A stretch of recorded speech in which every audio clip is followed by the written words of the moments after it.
Hello, hi.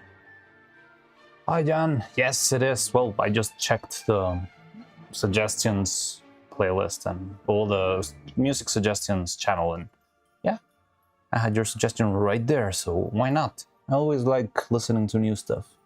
I did like the Transistor soundtrack a lot. I think we might probably go back to that. I don't remember checking if we did get any claims from that one, though.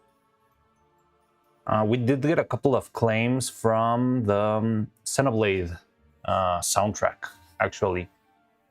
Not like Demo, where we got 1 million complaints and it's impossible to remove them from the video. It was like 5 or so. But yeah, whenever you try to remove a song from it, from a video, it takes a long time. Hi, Janice, how's it going? And hi, the Ziblachbaron. Hello, welcome. Hi, good to see you guys. How you doing? So yeah, I'm sorry for the unexpected pause. Like, there was a lot of stuff to do this weekend, and yeah, it was not a lot of stuff to do. But yeah, we're back on track, and I hope we can just get straight into it. And I want to this week actually like go hard and lock in and work a lot. Hopefully we manage to do that, but you never know when something will just arise. I haven't connected the camera even, but let me set stuff up. I was just running a little bit around this morning. But yeah, how's everyone doing? Good to see you, good to be back. Missed working, but I did do a little bit of progress here in the workshop. Not really on Evil itself, but I did do some fixing in the curtains that were sort of tearing apart a little bit. Just mended the little pieces. The print we did last time turned out all right. I like how it came out. And what else have I been up to? I set up a couple new lamps, so maybe we can have a new workspace in the future. I mean, up until now, I've been very fine just using this single table, but there's more space in the workshop actually that you've never seen. But I've had a little bit of trouble like figuring out how to divide the spaces. So I do know I want this place where we've been working, this table, to be sort of like, yes, I know the camera's not on yet, but it's because I'm plugging in. But yeah, the space we've been working on for most of the time, I want it to be sort of like the main rubber resin table kind of stuff. And then there's the other space that I wish to be more of the painting space, where I've got set the airbrush and that sort of stuff, and I've got like this little set of drawers with the paint inside of the drawer and masking tape, that sort of stuff. And then I've got another like 2 tables that don't have any designated purpose yet. I've been using them as general, like, flat surfaces to put stuff on, but hopefully in the future I can start to actually arrange and make more of a cleaner workflow in here. But yeah, it's okay. But one thing you will notice is that I did change the sheet of paper covering our table. I'm finishing to set up the camera.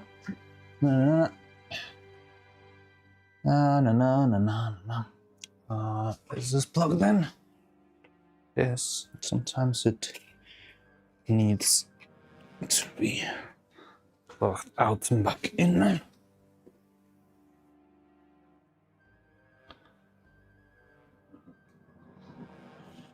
There we go.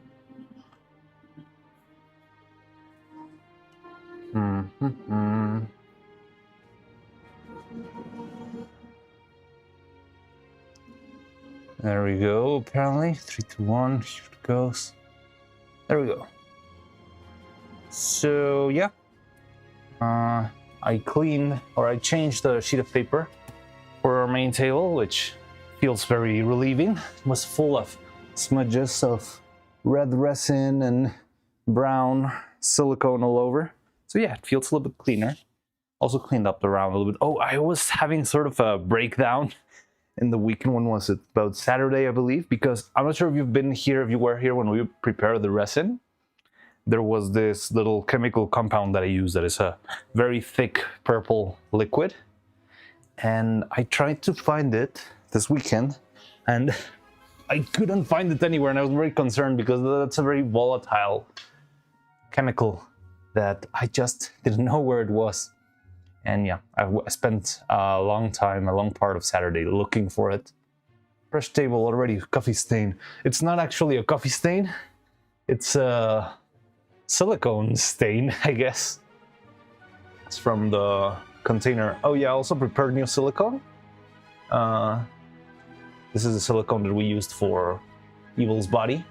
And yeah, I just took some time to make new silicone. Well, the thing is, this is a very thick compound, so I dilute it with a little bit of like silicone oil, and that's how I get the formula for this one, which is the main silicone we usually use for molds and for puppets that don't require too much detail, and then we use a fancier silicone for, you know, hands and stuff.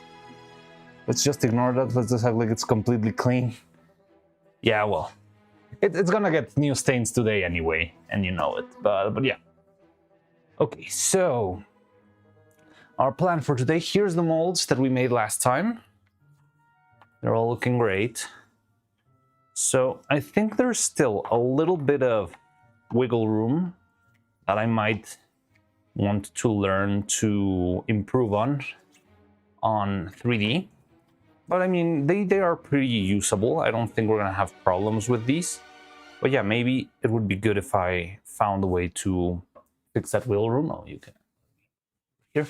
Yeah, these are the 3 molds. And yeah, they close pretty well, but they do have a little bit of a gap on the very edge. But it's very thin. And yeah, also I'm planning to sand these. So hopefully that sanding is gonna help tighten up a little bit those spaces. Maybe just enough so that it closes more. But yeah, other than that, the molds seem pretty good.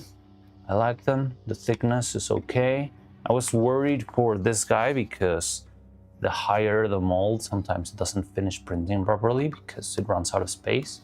But yeah, it seems like it printed all right. The bottom part is still, it's incomplete. You can see how the last key is very, very thin over there.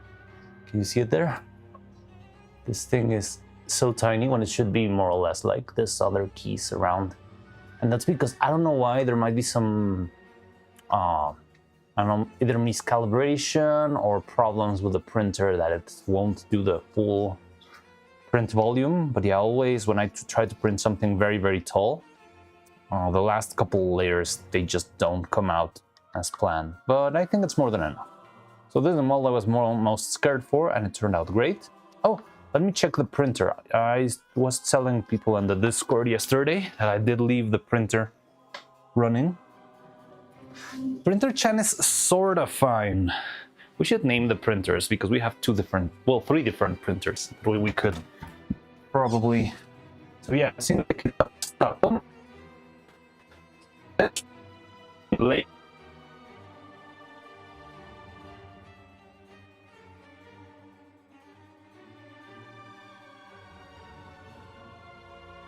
It worked because it's been behaving very weirdly, and yeah, it seems like it's being a little bit more reliable lately. I still want to try. There's someone very kind who's been on the Discord making a lot of suggestions, which I really want to start checking. But yeah, I had a very, very busy weekend, unfortunately. Yeah, maybe now we can start tackling those stuff. I really like, what was her name? Grundy? Something. Grandy, yeah. I really like their approach to this stuff. And they have made a bunch of very, very interesting suggestions in Discord. However, yeah, I haven't. I need to probably, like, after stream, sit down and start checking everything piece by piece and start to see what can we do, what can't we do, what can we afford, all that sort of stuff. But I mean, for now, the thing is sort of working. I think we can make it work. Oh, it looks like I have a little halo. Oh, Son Mariano, patron of puppets. That's so silly. The audio cut out when you went in the other room. Oh yeah, because the workshop computer is a little bit further away than the 3D computer, so it makes sense. But what I'm saying is that the print is still running. It was a long print. I printed another set of these molds. I just didn't put any resin on the printer because all I wanted to see was if the printer kept working properly. So yeah, it's printing, but it's printing nothing. But I can see if the machine is still behaving, if it hasn't got stuck, if there's been no freezes, and if the screen is printing the actual model instead of a glitchy mess. So that's what I've been doing, and it seems like it's still going. And yeah, it's been running all right. Now, so yeah, we could get started with this, guys. I think the main mold for today is going to be this one, because it's from this one that will eventually move into these two. And yeah, I mean, the pretty first couple of steps are going to be quite easy. Let me go got some gloves here. I'm not sure if they're already kind of, yeah, they're kind of sticky and stuff. And if we're going to be making powder, I'd rather not use sticky gloves. Yeah, wait. Flames is upsetting. Hope doesn't ruin algorithm tractions. I don't know, but that's why we have two algorithms running. I think Twitch is much more gentle when it comes to that stuff. And we've been doing decently on Twitch. So yeah, I mean, I like the idea of not being the held for ransom by one platform or the other. So yeah, just use these two main ones, because I'm also not going to be streaming on 9 different platforms at the same time. I don't think I have the power for that. But it works okay. And yeah, it's also good to not dilute the audience that much. But if we ever have any big problems with the platforms, we'll just move. Okay, so I'm getting some fresh gloves, and stream balance is running. Everything seems fine here. Right.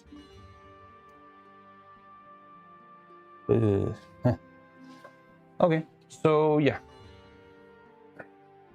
Our first step's just gonna be... also, the good thing of not working this weekend is that the syringes had enough time to arrive. So I got a couple new syringes, which are, I think, about the right size to fill all the...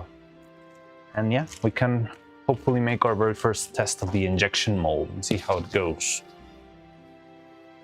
So yeah, let's check. Where did I put the sandpaper sponge thing?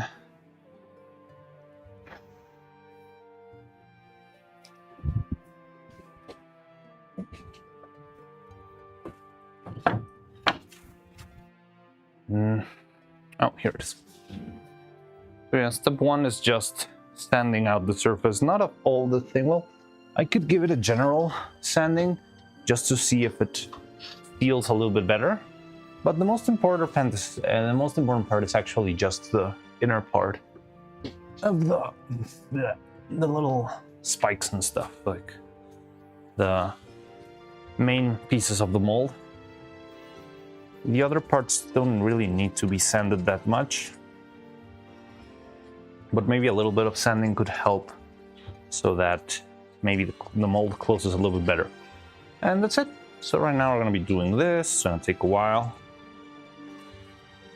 Also, we didn't even have... well, if I couldn't stream, we never actually talked about Neuro's 3D debut.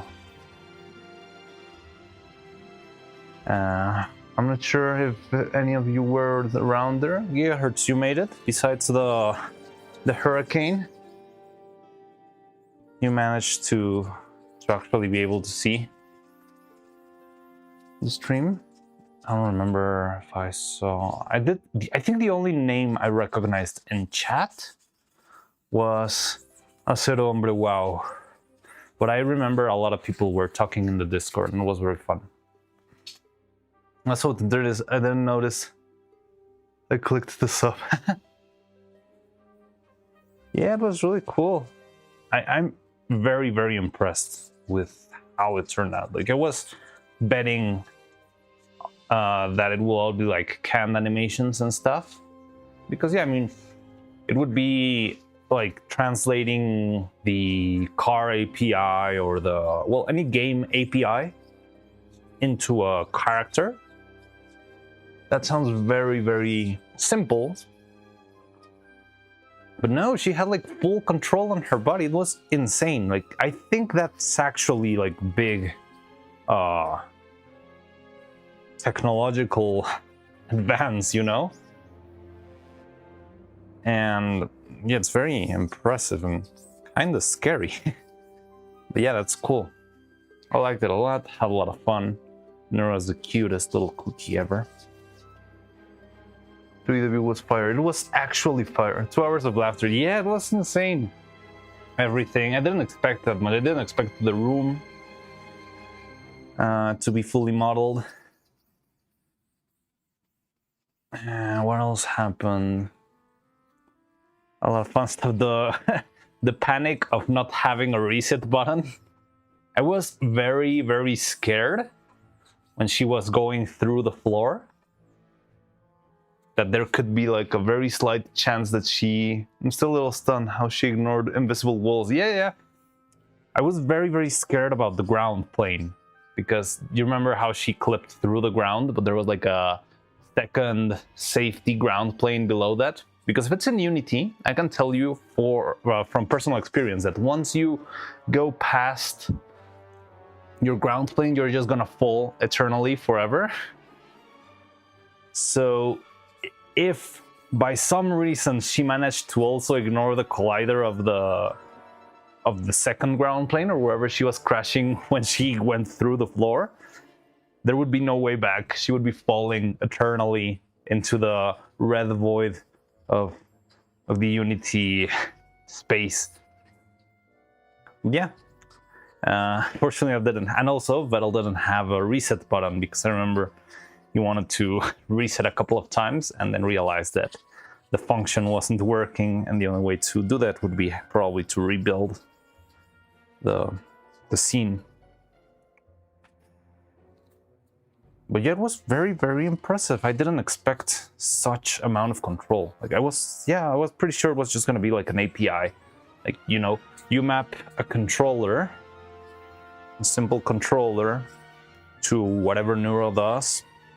And yeah, you can set up just like any video game character, like walk left, walk right, jump, you know, basic commands, grab object maybe, and leave it be. But no, she had like full on insane control over her body. And Vettel did say in the Discord, I saw a couple of clips where he said that the cartwheels were actually AI. They weren't pre-baked animations, which is insane. And he didn't say it explicitly, but he did imply that it was because he used Fillion as part of the training model. What I'm very intrigued about is like, what kind of data does he use for the training model? If it's only like Fillion's streams and only the visual of her doing the cartwheels, or if he has somehow access to all the tracking data that Fillion does on every stream, because the cartwheel was very accurate.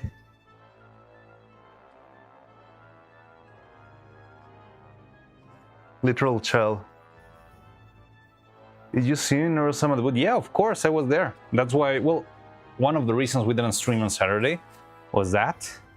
So I was planning to actually watch the stream and make a working stream as soon as it finished, but then some stuff came up and I couldn't stream that very day, but I did watch the debut stream and it was amazing.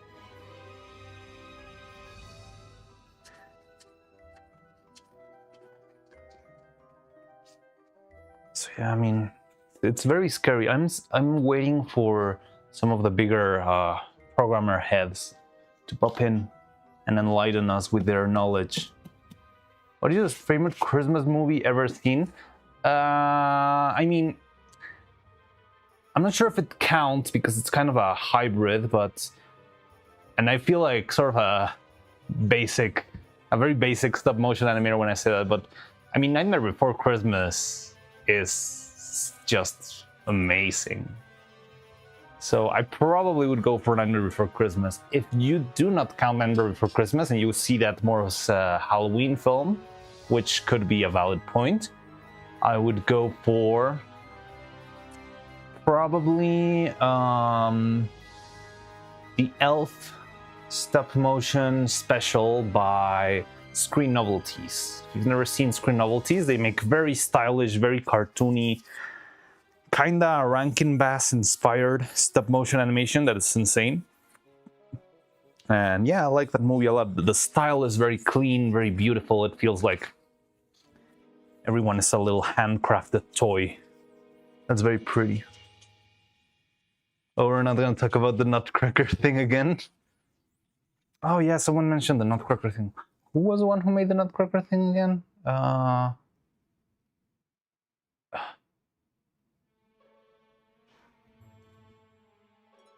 It was someone important, right? I remember it was like, wait, this guy did this? And I don't remember who it was. Oh no, I forgot. And it had a very weird name, right? Like the Nutcracker. I don't know. Don't remember.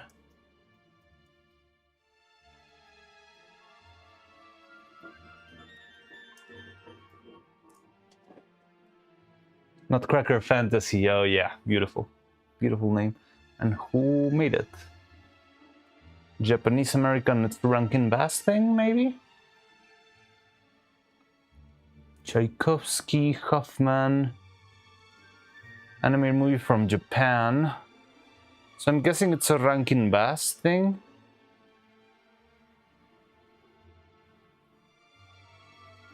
Because if there were two Japanese studios doing stop motion and Christmas specials for America, that would be very interesting, but I think it probably is the same one.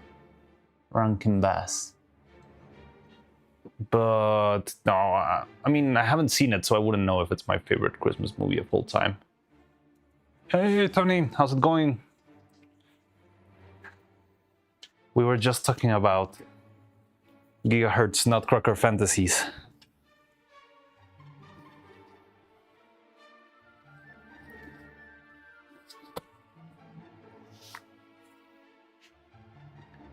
So, fantasizing about the Nutcracker, yeah. And nice Japan. So yeah, there's this studio called Rankin Bass. Well, no, Rankin Bass was actually the American studio who produced the films. So they would pretty much like, like get the financing.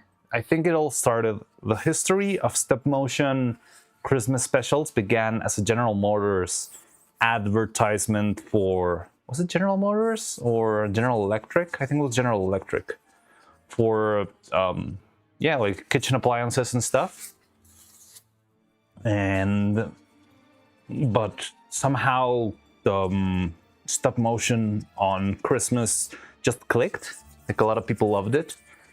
And then they started working on, what they would do is that they wouldn't be producing the animation in America. They would just financing it, and they would make it overseas in Japan. And there was this other studio, which I don't remember the name of the studio itself, but it was a Japanese studio who made a lot of very fun, cute, stylistic, animated specials, including, I think, Rudolph the Red-Nosed Reindeer and, I don't remember the name of the other one. The one with, "I, Mr. White Christmas, I, Mr. Snow." That one. And yeah, they made a bunch of those. And it became like legacy of both stop motion animation and Christmas in general. So, and some of that legacy was picked up by Screen Novelties, which is more of an American studio that actually makes their stuff in America. And they have a very nice sense of style and movement, and they're very cartoony and clean and crazy and wacky. It's like the UPA of stop motion animation. I love it. And yeah, those guys made... Oh, there's a new Iron Man emote. Let me see it. Let me see it. Iron with love. Aww. That's super cool. I should stop. I want Will to get in trouble. Why would I get in trouble? I'm just talking about Rankin Bass. Oh, about with the... I don't think we would get in trouble, do we? Would we? I've seen a lot of people say a lot of worse stuff on Twitch and YouTube. Nutcracker is a 2-act classical ballet by Tchaikovsky. Yeah, didn't know.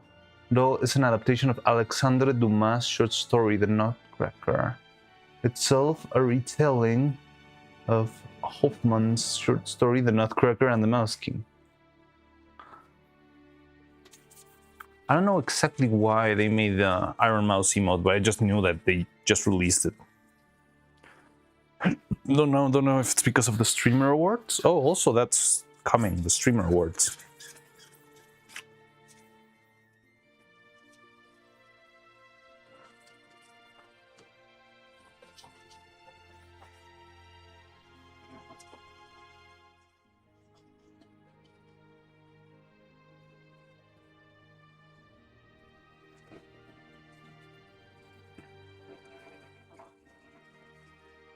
You know what's big is how to record or something? I don't know.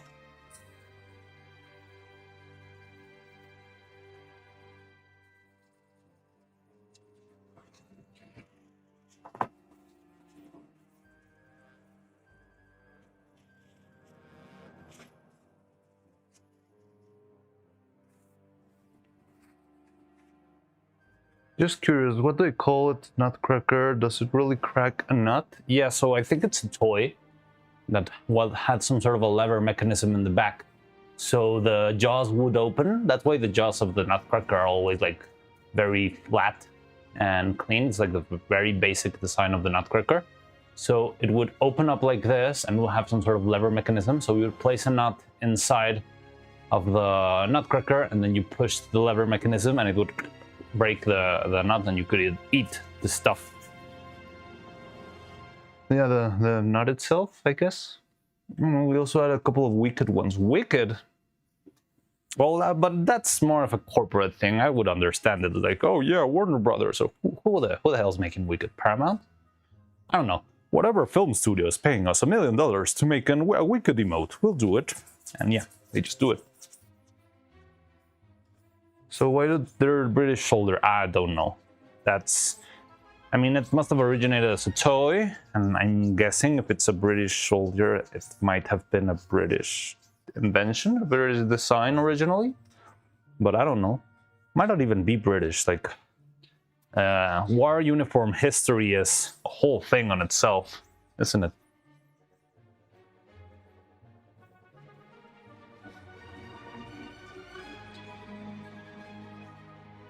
Because it look cool. Oh yeah.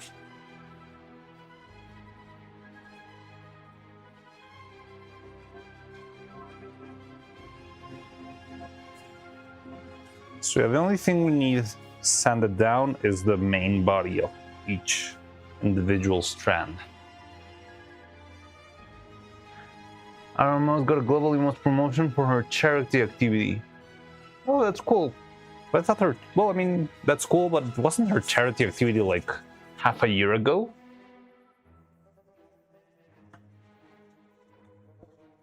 But that's cool.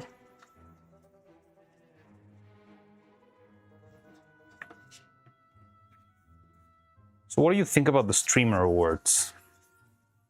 I saw a couple nominations. Honestly, I think I know nothing of any streamer that isn't a VTuber anime character. And there's a couple of characters there that I don't even really know. But from what I saw, it seemed like a interesting selection. General chat, exact quote of Google's. Google search Harman's gets global emote promotion. Alright. Neuro should have global emote for breaking the hype. Didn't she get one? Wasn't there like a question mark emote? Oh, but it wasn't a global emote. It was a hype train emote, right? Are just selective bias from one side, the Streamer Award. So who chooses the nominees for the Streamer Awards? Is it Twitch? She got one. Yeah, that one. So it is a global emote, right? Should I celebrate? I love it.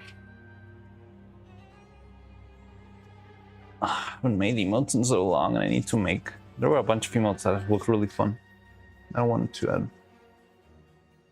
But it's not global. Hype train emote is global and anyone got it can use it anywhere. Yeah, but you had to be on the hype train, right? Or is it that you needed to be in that specific hype train? Or could you get the emote if you ever join another hype train that reaches level 100? And whatever. It's not global. To get it, you should achieve 111 level hype train.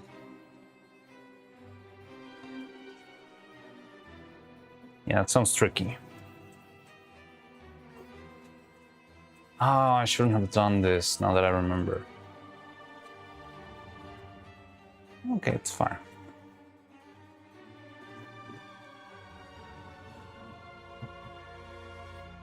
Okay. So, now that I remember, we should have started before sending this with filling up the mold itself with resin, which should be easier this time around since this mold is bigger. And yeah, I made this hole in the back so that we could fill it up with resin. So yeah, we should actually have started there instead of this. Rising Star Award 2 times in a row, and that's how I don't trust streamer awards, lol. But who is behind the streamer awards? So, I mean, I don't know, award ceremonies in general, they can feel kinda biased and stuff, but you know, I think we should still celebrate whatever happens, that sort of stuff. Even if it's not like, I don't know, maybe you already know if who's gonna win or what's gonna win, but I don't think we should, I don't know, stop forever doing the Academy Awards, for example, or the Game Awards, just because. I mean, it would be great if things would be, you know, more honest, but at least we can still celebrate good games and stuff and have fun. We should celebrate, I believe. But yeah, I'm interested. I'm intrigued. Who organizes? Because that's what lets you know what the bias is. Who makes the streamer awards? Who's behind it? Or who are the sponsors? Usually the sponsors are the ones who decide what's going on.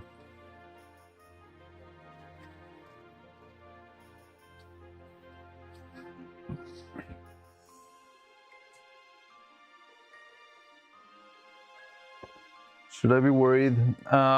It's the same for me, if it makes you feel better. I mean, I think the only non-VTuber that I recognize is Connor, and I pretty much only recognize Connor from Iron Mouse.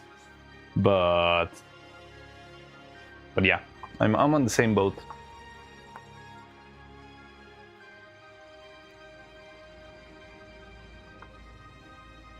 I think you could, because you got the emote from a previous record. Oh, okay. There's this woman who got Rising Star 2 times in a row. I mean, that shouldn't be possible, right?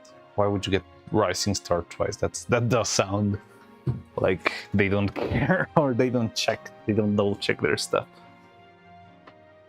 But yeah, anyways, I think it's fun.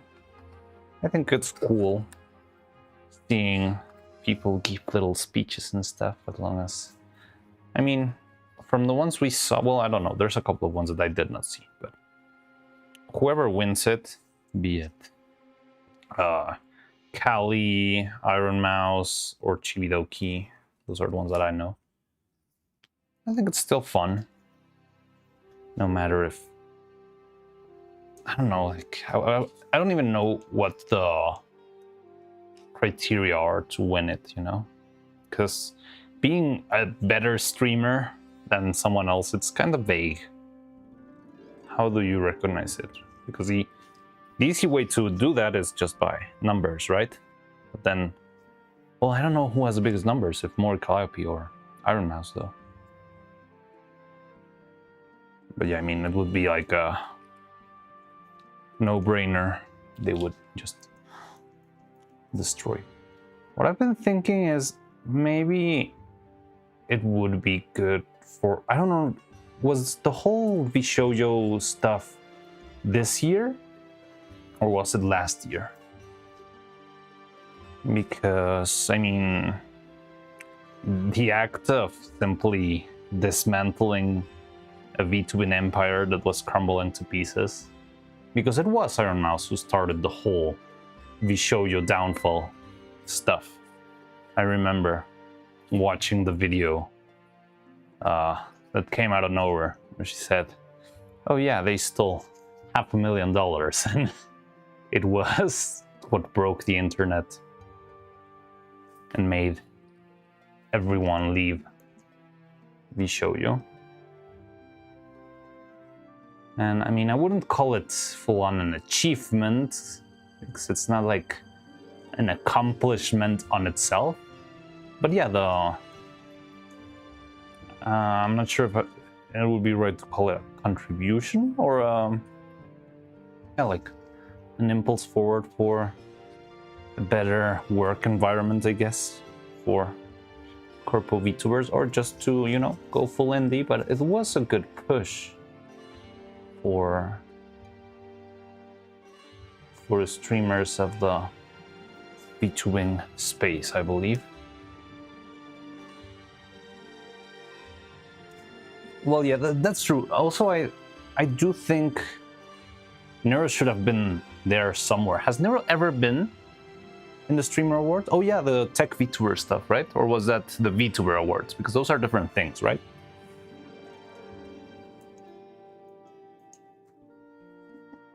Irma's already won once. I think she's won 3 times in a row.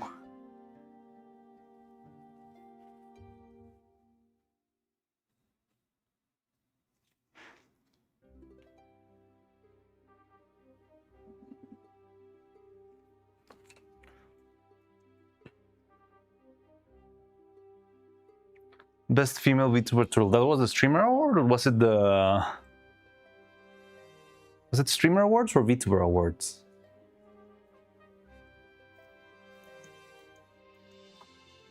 And there was a lot of people complaining because, yeah, like, why is Vettel the best female streamer?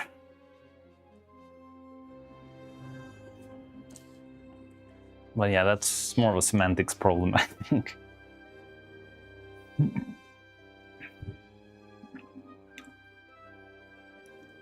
Okay, so I'm patching up the bottom of the mold so that when we fill it with resin, it goes all the way through, but doesn't escape the inside. I hope there's no other gap from where the material could go through, because if it does, it's going to be very, very troublesome.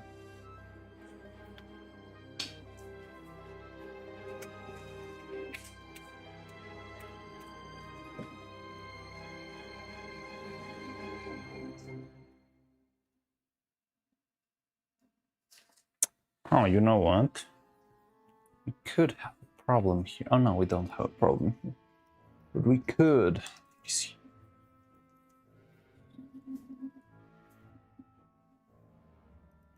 I need to make sure the inside of these holes are all patched up. I think they are.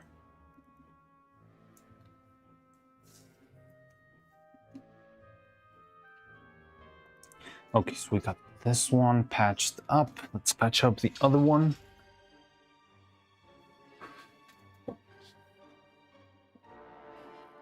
Most viewed female streamer. Well, I mean, most viewed is a very objective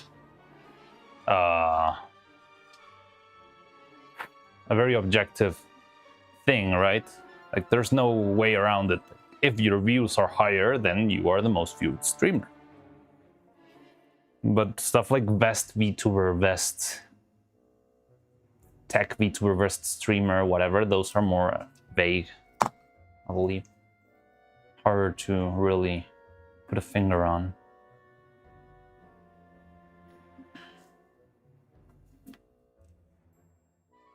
But yeah, the female part is kinda... So I think the problem with that, I'm not sure if there's any. Yeah, I feel like it does feel to me, I'm not gonna get into, well, I don't think it's a problem if Neuro is AI or not, but it says, like, if you gave the best female streamer award to Critical Role, because they do have female members in their cast, They're like a full cast. They are like 10 people now or more. I don't know. They're a lot. And it's weird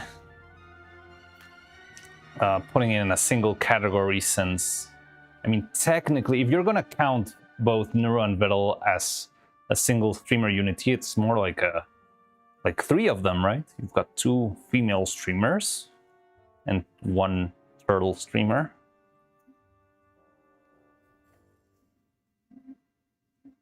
But yeah, it's a weird way to sort stuff.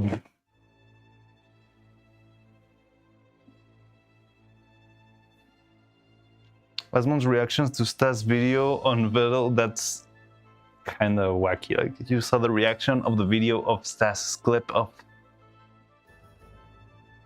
twin female and a half female. Oh, that's beautiful. Yeah, I haven't seen that.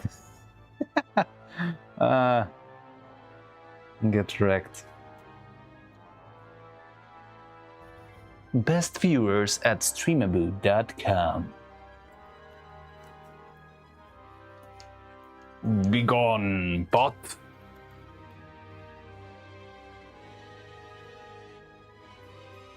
Cloud, how's it going? Hello. Wait, I'm banning a bot. Follow. Ban.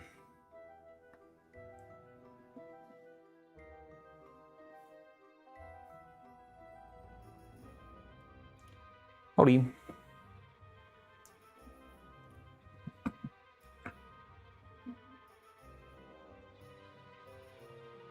What? About what? So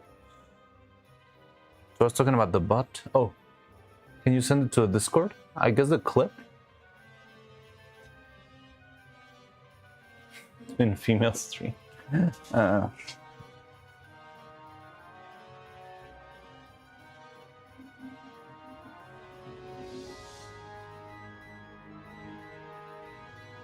Okay, so we got this patched up. So there's a mold number 1. Let's patch up these while we can.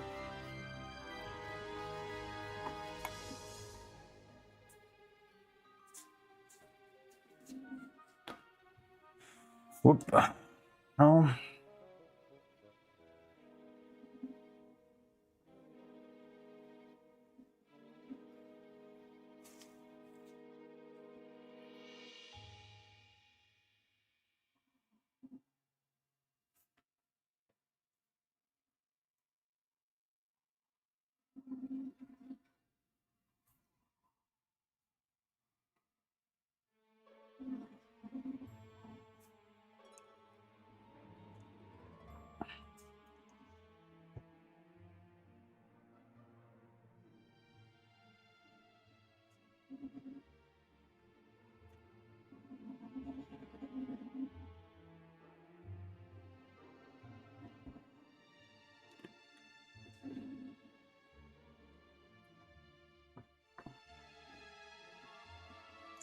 So this tiny lamp, I just discovered this weekend because I tested both of them.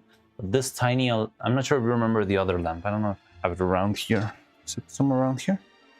No, I think I left it over there, but this one's much stronger than the bigger lamp that we usually use. So yeah, had a lot of fun with this one. I did have it before, I just always thought that the bigger one would be stronger, but no. This thing's a beast. My tiny UV lamp. I can even feel it through my gloves. I can feel the heat coming out of the lamp. And also I like the fact that it's got like a single setting. Well, I mean, it goes straight into UV, which I think it's much more comfortable. Because the other one I need to click it like 10 times to get to UV.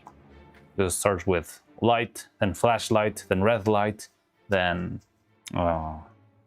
the side light thing, and then it goes to UV. And yeah, the UV is less strong than this one. This one's like... However, I think this one, the battery does last a little bit less than the other one. Also, many words we haven't pinned this. Oh yeah, you're right. Thank you very much. Sometimes I do forget about that. It's usually in the description too, if you ever need it for some reason. in the description of the video, there should be a link to the Discord that is permanent. But yeah, I'll do that real quick. Thanks for reminding me.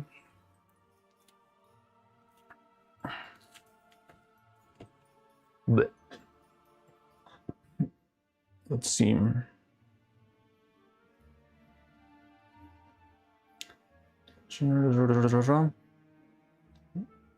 Invite, copy, and we just throw it there. There we go. And I just pinned. There we go. And there we go. And now let's do the same here, just in case. You never know when you could get a raid or whatever. So yeah, good to have it around for people to see if they ever want to join.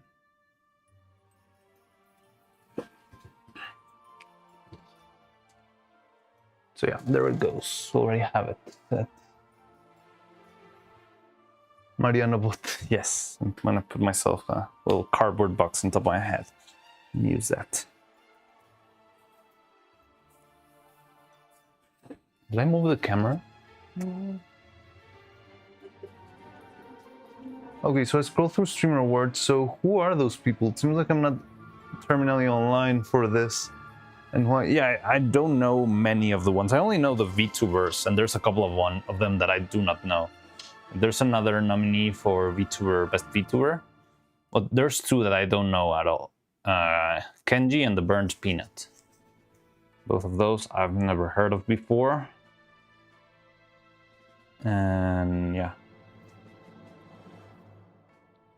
Mariano Tran 1000.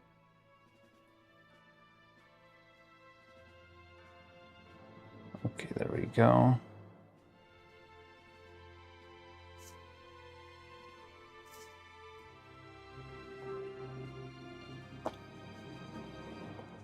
So that's 3 patched up, and now I only need to patch this tiny hole in the bottom of this one.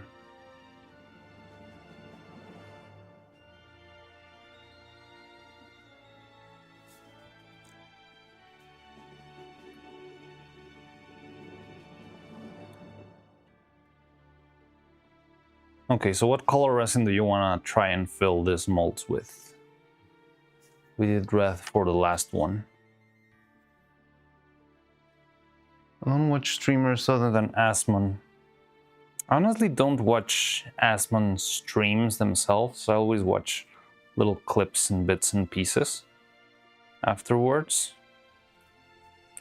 Well, not even afterwards. I just caught up. I just saw he was talking about Mexico lately because there was kind of an event here. And yeah, fun. What colors do we have? We have all of them. Don't worry about that. As long as you don't say, I don't know, holographic purple iridescent with iridescent sheen. But yeah, we do have pretty much all the colors to mix because we've got red, blue, green, yellow, white, and black. And with that, you can make any color in the spectrum. Kinda.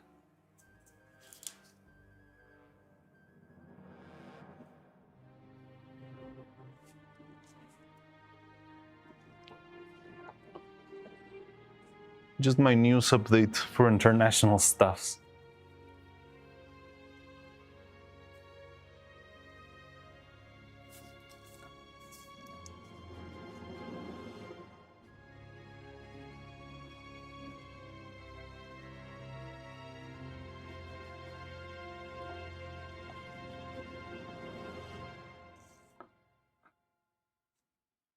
By the way, is there a dev stream? No, that's on Mondays, right? Ooh, Homer, hey, glad to see you. I was actually waiting for you because I really wanted someone with you know, programming background to tell us their perspective on the 3D debut. So I was very, very expectant to see you, so we could talk about.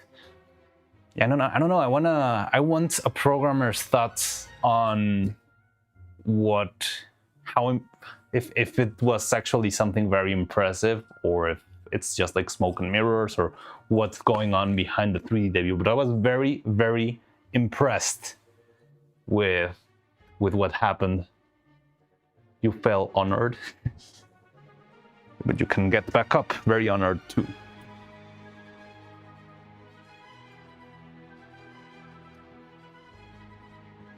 So yeah.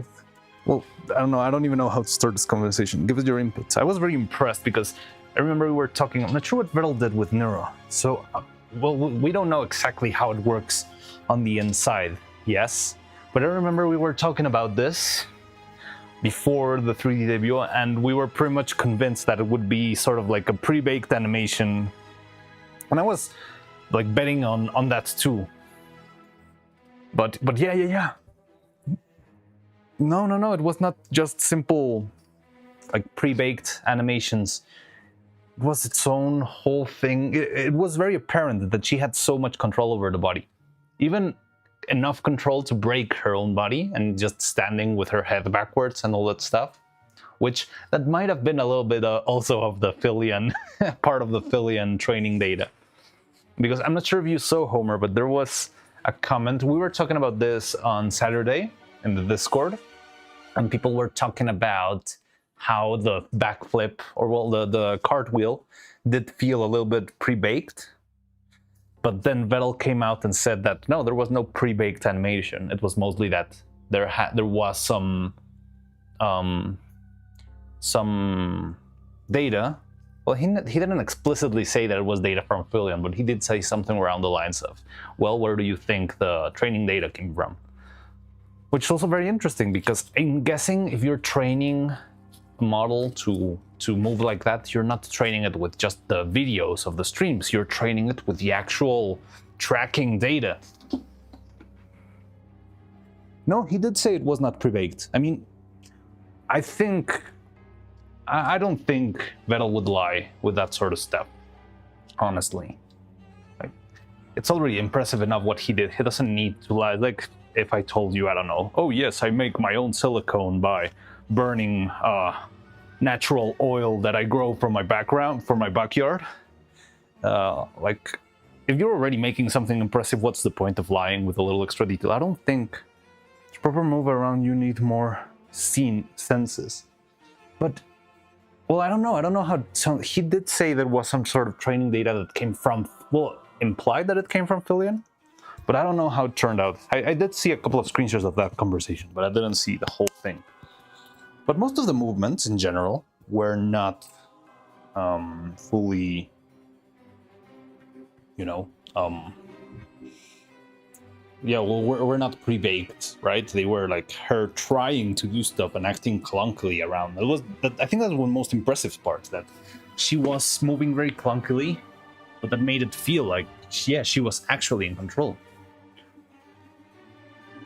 To private move around, you need more senses. Well, that is true.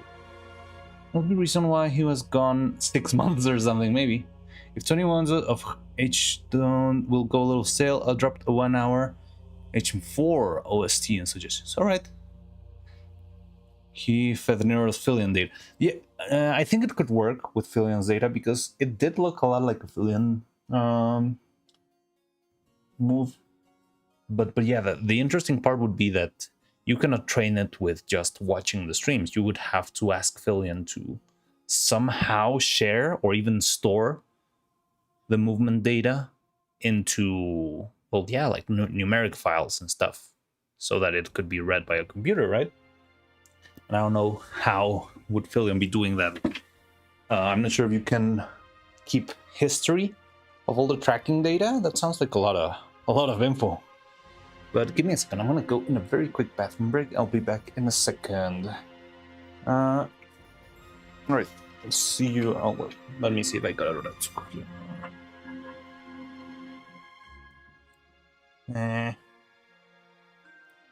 Yeah. All right. Be back in a second.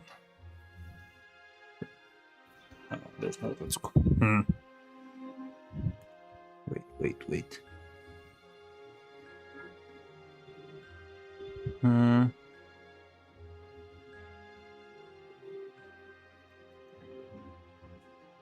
There we go. There we go. All right, give me a second. I'll be right back.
Oh, hi.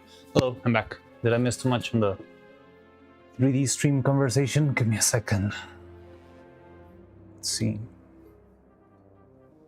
With random comments from YouTube clips, just wanted to clear. That might sound like critique.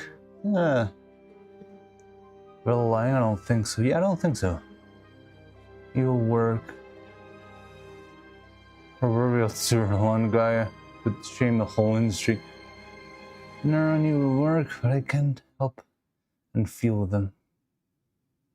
Stupid human, empty, just put faces. We're built to recognize faces everywhere. Recognize parent, yeah, it does the same. Recognize parent. House with a mother, and they want to care for her baby. Let's clear so. Okay, you know, Ner playing Detroit. Oh, Detroit Become Human was interesting, but well, for example, Neuro didn't play Detroit Become Human, right? It was more Vettel. Vettel had the controller. That's what I mean. Neuro was making the choices, yes, but she was not in control. Unlike in the 3D stream where she had actually full control, not even only the sticks and stuff. She was just moving around by herself freely and moving her hands and her hips and whatever. Very, very interesting. Again, despite understanding a lot of her inner workers, I'm deeply amazed. Yes, it's very stunning. Oh, let's go still here. I was also very impressed. I didn't expect that crazy of a debut. How to say it? Yeah, the potential maybe. Hybrid gaming is what we can afford now. Blatantly saying Vittle lied about. I think it was fun. I think it was fun to have that sort of hybrid gaming. I think it makes for a fun experience. But yeah, I mean, they can control stuff, right? Like they've played Inscription, and they've played. What else have they played by themselves? Buckshot Roulette, that sort of stuff, and Minecraft. But I think it's also fun when they have that sort of hybrid father and child moments playing stuff. All right, so before we keep on talking about stuff, let's get.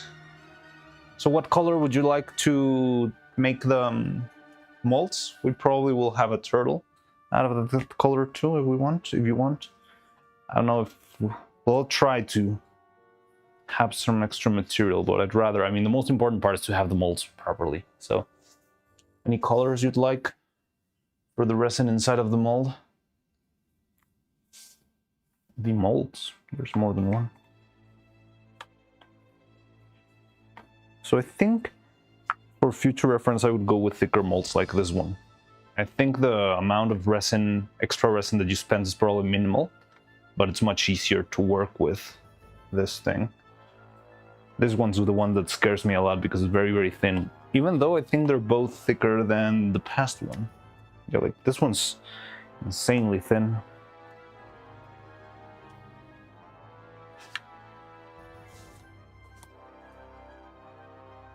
That's about 1 millimeter thicker. Ryan's workshop, those different games and how they approach them is very interesting and funny. Yeah, it is true. Pink. All right, let's do pink then. Any particular shade of pink? Like, how pink is pink? Do you want Kirby pink? Camilla pink? What other pink is out there? Pastel pink? Mori Calliope pink? Iron Mouse pink?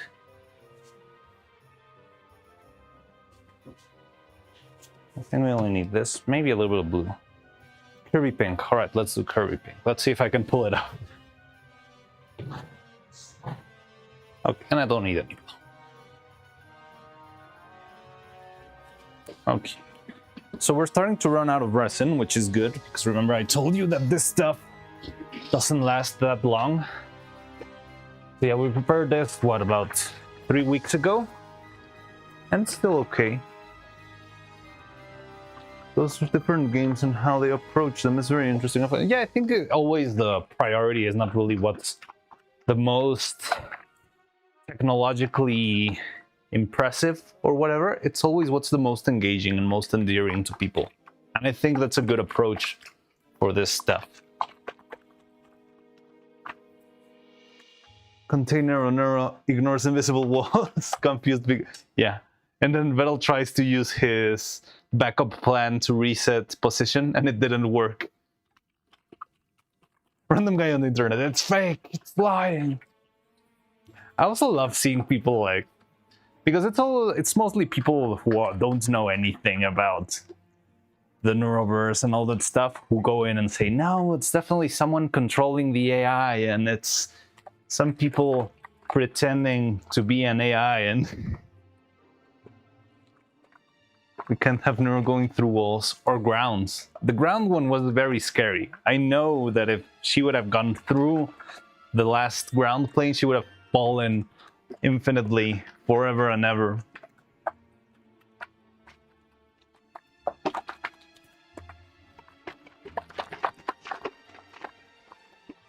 Oh, Dipatava! Hello, welcome, welcome, welcome. So we are trying to seal our molds. Let's see how this goes. Oh, doesn't see that hole over there, but it's fine. And our task is to make some curvy pink resin. Let's see if we can pull that off.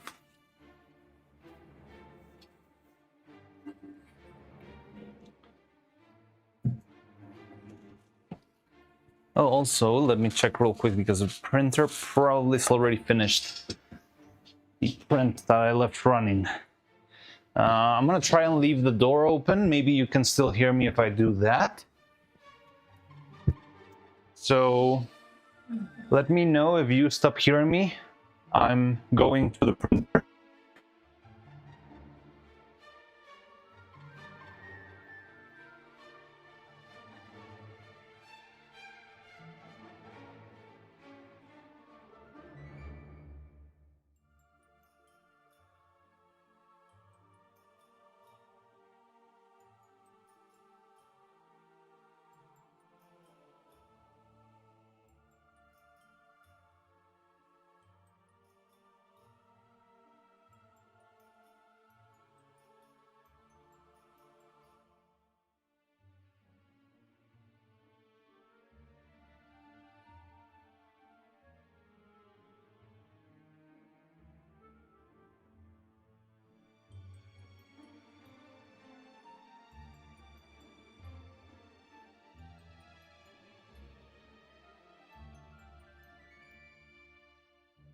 Couldn't listen to any of that, but I'm back. Did it cut off? All good. I'm not an English native either. Oh yeah, definitely not. But casket mold looks like sarcophagus. Yes, it does. I don't know. Sarcophagus tends to be like a very useful shape because you save a lot of material. Like I could use this corner, I have it flat, but what's the point of just having like a solid block of resin here that's not helping the inside of the shape? You don't really need something that thick, so yeah, it helps to try to make stuff as small as possible, use the least amount of material and the least amount of space, because I'll tell you something, these molds, they pile up after a while, so if you have too many of them, you'll just be drowning in molds and have nothing to do with them. And yeah, that's why I like to keep them as small as possible. So, because, I mean, I don't know if in 20 years, for some weird reason, I would like to redo Neuro 2.0 model or puppet or whatever. But I wouldn't throw out the mold. I worked too much on that mold.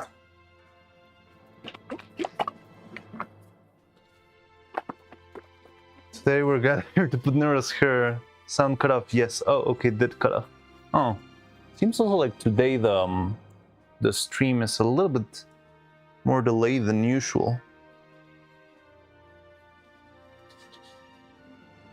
But well, the print that I left running, so I made a print, an experimental print without resin, just to see if the printer would keep working and not freeze, and it worked. But I'm still like on the lookout to see what other problems could come out. And yeah, try to tackle them before it becomes more of a problem. Okay, so I would love to do this in like a big batch, but I think the healthiest and smartest thing to do is to actually go piece by piece. So we're doing a 30-gram cast here.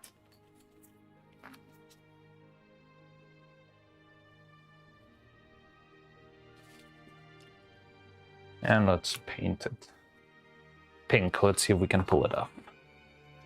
So this thing's pretty intense, so we would use just a teeny tiny bit.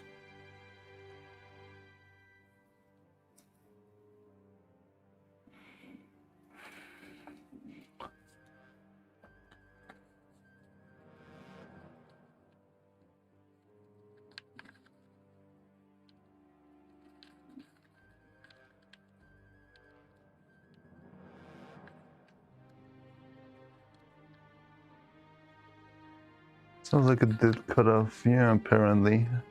Okay, good to know. I feel like sometimes it doesn't. But well, sometimes it does, I guess.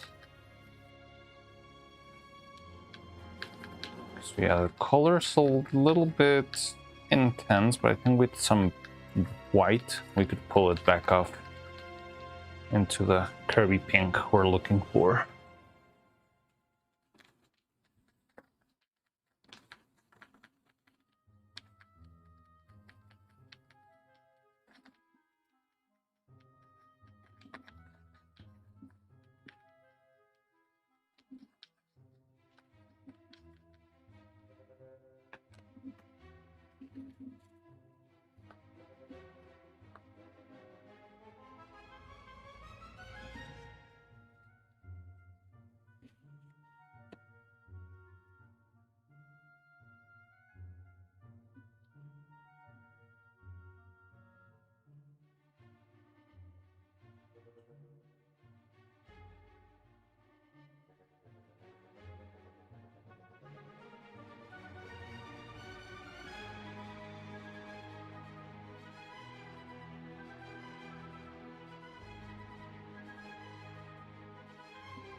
Off topic, what's your favorite Power Ranger? Wow, haven't thought of the Power Rangers in a long time. Probably... What was it? I think it was the White Ranger from... I don't know, the Jungle Force or something like that. I don't remember the name of the one that had like a pool table as a weapon. He would just play billiards and yeah, like pool with the Megazord balls thing. I don't know. It was a very wacky show, Power Rangers. But I think that would be my favorite Ranger. Speaking of paint, I beat to get back to strolling with the fan art. Oh yeah. I did check out. Well, I'm not sure of the fan art. I've seen the progress you've been making on the war painting, the two robots in the middle of the war, and then there was this little robot that you drew that looked like a manga illustration. Let me see. I could go to the Discord right now and see what you're working on currently. Or am I mixing stuff up? No, yeah, that was you. Digital painting style instead of using line. And are you still using Affinity, or did you go... what else did you use? Did you use Photoshop?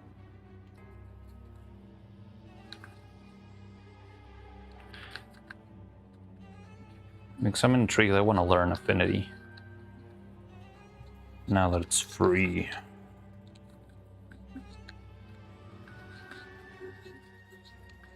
It feels kind of like a curvy pink, a little bit too dark for my taste. It feels more like Majin Buu pink.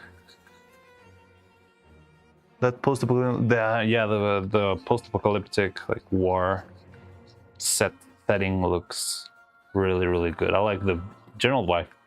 Although you managed to make sort of like a very dark ambient out of a very clear blue sky. I like when people manage to do that because it's usually you go for the tropes, right? If you want to make something feel sad, you make sort of a thunderstorm and a cloudy background, that sort of stuff. But I like how uncaring the weather is in your art, and it's like blue skies, radiant sun, but it's a very depressing, very sad moment. Use Krita. Affinity is a bit buggy and I don't want... Okay, but it was you who said that you wanted to test it out, right? Or am I mixing you up with someone else? We await your masterpiece. Yeah, we do.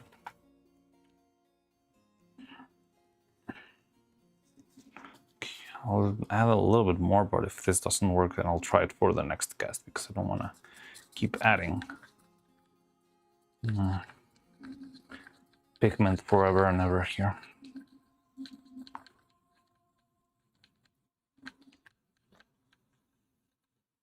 Ink experiments. Yeah, the ones on paper look really good. You've got a really steady hand, I believe.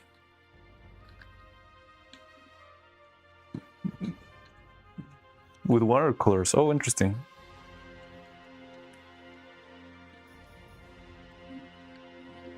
Give me a second.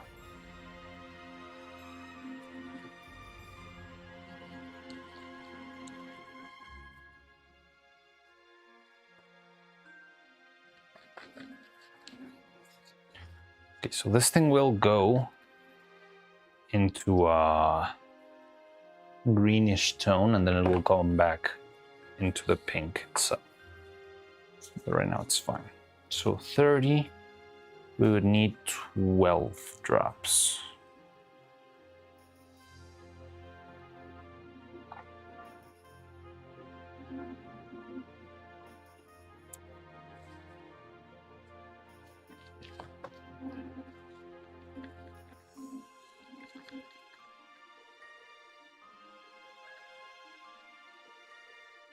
Really nice, but some of them are laggy. Oh, okay.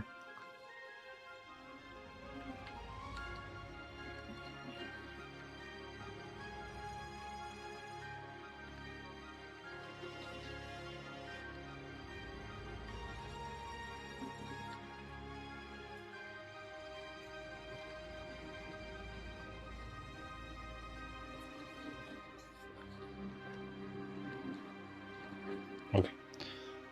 Let me get some extra paper just in case. Let's try this. Hopefully it will work.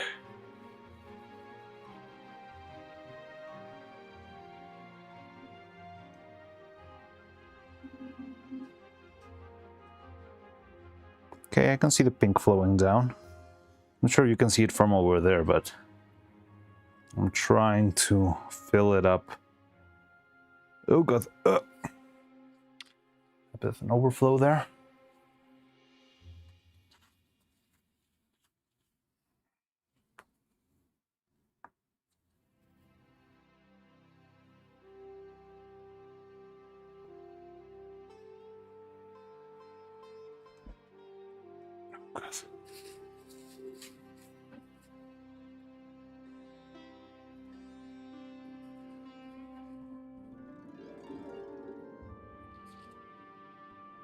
So there's like a spot that hasn't been covered over here.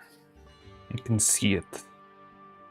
The problem is that it feels like it's already formed sort of a big bubble, so it's not coming out quickly or easily.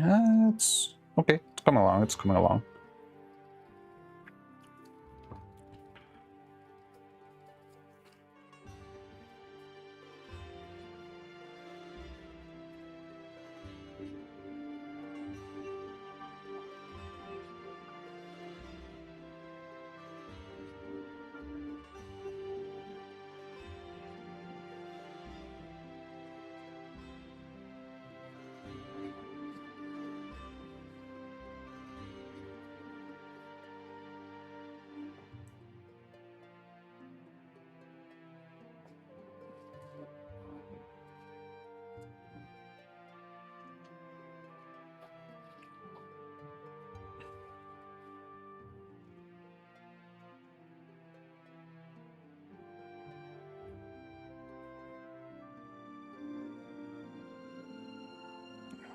Straight up.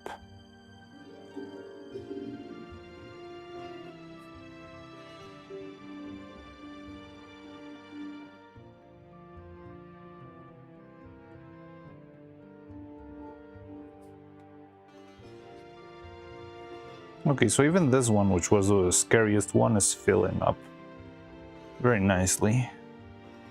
So I think we might be safe.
So the important part here is I don't want any resin to flow to the other side of the mold, because that's the side that's more important. But I think we're safe now.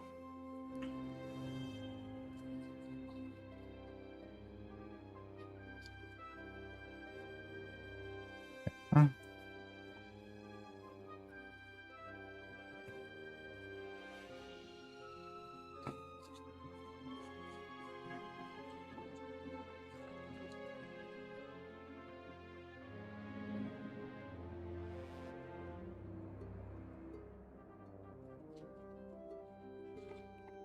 Let's hope for the best. So, because I already mixed this one, I'm not gonna throw it into another mold. I think it would be smarter to just use this for a turtle. Just avoiding risks, you know? So I'm gonna use this for half a turtle, maybe? No? Yeah, it's half a turtle. And then we can make a new batch for the other molds. Rather do that than having the resin thicken in the middle of my casting and blocking my draining hole. But yeah, the first two molds, they turned out all right. I think I like how they turned out. Probably gonna take some time to harden and stuff. But yeah, we can wait. So I haven't checked chat, but I've been, you know, casting stuff. Mobile keyboard issues, what's going on?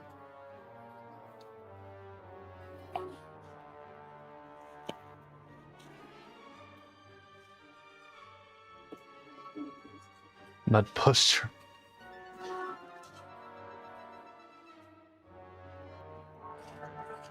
Another non solving methods.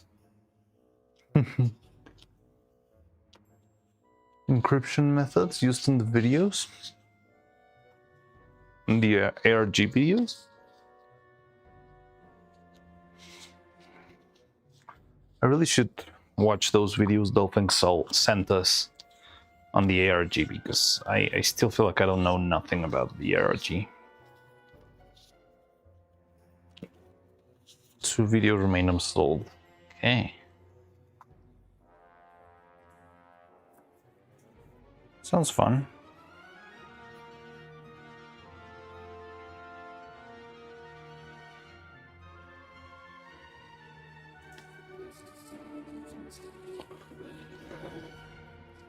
Okay, so that's set. We can make some more for the other ones. So let's see if I can actually pull off a little bit more of another watch-along stream. Yeah, we haven't done that in a while, but those are my worst streams because they get like fully claimed and obliterated. But there's so much. I mean, I guess I could keep the...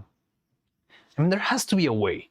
there's like a million reaction VTubers. Well, not even only VTubers, like reaction streamers out there. Marino reacts to Neuro-Sama stream. We could, well, you know what that could be? Oh, basically, the reacting to Neuro-Sama stream would be the same as our brainstorming animation bits reaction. Well, brainstorming animation reaction, brainstorming animation bits stream, because sort of the process is you send me like a million clips and we start like spitballing. Okay, so if we have this audio, we could animate maybe her running around and doing this, and when she says this part, she could trip and do this, or maybe you can switch, and that's how a lot of the stuff came to be. But yeah, we could do that. The thing is, right now I'm very, very stressed because I haven't worked. I feel like I haven't had like a straight up week of work for like 3 weeks in a row, and I'm very stressed about that. I feel like, well, we're about to be one month away from Neuro's birthday, and that is very scary because we don't have a full puppet yet. So I've been kind of stressed out by that lately, to be honest, because we lost a lot of time with the other hair. We lost a lot of time with, well, I had the wedding, and then there was the other stuff I need to care about, and then this weekend was also a weekend where I couldn't work. So, and the printer was acting up. It's been a lot of stuff piling up, one on top of the other, and I'm starting to, stress myself a little bit with the idea that I would really love to have this done before 2026. You know. And also, I'm probably, I'm gonna have a family vacation and on the holidays and that sort of stuff.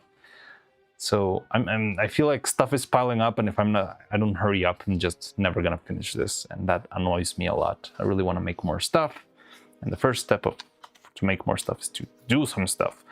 So I've been struggling with that lately, but it would be fun. Also, there's the Abandoned Archive. Maybe we could do like a double stream, and we could do Abandoned Archive and react to clips, or just have fun, like casual. We must acquire reaction lasers from Viral. Like, can you do that? I didn't know that. How did Aqua get the license?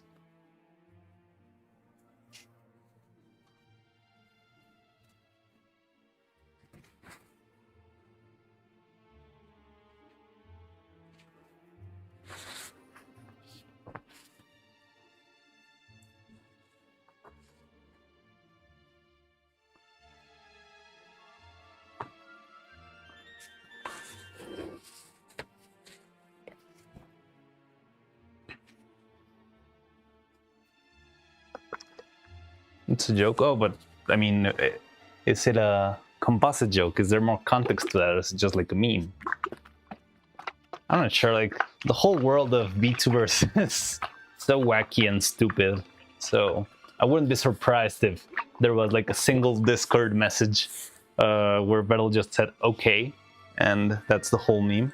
Albert, blacksmith, house printer. Asked already, but you weren't reading chat. Oh, sorry. Maybe I was running around. So it seems to be fine. Let me go check the printer. Did you try anything I said? Okay, so you are the user Gradley. I haven't tried that yet. So I had a very busy weekend, unfortunately. Weekend and Monday. Right now, I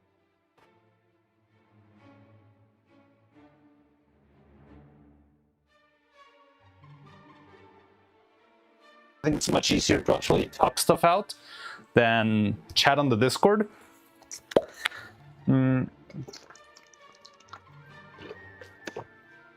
But yeah, so here's the what we've been up to.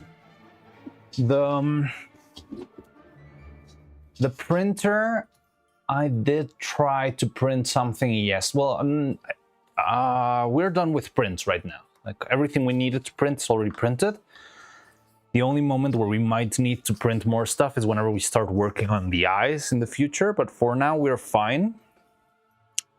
But yeah, I'm still worried that the printer's not, behaving. So, give me a second. So, I did yesterday just clean up the printer. I did a full cleanup, took out all the resin, cleaned up the build plate, cleaned up the vat, and I wanted to do just a test print without build plate, without no build plate and no resin vat, only to see if the LED was behaving properly. So audio got super choppy. God damn it. Maybe it's because I went to a printer. Oh yeah, the audio gets weird when I go to a printer because this desk's a little bit farther away from the printers than the other one. So whenever I go, maybe if I move the... Let me try something out. Maybe if I put the microphone sensor a little bit closer to the door, it might work a little better, but we'll see. But yeah, okay. What was it talking about? Probably got super choppy because I went there. But yeah, yesterday I made a print for... sorry, I'm kind of hooked up on the audio and trying to see if everything works. But it seems like it is. So yesterday I removed the build plate and I tried to run a test print without anything, just to check if the screen behaved properly. Before I did that print, I made some of the like basic screen detection things. So when I set the screen detection to the outer perimeter, it printed a glitchy mess, like a matrix glitchy mess. Then I tested the full screen print and it did the same. It made a very crazy glitchy mess in the print. And so I just turned it off and back on again, and I tried again. And when I did that, it did print. Well, not printed, but it did show the perfect clean square when I tried the print. So yeah, it seemed like it was working. And then what I did yesterday night was I just made another print of these molds overnight, without any resin, without anything, just to see if the printer would not freeze during the night, if the motors would keep running, all that stuff. And whoa, what's going on? And that's what I did yesterday night. And it turned out okay. So I did completed the print. The print was done a couple of minutes ago, maybe like an hour ago. And then what I've been doing is I just set up a second print right now, which is only one of the basic calibration cubes we made. And yeah, it's currently printing. It seems to be okay. It looks clean. It looks like the LED is behaving properly. There's no glitches, no weird stuff. But yeah, that's about it up until now. That's been my experience. I still would like to, fix it or see what could cause it. I haven't tried the LCD stuff. I'll be honest with you, I'm kind of scared of doing that sort of deep tinkering with the printer and screwing something up because I'm not that tech savvy. I would like to learn and I would be up to, trying it. But yeah, it feels risky to me, but I will try maybe to see just if the LCD, because it could be what you say that the LCD connection is just wobbly. I did tell you that I did try to switch the USB before, but I couldn't, so I ended up just formatting the same one that I already had.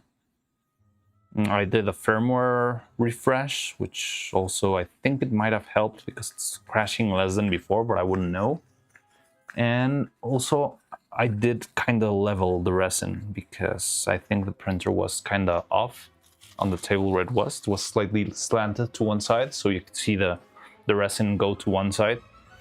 So I tried to level that, but I don't think that would help because it's not like the printer itself has any mechanical sensors to figure if it's level or not, right? I see, Glent, that all is needed is done, at least. I don't know.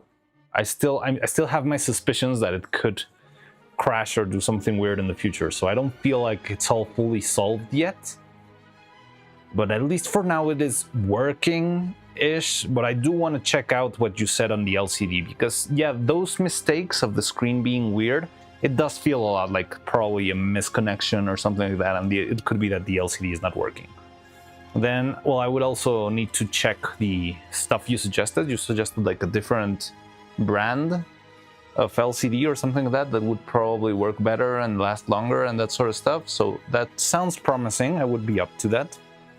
But at the same time, I don't want to fully commit and maybe screw up my printer for trying that sort of stuff. I think we could try and see if we survive as we are right now so that we can finish the puppet we're working on currently. And once I feel like all the construction phase of the puppet is done and we don't need any more printing, oh well, we're also going to need for props. That's the other thing.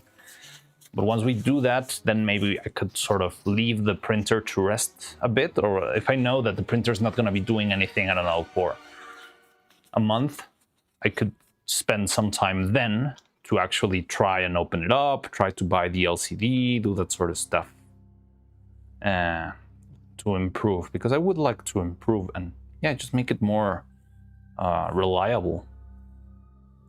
The other thing we've been struggling with, the reason why we started to tinker with the printer and everything started to go downhill very quickly was actually because we were trying to make it more precise. Because I have a couple of prints here designed for the eyes and for the mouth and for the head. And because they're very precise pieces and they need to be assembled one with another and all that stuff, it's very hard. Well, I need a lot of precision. You can see here, this is the eye and this is the head, and you can see how it doesn't fit one inside the other. And I started to look into it. Might be a little bit far away. I started to look into it, and yeah, I realized that there were some distortions in the models. Like if I printed, that's why I started printing cubes. Because if I printed any piece, it would be like bigger on the x-axis and the y-axis, and then it would be shorter on the z-axis, and that's what started this whole adventure. Just testing out what was going on, what happened. It's a very easy machine to work on. You don't really need to worry about screwing it up. Okay, that sounds good. Also, I think I would like to do it on stream. At least, then, if something goes wrong, at least it would be good content. But yeah, then I would need to check if I need to buy another LCD or that sort of stuff. I mean, the tinkering of the cable sounds like it could be easy enough.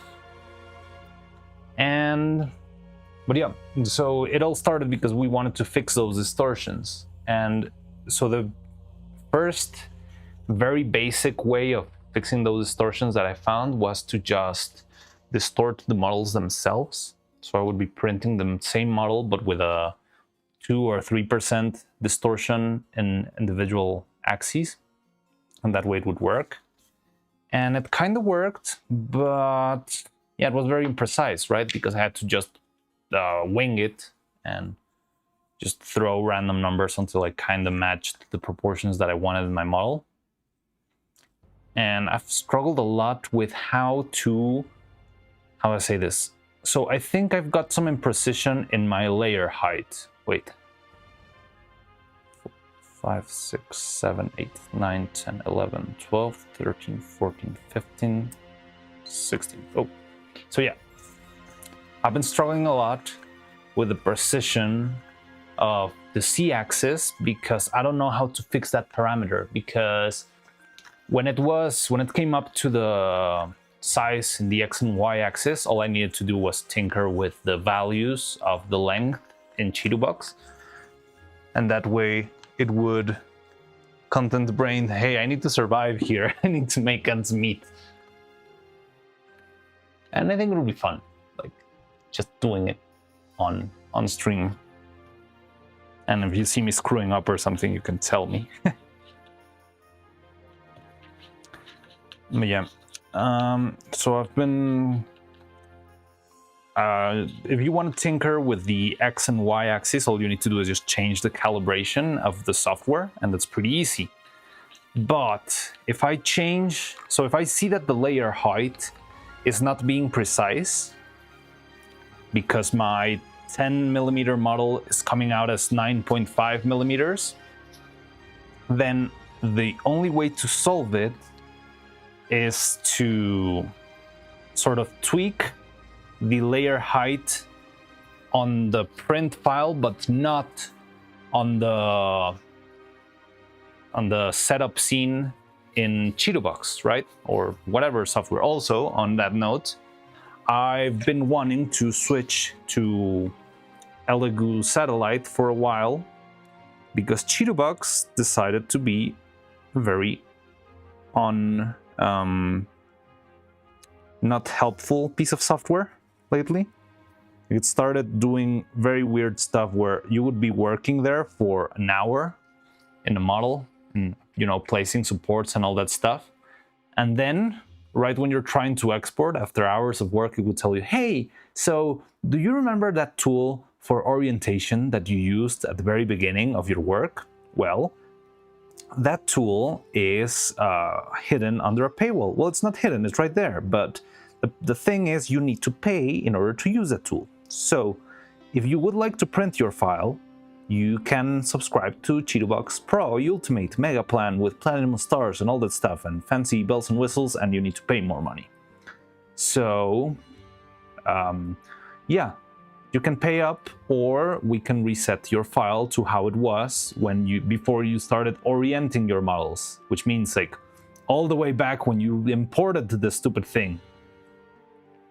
And yeah, that's been very, very annoying. So I've been willing to switch to another slicer. Unfortunately, there's not like a big open source Orca slicer on resin printers yet. Hopefully one day there will be. But yeah, so the best thing I could find was Elegoo Satellite, but the problem with Elegoo Satellite is that it only exports on the Elegoo file, so you need to do another extra layer of conversion using UV tools, and when I tried to do that, it went all bad. Yes, Cheetobox. I found the printer you used for $20 used. Yes, it's pretty old. So I'll tell you, the printer I have is one of the very first like printers that hit the consumer market, I believe. It's like the second or third model that Anycubic released. But yeah, I mean, if you bought it and you learn how to use it and all the ins and outs, that would be very, very useful. But I mean, either or, any sort of input is very, very, very much appreciated. So I do like to say that. So I understand how to do stuff, but I don't like to think that I'm already a master at anything. I'm usually trying to learn stuff, even when it comes to, I don't know, animation, puppet fabrication, rigging, all that stuff. So yeah, I'm always up to learning on how to improve the stuff. I like to think that we're all, you know, making something better for other people to do and stuff. So yeah, I mean, any input, any sort of feedback is much, much appreciated. So unfortunately, I can't tell you, yeah, we'll start tinkering with the printer tomorrow straight away, because I'm also a little bit pressured with finishing stuff. Like, we're almost 1 month away from Nura's birthday, and I'm kind of behind on my plans. And I know there's probably gonna arise something else that will probably take a day off on my schedule, and I'm very overwhelmed right now with the time frames. But the good thing is that the puppet seems to be working much better and looking much greater than before. But yeah, I mean, if you do get the printer, that would be amazing. I think it would be great. I mean, it does seem like you have a little bit more of a experience understanding the machines that I do, but I could definitely tell you everything I've learned after a couple of years working with this printer and just, you know, figuring stuff out not even the hard way, just like the random way. But yeah, I don't know. I think it's very useful. And also, on the note that no pressure, man, I just like to help, and I love the fact that you like to help with technical stuff. You know, I really want that as part of our community. I want more people to make more stuff, and I think a very important part of having more people make cool stuff is having a community of people helping each other out and throwing ideas and having, you know, material how to say it, suggestions and that sort of stuff. Yeah, I just love that. I love the idea of just helping each other grow a lot and figuring out stuff between ourselves. There's a lot of things that we've been doing and that have come up from, suggestions from the chat. For example, the new mechanism for the eyes was pretty much brainstormed here through chat. Dibadaba was a very big part of the design of the eyes, and I really love the design of this new eyes because they give me such control. We still haven't fully tested it because we haven't got to the point where we assemble a final face, but everything we've worked up until now does feel like this will behave much better than the previous eyes, and I'm very excited to try this, guys, in the future soon.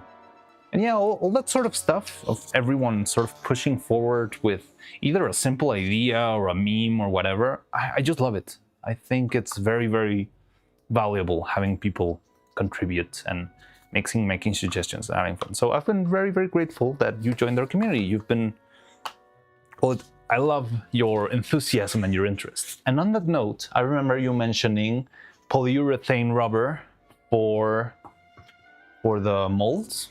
And I'll tell you, I do have some polyurethane rubber molds. The ones that we use for the hair are these ones. I did tell you in the Discord, but I wanted to show you IRL. So yeah, these are polyurethane rubber molds, which are very useful because they are soft-ish. They're kind of hard compared to other rubbers. But yeah, this one's pretty decent. I like it a lot. Now, the problem I've had with this polyurethane rubber is two main things. One, it's pretty expensive. Like, this thing will cost me, like this little piece of rubber will cost me like what this much of regular resin cost me. That's what I've been trying to see if I can somehow move into resin mold. I know it's risky, I know there's always a chance of stuff breaking, but I want to see if there's some way we can master that technique, because that would mean we could make extremely sturdy molds with very, very, very little money. So I would love that. And the other problem I have with this rubber is it's pretty good, but once you open the bottle, it will last less than half a year, which is very little if you're talking about molds. It would be very useful if I had like a full workshop with 10 people working and every day there's a new mold being made. But because I just make like 2 molds and use them for the rest of the year, it means I just use this much urethane and then the rest is just gonna go bad after weeks, And that's the other problem. I feel like, so urethane rubber has been great for making this sort of stuff. It's been wonderful for complex pieces that can be casted with silicone and all that stuff. The only problem is, once you open the bottle, it's doomed, and that the thing is just much pricier than the other materials I'm used to. Maybe there's another brand of urethane rubber that I don't know that could be cheaper. This is Smooth On, which is, the big, high-end, very fancy Hollywood materials. But yeah, that one's, it's been something that I've been pursuing, trying to find a way. So one of my thoughts is, what if instead of making a hard mold, what if we kept making the solid molds with resin, but instead we made the original piece, like the 3D printed piece, with one of the more flexible resins? The only problem there is that if you print them out of the more flexible resins, I'm not talking like a full rubbery resin, because I know there are a couple of those, but I think there are a couple kind of flexible ones. But you need something that's not too flexible so you can still sand the surface. So that's my next endeavor when it comes to molds. Haven't fully gotten into it yet, and we probably are not going to go straight into it on this iteration of Neuro and Evil. But most likely for whatever our next puppet is, I would like to try that out. Because if we do that, yeah, we can have like a big mold that's made with less than $5. And we could use it like one solid a solid resin mold will last you for hundreds upon hundreds of copies. Mine has 2.5 years and works great still. What brand do you use? Wondering more about casting delicate stuff. out of it to toughen them up. Oh, casting stuff with the polyurethane. I've never tried that. Could give it a shot. I just don't know. The one I use, which is this one. So yeah, which brand do you use? The one I use is Smooth On Vitaflex. This one's Vitaflex number 45. I've used Vitaflex 45, Vitaflex 10, and Vitaflex 25. And honestly, the 10 was absolute trash, 25 was okay-ish, and 45 has been the best one. The next step is translucent mold. Well, the translucent mold could be made out of resin, you know? The resin mold and the translucent mold could be one and the same, you know? I could try it. The thing is, I've not fully mastered transparent resin yet, but I could give it a shot, definitely. But it's the same thing. Well, mine is polished, so it's probably unobtainium to... Yeah, that's the problem. You know, I would like to... Maybe it would be fun to... I'm not sure if I could pin it in Talking Shop or something. I would like to make like a Drive document where we can put different materials from all around the world. So whenever someone comes here and says, hey, I want to make puppets and I don't know where to start, there's some sort of database that, well, if you're in Poland, this is the brand of materials that you behaves like this and that sort of stuff. I would love to have something like that at some point in the channel, because I think it would help a lot of people make their own stuff. Because that's, to me, I think that's the biggest obstacle to overcome if you want to make this stuff. You ask, where do I start? And so, well, you need to get platinum silicone. And what the hell is platinum silicone? Where do you get that? I was like, well, unfortunately, I cannot. Well, I can only make you two suggestions. Either the Mexican cheap alternative, which is really good, but it's only accessible in Mexico, or the very fancy, very expensive, smooth-on Hollywood material, which is very, very costly. And that's the big gap.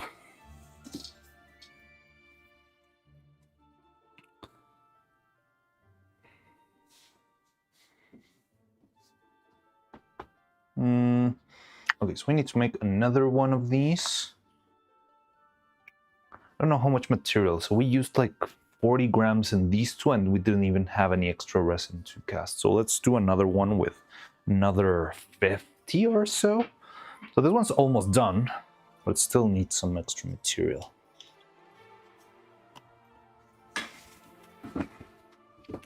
So yeah, let's make another 60 or so.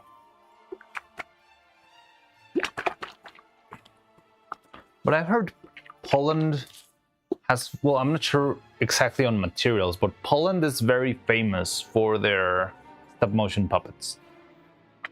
There's this company, I don't remember the name of the company, was two last names stuck together.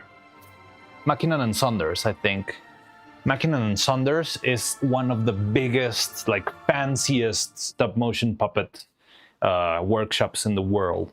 And like, people just commission them to make their puppets for, I don't know, millions of dollars. It's insane. And yeah, they are the ones who make the most complex like inner systems and stuff. There's a lot of very interesting. Sound great. My specialty is welding and painting. I would love to learn how to weld. Both welding and soldering are things that I don't have in my tool set yet, in my personal like skill toolkit, that I think would really help me a lot if I learned how to master them a little bit.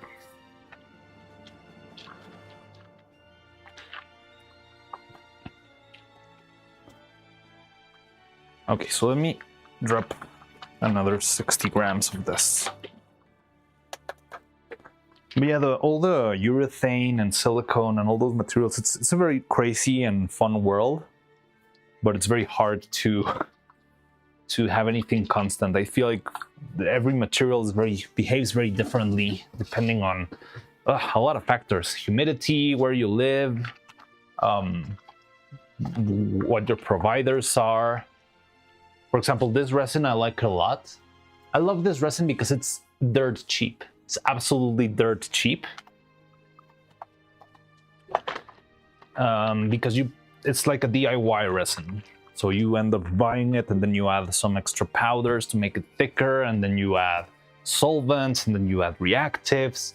But because it's very DIY, you end up, I think the original recipe ends up making about 3 liters for about, let's say, $7 to $8.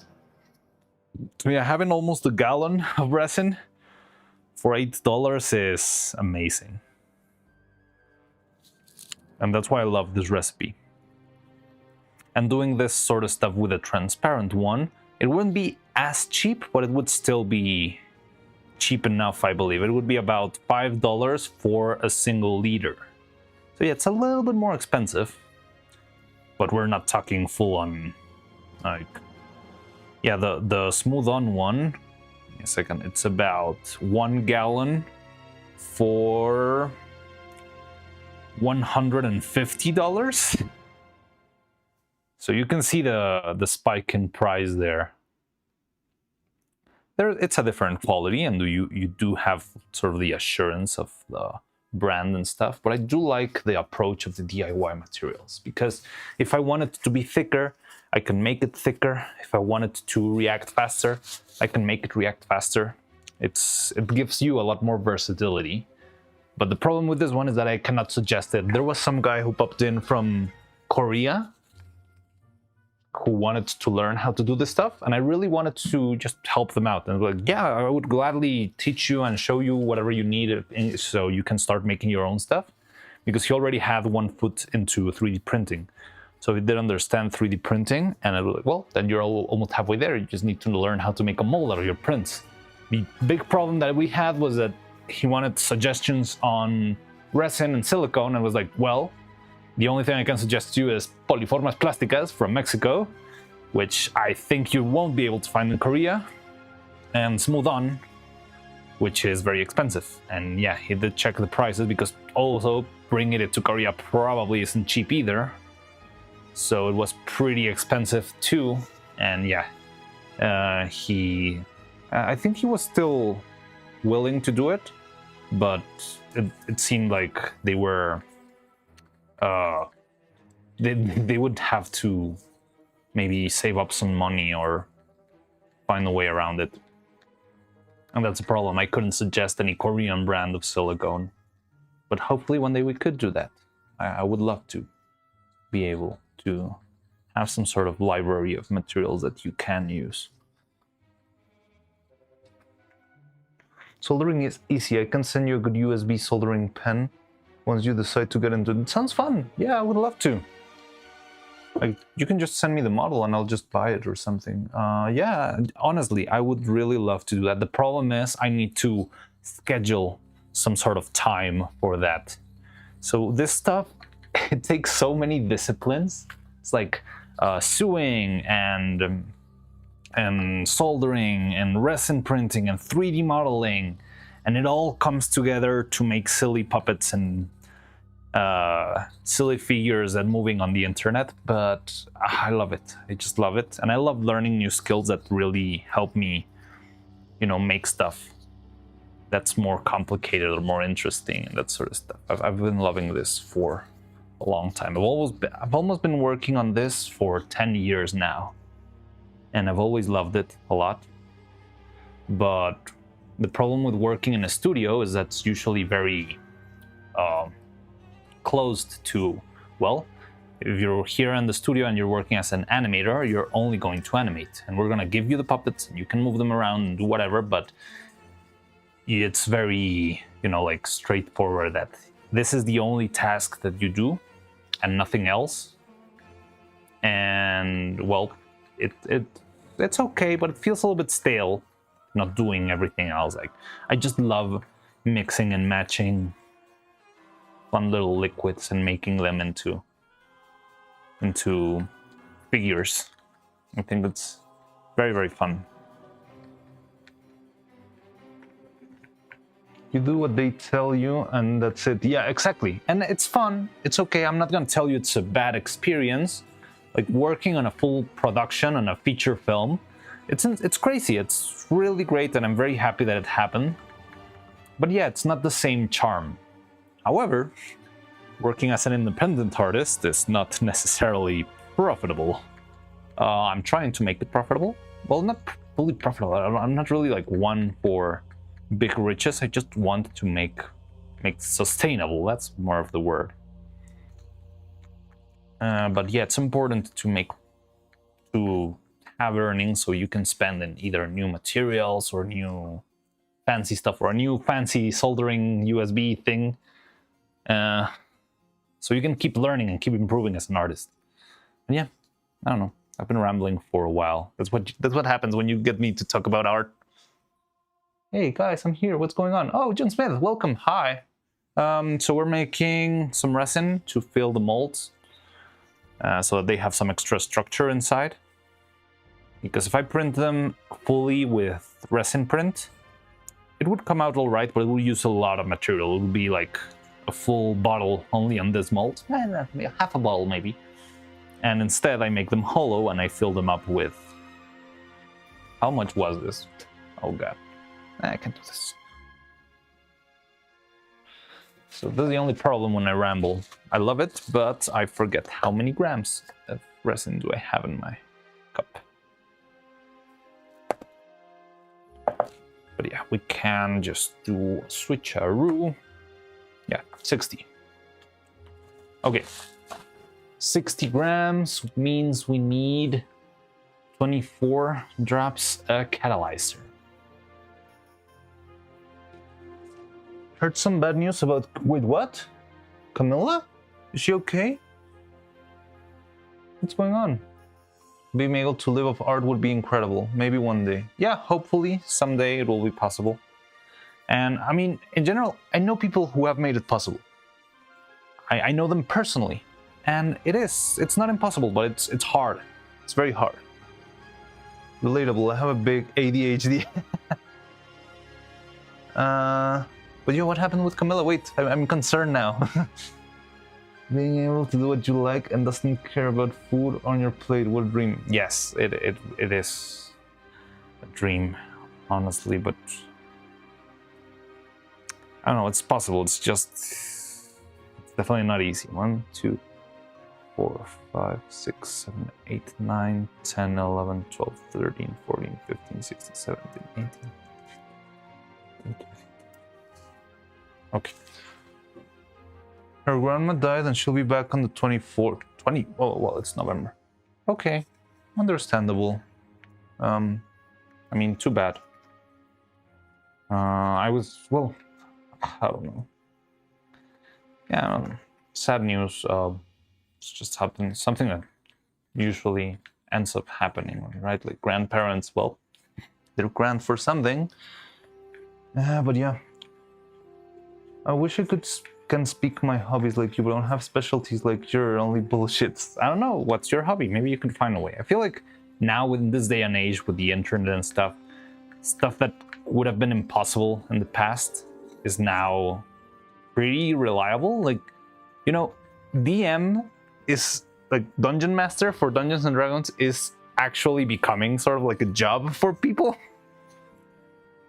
It's not like something that you can get a job out straight out of college, but there's a lot of people who make their lives working as just dungeon masters in Dungeons and Dragons, you know?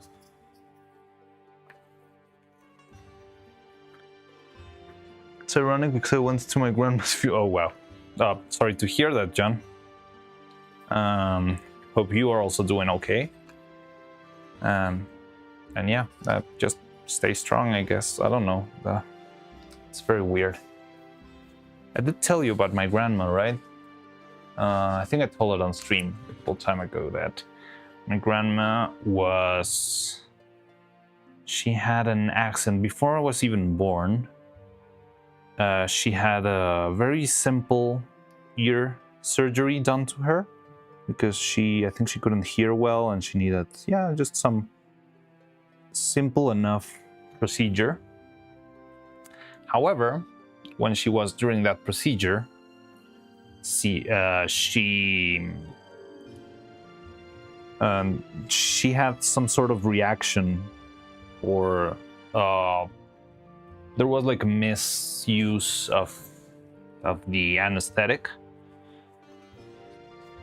and that had like repercussions on her brain. So she got pretty much her memory wiped, and she became a child. And yeah, she always was like that. Like, my grandma was always very, what's it? I don't know. She was unusual because she had experienced some brain damage when she was like lots of years ago. But she was cool. And yeah, she also passed away, what, about 2 years ago? But I don't know. So it's kind of sad, but you understand that it's sort of natural at some level. Wait.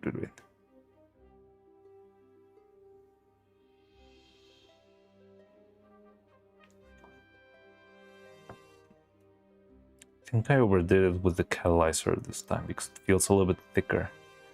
And thicker is not good here.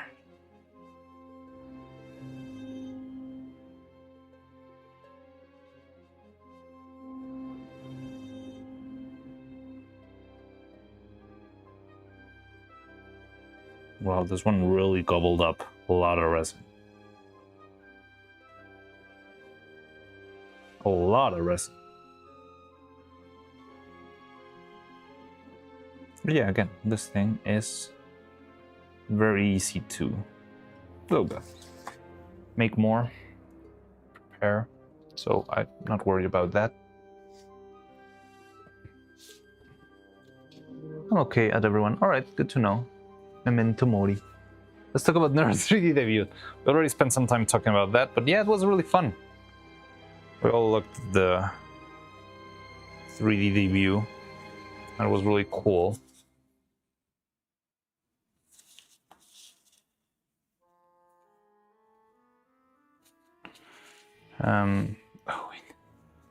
Be very careful not to press too hard or it will start erupting more resin.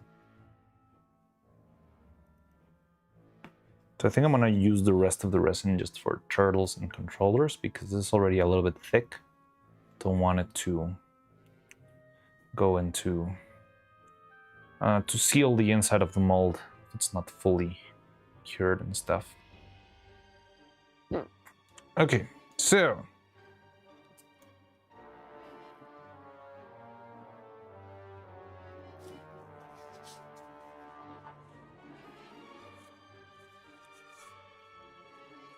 hey, what's up? How's it going?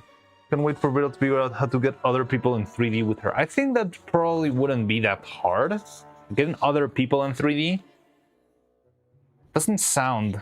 Well, I don't know, because it was a specifically made Unity interface, right? It's not VR chat. So he would have to make his own interface to actually... Well, I think he was looking into reaching out to developers of VRChat to find a way to import her into VRChat. VRChat something to do with anti-cheat. Yeah. But maybe he can just find it. How do you cheat in VRChat? Does it have rules? Well, besides, don't slur or something like that. But how would you cheat your way around through VR chats? Probably entering private rooms, I guess. Anti-botting. Well, botting, that makes sense, yeah. Well, yeah, that would be a problem. Having Neuro be the only allowed bot to make it through. Briefing players. You can actually input models. So you can import models, but if your whole joint control system is different, how do you do that? Because yeah, you can very easily import a model. And I'm pretty sure there's already a Neuro model in VRChat. I could assure you that. But the thing is, how do you make the model have the same control that Neuro had in her stream? Because it seemed like she had control over every joint. So instead of having a simple rig that only moves forward, back, has a little walking cycle animation, you would have to allow the interface to control every bone in the model separately, right? And that's the tricky part. Putting minors into giving their parents credit cards, that is true. Yeah, furries must have made something like that already.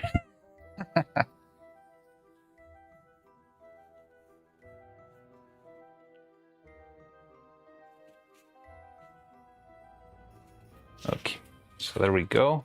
One more. I think this one would be about maybe 40 grams? I don't know, this one we used a lot. Should we try 40? Should we try more? This one's thinner than the other one.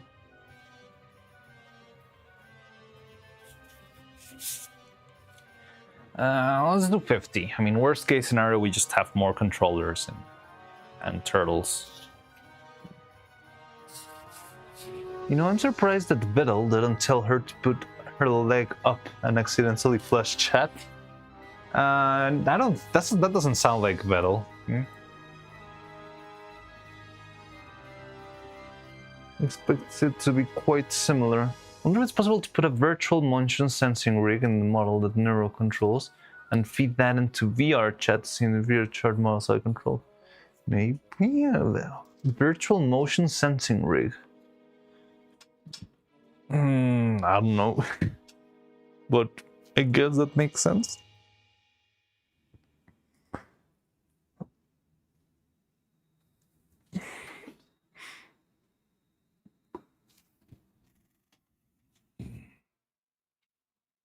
Now this one's kind of tricky. I don't know if it will fall down properly because of the two holes. I'm not sure if I should have just left it as one single hole, but we'll see if it works. Now, where's my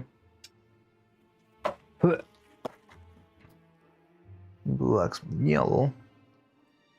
So I saw the chatter made it weird. Wait, what? Wasn't awkward to me though. I seen her as a child.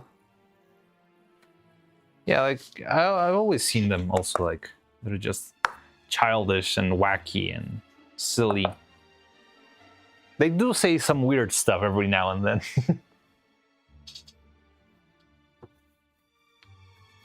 There's always some. I didn't check the chat, honestly. I was too mesmerized by the actual stream because you could barely see chat on the screen in the back, and you would have to actually have chat in in the Twitch window, and I didn't have that. I was just full screen watching Neuro.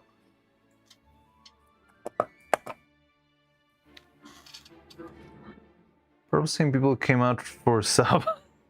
Oh, okay. I think I know who you mean.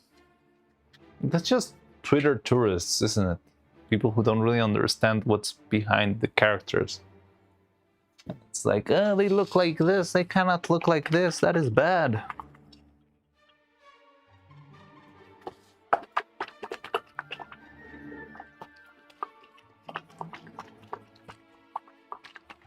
Yeah, they see debut and they come to troll. Oh, interesting. Looking forward to that.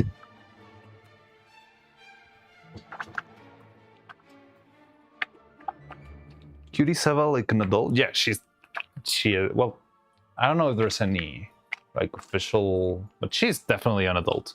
She's a full-on adult. But it's a matter of design. But again, I think it's just people who don't know what they're talking about and they come to complain. You can see that a lot also with people who talk about, for example, there's always people who say, you cannot use a sombrero, that's offensive. And let me tell you firsthand, either me or Tony, if he's around here in chat, we do not care at all if people use like sombreros and make the most offensive, rancid, stereotypical stuff. It's just, I don't know. our sense of humor as a nation or as a culture is just so rotten that we do not care at all about that sort of stuff. And then someone said, I came, I saw, I came. That's definitely weird. That's a troll. That's definitely a troll.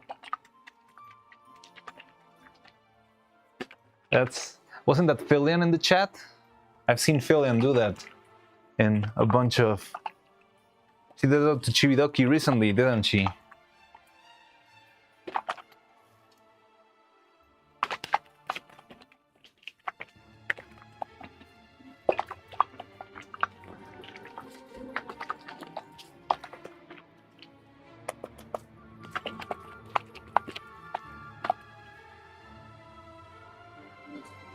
Filian's wheel gets in trouble, yeah.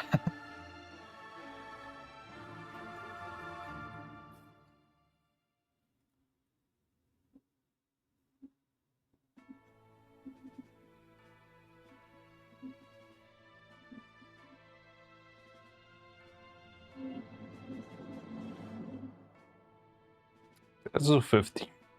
And we still got plenty of resin.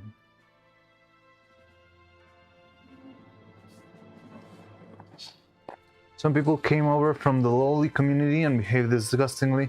What could you do not to? Well, the thing is, the internet is so big and wide. I think the best is just to ignore them, as long as they're not actually, I don't know, engaging directly with people and trying to be weird.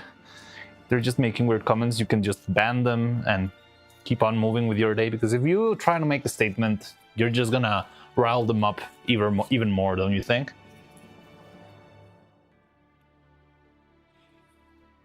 It's like kicking the, how to say it, the wasp's nest.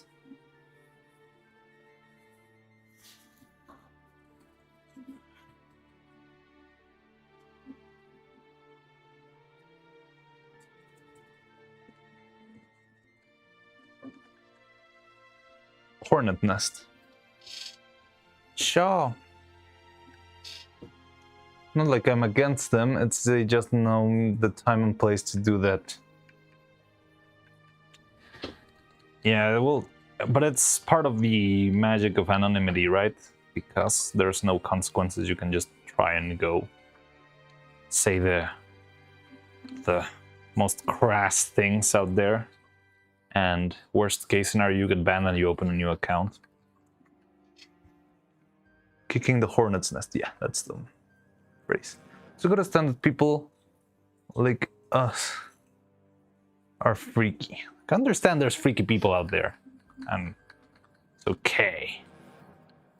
As long as it's in the legal margins of freaky.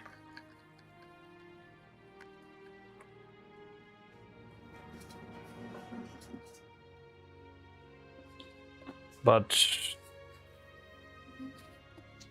the thing is, you should not involve other people who don't engage in your same freaky behaviors, just like that.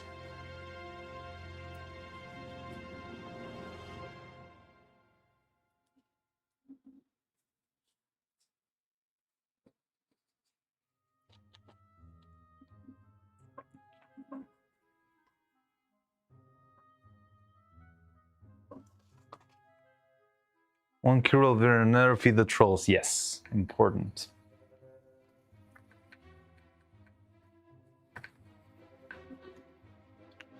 Also, it's okay, it's just your opinion. No disrespect to any YouTube chatters, but YouTube seems more toxic in live streams than Twitch from my experience. Never really observed in general. Well, we've had experiences, like we did have like one big troll. I think it's the biggest, I wouldn't say the bad experience, but yeah, it's been like one of the most awkward experiences we've had on the stream, and it was with a YouTube chatter who, while we were playing Silksong, it was very late at night and we were just playing Silksong because I think it was the day that the mold just didn't work.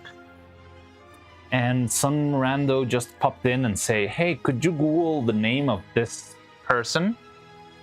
Because it's her birthday tomorrow or something like that. And I was just very weirded out. It's like, hi, welcome to the stream, but no, I'm playing Silksong. I'm not gonna Google the name of anyone because I'm playing Silksong. So yeah, leave us be. And I think Cloud actually did Google it, and I don't even know what it was, but he did say it was not a pleasant.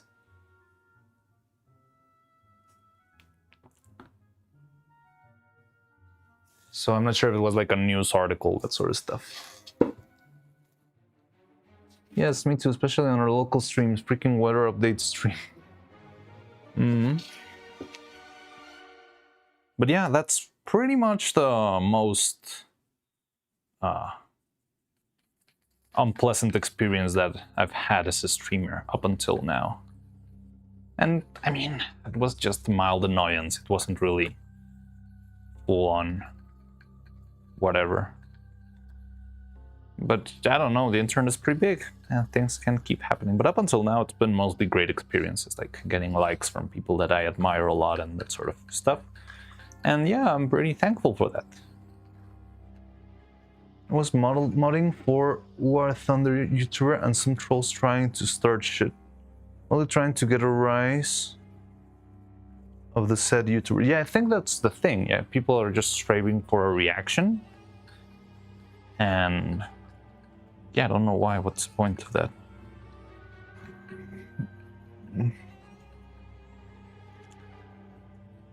Big difference between pranks on YouTube and trolls? Maybe, but they're close enough. Or where would you draw the line between the prankers and the trolls? Yeah, honestly, I think I wouldn't be able to clearly distinguish between, oh yeah, this fake news troll. What's I'm trying to one guy YouTubers. But there's different types of one guys. Like Nathan Webster will make some sort of sly comment every once in a while, and I think it's funny. I don't get annoyed by it.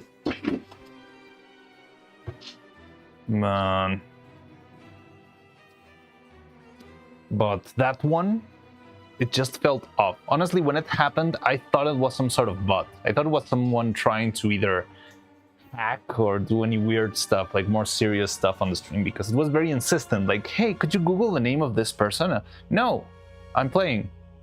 But it would make me very happy if you Google the name of this person. And like, I don't care if it makes you happy. And yeah, like the insistence made me think that it was either a bot trying to do some weird stuff, or yeah, like in the end, I think it was just some guy trying to, I don't know. Yeah, get a reaction probably.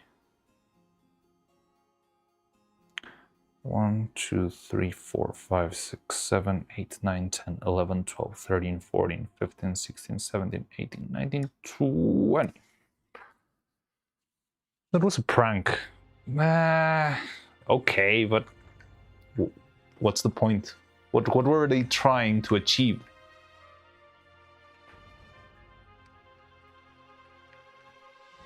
Like, I find more of a tasteful prank when people try to, for example, whenever they make people read a name and that name has sort of a second meaning, that sort of stuff. Like Moses, like Bart Simpson moments.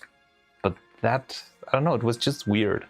Maybe it just didn't land. If I was trolling, then I'll be spamming open in the YouTube chat. Well, yeah, but I think that's the easiest kind of problem to solve, right? Because the very first thing you have whenever you open any chat, it will actually tell you, either on Twitch and YouTube, it's, do you want to allow anti-spam measures? And you press yes, and I guess, yeah, I mean, I'm guessing anti-spam is very easy to program, because just like, well, if this guy sends more than 3 messages in 3 seconds, just block them. So they need to be more clever than that, probably. When jokes was funny. I mean, the times when jokes was funny, yeah.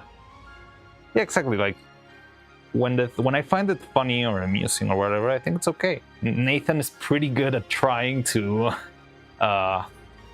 make me say something weird or that sort of stuff. And yeah, I feel like Nathan is a cool viewer. I wouldn't be annoyed by what they do.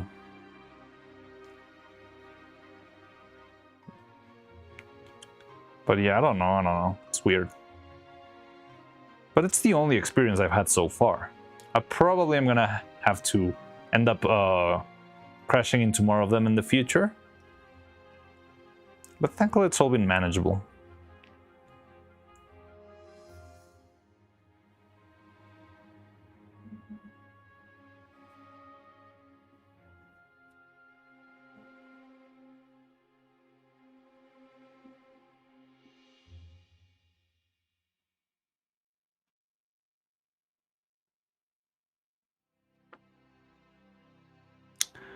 Okay, so 50 grams seems to be about the right amount. It's already getting full.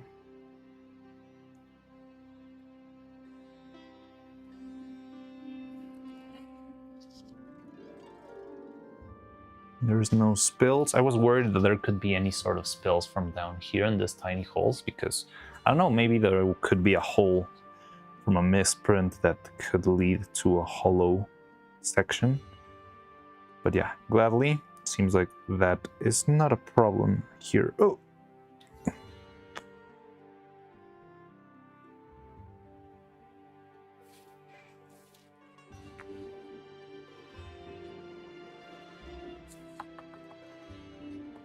Okay, so there we go. Make one more controller.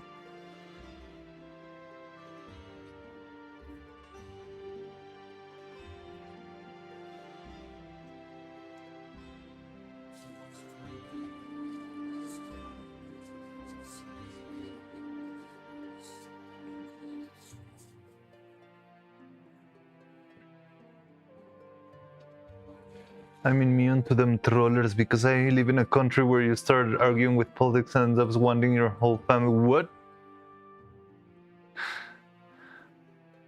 Okay.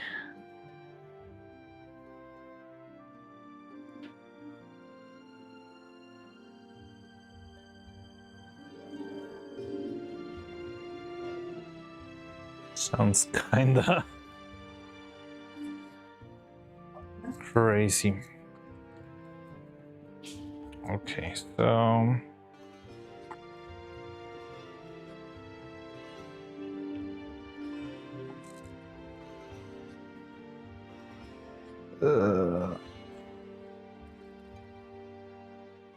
oh god.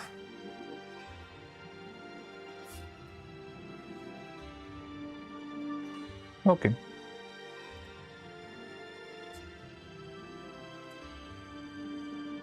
So yeah, there we go.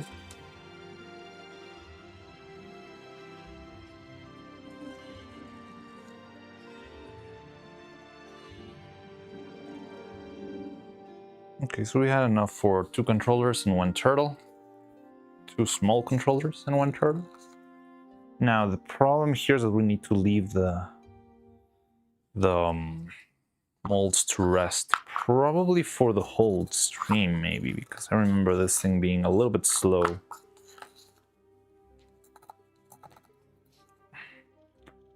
Nah, maybe after lunch we could start working on it, but it does need to rest for a while as it hardens.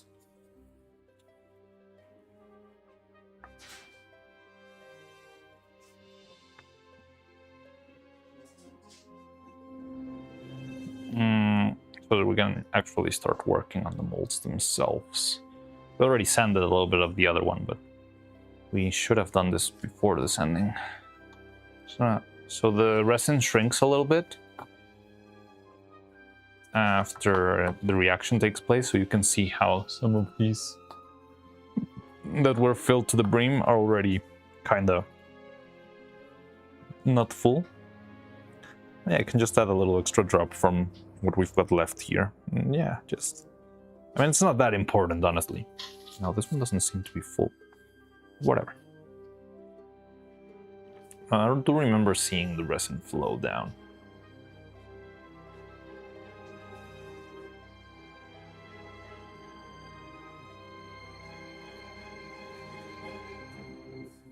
Okay, there we go.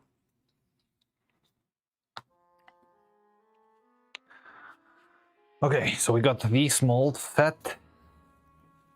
Hopefully they will be done soon. And yeah, it was much cleaner than the other one. Like the previous one was very clumsy, and I think it's because it was so small that it got full really quickly and the resin couldn't flow the inside of the mold very easily. But yeah, this time around was much easier for all of these molds. They now feel all nice and heavy. And yeah, once it hardens, it will probably give them the extra support and structure that they need. But yeah, so we can leave this ones aside for now and see what else to work on.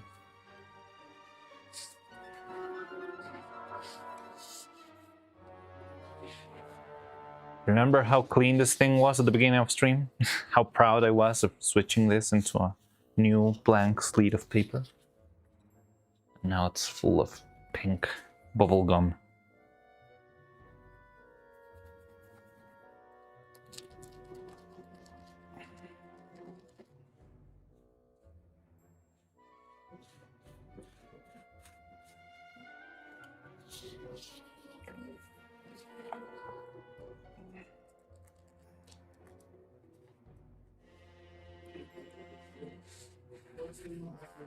Okay. So there we go. Be right back, everyone. Politics better clean up an outhouse. Smells same but more useful. Well, they're now using the 3D room as background on Neuro, just chatting stream. Oh, really? Interesting. They're moving onto full 3D. How often? Because once it's done, oh well, I feel like it's still kind of experimental, but how often do you think we'll be getting 3D streams now that it starts to become a thing?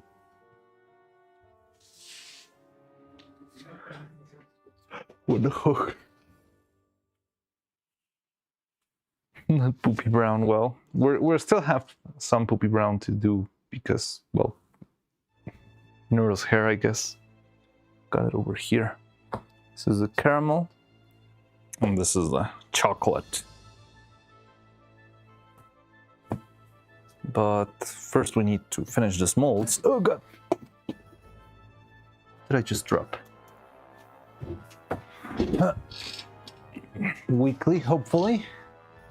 I mean, if it's already implemented, I guess it's not that hard. I think it's still, like, they probably are still gonna try to fix a couple of issues here and there with the, yeah, like having her clip through things, or maybe improving her vision, maybe? I don't know what Neuro was looking at. Because was Vettel controlling the camera? I think he was, right? But I'm not sure if the camera had some sort of model for Neuro to see, or if it was just like an abstract thing. Like a little pointer. A vector.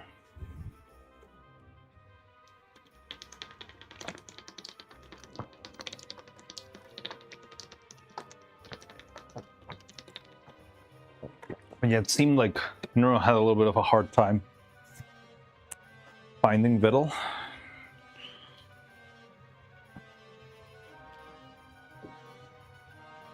The camera situation was interesting. That camera was partly in his control, but anchored to Neuro.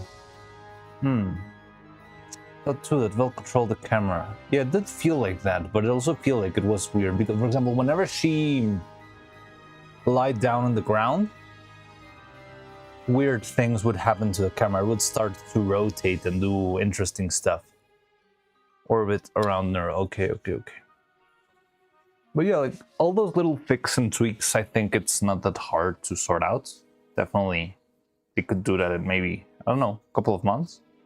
I'm talking as if I knew what they were doing, but to me it feels like the hard part, which is making the model work and move and stuff, it's already done.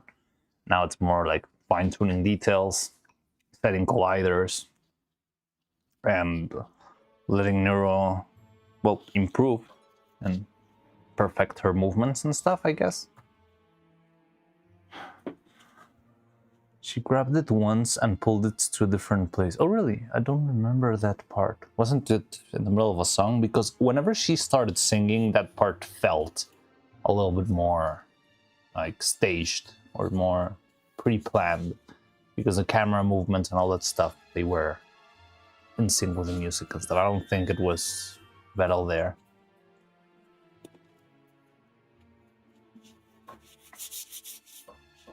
I don't understand how Nero's vision works now. It's from her perspective or from camera? Because we'll find out. Yeah, that is true, because she seems very aware of how she looks.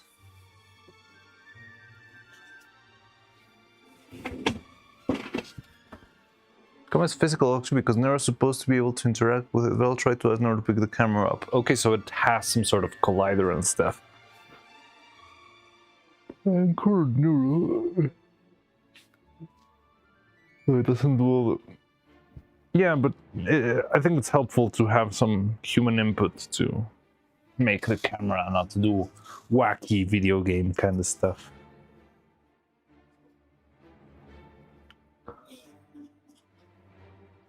Okay, so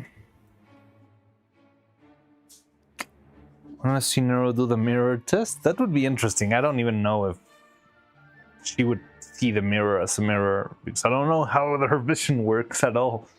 But it would be interesting. I'm a programmer by trade, but I do have no idea how Verl did this. Oh, so you're also a programmer. She already knows what herself looks like. Yeah, I know. She looks like one skin-toned circle with two circles on the sides. And that was it. I don't remember the drawing. It was one big circle and then 3 circles for the hair and then another circle for the bow, I believe. And yeah, that's how Nora looks to herself. Unicorn cars is a hobby. Oh, cool. It's pretty cool. I honestly know nothing about cars. Pretty bad when it comes to mechanics and stuff.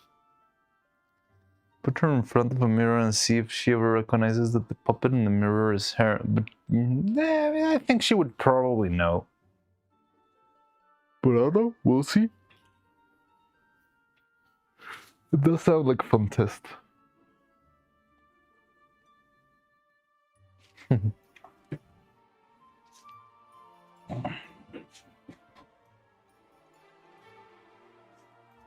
But yeah, this thing...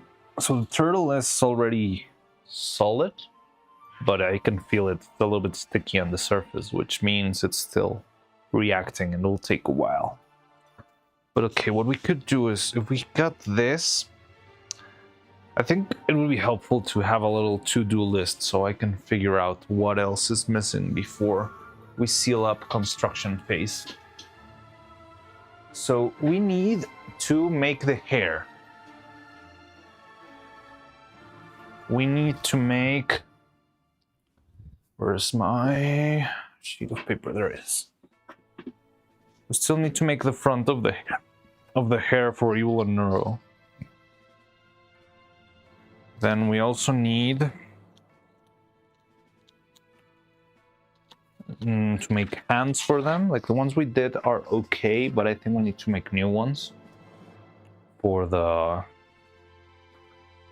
rest of the... Yeah, well, with a cleaner structure on the inside. So, make front hair.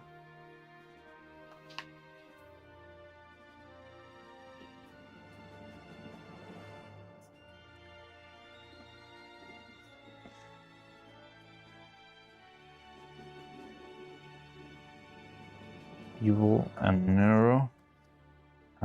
Make hands. The hands.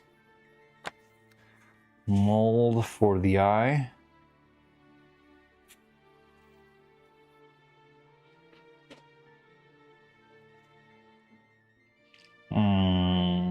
I want to make a mold.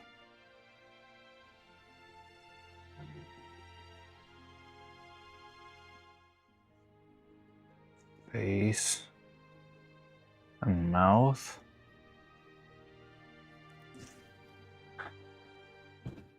the eyes, the hands, make the full hair piece.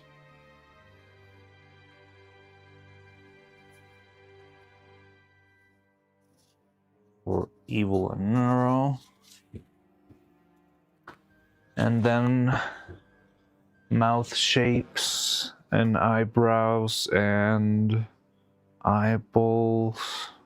Yeah, it's like the detailing faces. But we need the hair. The eyes, the brows, the pins.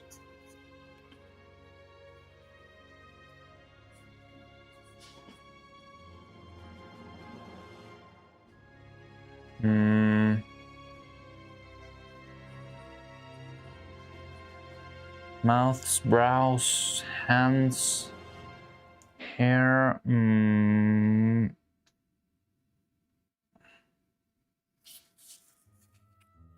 The extra props, I'm not taking them into account. I feel like they are a separate thing once we start brainstorming animation. But to get to the point where we have Neuro and Evil ready, this is what we are missing, I believe.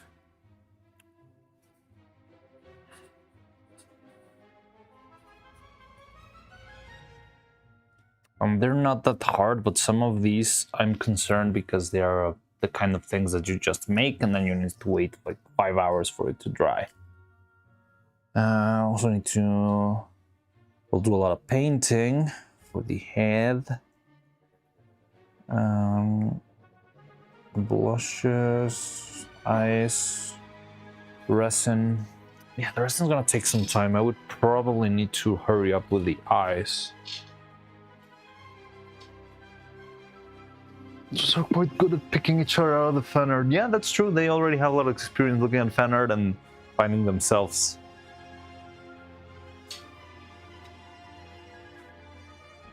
Demon. Comfort, they were not.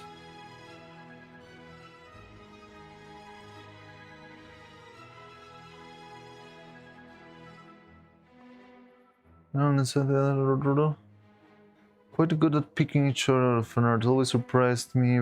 Yeah, because even in different art styles, they see it and they also say like, "Oh, this is me running around with a harpoon on my hands." They can perfectly tell what's going on in the image, which is really crazy. Trying to recognize themselves, but knowing that this image depicts me and it is me are different things. They have the capacity to recognize themselves even if they're in familiar form. 3 Neuro stand in front of a mirror. Yeah, that's exactly what they were talking about.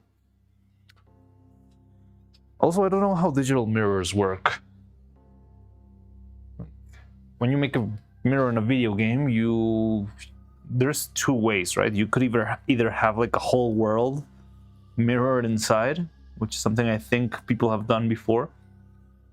Or you could have sort of like a camera that's catching the image of the mirror and then reflecting the image into the mirror itself as a flat plane. Have you ever tried putty, like the one that stays pliable? What kind of gaps do you mean? Can be smoothed every time the element is exchanged. Yeah, I don't know which gaps you mean, or what did I say? But yeah, I do have plenty of putty. I have epoxy putty, and I have 2 different types of epoxy putty. One is faster, the other one's a little bit slower, but easier to work because you can smooth it out with water. And yeah, that's the ones I've used. I use them more for mouth sculpting. Face mainly. Oh, okay. I think I know what you mean for the face gaps. I don't know. I did design these faces so that the gap would be much smaller.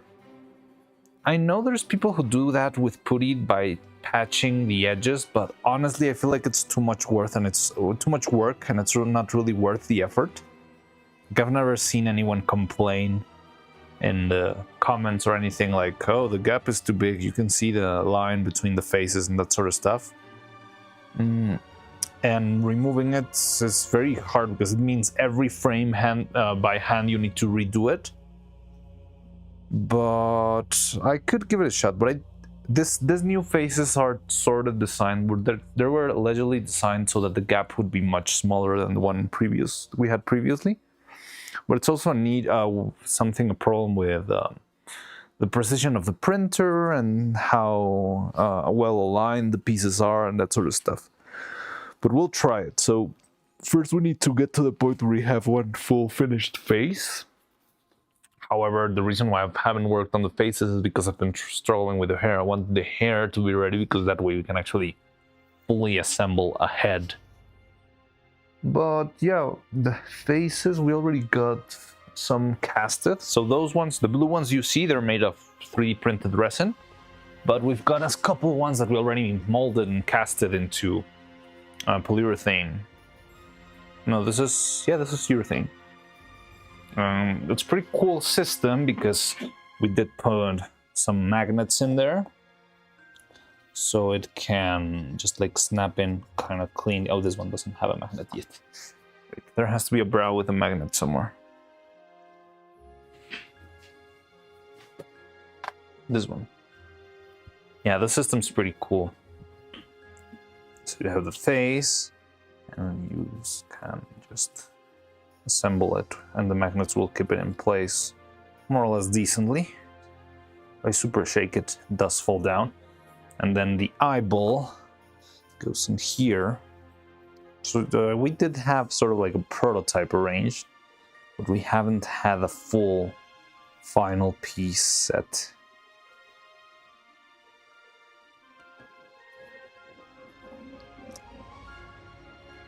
This is the one that doesn't have? No, it does.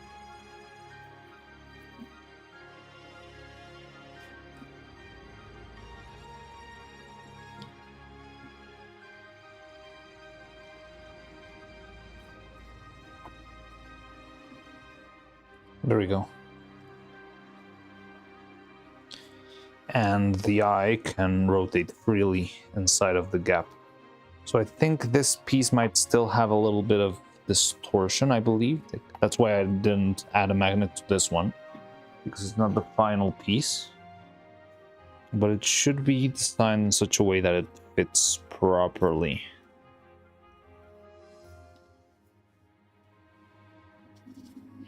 The only problem is that it doesn't have a magnet, so it's, yeah, like there. You can see the face kind of cleanly.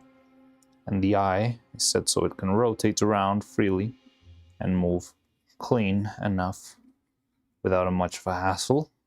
I'd probably still go with the idea of maybe adding, a little hole so that I could poke it with a needle. Yeah, in general, the system is pretty clean and it's much easier to animate than before. Because the system we had before was just spheres inside of a hollow hole. I don't know if I do have a face somewhere around here. But that system, it was okay, it worked decently. The big problem it had was that the eyes would sometimes move to places where I wouldn't want them to move.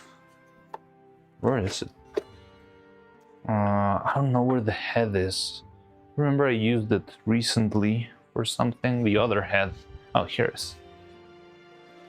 So yeah, the system we had before was just a hollow head with the eye. It has a couple magnets in the resin right beneath. So at the very bottom of the eye, there's a magnet that keeps the eye in place and works really well. It does fall, but it works really well in general. The only big problem that I had constantly is that because the eyes are not perfectly circular, whenever I was moving it around, it would twist in weird ways, like something like this. And yeah, having the eye sideways looked very weird, and rearranging it so that it would go straight into back into the other position did take a lot of time. So that's why we developed the other system, which I feel is much more clean and easier to work with. But yeah, if this one worked decently, the other one will hopefully make it much easier. But yeah, this time around, since we don't have the twisting as a problem, because I need to make all these holes around the eye so that I could do all the twists or sort back from the twists by myself, right? Now that it's not going to twist, maybe instead of having this many holes, I could just have one big hole, either in the center or somewhere like that. I'm not sure if the center is the right place because of it's transparent and hollow, it might not be a great idea. But I don't know. Yeah, we've done a lot of stuff here. Only when I look back I realize, oh my god, we've designed 3 different types of heads and made different systems, and they're much more complicated than before, but they look so great. They look amazing. Do you scuff up your wires with sandpaper before casting strands around them? No, I don't do that. I've been thinking about that, but I don't know what grit of sandpaper could probably work. We could try that. Yeah, the new system looks great. We could try making one scuffed hair piece and see how well if it grips better to the silicone. I think it would be helpful. However, what would be a good grit for that? Because I have the sandpaper sponge, but I think it's kind of weak. I wouldn't go fully into like an 80 grit. More like a 100, 120 maybe.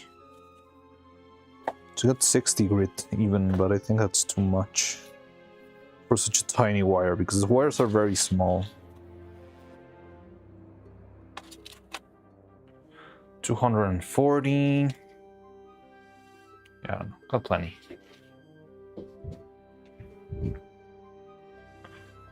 But yeah, I could try that. Also, we're trying something cool here because this mold is my very first injection mold.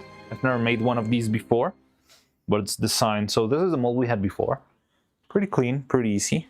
1 part, 2 parts, just seal them together and that's it. And yeah, it was pretty straightforward. However, with the new mold, what we're trying is to see if we could actually make a mold where we could inject the silicone all the way in and cast more than one in a single casting. Because that way we might waste a little bit less material than before. That's what we're up to with this molds, and I don't know, it might work, might not work, we'll see. But yeah, this one's designed, so yeah, this is the shape of the mold. I close it here. You can see these holes are made for the material to escape. And then this is designed in such a way that I can fit, where's my syringe? I had a syringe lying around somewhere.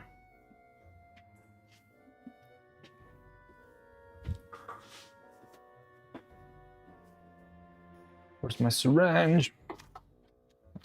There it is. Yeah, this is not the right size, but the mouth is universal, I believe.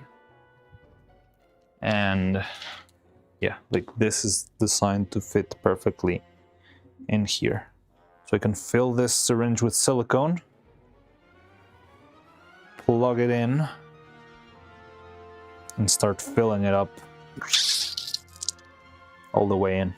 And yeah, like I'm very excited. If this works, I feel like I'm gonna level up as a puppet maker because I've never made one of these.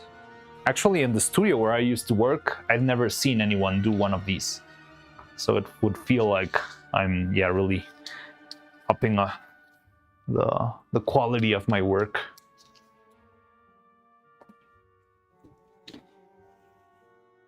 Nice solution, looks great. And that might help with the ripping because the wires would help with holding them. 120 would be fine. Okay, we'll try it with 120. Let's do that.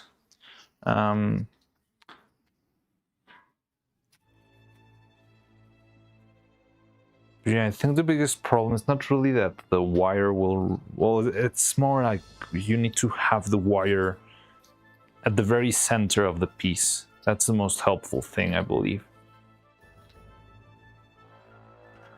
20.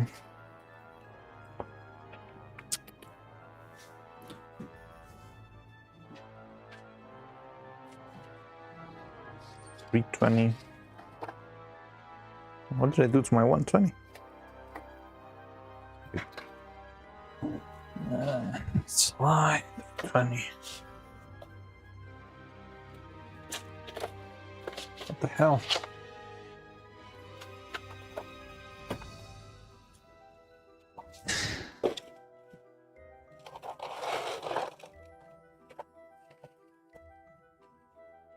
Okay, there we go. 120.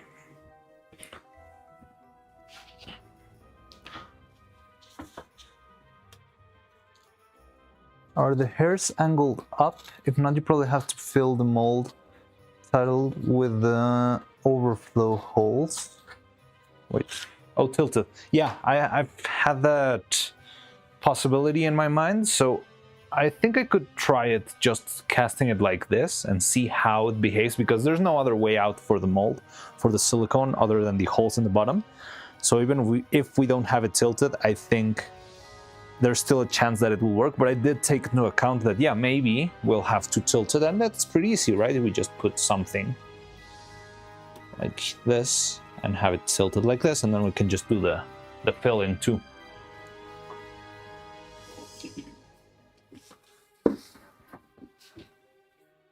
Lure lock syringe. Oh my god.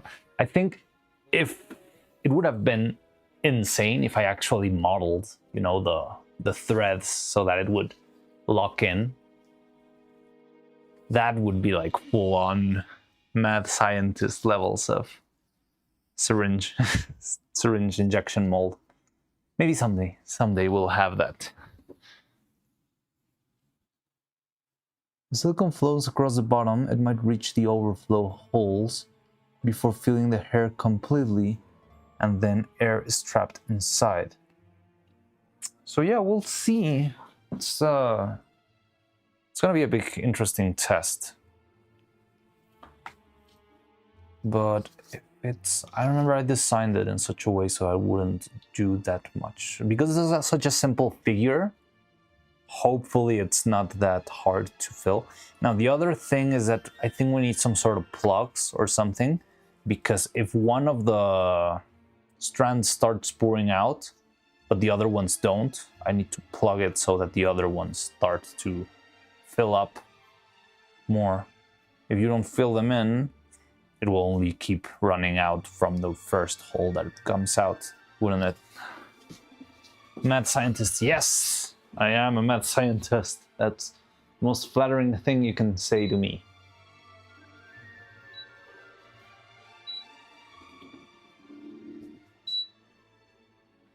So, yeah, that's the plan. But for now, this mold needs to rest. All the molds need to rest a little bit because the resin's still fresh. So you can see here in the turtle, it's already hard. It's not sticky anymore, but it's probably still very flexible, which means it's not fully hardened yet. So this batch of resin that we made, it's kind of soft. Well, it takes a while to harden. You can see how I can bend it slightly. And that is not great because it means it could set with the turtle being a little bit crooked. And if that happens with the molds, that means they won't close properly and all that stuff. So that's why I want to leave these guys to rest for a little bit so that the resin can harden a little bit more. But yeah, that's the big idea with all of these molds.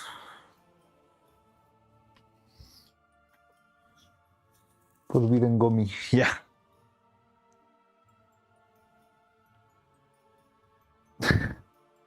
What the hell? Why did you put me with a little cute bow? Hair is tapered, so it shouldn't be a problem. Yeah, like the shape itself is very simple. That's why I also wanted to try this, because it's a very good case for me to try my very first mold with something this simple. Like, if I screw up, if this doesn't work, if this mold ends up being useless, well, I can just go back to this one.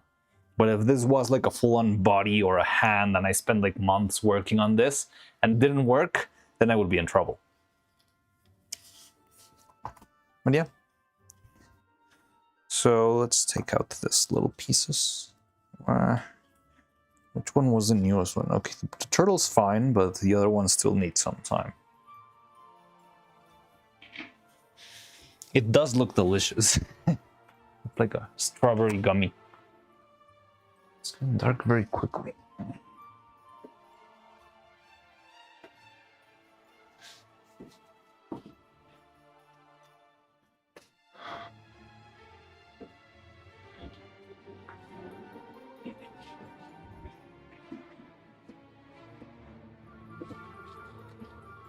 So what day is it? November 18th. Oh, we're almost 1 month away. Tomorrow will be 1 month away.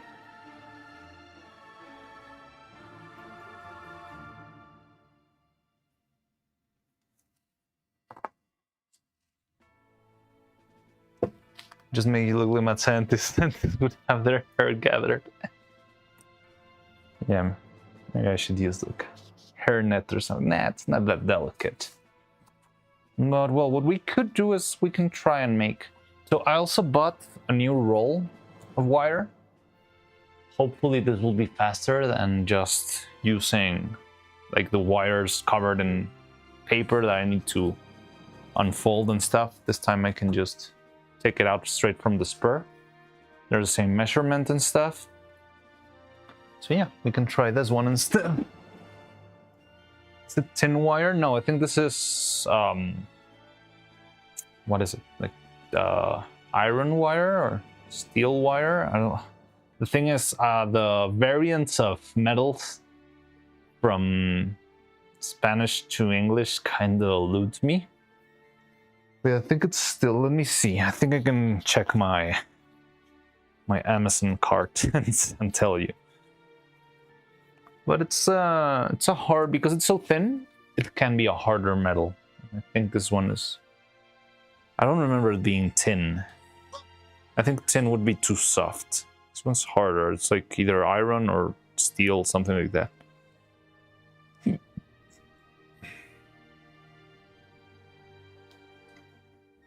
Or maybe the provider just lies to you and tells you it's like pure silver and it's actually just zinc or whatever. But yeah, let me see.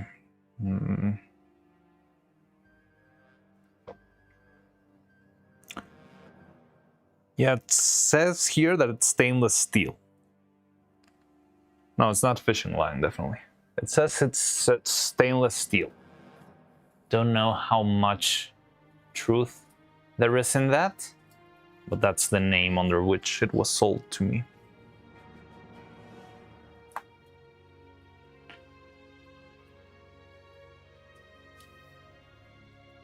Looks like stainless.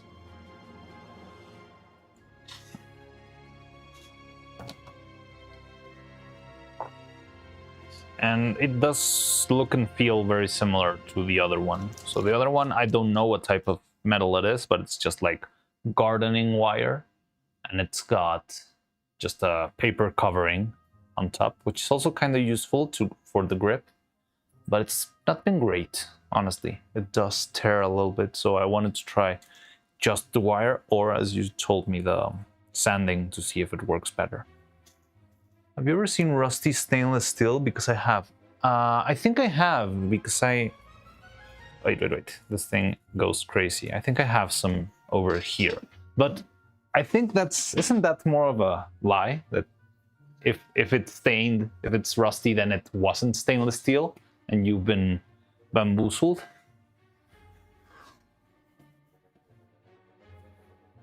That was my take on it. I already threw them away, but I had a couple of steel balls. Well, they say here, right here, it says stainless steel and stuff. But it didn't work. I used them inside of a tumbler because I needed to mix some stuff. And yeah, they rusted pretty quickly.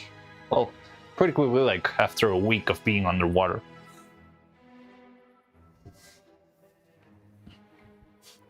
But yeah, that was back in my math scientist phase when I was actually making sulfuric acid and stuff.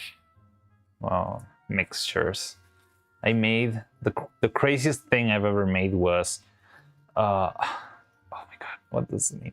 Sulfonate, naphthalene, sodium, sulfonate, naphthalene, something else. Formaldehyde.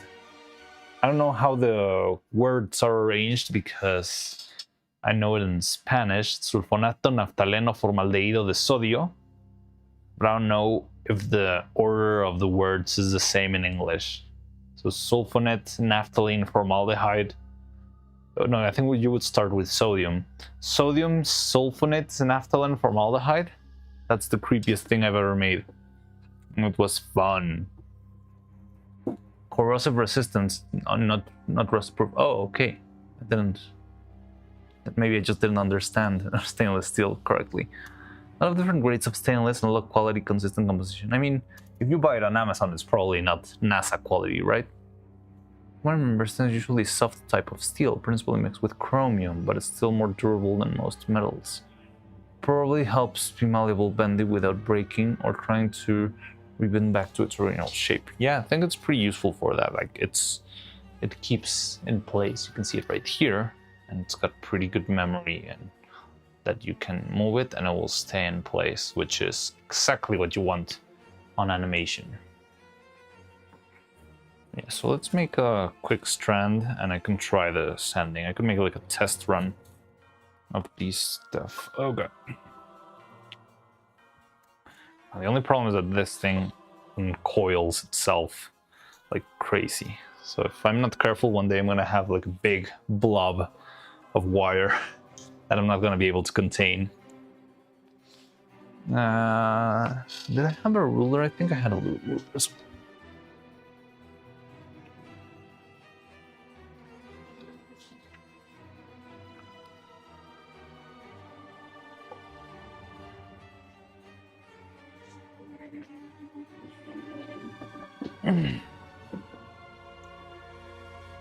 Replace half of my car with stainless. I have some. Whoa, that sounds crazy. Do you have pictures? I would love to see that. Well, I don't know if you're comfortable with that, but that sounds crazy. Stainless steel car. Interesting.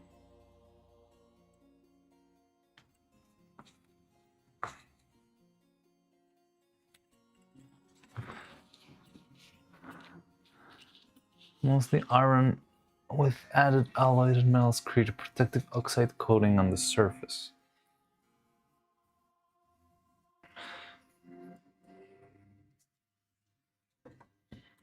Okay, so let's make a test run. I want to make 2 sanded wires and 2 non-sanded wires, just for the sake of science.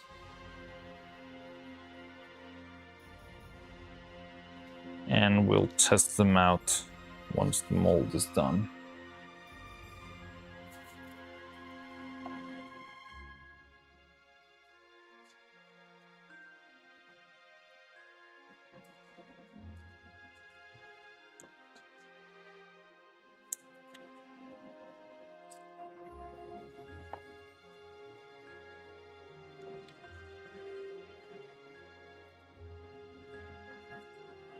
And hopefully the spool of wire will last a little bit longer. The only bad part of the spool is that it will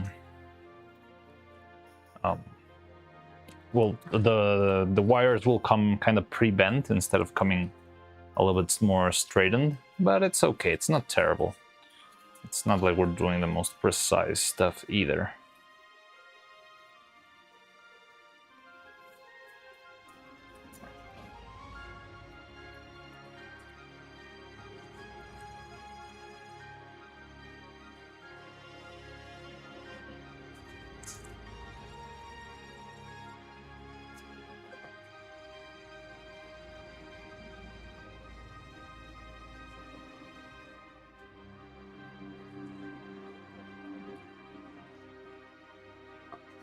I'll try to share some in the sea, but I didn't take any pictures. That's okay. It just sounded fun.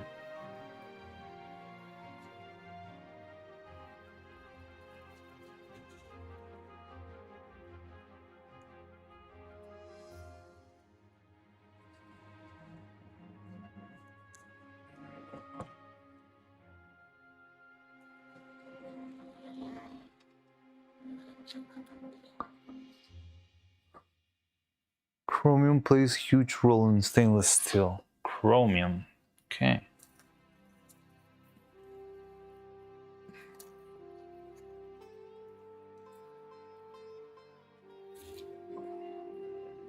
I think these guys are much larger than it should, but it's fine. So let's try sending 2 of these. I'm gonna mark so I don't get confused.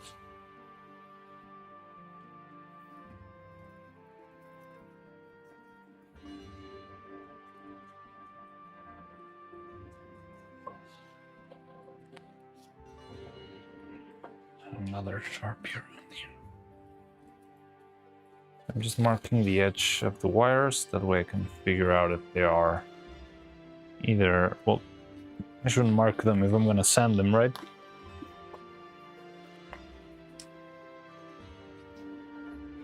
And where's my piece of sandpaper that I had? Just set it up. Oh, here it is. Now, I don't know what's the most efficient way to sand this stuff.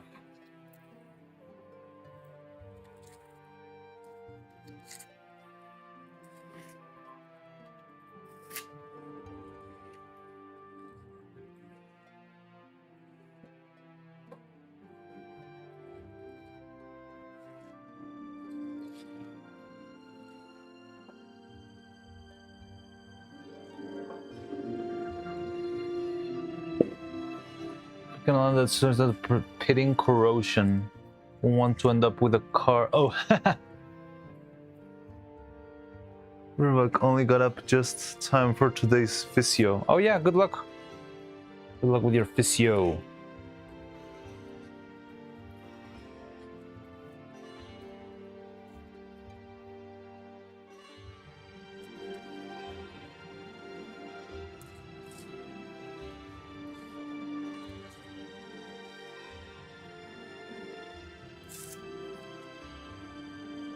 I can clearly feel the surface not being smooth.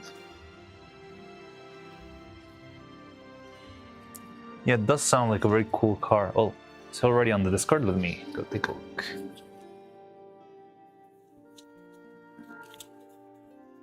The most efficient way to sand stuff.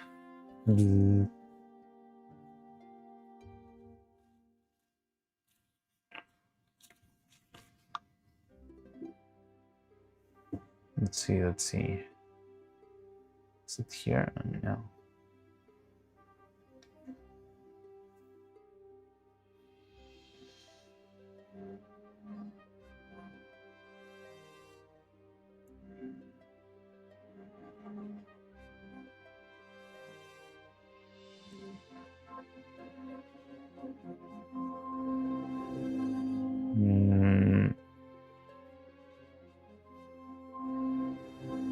Oh no. Okay.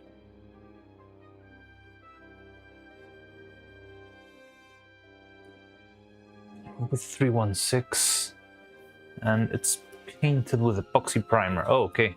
So you've got paint on top. That was like pure stainless steel, just like raw.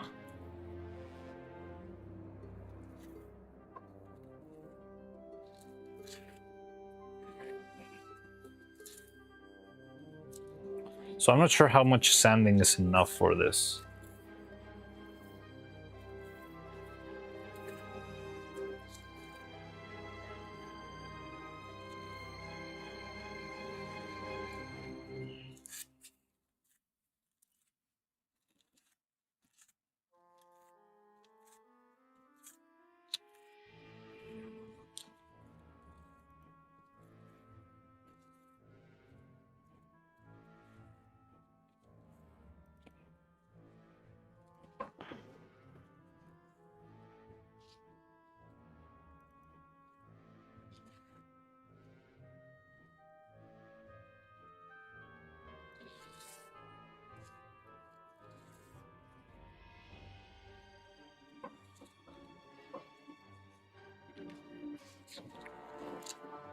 So it's starting to curl up. Can you see it? Like, it's kind of twisting, which is interesting. Oh, it's rough, coarse, and gets everywhere. I don't like that.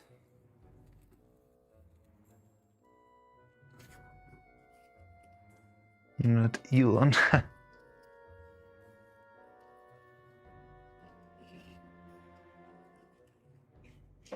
Yes, that's the thing I was thinking too, that making too many scratches would probably lead to it being a little bit more brittle. But honestly, like in general, the wires, I feel like they do last a long time. Like it's the thing we were talking the other day about the Vidava, that because the movements of the hair is usually not that violent, it's more usually like very simple curved motions. It usually doesn't break as much, but yes, I'm taking that into account. That's why I'm making a test. That's why I'm making 2 that will stay unsanded and 2 that will sand, so that we can make a single casting and see how much or how differently they behave one compared to the other.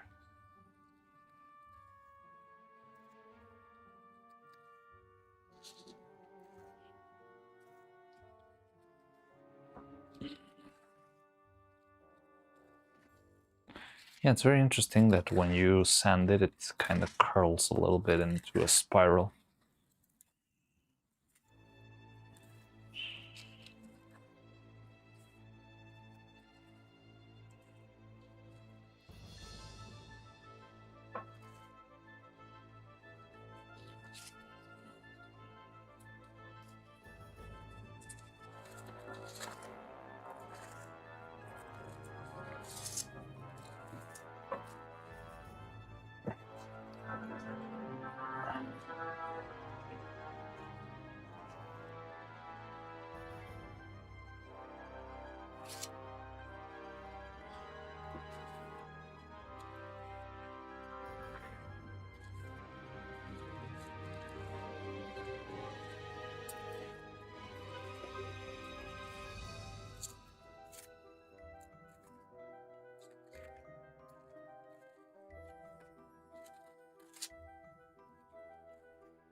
You can see that in areas where it barely rains, basic steels only form a thin patina from air moisture and don't rust that bad even without any paint. Interesting.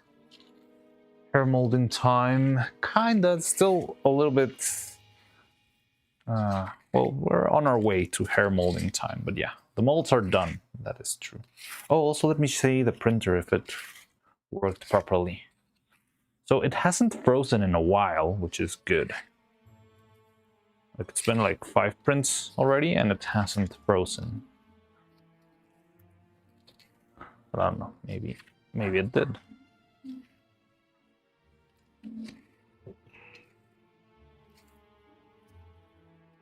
Also, I don't want this to take too much time. Like if it takes me 20 minutes to sand every single strand, it's not a very efficient thing. I don't know how much is too much, but we'll see. There we have 2 strands without Arthur General. Or should I post? Yeah, Arthur General. It's fine.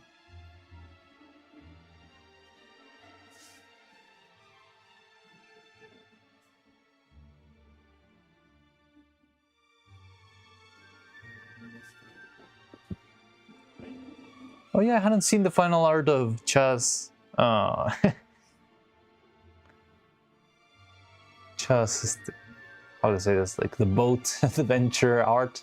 I like it a lot. Hey, the water turned out really cool. I like it a lot.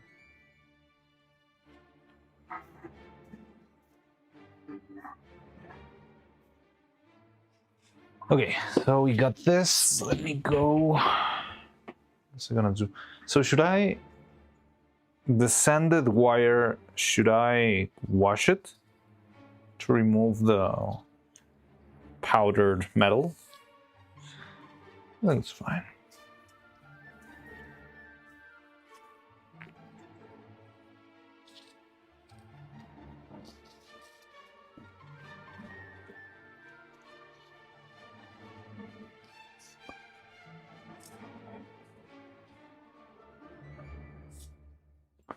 Okay.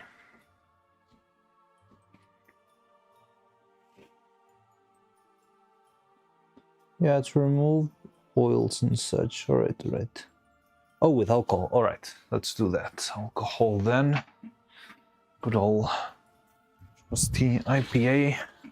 I need to buy. I just found a provider that sells like industrial levels of isopropyl. So I'm looking forward to running out of what I've got right now, so I can go and buy a whole like 5-gallon container of isopropyl, because I'll use it for many stuff. Not only it's 3D printing, cleaning, and also painting. It's a solvent.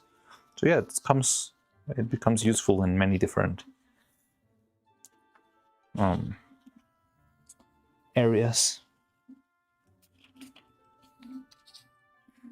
There was another use I had for IPA, and I don't remember what it was. I had just figured it out, like, oh, I can also use it for this. I don't remember. I think maybe washing the resin or the syringes or that sort of stuff, something like that.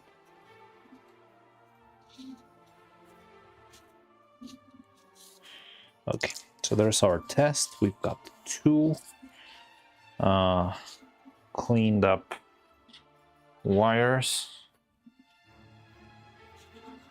and 2 regular as they come wires, and we'll see which one behaves better.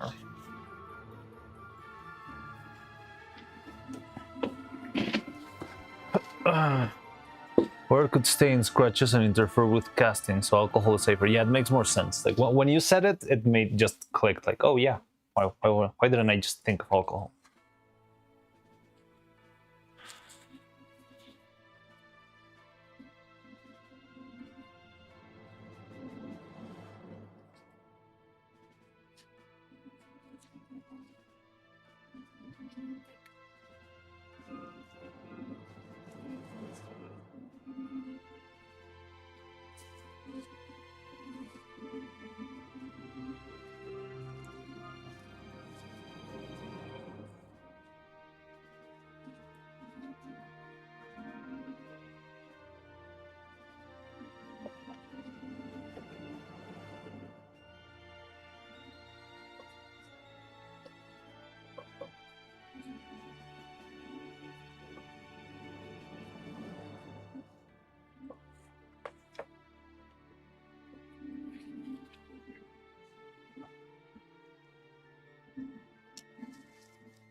Missing one set of pliers that I feel would be useful right now, but that's okay.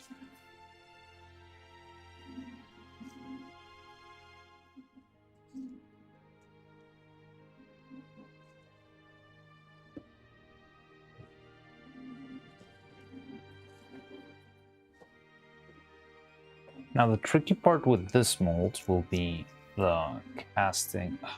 You know what? It's gonna be a problem because it's not a sunny day today. So applying the layers of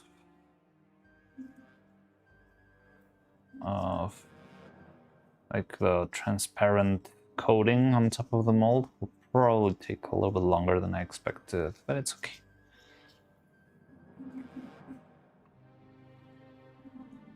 as I said, not many photos, but replace the whole. Oh, let me check it.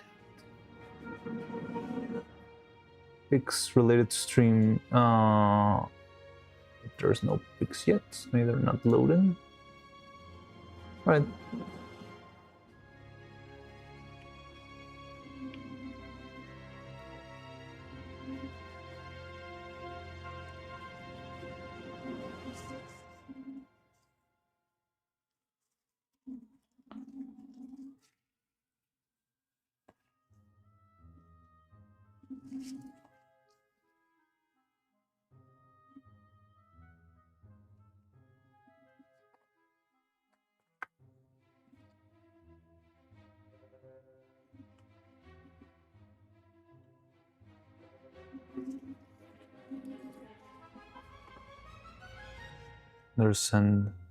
They're sent on your end. Interesting. Yeah, it's not showing on my end. Let me show you. Okay, it's gonna go wacky there. It's okay. Oh, interesting. The Twitch chat is not working on the other window.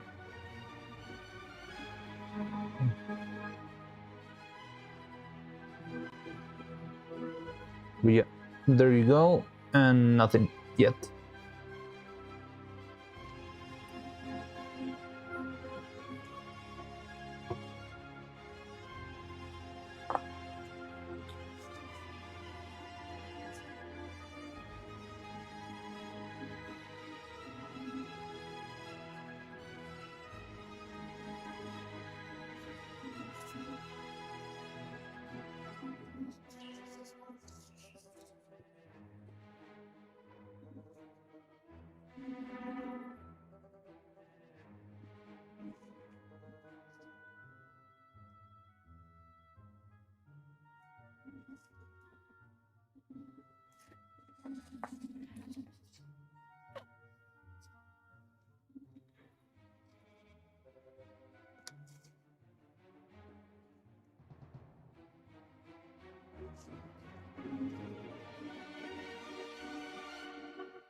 Okay.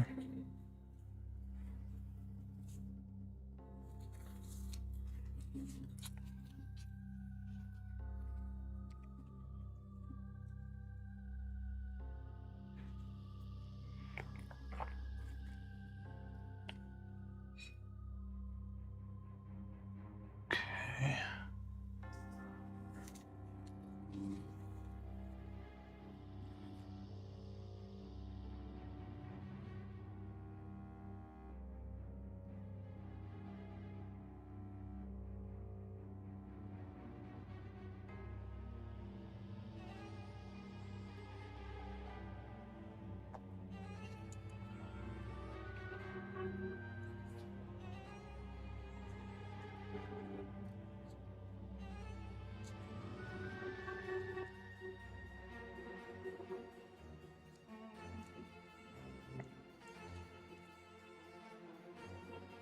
Does this music sound familiar to me?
Okay.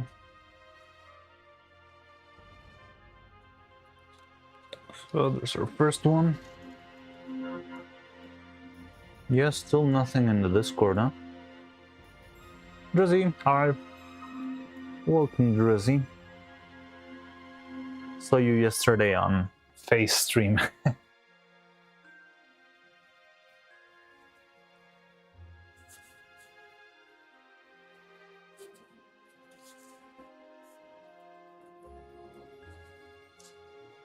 So familiar too because you listen to the same 21 for the last 3.5 hours. Oh, okay. So let's change it then. Spice it up a little bit.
Okay.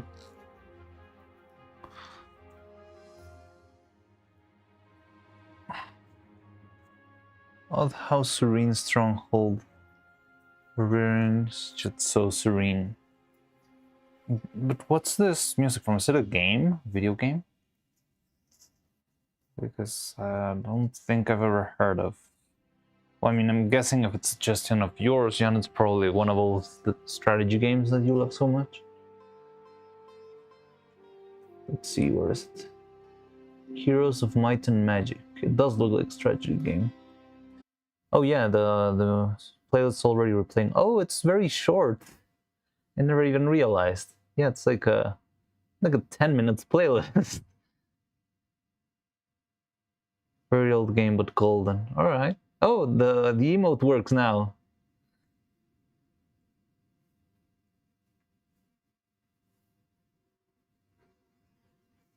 So okay, let me do then.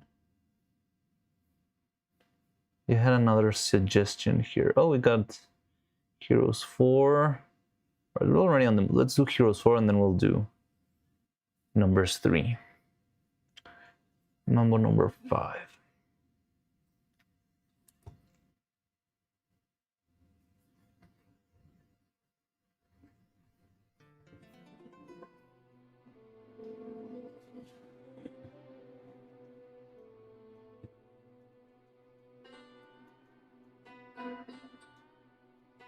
Oh, pics arrived. Oh, cool. Let's check them out. Oh yeah, they just made it. Whoa. Okay, so you soldered them straight into the wow. I didn't expect. I thought you would make like a full piece, not that it would be like placed on the wow. How did you come up with? Let me see if I can show it on stream.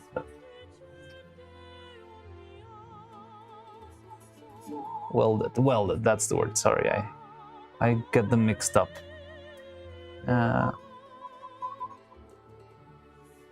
Okay, chat's gonna go a little bit wacky, but it's okay. Yeah, you can see the weld right there. Holy smokes, looks really rad. I like the Mad Max vibe. Okay, so currently, okay, that's covered. That's so crazy. It's like a sci-fi thing. How did you come up with this? What inspired you to just so okay, let's make my car stainless steel.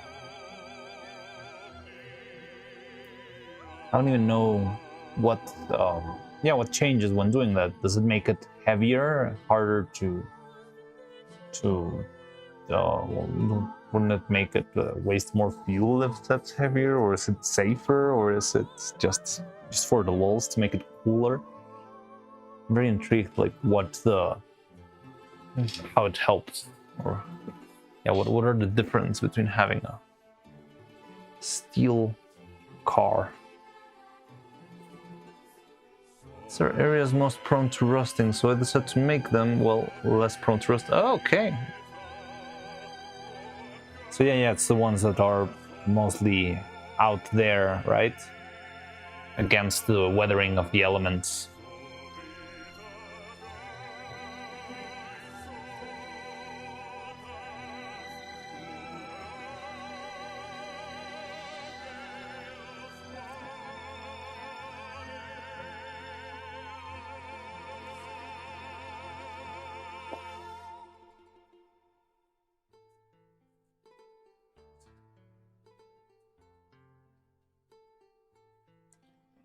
Okay.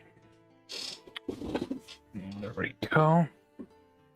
So we got this.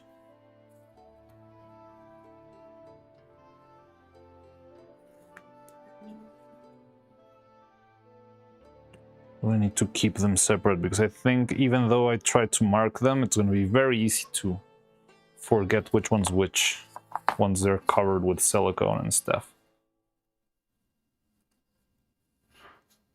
A second. Shit, it's kind of late.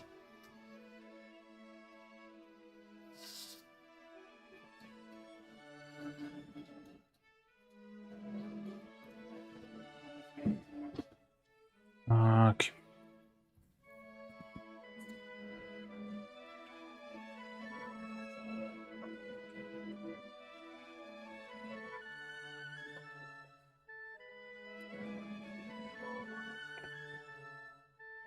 Can you see anything? Yeah.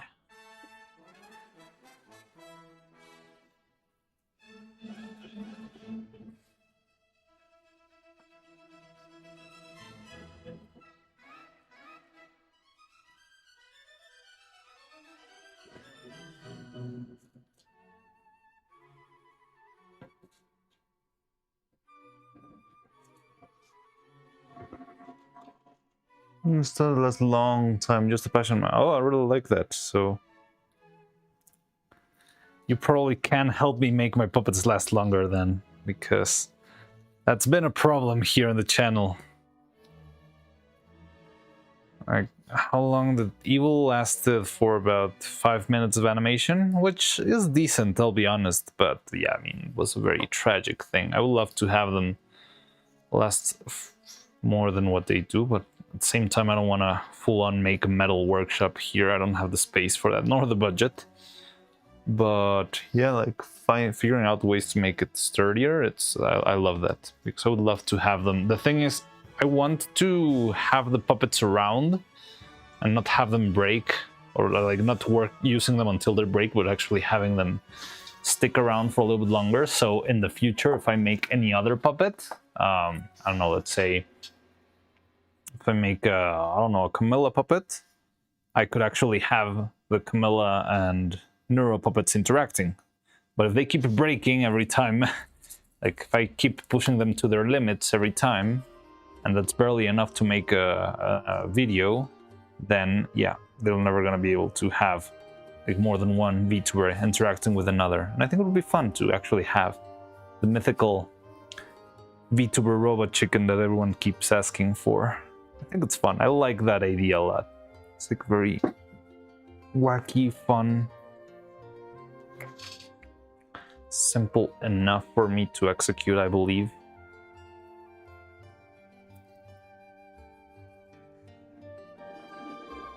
But yeah, like the key part of Robot Chicken is having a bunch of characters, and that's the hard part here, even breaking and stuff.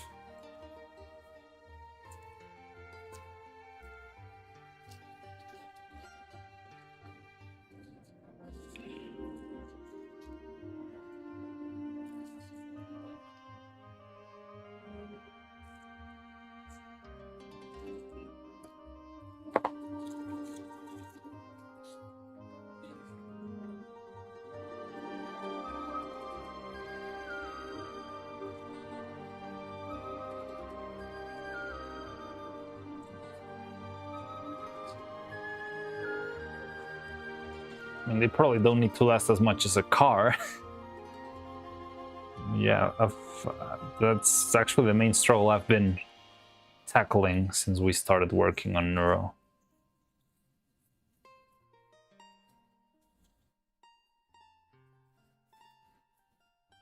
Okay, so here's the 2 sanded strands and the 2 normal strands. What we could do... What's going on? See a lot of stuff going on. Was making my stuff list a long time. Here's my magic, such a strange game series. Parent series is Might and Magic. Fantasy RPG, sci-fi, huh? Okay. Renewal is my reference pics from my drawing there. I'm glad they had time on cute anime girls like this. Oh, I see how it. I have an idea on how to help with the spine. I have an idea on how to help with... Okay, so here's the deal. The bodies, unfortunately, are for now already sealed because they're already made and shipped, and they're currently in the hands of our tailor. And she is actually working on the bodies, and once she makes the outfits on top of those bodies, we'll probably keep them on those bodies. So unfortunately, for the bodies that we already made, which is Neuro and Evil, we wouldn't be able to make any changes, but I can explain to you the changes we made because I'm not sure if you've been here before. But I did make some modifications so that hopefully this time it will last a little bit longer. So here is a test. We did like a very rough housing of the test pieces so we could see if they would withstand the pressure and the stress and the damage. So this time, the pieces that are inside of the body, they're more they're made with 3D printing, and they have a bunch of cool little new features and bells and whistles so that I can... So this hole is designed so I can insert an arm here, and then with the bolt over here, I can just pressure the arm so it stays in place, that sort of stuff. But also it's hollow, and then I feel... So it's, yeah, the hollow print, but I do the same thing I did with this. I fill it with regular polyurethane resin that just becomes hard and strong in the inside. And this is very strong. I've been trying to break it for a while and I couldn't. The only places I could break were the ones where the resin couldn't reach, which was up here, because I cast it, yeah, like this way. So it filled all the way up here, but all these tips of the rib cage, they didn't have the material running up. And the hip, we did something similar. It's just hollow. We also filled it with resin, and we have all these holes for the support piece that goes inside. I don't have one at hand right now, but yeah, like here is where the rig goes in and it holds the puppet in place. And actually I made 4 this time, so in case one of them breaks, I can still move into another one just in case. So that's the design we're working on with currently. I would be very, very open to suggestions for future pieces, but for now, Evil and Neuro, this is what we got because, yeah, it's a little bit too late to rework those. I actually hurried up a lot with those because I needed to give in to our tailor, our costumes department, and yeah, they needed to have it on time so that they could work on the outfit itself. But yeah, that's a little bit of the story. Arms for the lamps can be bent to a specific shape and position. You mean like this ones? Or what's the other ones? Like the Pixar lamp, the one that has like a double parallel system. Only since Neuro Part 28, so yeah, thanks for the explanation. Yeah, always glad to ramble about this stuff. That's my main cup of tea. I love just rambling about how it works and why I did this and why I did that and how we're doing it now and all that stuff. So yeah.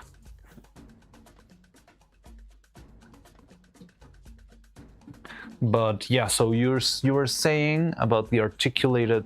So I know 2 types. The ones that are like articulated with a parallel shape of bars, like the ones like the Pixar lamp. I do have one, but I'm not gonna bring it in screen because it's gonna make a mess. and the other ones are like this with sort of like a more tentacle. I've never know. Gotta go soon. All right, Jesse. Take care, I guess. How are you doing? Well, I didn't see you a lot today, but yeah, good luck. Take care.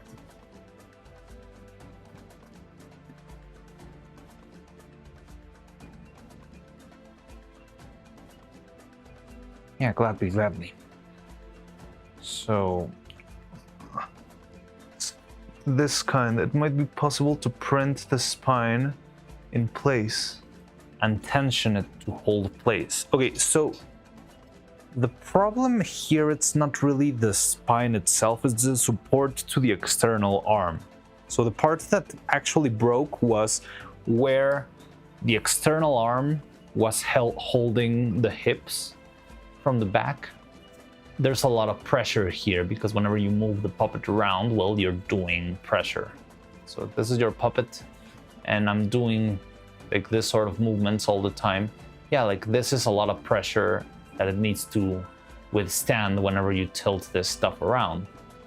And that's what ended up breaking on the inside. Like wherever the metal piece was being stuck, it was surrounded by epoxy putty, and when I twisted, it kind of cracked.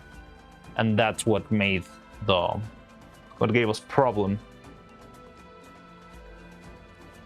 Now, I don't even know how these things work, so I wouldn't know how the tension things you're talking about would work, but I would be very open to listening about it. So I've seen people, I mean, usually for the main spine in the body, we just use wire. And wire works very decently, just a thick piece of wire. Well, you just saw it on the other one, right? Very thick piece of wire going through the center, and yeah, it's strong, but it's still bendable enough. Usually torsos don't move that much. The movement of the torso, I don't know, it's about a 45-degree angle, maybe, if I try to twist from side to side or from back to front. The front is a little bit more, but I mean, this could definitely give you a curl into a ball thing. But yeah, I mean, wire is pretty simple way to do the spine, but it sounds intriguing what you're suggesting, making a more complex system for the spine. I just wouldn't know how to implement it, but we could elaborate. See, so the problem was completely different than I assumed. Yeah, so I mean, the hip replacement surgery was more of a meme for the video and to push people into subscribing. Well, it was actually a help. Let me see if I have the original hip here. But I might have just thrown it away. No, here it is. Yeah, you can see it here. So this is actually Evil's original hip. The one you see in the video, it's this one. And I had this, instead of printing, it was just like big blobs of epoxy clay that I just modeled and put around the wire itself. But yeah, so this behaves fair enough. Like the movement of the hips is not a problem. Now the problem here is back here, you can see I did have a little piece with a metallic union. I'll show you, I should have one somewhere around here. So the pieces that we usually use for animation, this is like the standard in the industry, at least from where I used to work and stuff, are these pieces. Wait, here it is. They're metallic, telescopic, mostly brass pieces, although there are other materials, but the ones that I've seen people use most is brass. Let me see if I've got. So this metallic piece would go back here in the hip, right? And this is sort of the ceiling. Well, it would be much shorter. And in this piece, I would insert the tip of the rig. Let me see if I can get you a rig. Not a tiny one somewhere around here. Yeah, this. No, this is not the tiny one. This is a tiny one.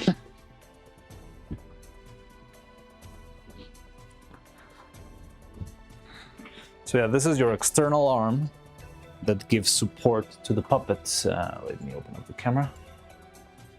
So this is your external arm. It's got a bunch of hinges and it supports the puppet, right? And you can, so you have this little piece of metal here, and this one is designed to fit perfectly inside of this one. Oh, maybe this one's the wrong size, but you get the drill. And that's how this stuff worked. However, all the clay that was surrounding that piece ended up breaking, and that's how it all got torn into pieces. And it did break once. I tried to patch it up. I kind of made it work, but then it broke again, and once it broke the second time, yeah, it was lost. It was doomed already. And that's how it broke, and that was the main issue here. So yeah, usually these arms are what give support to your puppet, so they can stand, give support from the very hip, and then you can just move the legs around or the arms, whatever. The main point of contact or the main support it has is always back from the hip. That's the standard. Like, you can do anything, but it's usually the best place for the hip or the joint placement for animation purposes. Like, the movement of the body always comes from the hip and all that stuff, and that's mostly how it goes.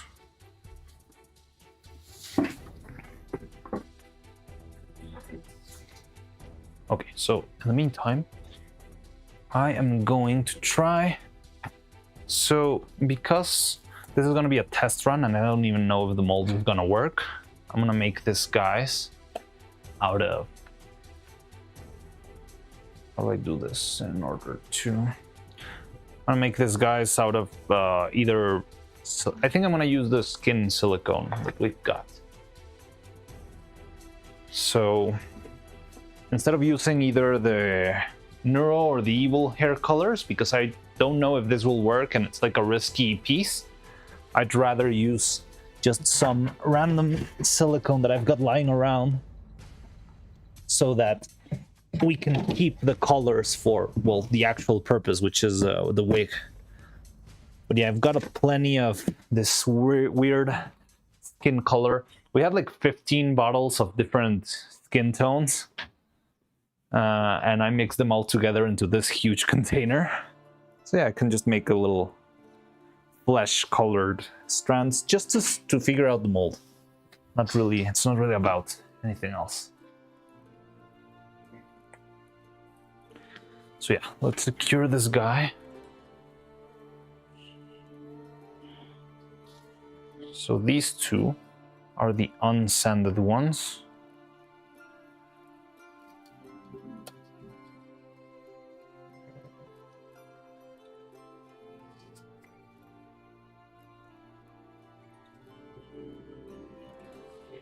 Oh yeah, also I didn't get to check the printer. Let me go check the printer in. See, the solution would be to make some pinholes so the pressure would be leveraged across the whole hip instead of highly concentrated stress in the square contact hole. Yeah, so that's kind of what we did here. I'm not sure what you mean with pinholes. Sometimes my English just doesn't compute, but what I made here is that the holes go all the way inside and everything, then this hollow piece, it's all surrounded with polyurethane resin, which is much stronger even than because it's slightly resilient. The polyurethane, it's got a little bit of give and flexibility, and that makes it way stronger, because if you have something that's just perfectly hard, whenever you hit it very roughly, it will crack and break. But the polyurethane resin is very slightly flexible, and that's good enough so that it's, yeah, I did hammer the other pieces and they behaved properly. The new weak spot actually is the wire. I'm not quite sure if the wire will be able to withstand the pressure. Okay, so I'm gonna set this stuff up. But yeah, so I'm gonna try and make one layer of silicone in this, and maybe that will be a good moment for me to take my quick lunch break.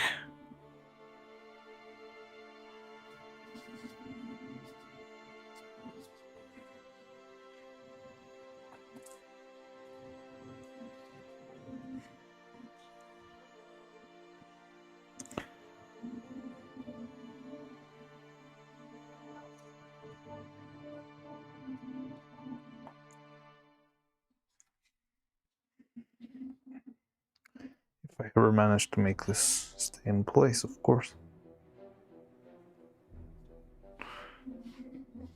Okay, what I'm gonna do is very quickly, so I can go have lunch while it dries.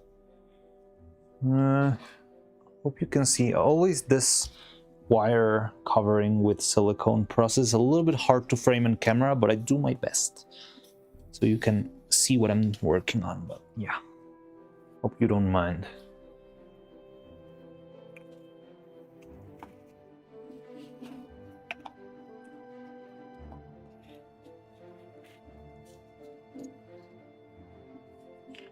So let's use our flesh silicone. We've been keeping for a while. 2 grams, 2.5 grams. Okay. We overdid it, but it's fine. 3 grams ish. 3 grams needs probably 3 drops of silicone, also 3 drops of catalyzer, and we can get to work. So I finally found my thermometer. I have a thermometer that does give you also humidity, but it didn't have any batteries. So I did order some, but they haven't arrived yet. But hopefully now we'll be able to keep an eye on the humidity, because it seems that humidity affects the speed of what this is? Condensation cure silicone, which is what this is. And yeah, hopefully, if we figure that out, we'll be able to be a little bit more accurate with our silicone casting.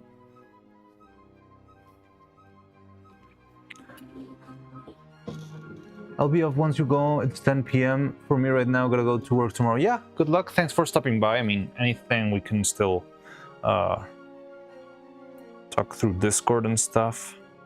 But I really appreciate your input. You've been very helpful, and it does seem like you could help me find a lot of very interesting solutions today and in the future. So yeah, hope you stick around. But yeah, please rest also. Look for Omo. That's my... Oh yeah.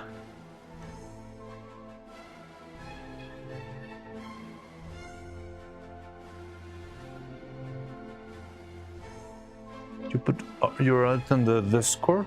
Who's this? Wait, what? Ah, I didn't see that.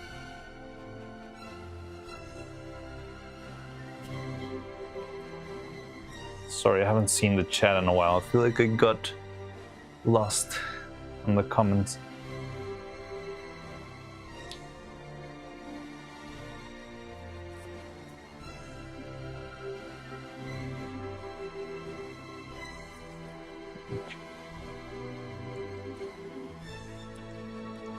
So these two here are the non-sanded strands of hair.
I hate this thing. There we go.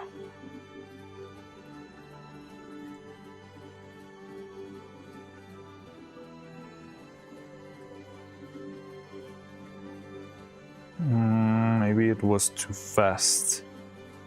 That's okay.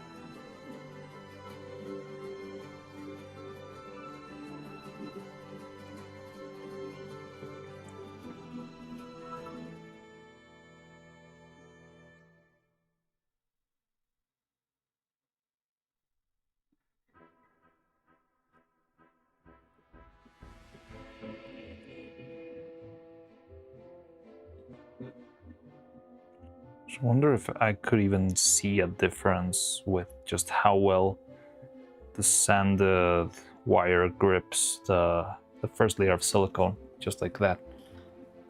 And I do kind of feel something, but I'm not sure if it's I'm just dripping. Like,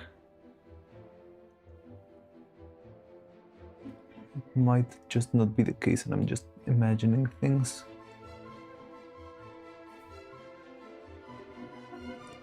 So the thing with silicone is that everything is very subtle. Like, you need to be very open to figuring out the right consistency, and like you develop this sort of instinct of, oh, okay, it's starting to harden now. I can feel it's starting to become more rubbery, more sticky, a little bit more thick.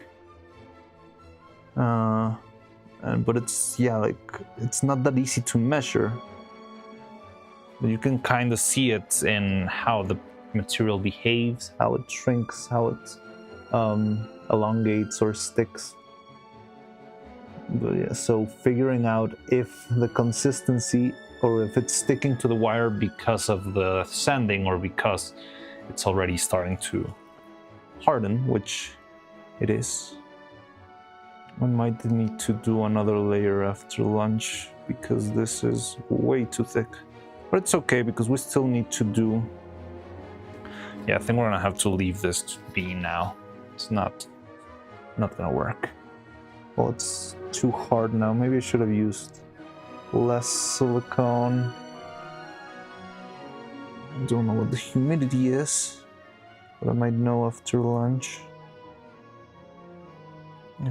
If by any chance the batteries for the thermometer has arrived. Okay, so I think I'll leave it there. It's kind of messy, but whatever. So yeah, you can see this thing's already kind of solid, very sticky, very messy. So maybe I went a little bit overboard with the catalyzer, but it's fine. And yeah, we'll see after lunch then what happens. We'll make our very first test of the mold, hopefully.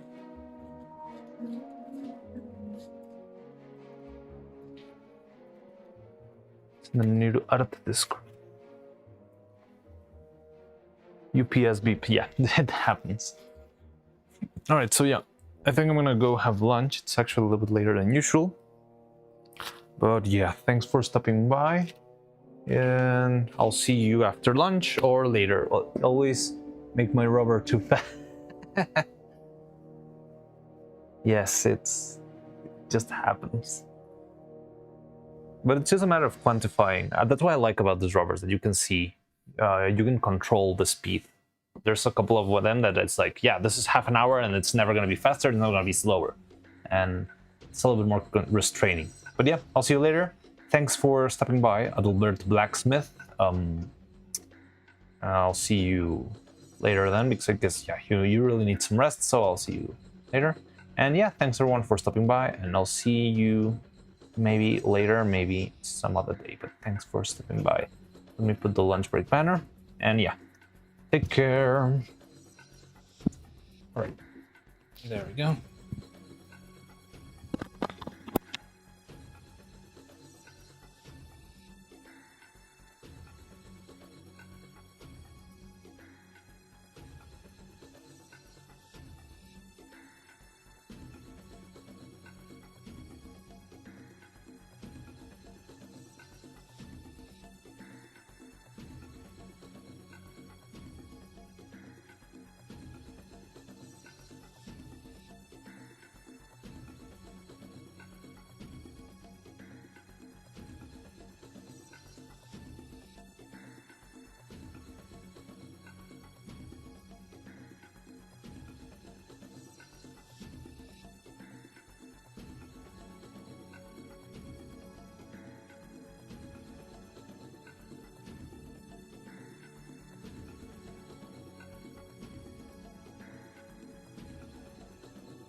Testing, testing. 1, 2, 3. Hello, I'm back. Hi.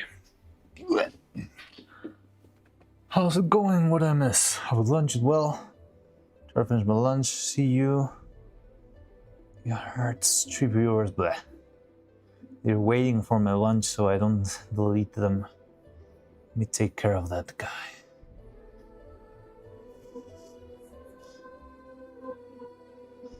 Die.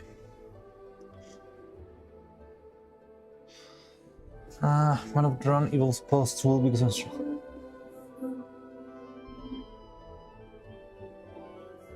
There we go. Hello.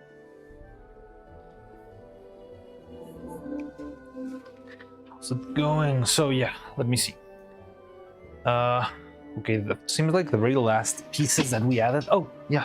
I did get the batteries for my thermometer, so now I can finally measure humidity here. Let me take the Retsukas out of the way. No. Here. There we go. So yeah, we got batteries for our thermometer. Now I can measure humidity here. Now where did I put that blasted thing?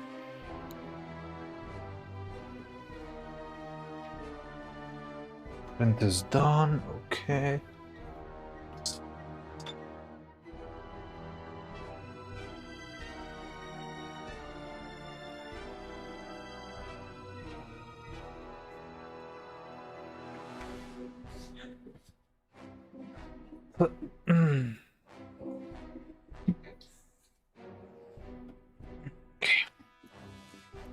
So yeah, here it is. And with this we can finally measure a little bit better the humidity here, and maybe that will affect our silicone. Hey, how's it going? How you doing? Cloud, Dividava, Delphink, Gigahertz, how's it going? By the way, was there a stream today? Like Evil stream, Neuro stream? Isn't there? Wait, when is gonna be the Minecraft stream with Chibidoki and stuff? I think that's this Saturday.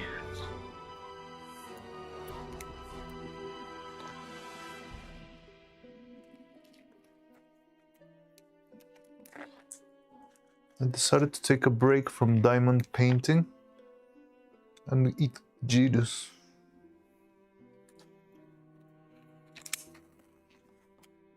And I realized how some of my index finger from a stick of gems.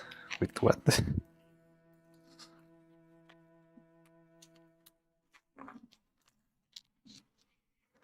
So my index.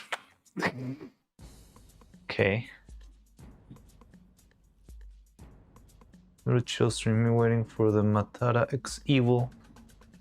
Oh, there's gonna be a Matara and Evil? That would be great. I love Matara.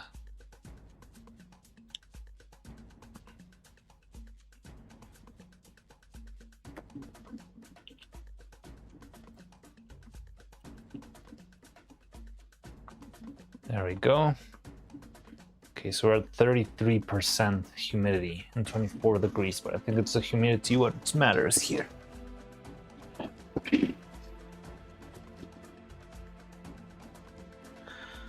Okay, so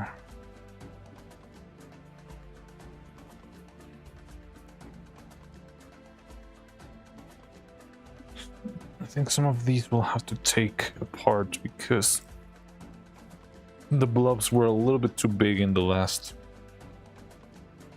layer, and I don't think this is gonna close properly. But before we do this, I think what we could do... Montero collab is on Sunday? Yay! I wonder what they're gonna do. Last time, it was a very weird idea what they did with Neuro on her stream. That's just Matara went and bought a bunch of weird products from what is Farmer's Market, and there's a Trader Joe's from Trader Joe's, and yeah, Neuro just picked whatever she wanted Matara to eat. Wonder if they'll do something different this time around.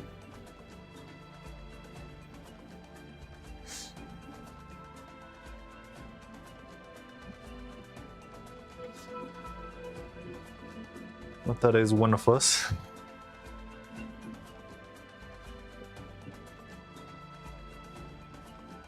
Never heard Matara, but the last stream was fun.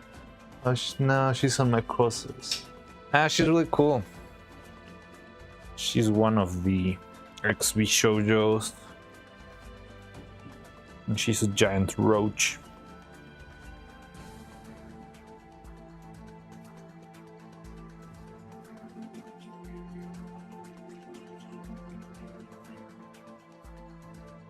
Yeah, like the stream concept was like just simple enough, but the dynamic was really good. I liked. Matara is such a crazy aunt. Crazy auntie Matara. It's okay, I think I'll have to peel this one off. The other one maybe we can save a little bit. Yeah, something like that.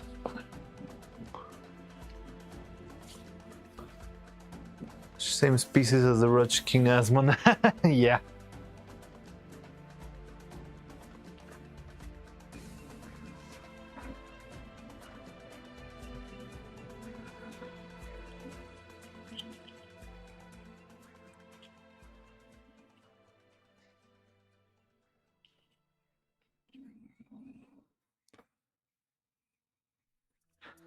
I feel like I have watched a couple of Matara. I think Matara had a little bit of kind of a podcast thing, and I did watch a couple of those of the episodes.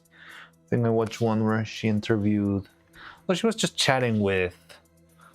I get confused with her name. I'm not sure if it's Monarch or Giga, or if it's like the same thing. Yeah, the blue one. That sounds like a mom might be activating some miners. She does have a very deep mom voice. She's really cool. I like her a lot. She's so fun.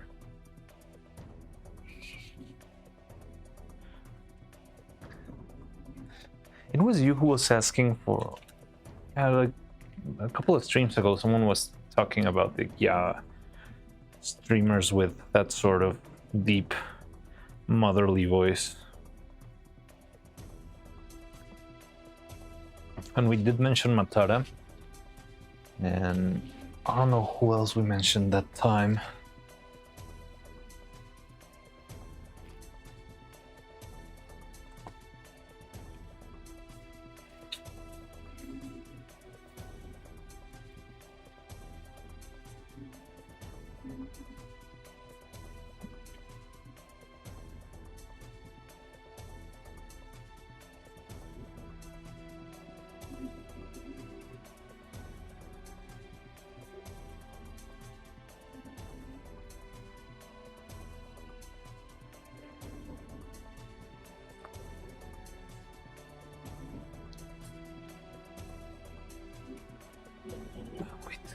Gonna do this first. Okay, it's fine.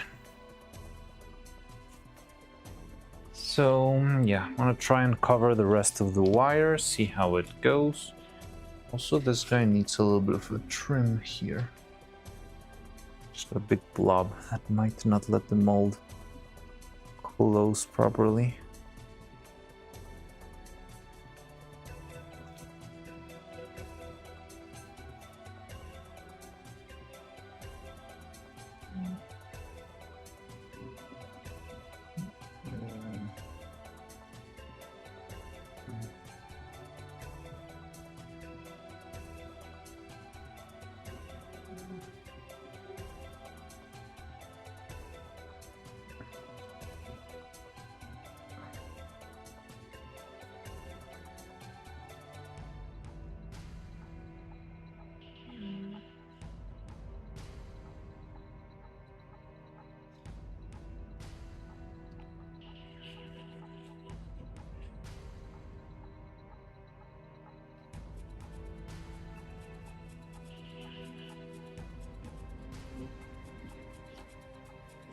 Okay, so there we go.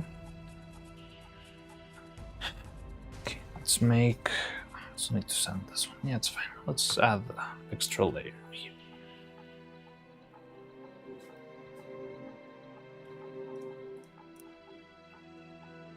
Okay, so we got about 1.5 grams at a 31% humidity. We'll see how this goes. And 1 drop. This one should be slower than before. Definitely feel the effect too. Her voice is very nice. I think it's because it's deeper and kind of raspy, isn't it?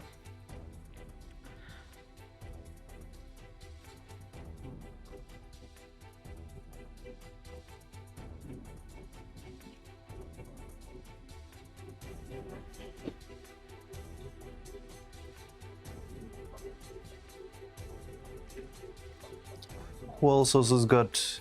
There's this genmate of Katya Sable. She's called Avarisha Hawthorne. And she also has that sort of voice. Not quite like Matara, but kind of similar, I believe. Good old Ava. I like her a lot, she's also cool.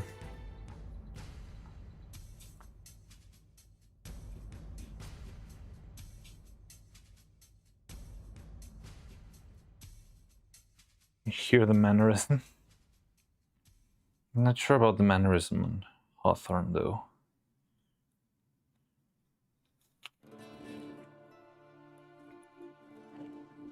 Okay, so the humidity is dropping down apparently. We're at 30 now.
Oh no.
Mm-hmm.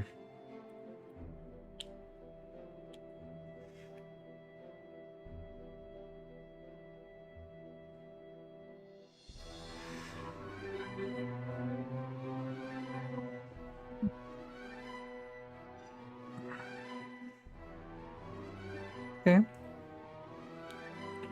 So there we have it. Now we can spend some time sanding again.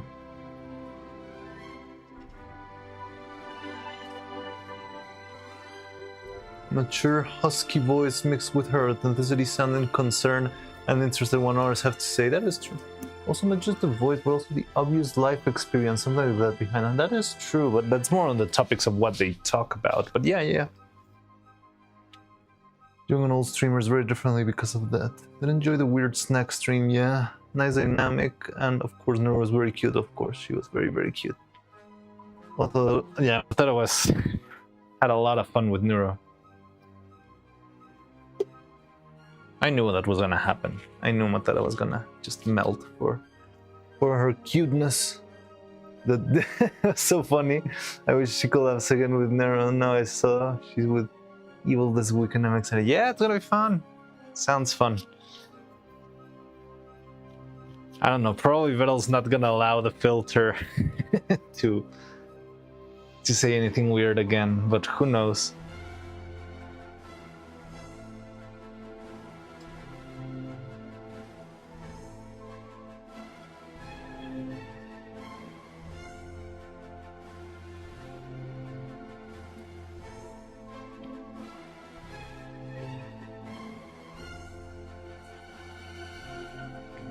Okay, so we'll try and the same thing again. We need to see if we can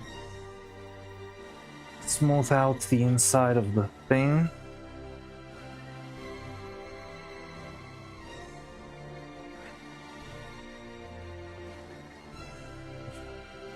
And then we'll just apply a couple layers of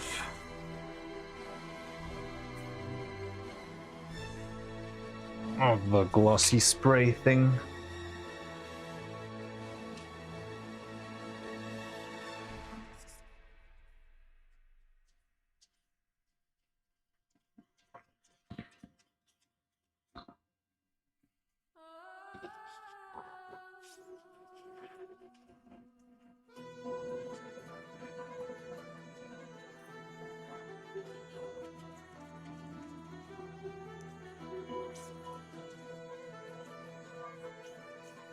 Don't usually watch cutesy voices. Nero, Evil, and Aqua are the exceptions. So honestly, I don't watch a lot, but I don't mind the voices. I do like Billion. Who else got a cutesy voice? Aqua, yeah, I like a voice. And Saba. Saba is one of the cuter voices, like very, I don't know, soft, isn't it? And Nimi. I always loved the Nimi's voice. I think it's very pretty, very, yeah, like, I don't know how to describe it. It sounds just clean.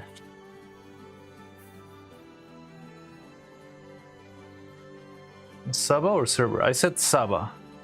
Cerber's also got a cute voice, but I haven't seen that much of her, honestly. I think most of what I've seen of Cerber is usually on Neuro streams and stuff.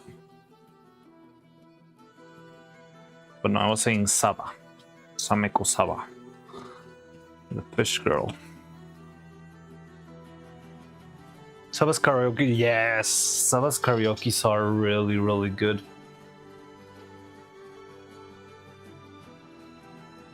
Filian too loud for me. I think she's loud, but I like that. I don't mind. I think Rose Doodle is louder.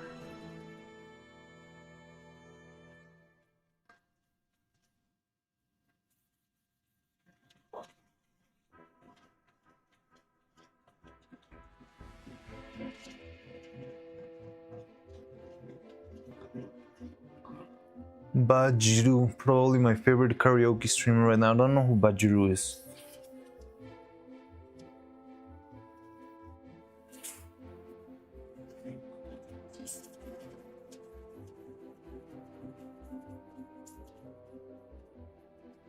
Basil. Let me Google real quick.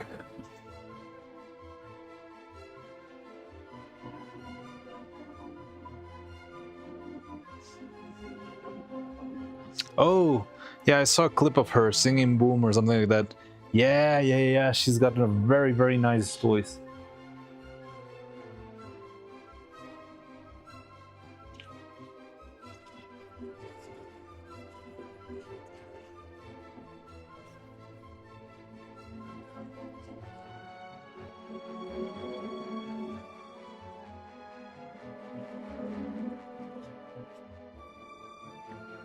Who else has a nice voice?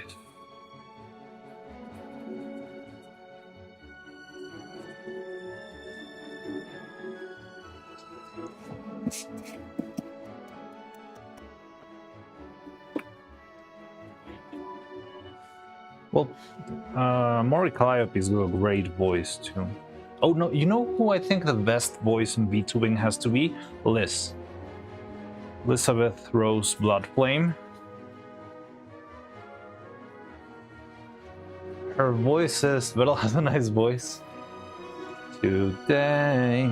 Da, da, da, da. That's all we've heard from singing, but. Oh, I'm at the entrance of the VTuber rabbit hole right now.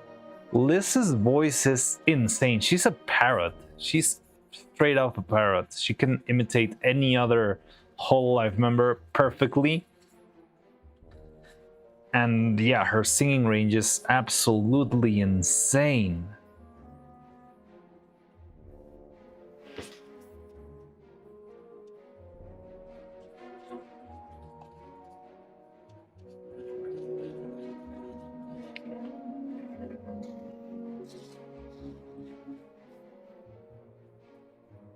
Yeah, Neuro was your gateway drug, gigahertz.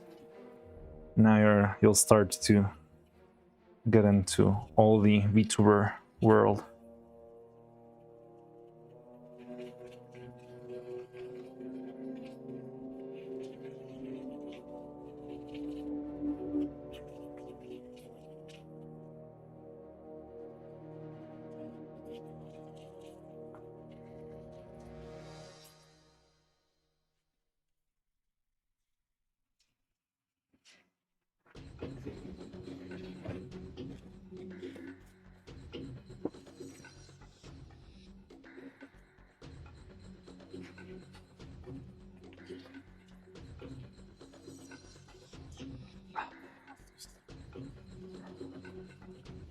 Okay.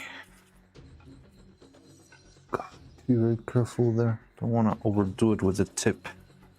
The mold. Yeah, hopefully this will be more than enough sanding so that we can make all the casts in a single go. Keep forgetting, check out the anime Mori has done. I saw the clip and I saw the video, but I don't have a clue of what the anime is. When I watched it, because of the style and stuff, I thought it was like some ad for Clash of Clans, or there's another game made by Clash of Clans, Brawl Stars. I thought it was an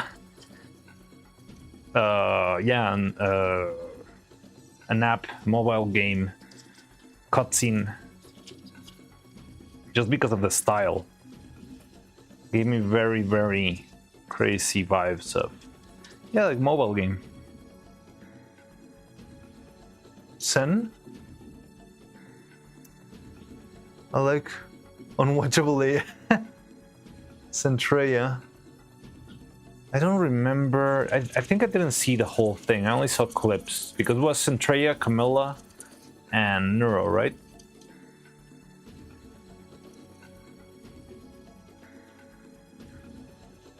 Wow, that was a really fun one. She started when she learned that she could bypass the filter by spelling stuff out.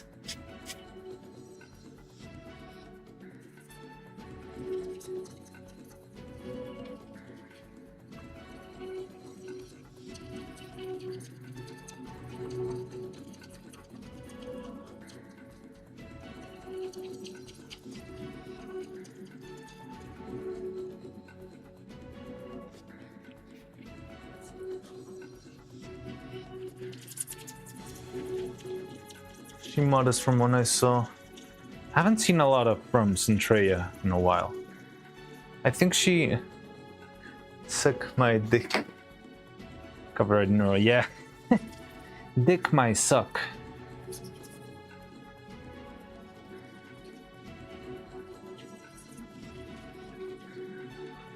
Bao, you fucking cunt. Yeah, that's another.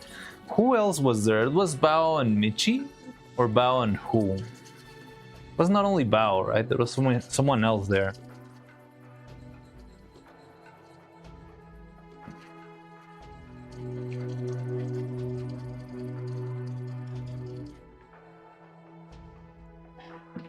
Lucy Pyre. Oh, okay.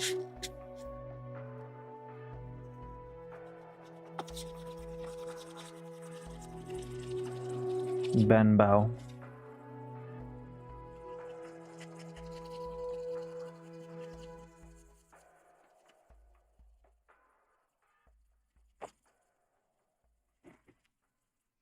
The wrongly banned V2. Poor Bao.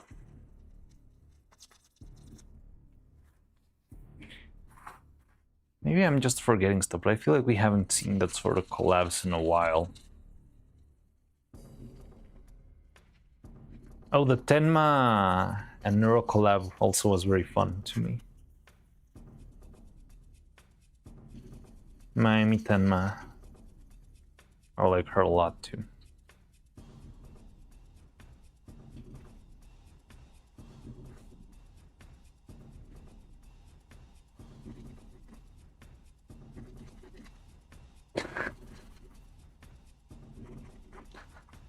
Lucy Pyre. I don't know the story behind the Lucy Pyre band. My name is Lucy since I was first introduced to a neurotherapy stream. I was reminded of the character Lucy doing therapy, both in Charlie Brown. Oh, she was a therapist. She's the one that got criticized for not speaking English properly. She flipped out.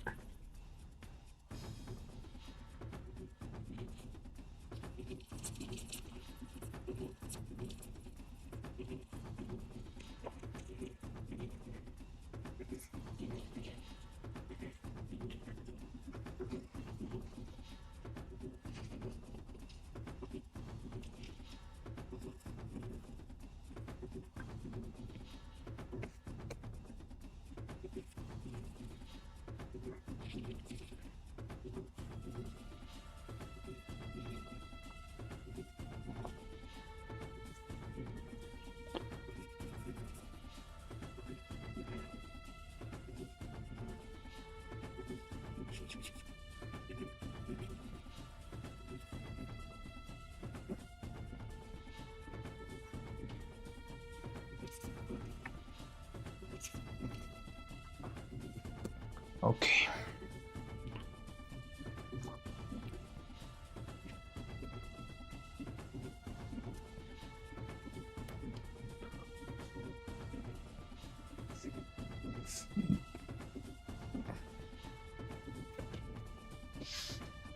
But wait, was the therapy stream with Minnie? Oh, that was Evil, right? Therapy stream with Evil was Minnie, and then the one with Neuro was Lucy Pyre.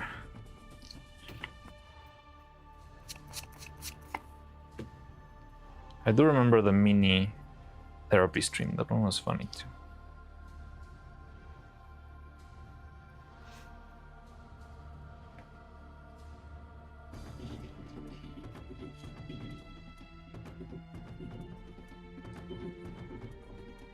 Evil with Minnie, Neuro, Lucy. Yeah, okay, that's how it went.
Nora had the time fixated on idea of escaping her digital confines, saying this would be useless if she wasn't going to help her escape Vittel. Don't remember. I only saw clips of her like criticizing Lucy Pyre's English, and Lucy was very, very annoyed by that.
Okay. Here we go. Just add a couple layers of spray to this one and hope for the best.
Okay, so we can cast.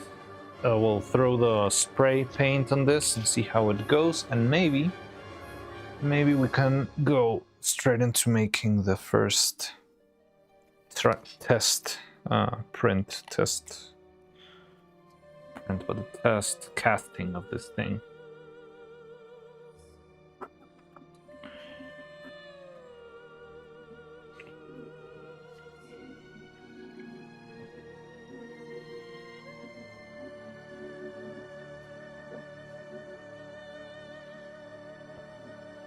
Okay.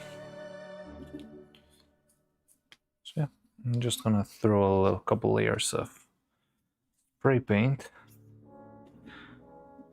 and then we can move on. Are we on a boss battle? Seems like, right? The mold is the boss. I don't know. Seems like the whole playlist already played once. What else could we play? One boss battles, we could play Hades 2.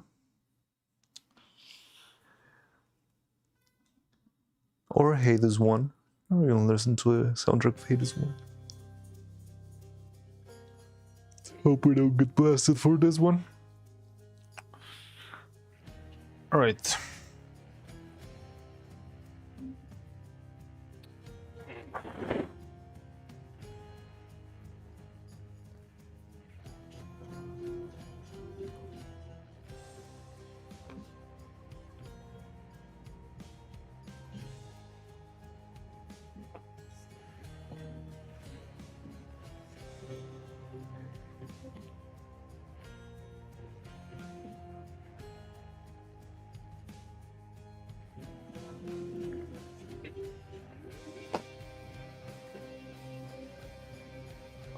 It's the theme of. Chaos Faction. Well, yeah, I'm guessing a game of. Well, did you say it was an adventure RPG or it was like a city builder kind of game? Because city builders don't have bosses, do they? That could be interesting.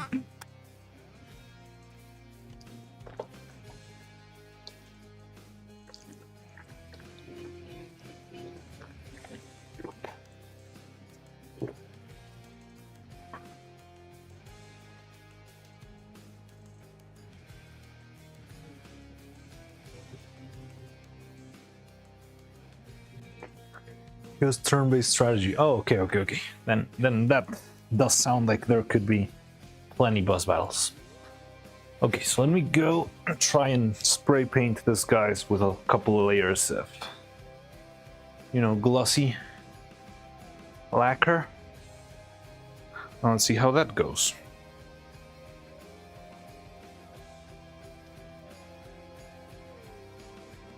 I'm not sure if it will cut. If it was cutting back with the printers, this probably will cut even more. So a little bit further. I'm not sure if the walls are less thick or something. I don't know. Yeah, you might stop hearing me any now.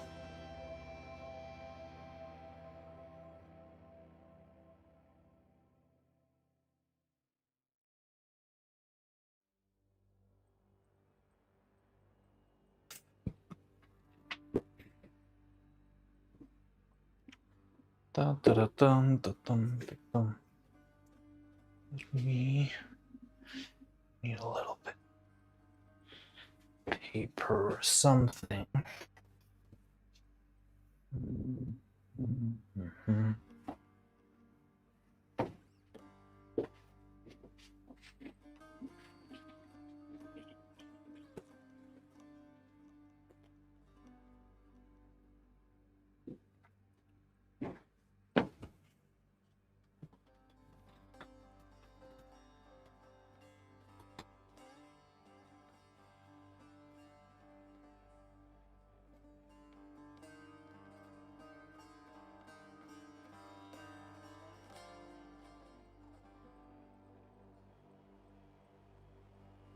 Do the spray painting, just in case.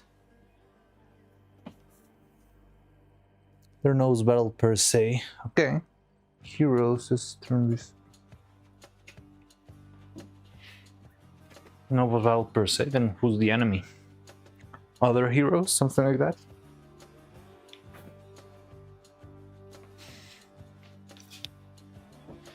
Okay.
Do about 2 or 3 layers of paint. That's what I remember we did last time.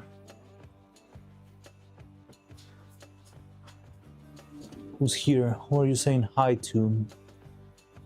Gameplay perspective. Wait, what's going on? Oh, early morning tomorrow. Gotta go. Alright, see you, Dibadaba. Take care.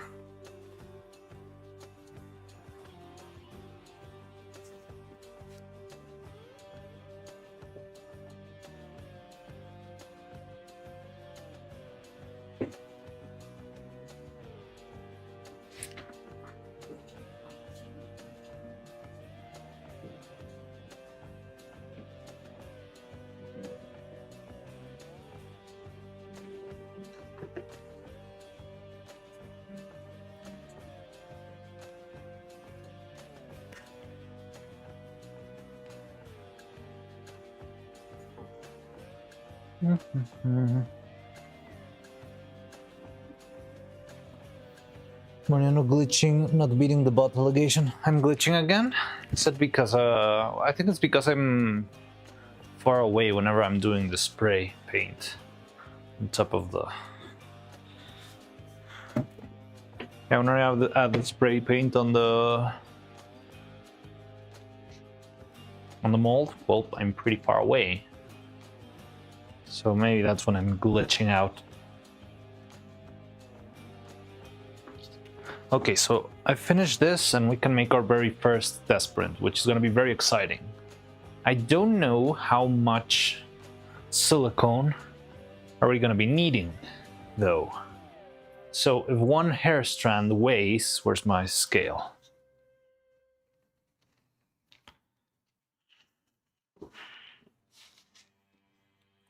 Let's do one. One hair strand weighs 2.5 grams. That means we would be needing 10 grams. My ever demon, yeah. Just gonna end up making weird noises. Hello, chat.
Very clean. Well, the finish is really, it's glossy, but not like full-on shiny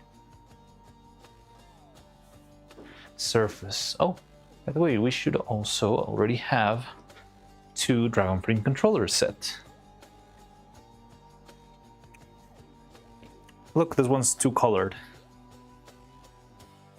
I like those castings that have like a clear line. Looks delicious. This looks like bubblegum, doesn't it? Kind of bent though, but yeah, doesn't it look yummy? You could bite it. Sounded like an ambulance. Oh, it might have been an ambulance. And this other one doesn't look that much like bubblegum, but it's still, well, I mean, it does have the color of bubblegum, but this one doesn't look like 2 different colors. Yeah, cool. I liked. What do you think? Did I nail the curvy color? I think it should have been a little bit lighter, like this one. No, I don't like this one. Like middle ground between these two. I'm not sure. Curvy. Something's up about this one. I think it's that it's a little bit purple, and curvy's more like full-on pink. Was me making the ambulance nose. All right.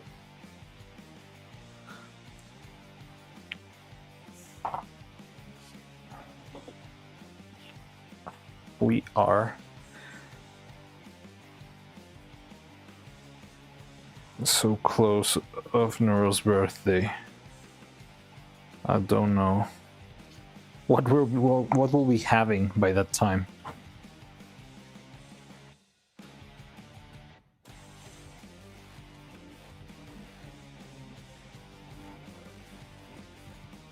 Okay.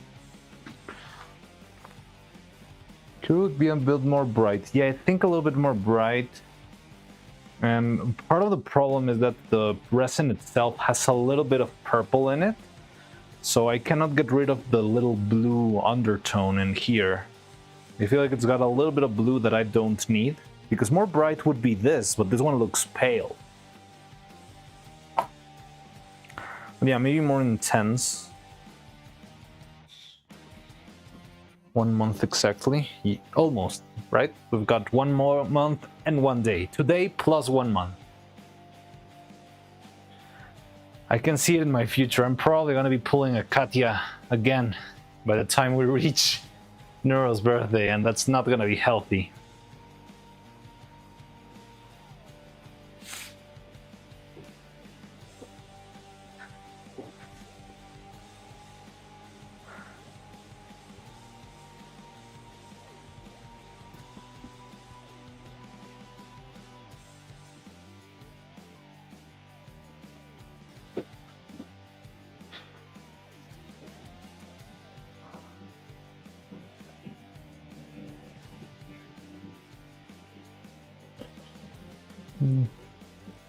Light one needs more saturation, but it's like the perfect strawberry milky. Yeah, I think you're right.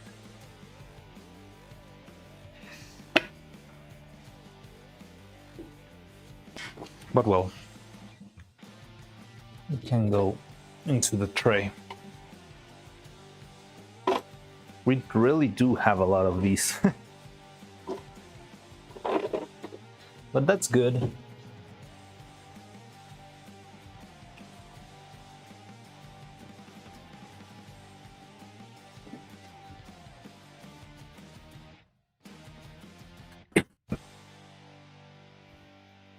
Okay, another layer of paint. Well, not paint. Spray, whatever.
So here they are, but we'll give them a couple minutes while they dry a little bit more.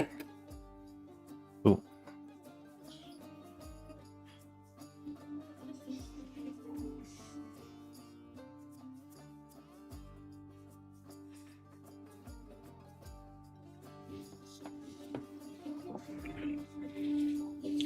It's making me think. I want to secure be chasing Fumo Neuro. What even is Fumo Neuro?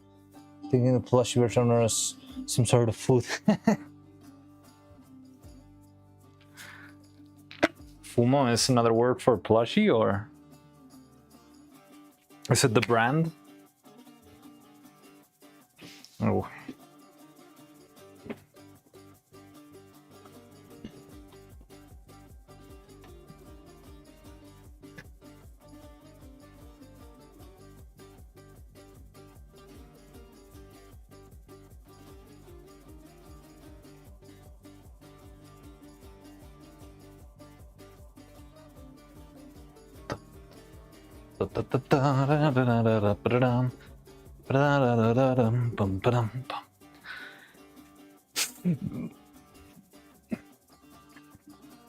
Yeah, I don't think Neuro would be fast enough to escape the pink end.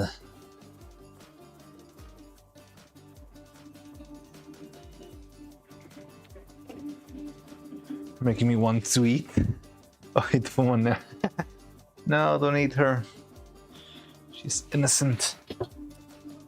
So temperature went down. Well, I mean, humidity went down to 30 degrees, and it seems like the one we prepared is already fully catalyzed.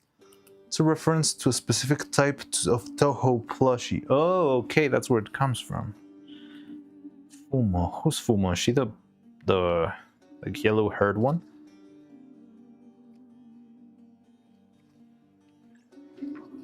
Subnautica stream since they got modded. Oh, really? It's a huggable. That's cool.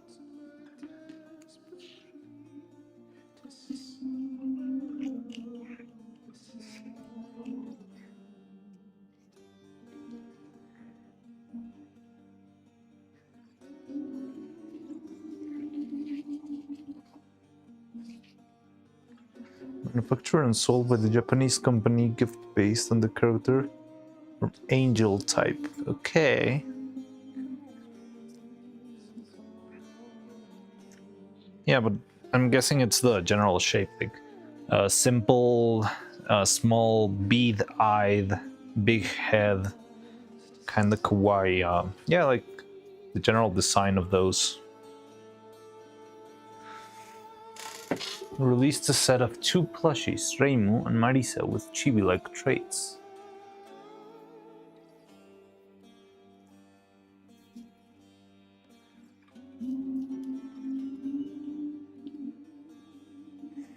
Yeah, so it's the Toho ones.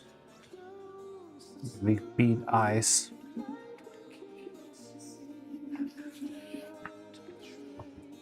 Okay. Don't know if it's already dried. Okay, we can wait a little more. So we would need 4 grams of silicone into the needle, the syringe. Call of the Century, Neuro and Evil versus Fuamoko. That would be fun. The challenge of the twins. Playing Osu. Osu tag team.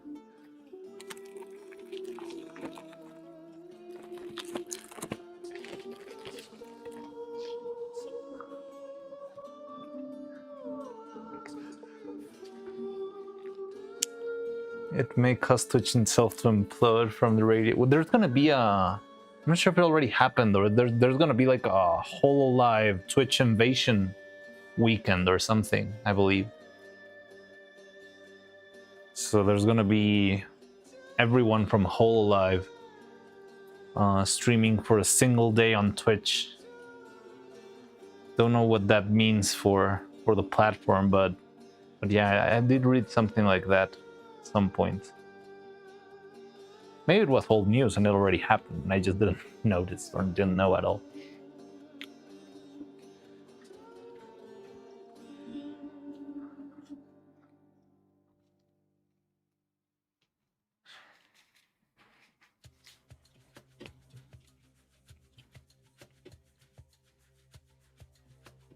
I would need a little piece of something too.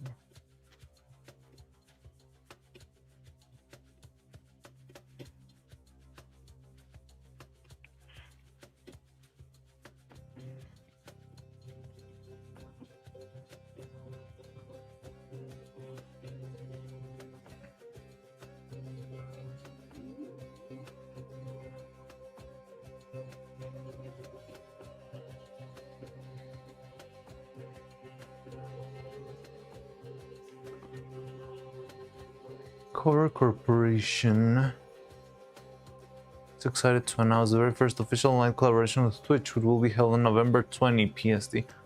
You see? Oh wow, so it's the day after tomorrow. That's scary.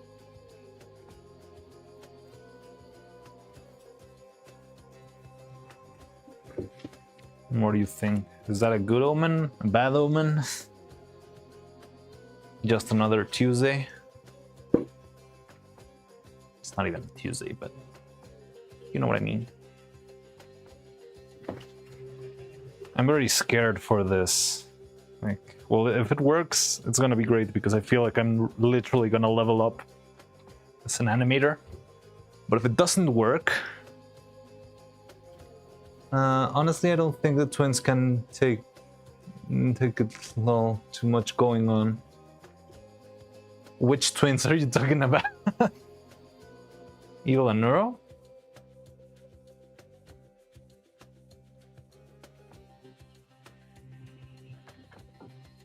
The AI twins.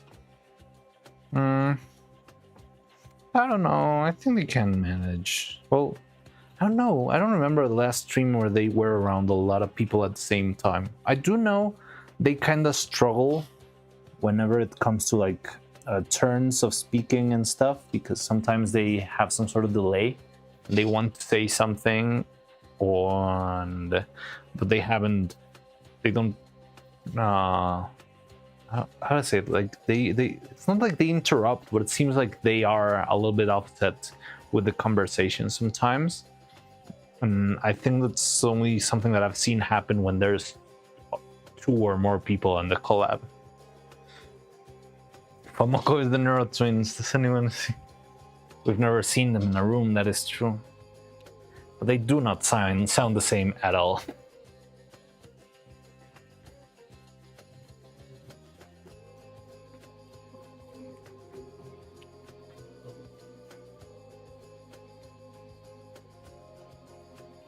Okay. Got a big blob here. Probably need to chop.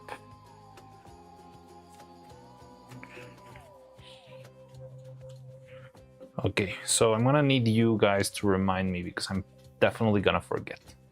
We're gonna do the first 2. If you look at this side of the mold, the side without the hole, because this side has the hole for the syringe, right? So in this side, we're gonna do the first 2 will be the ones that don't have the wire, don't have the sanded wire. And the other 2 will be the ones that do have the sanded wire. Just for future reference, hopefully I will remember it well enough, but sometimes I just forget those little details. So I'm gonna try and trust you to remind me in case I forget. But yeah. Okay, so this blob is still too big.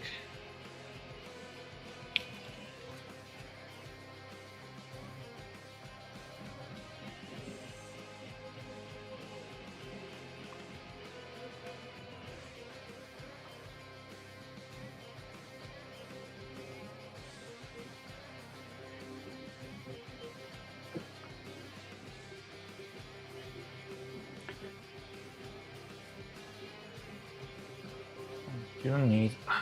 Fuck. Okay.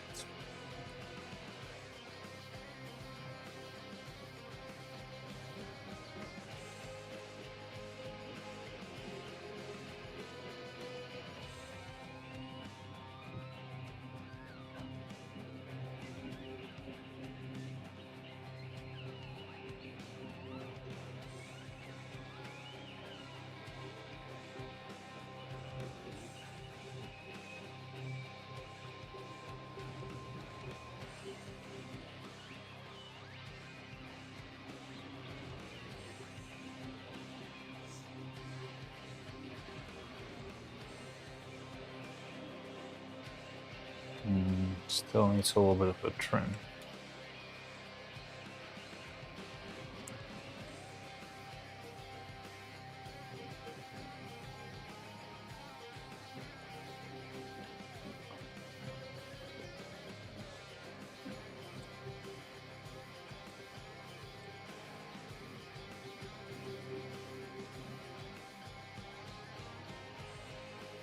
So yeah, I think the tricky part with this mold is going to be closing it down, but maybe if I had made the layer of silicone slightly thinner, it would be easier.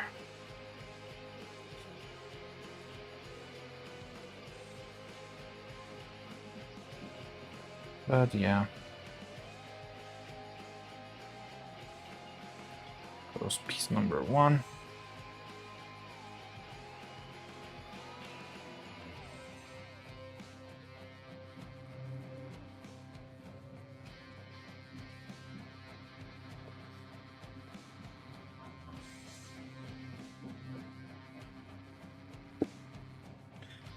Yeah, arranging this is going to be the tricky part every single time.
I can see how it could be hard for the silicone to go through here at the tip because there's a lot of material.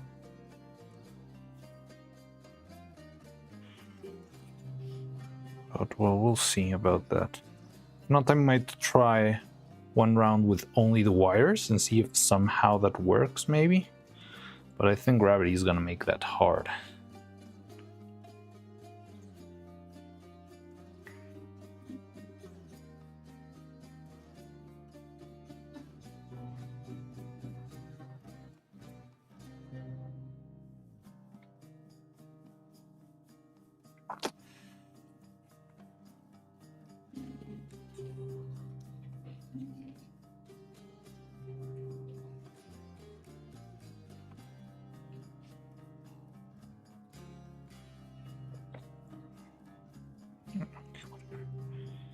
So we got these two. Probably need to make these things a little bit shorter. I think these two were shorter in the start. What am I even looking at? It's so cooked with what's going on.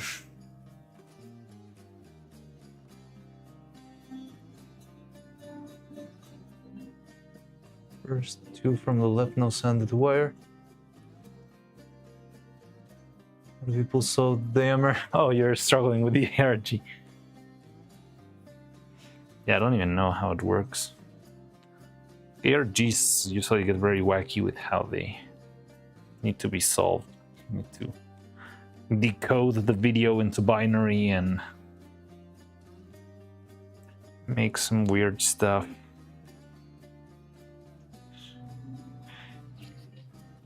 To find the solution of the very first section. Oh yeah, we should have played numbers 3. Blue Cloud was asking for numbers 3 before.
For starters, I need to be more careful with the layers of silicone that I apply to the wires. That's a fact now.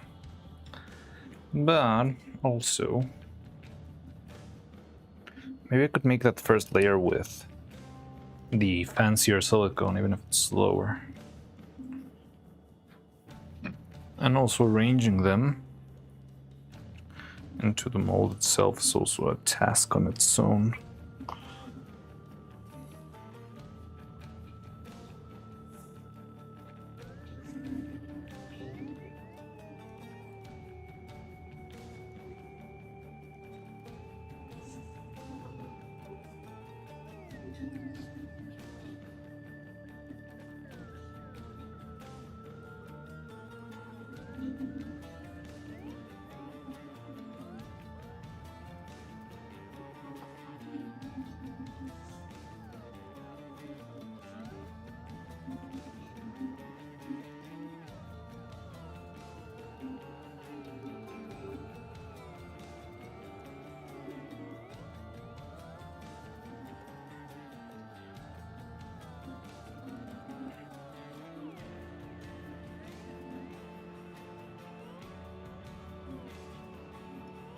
Very hard to set.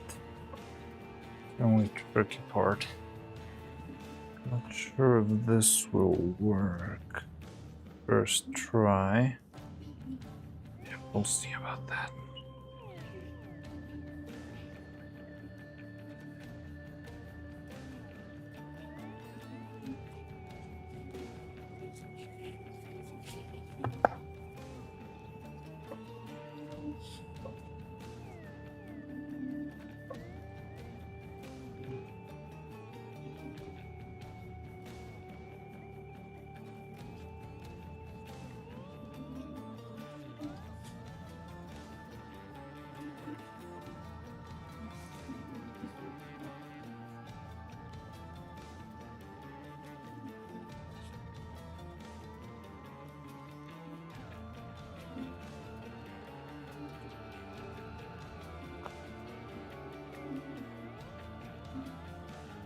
The other thing I could do is just make them shorter. Have all of them have a very, very tiny stem in the back. But that would mean I don't have a lot of wire to work with once the strands are done. I don't know, there's a lot of variables here. Okay, we'll see. Just try that out. Try this out first.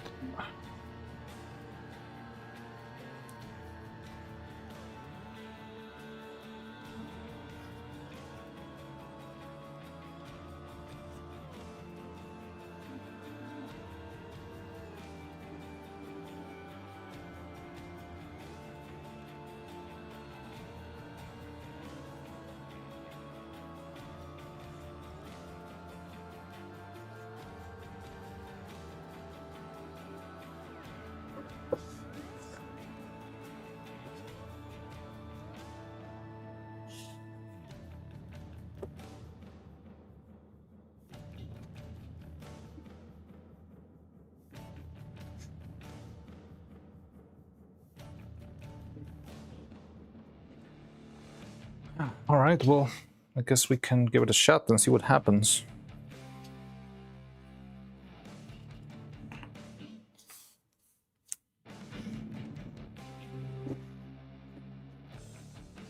So first, let's add a bund. But was a musician all along. Okay, let's try.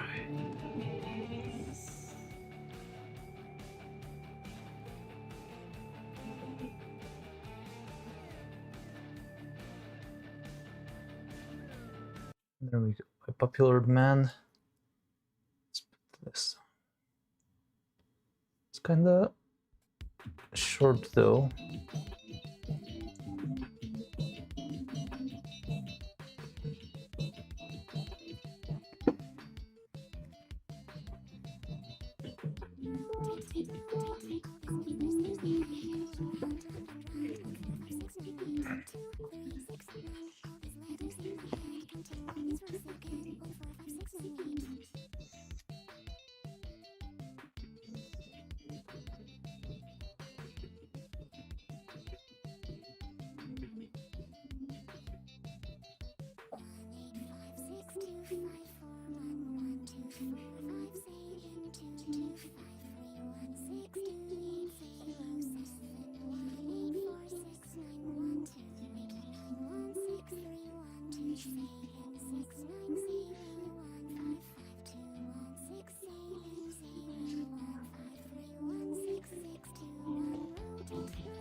Wait. It's still too early for the cheeky breakies. Wait. This time we're doing stuff backwards. We're closing the mold first, and then we're throwing in the silicone. So, yeah, it's still a little bit early for the cheeky breakies. Wait.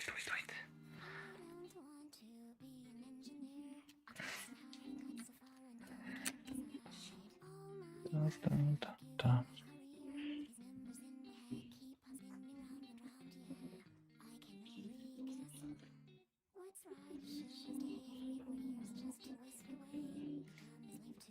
Okay.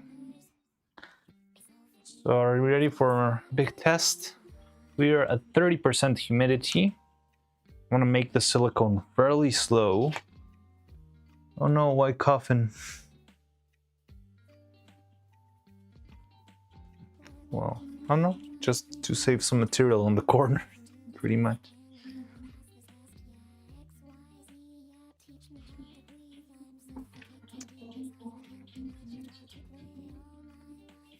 Of the related community currently in a state of extreme hopium.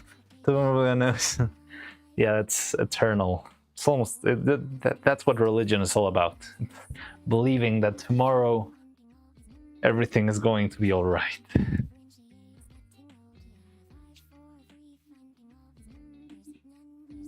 That someday a supernatural event that never expected will happen.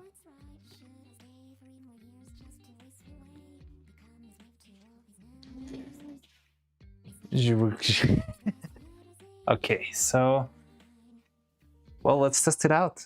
I'm pretty curious for this.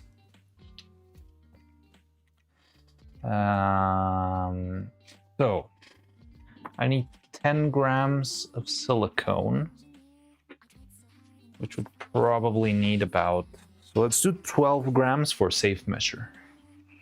Okay. Should be much more than what we need. And if we have an excess, we'll just save it for later. We're doing a lot of research here, a lot of R&D.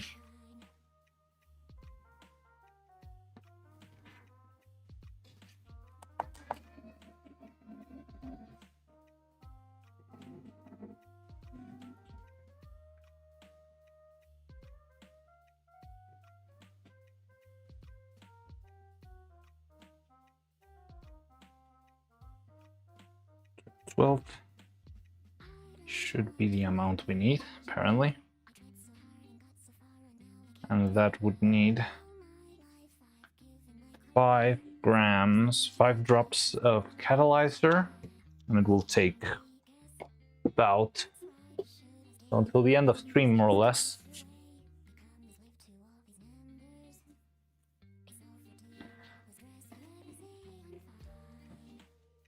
Yeah, we probably will have plenty of material in the end. Now, the only problem with this silicone is that it might have some gunks in there. 1, 2, 3, 4, 5. All right, we can start the cheeky breaky now. So it's 12 grams, 5 drops, 30% humidity. Can someone write down the 30% humidity, because I did not write that down. 12 grams, 5 drops, 30% humidity. That's all the data we need to analyze.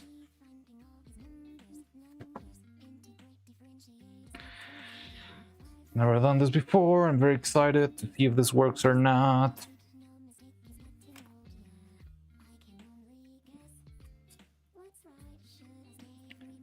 Now, maybe it should be better.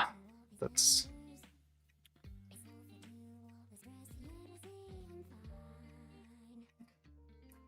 think this through. Maybe I need to suck this with a syringe too.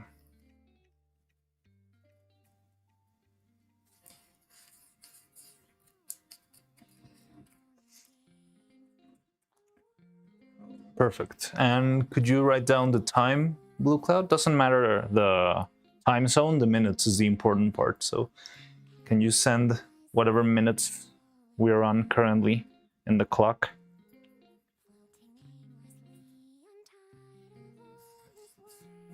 So yeah, I didn't think this through. But I think we'll need... So actually 17 minutes, all right.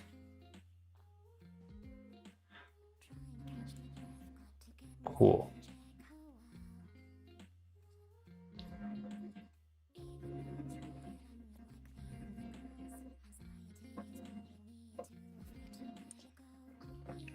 Also, I'm kind of scared because I'm not sure if I'm gonna ruin... Oh, wait. The syringe in the first attempt. But I'm prepared to ruin 1 or 2 syringes.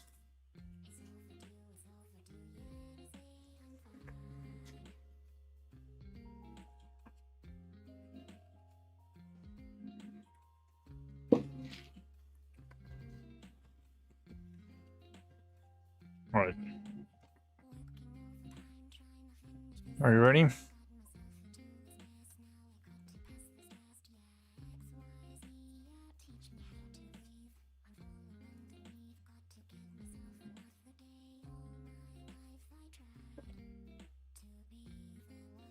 Maybe I should have gone from the back, but it's fine.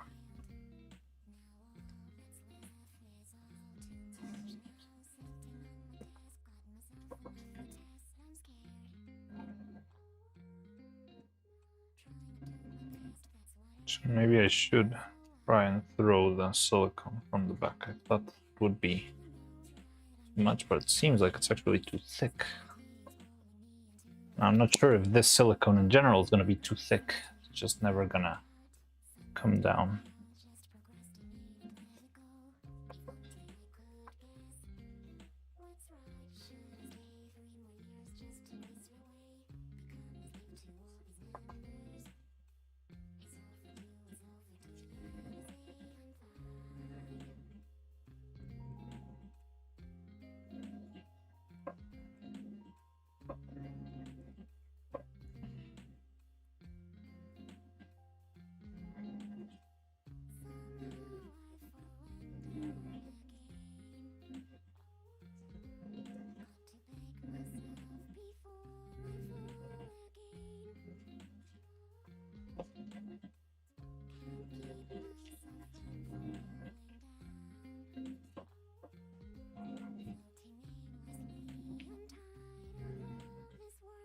Feels like too little, but well, we'll see.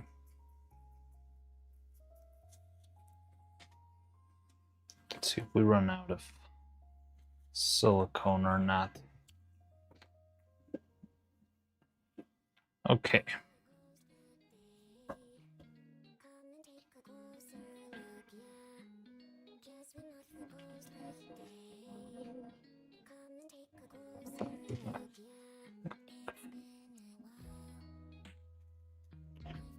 There we go. First attempt at an injection mold.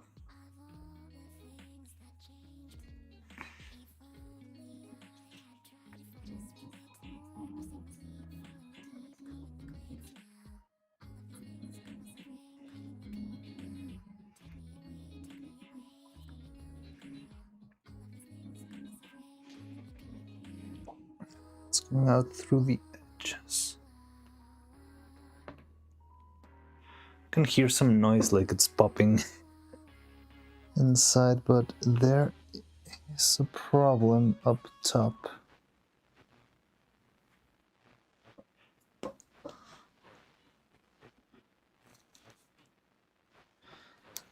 Can you see how it's coming out? Maybe I should actually do this.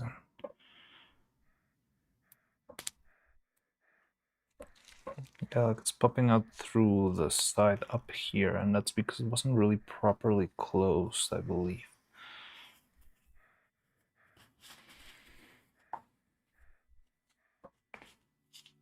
I'm not sure if I can do anything on top of that. Okay.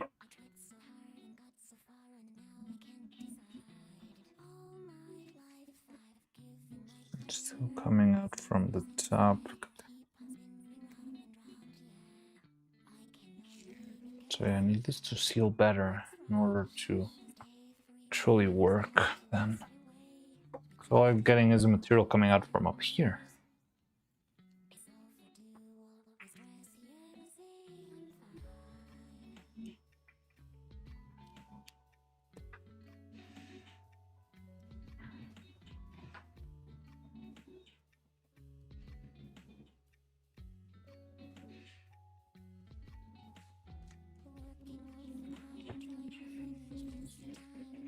we'll see how that behaves.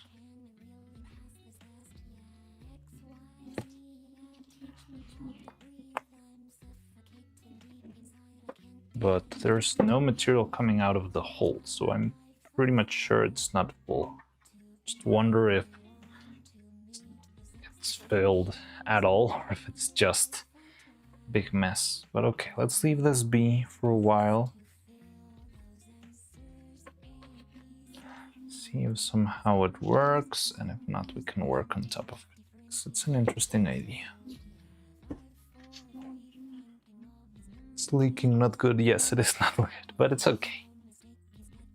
Well, now that we saw this, maybe we could start making castings with the regular strand mold that we already have. Just as a safe measure, because if we spend too much time trying to figure this guy out, well, we won't be making any progress, would we?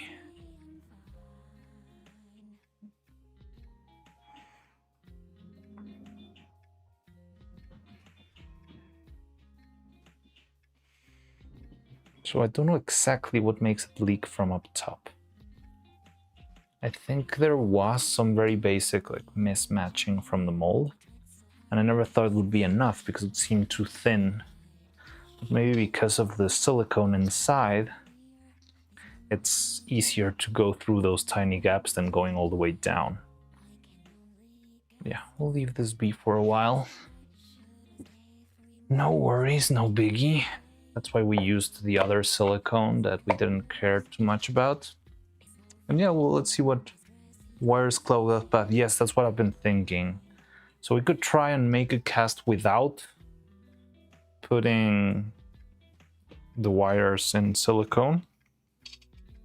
Because yeah, many of the wire pieces were very thick. Cheeky, freaky, gross. It's okay. Let's see how that behaves. Now, do I need to clean the syringe? Probably. Don't know how though.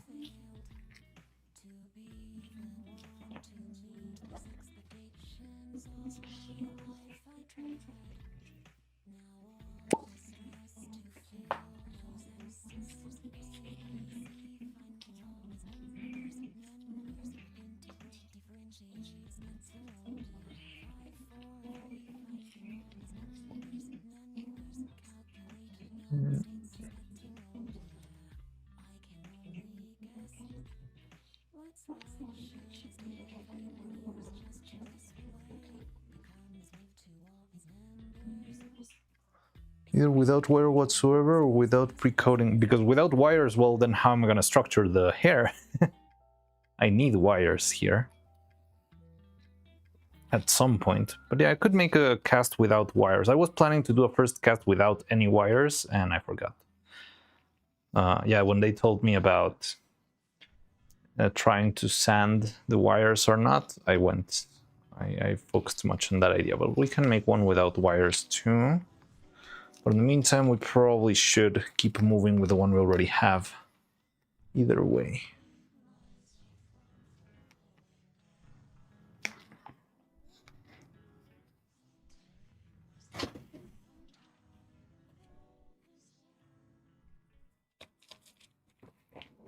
Now, I could try using thinner wires even, but I'm not sure if that would be too weak in the future.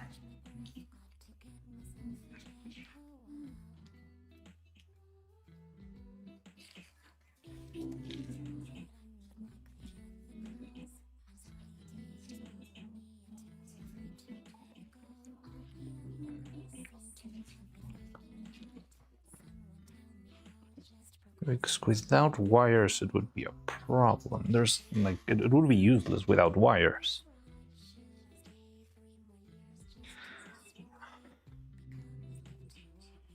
No, there's silicones that are less thick and probably would do it better, but I don't want to spend the fancy ones here either.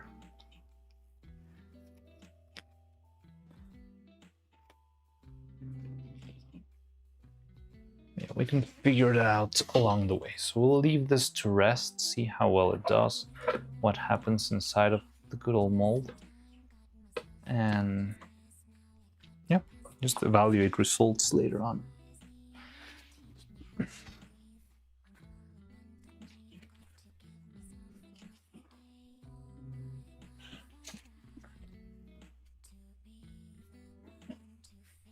Hello, Drizzy. How's it going? Welcome back. Okay, so yeah, let's make a couple new strands then, I guess. We got here.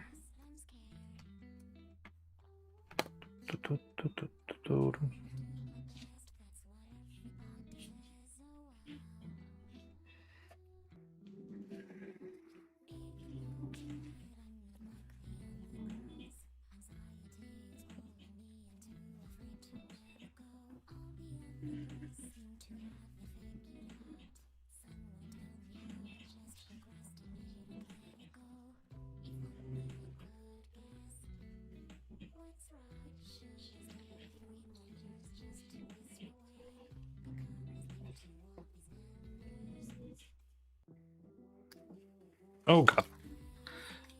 Jesus.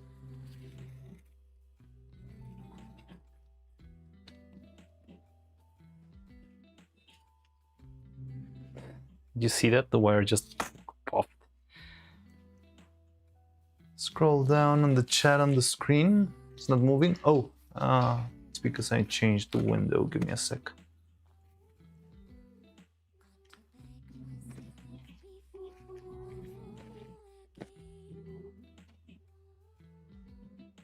Just doesn't update sometimes.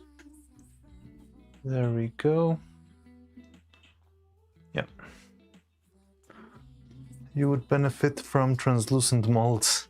Yes, but I don't have the material to make translucent molds right now. And also these molds cannot be made with translucent. Yeah, I don't have translucent resin for the printer, you know? So right now it's kind of impossible, but yeah, I think it would be useful in the future, definitely. 19 streams, almost 20. Wow, congratulations. That's a lot.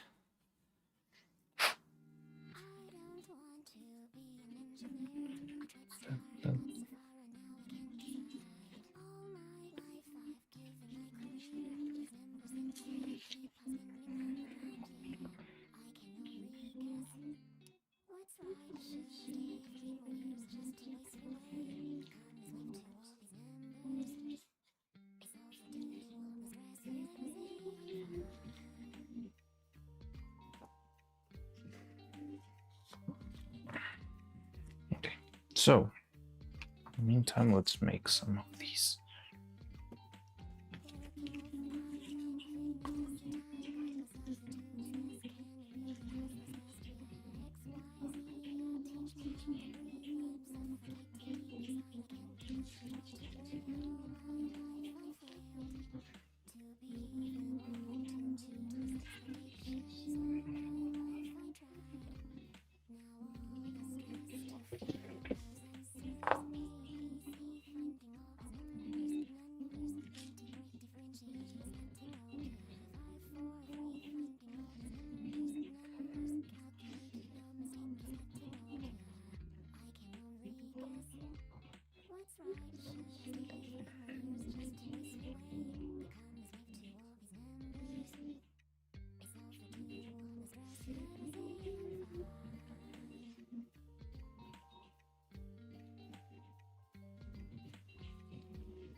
I can't give you translucent resin, but I can give you some bits. Oh, Cue the Lord of thank the you. Rings OST cheer 430.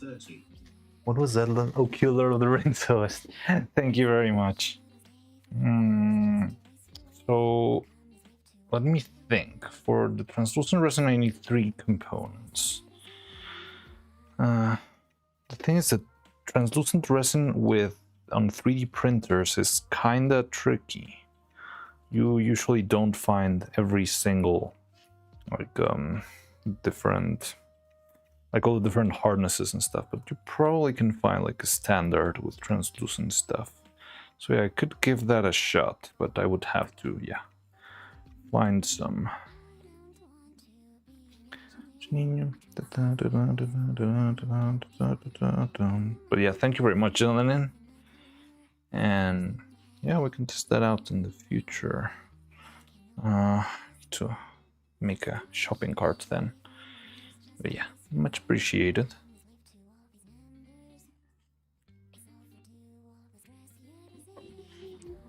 Da, da, da, da.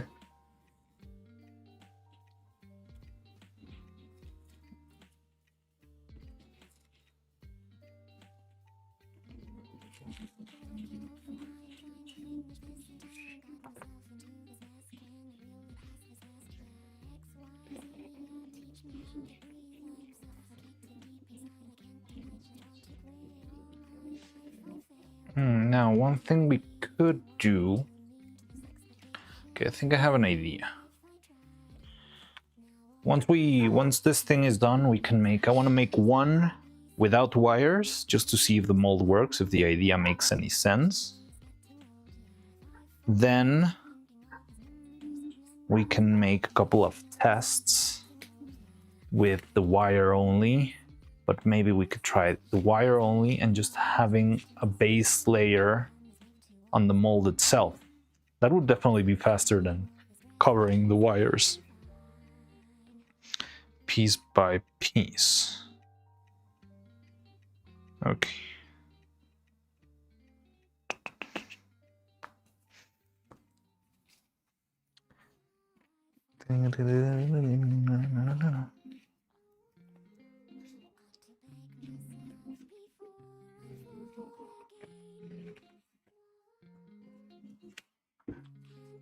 So we could do that, and yeah, eventually. Thinking the translucent resin, how much do we need? I mean, for this, we used about 50 grams, right? 50 grams all right. Now, the other things I would need to calibrate the printer to the translucent stuff. But yeah, it could. But I mean, we can do it, definitely.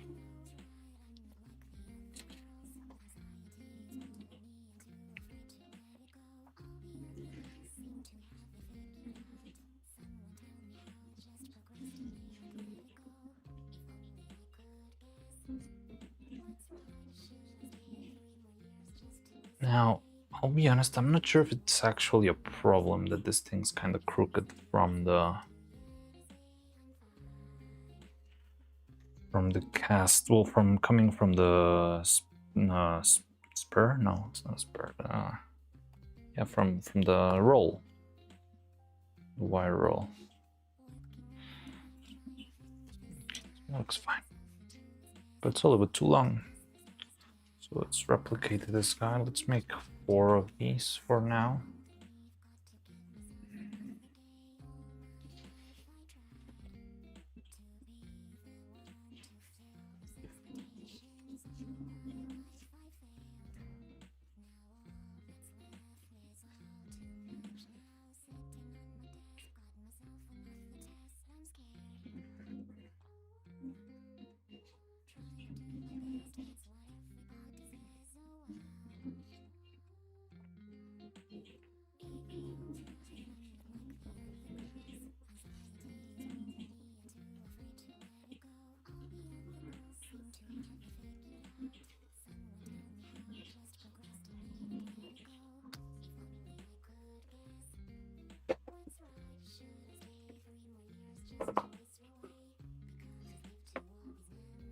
We can do it before another side quest. Nah, there's no. It's not side quest. It's just the only side quest we've had is Katya's gun. These are not side quests. These are alternate versions, or I don't know. Yeah, like experimental tests of the main quest. But we're just trying to find the speedrun tech, you know. What if we find it?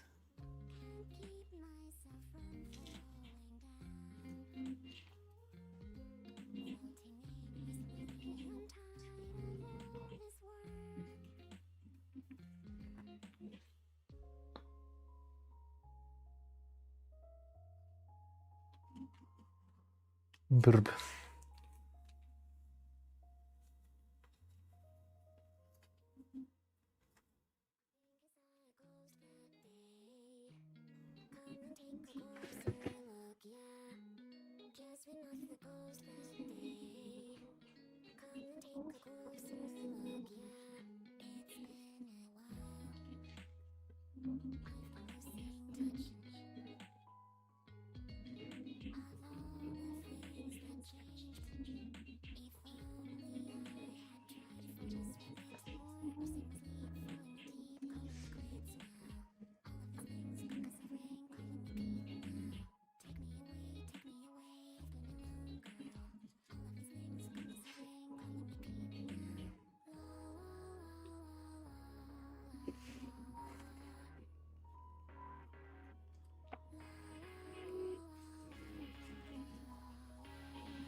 So what's the point of the song, this one, Numbers or Study or whatever, being the same song just with different tempos?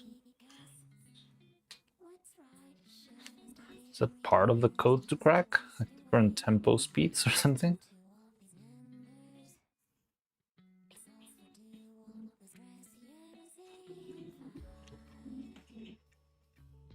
Really need to see the video that Delphine sent. So I can start to understand the thing. This one's terrible.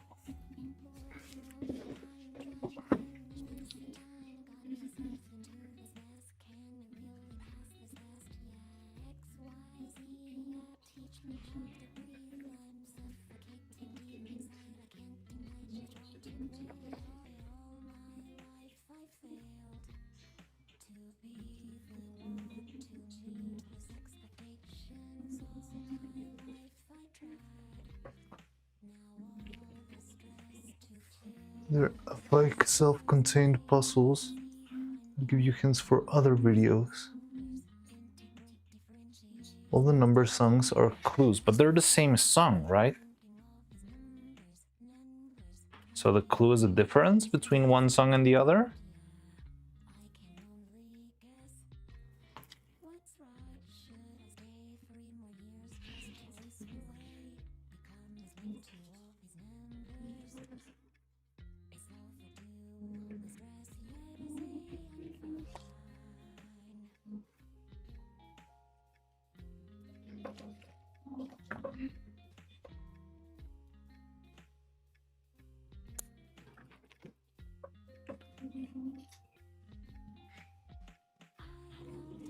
not the same though.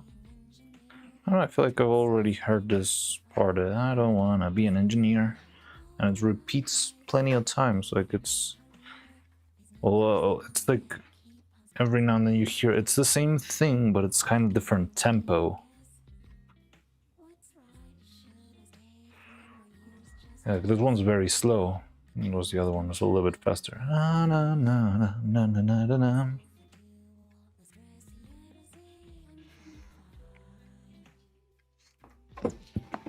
That's not numbers. Oh, this is not numbers.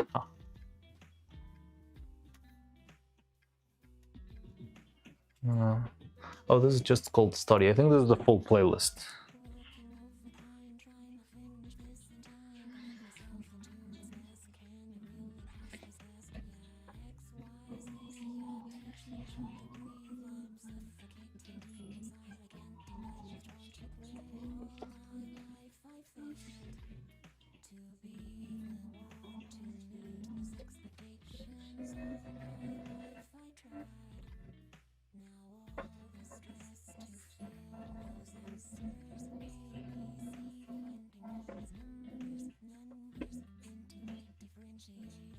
I thought this one was numbers because she says it's part of the numbers there.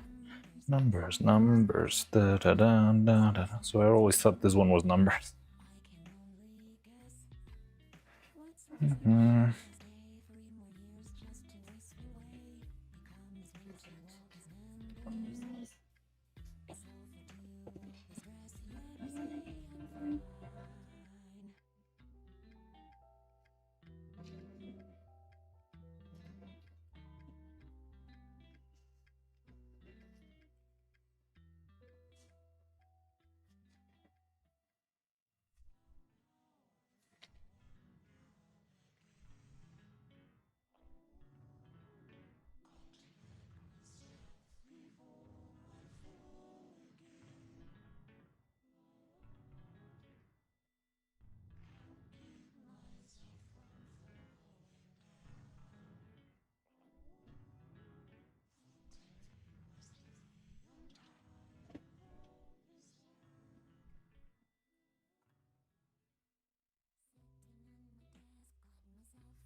Okay.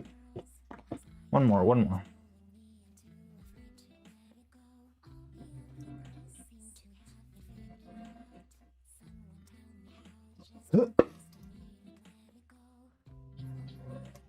They usually have some hidden message in them you can solve with hints from the number songs. Okay.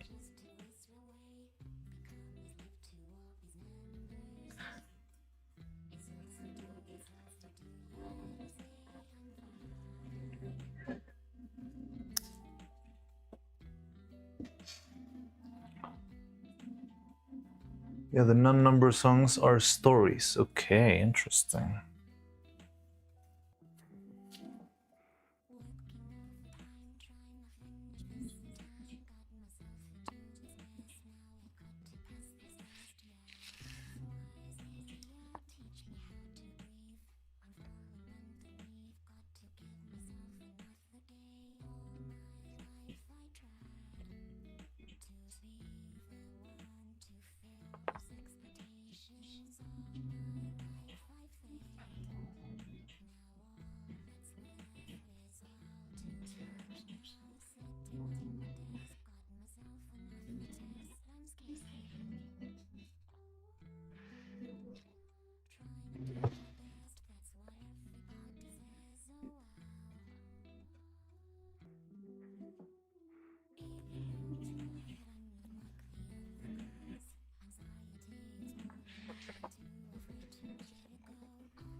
Okay.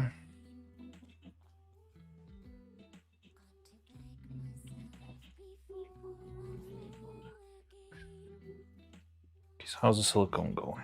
It's been was 17 minutes, so it's like half an hour ago that we did it. So the reaction's taking place, but it's kind of slow. And over here, I don't see the material coming out the holes at the bottom, so it probably didn't make it all the way down.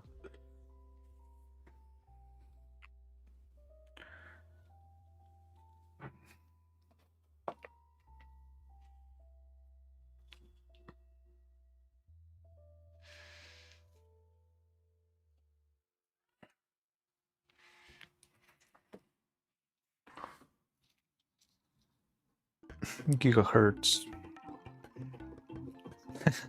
Back to Mario Sunshine.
Why is it so hard to grab more than one thing in this stuff?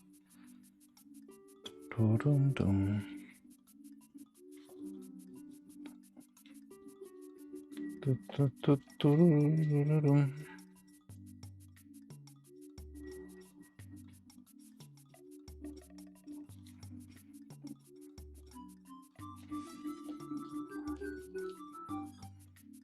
Okay, I think that works.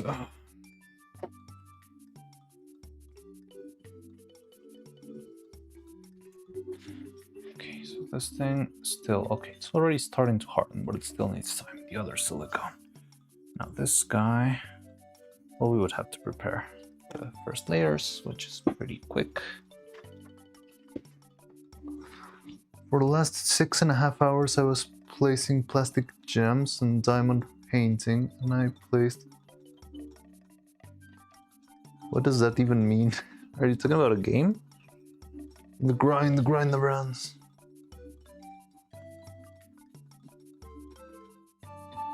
Deadlines, yeah. They're piling up.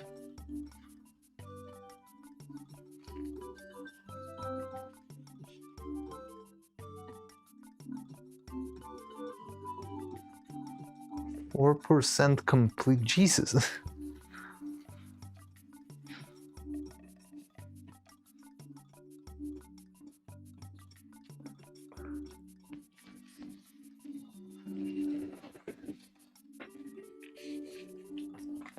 Dun, dun, dun, dun, dun, dun. Okay, so we'll be making... I'm not sure, should we try to make all 4 of them or just 2? What I'm trying to do is not waste that much material this time, because that's what's been biting us. Diamond painting, by the looks of it, kind of like the ultimate version of light brights. It's like cookie clicker, and the grind just never ends. Just continues forever and ever.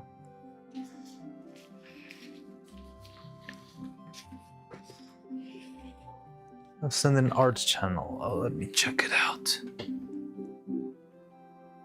Art. Oh, wow. What? It's like a mosaic thing you're gonna make? Wow, that looks really, really cool.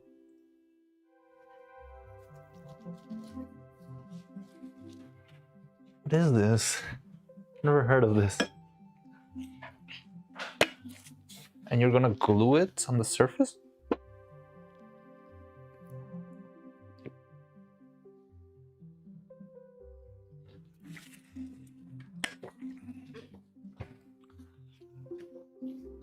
So first you're sorting all of these. I can show it on stream.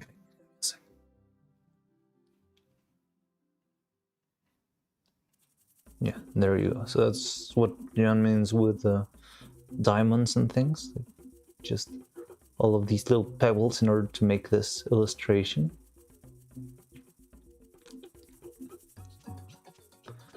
Oh, the canvas is already gluey. Okay, okay, okay.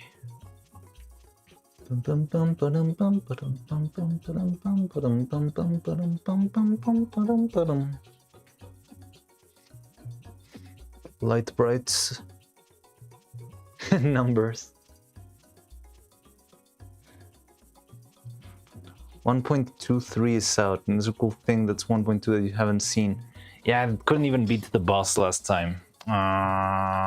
Do you have it on? Oh, no, right now I'm kind of busy. I'm a little bit rushed, but we're probably gonna have a stream with Faye this week. Yesterday she said that she wanted to collab, and I'm waiting for her to send me something. So if we do the collab, maybe we can play it by then. It's on Mac. I could do it. But the thing is, I'm kind of rushed right now. The Neuro's birthday is right around the corner, so let me arrange it in such a way so that I can actually do it without getting too worried about time constraints. But yeah, we can play the Uber Lingo next time we play with Faye, which probably will be sometime this week. Yeah, right now I really need to focus on this. But hey, congratulations, you made the Mac build. That's cool.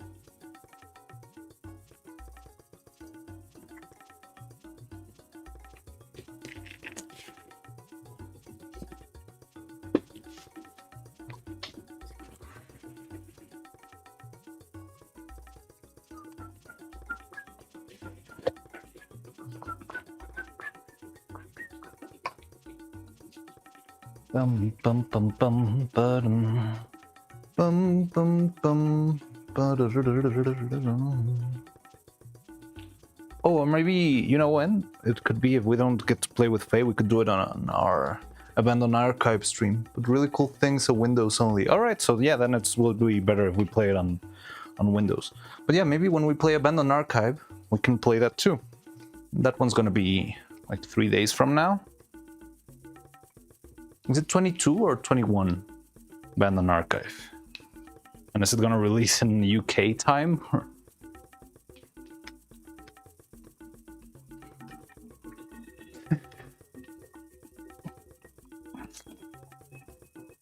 When I say Mac, I mean on HTML. Oh, yeah. Okay, so it is the HTML version. Yeah, I remember that. You made a couple of HTML versions in the past. But yeah, with the big secrets in the new one, then I'll rather play the Windows one when we get the chance, which probably will be soon enough. I could send pictures of already done paintings. Oh, so you've already made more than one? Wow, sure, yeah. Oh, it's 24th. Okay, we still got some time then.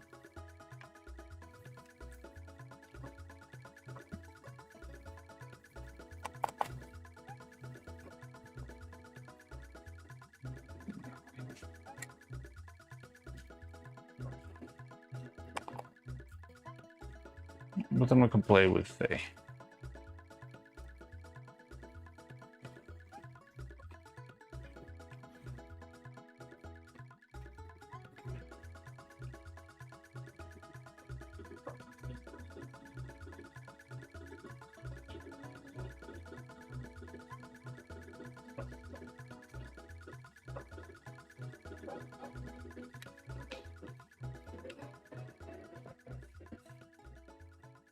Okay, we are at 32% humidity now.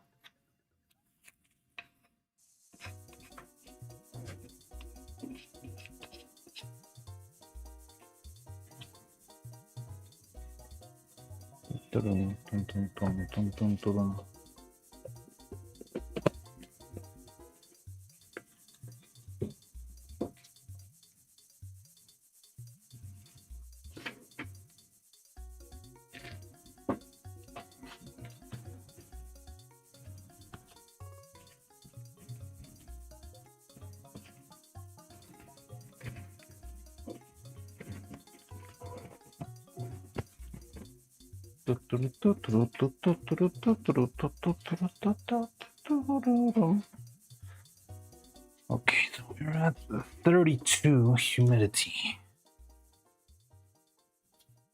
We'll do 1 drop for 2 grams.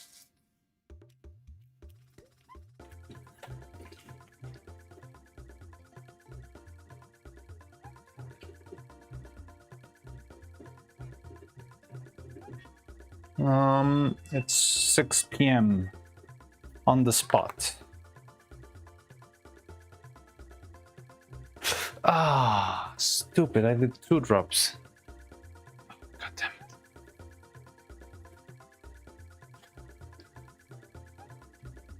Okay, let's hope for the best. I threw it out of the silicone. Let's have 1 drop then. So this is most likely gonna be a big failure, but whatever.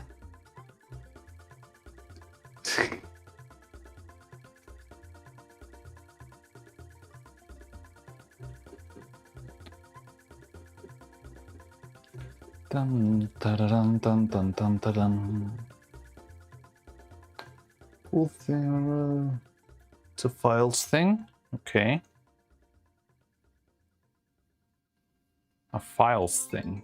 So it's like Doki Doki Literature Club. You need to get into the files of the game and stuff.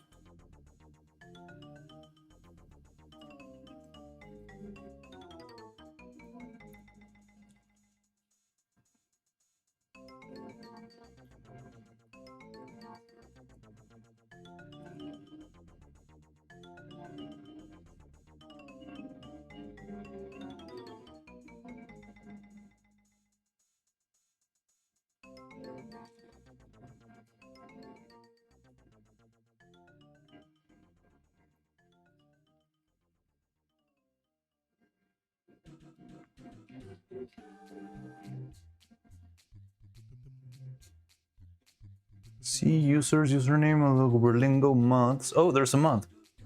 Make your own mods with more like texture pack. You can make your own secret boss. Okay.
Right here, this song, for some reason, I specifically remember the level of the Sand Phoenix.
Oh, hello, Joliver.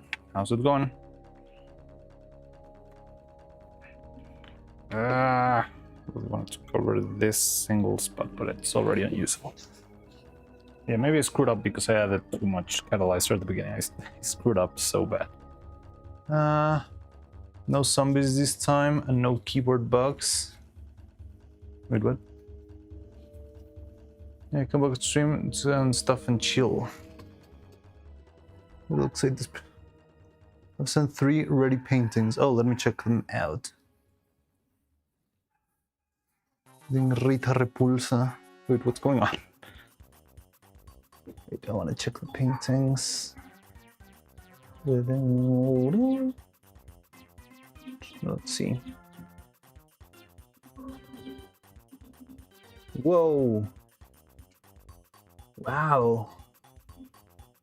I like this one. I like the dragon.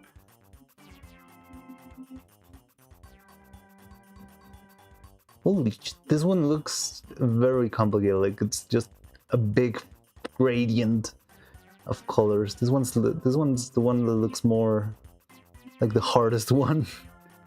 But I'm not sure. But hey, it's really cool. That's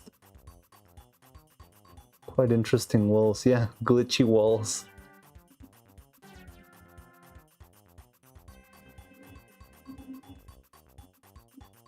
That's super cool. I didn't know people did this.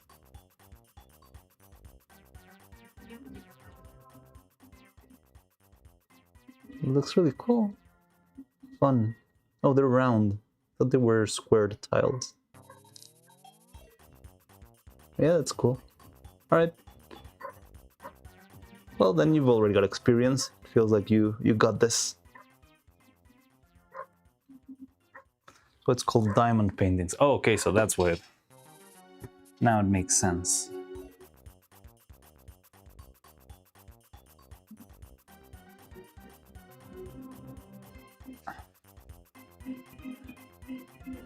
Because you were always writing it in like air quotes, I thought you were being sort of sarcastic or something. I wasn't sure if you meant something in a game or something like that.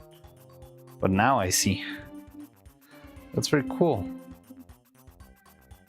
Okay,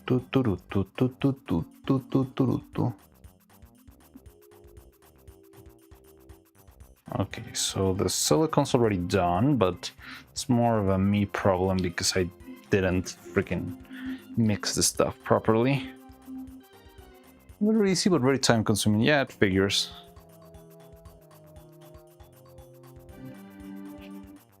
Yeah, it's like one of those things to just empty your head and just, I don't know, like focus on numbers and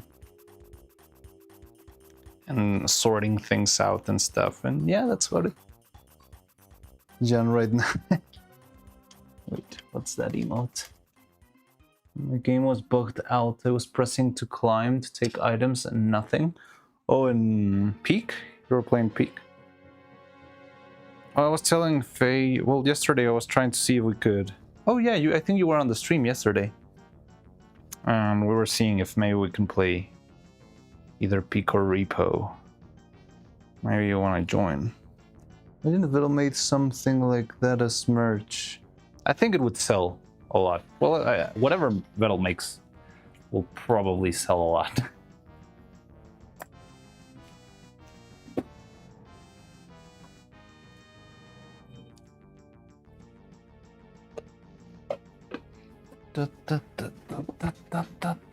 Okay, so we got this. Wait for that a little bit. Okay. Where's the other cup here? Still need some time.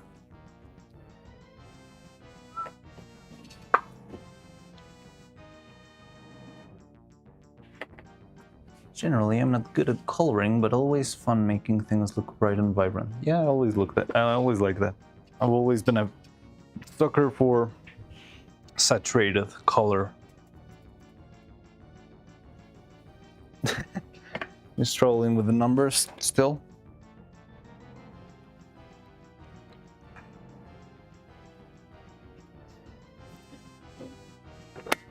Five, 4, 4, 3, da da da da dum.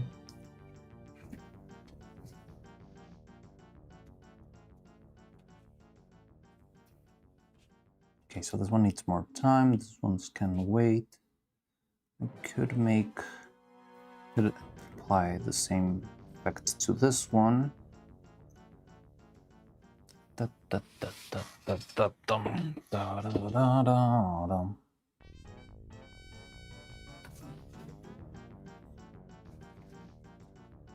Frame by frame since yesterday. Yeesh.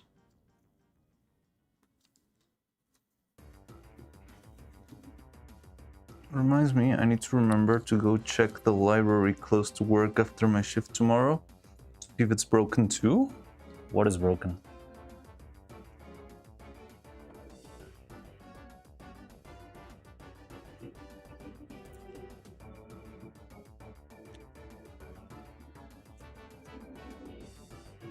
Oh, the printer.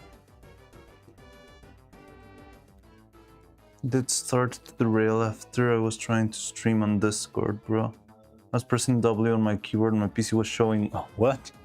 Didn't you change the language of your keyboard? That happens to me sometimes on accident. I'll switch languages in the keyboard, and that because of that, all the keys will be shuffled.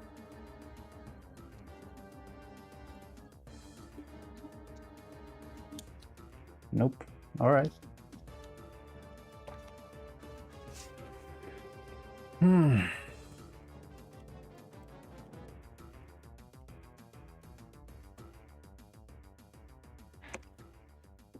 So if we make 4 of these.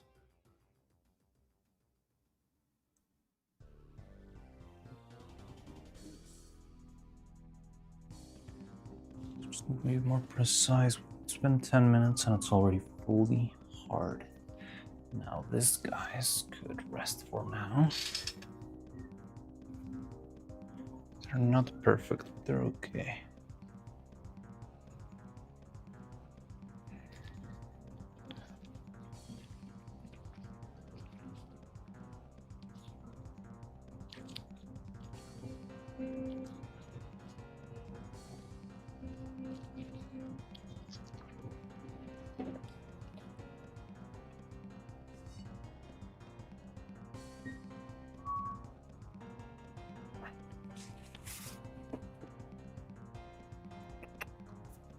Let's open this one.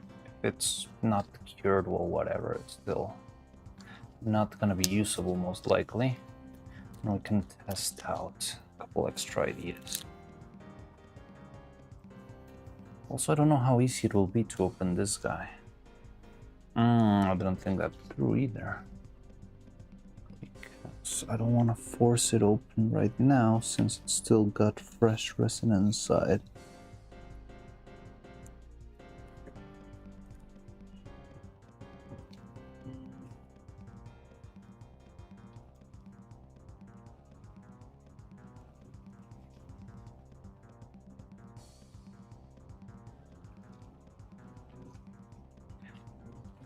I mean, it did okay, but yeah, it did clog at some point over here.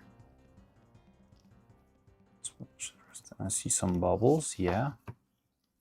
Still kind of soft, but we're not gonna be using this one either. Anyway.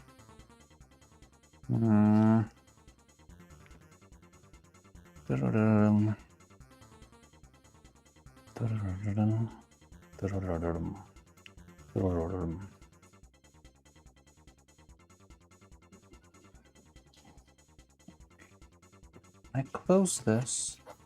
Is it really close? If it doesn't have anything? No, it does have the same gaps here and there. So maybe I could try and seal those gaps too. So those are becoming the easiest path for the silicone to come out.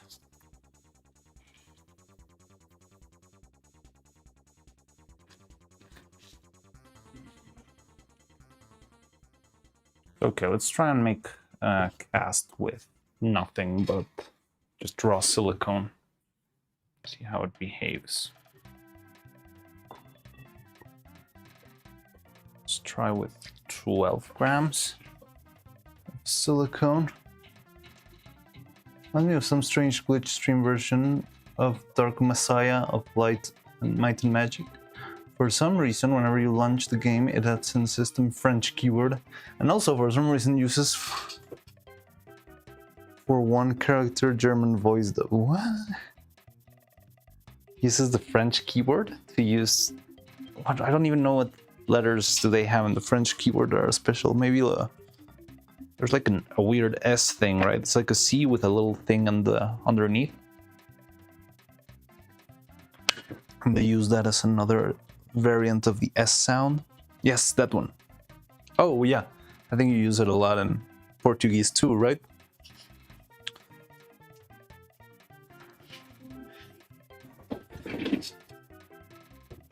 Okay, so let's give this a shot. Whatever happens, happens. So another 12 grams. Let's try to use the same old syringe we already used.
When the first time I played, I didn't realize right away that German voice is a glitch. It was so...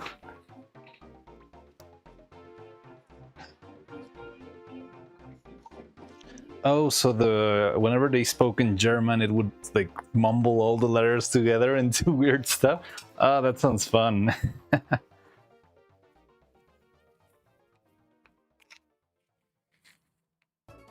Just like a random bunch of letters, and you would assume, well, it's just German, right?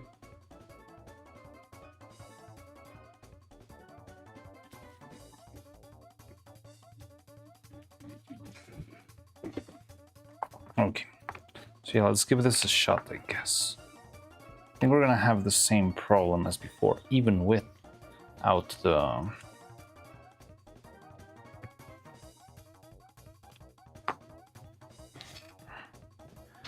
without the freaking... what was it? Yeah, without the wires in the middle. Okay.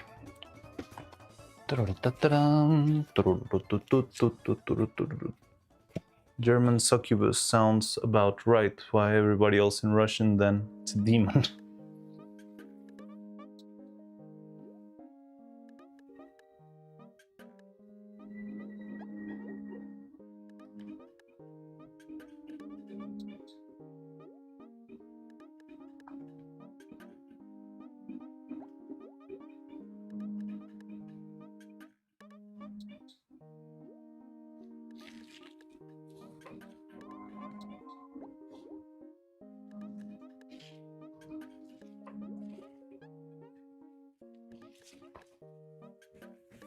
Okay, 12 grams thing.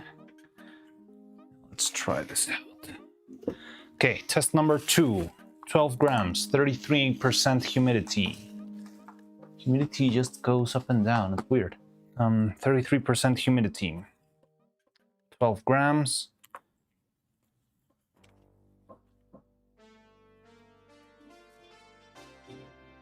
Mm, 5 drops. 12 grams. And it's gonna be, say, 625. I wanna wait. Okay, let's change the music. Already got tired of this one.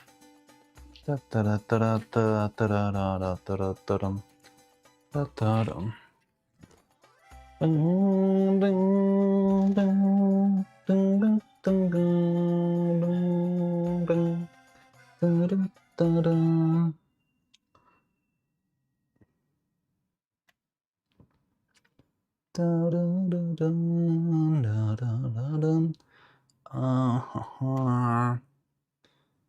there any other suggestion over here? Numbers, heroes. You know, I like the transistor one. Let's listen to that once again. I feel like I missed that, most of that one, because I think I went for lunch and it was not that long of a playlist.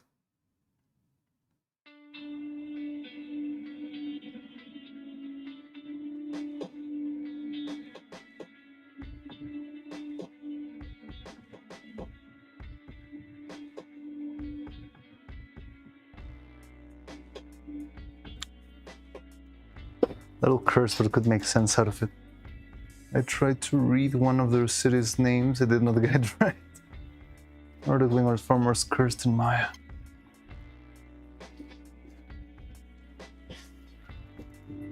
Okay, I'm waiting for the 23 mark to start mixing.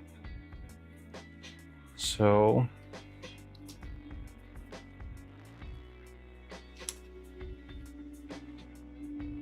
23, there we go.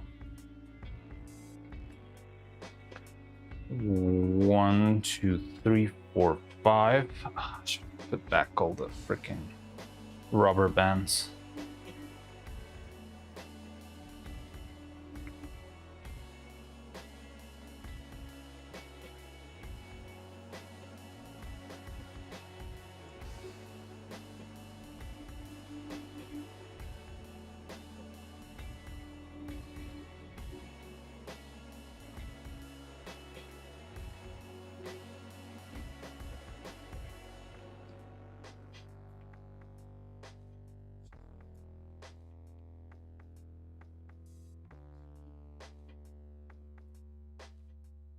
I think this cup is breaking too.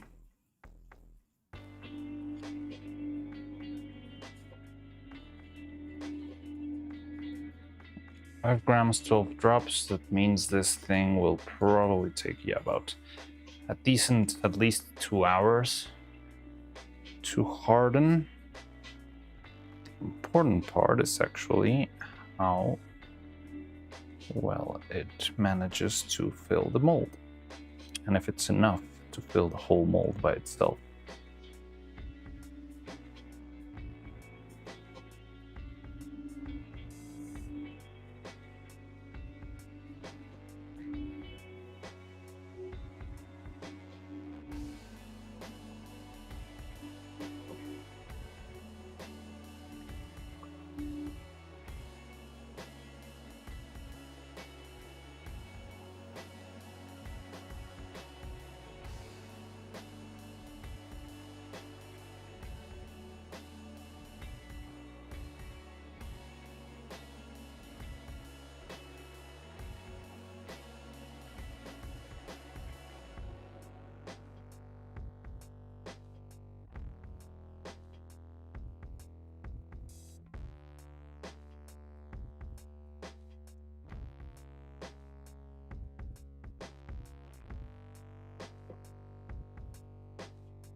Okay. Go. So let's leave this be. Let it go down a little bit while I put all the rubber bands that I forgot here.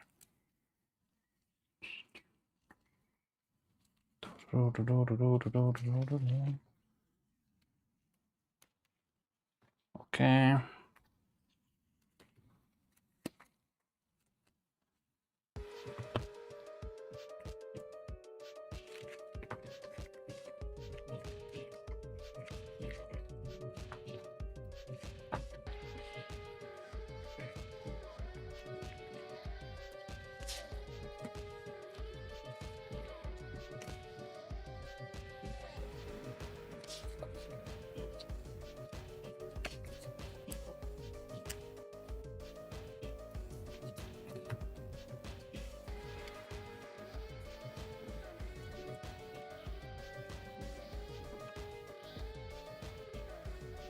Okay.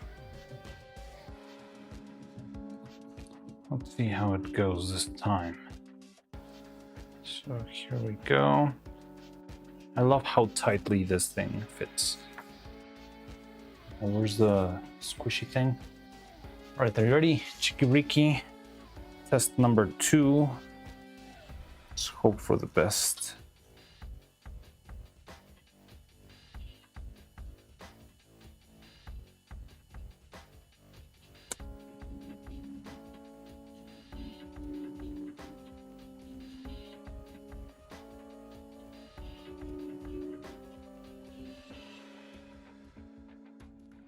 So there's a little bit coming out from the top, yes. There's much less than before.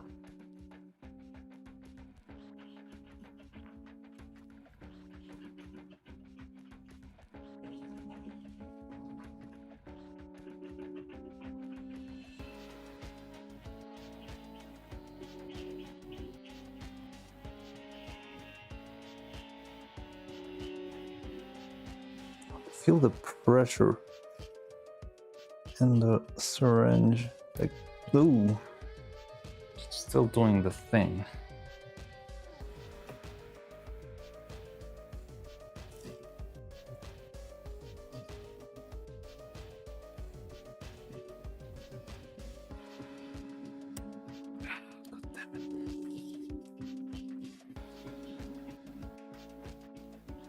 Okay.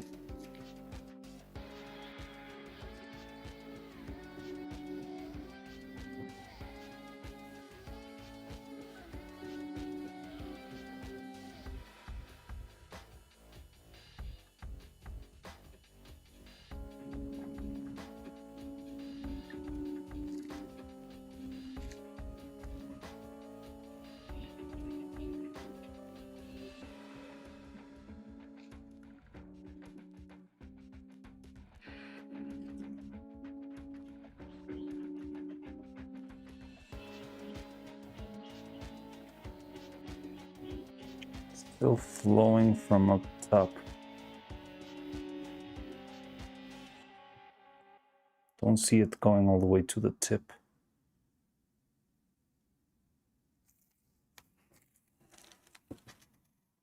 Huh.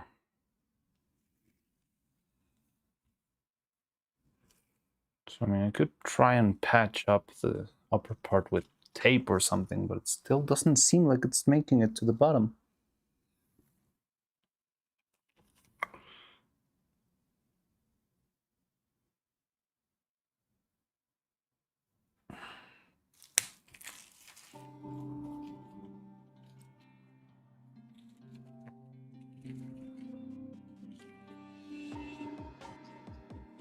Like, none of the holes in the bottom really released anything.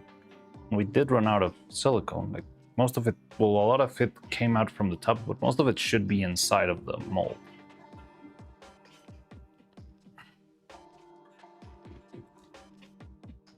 Because there's not like a big blob of silicone in here.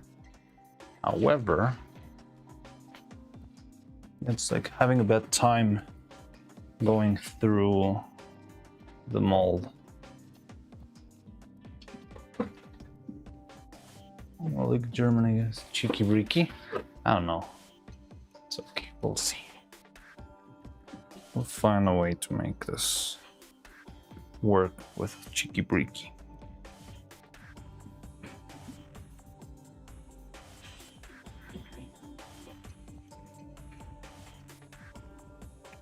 Well, this section isn't sealed at all, but that wouldn't make any sense. While this is kind of drying, let's check this one out. Yeah, you can see, so there's plenty of space for the silicone to flow up over here. It's not like, so I think it's just a matter of pressure, not really a matter of. So it was much easier for the thing to go out through the top than following the path. For some reason.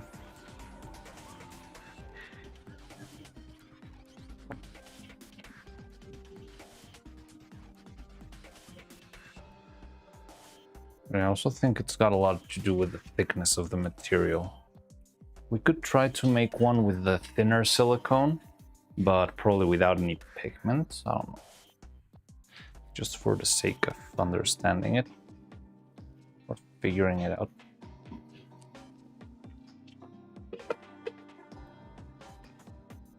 We'll leave it hanging there and see how it looks in a while. Probably will look better than this one, but maybe not that much better. Didn't make it all the way to the top, definitely. So I don't know.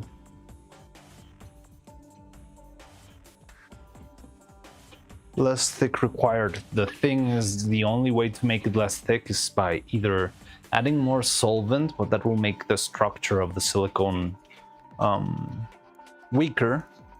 It's too thick to be pushed inside. Yeah, but if the thicker one is much more expensive, it would make the whole hair out of the fancier silicone, and yet would be unnecessarily pricey.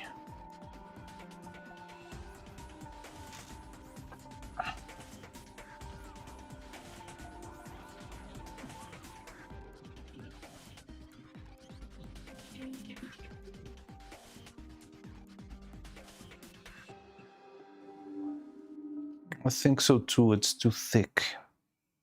Yeah, I mean, then it could only be done with the more costly materials, which is fine. Right now, we are not quite in the position to say, hey, let's make 4 times more costly hair for both of them.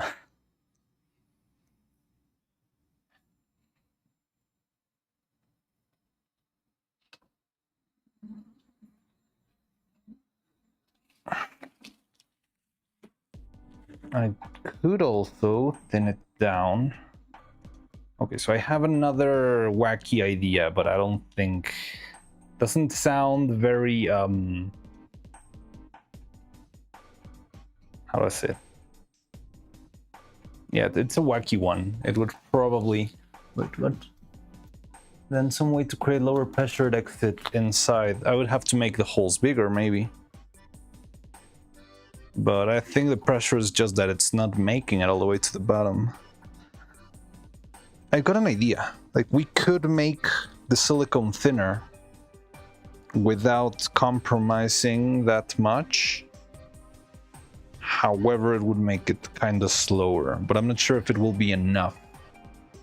Because we could make it with mineral spirits and use that, like maybe a 10% or 5% addition of mineral spirits that would make it much more liquid, and the mineral spirits will evaporate later.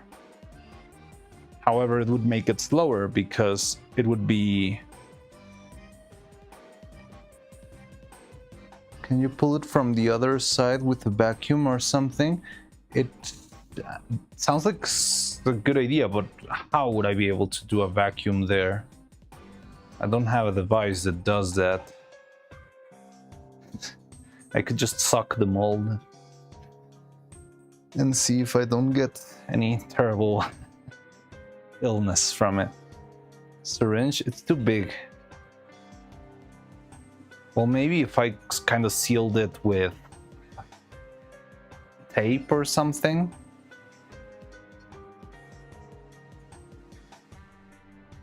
Like, yeah, look at this. From down here, trying to put a syringe here and pulling it out, it's not really gonna work. But yeah, I could sort of maybe seal it, but that sounds just like too much to... we can try it right now. If this thing's still liquid enough, it is. Let me get some duct tape.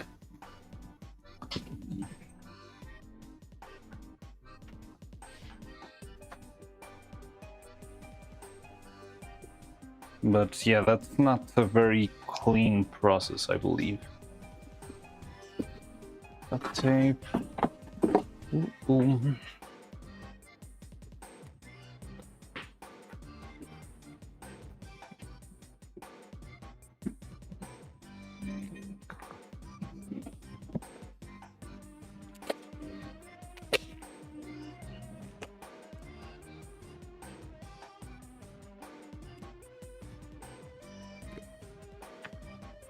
Let's take a look. Vacuum cleaner, stupid but could work. But vacuum cleaner, no, it's not airtight, you know.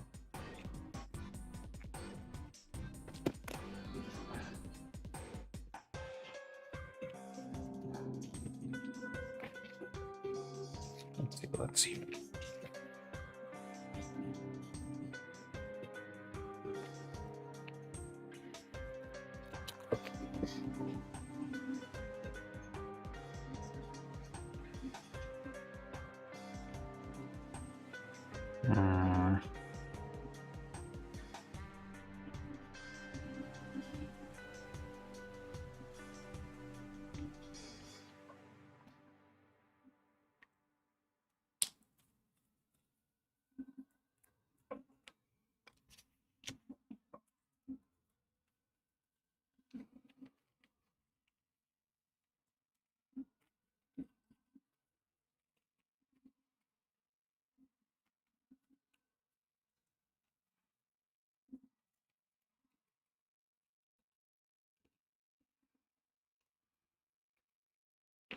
So we could have made it somehow so that this would converge into. Yeah, it doesn't feel like.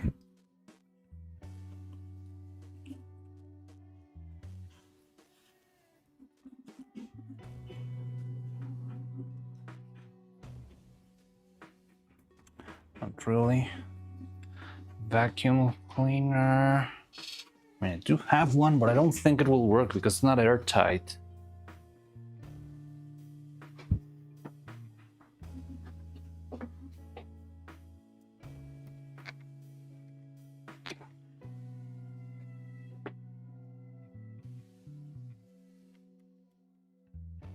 Something like this. Yeah, I don't think this will do anything, honestly.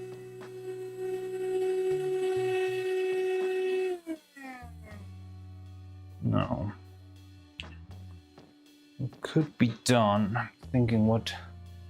So I could make the hole bigger, but that would mean making another mold, and I don't think that's an option right now. It's a good lesson for future stuff, but if this is the case, I think the safest bet would be to keep on moving with what we already had and figure this out later. But if there's any sort of simple solution, the mineral spirits could work. Don't know how much is too much though, because it will shrink with time, so you would have to fill it up really well and leave it closed for, I don't know, maybe a day. But well, maybe a little bit of shrinkage would not be a problem unless it shrinks on top of the wires. And when it does that on top of the wires, it could distort and deform because the wire will not shrink, only the silicone. That could, yeah, also result in a weird shape. But that's a possibility. I think mineral spirits could definitely make this. It's like dissolving it in water. It's making it much thinner with just a little bit of material. But yeah, you would need to use a few.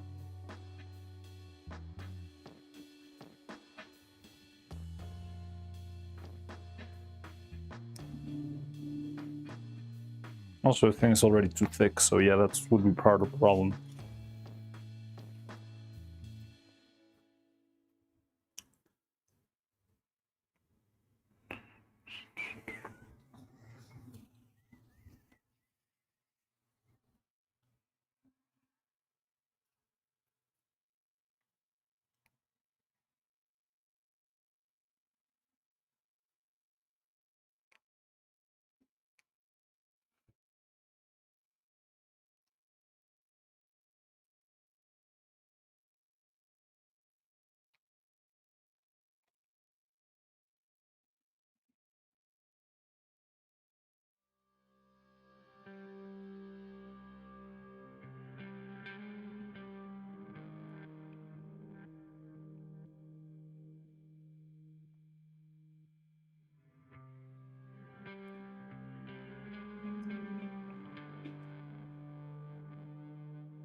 But yeah, we'll have to wait for this one to dry before we do the other attempt, I guess.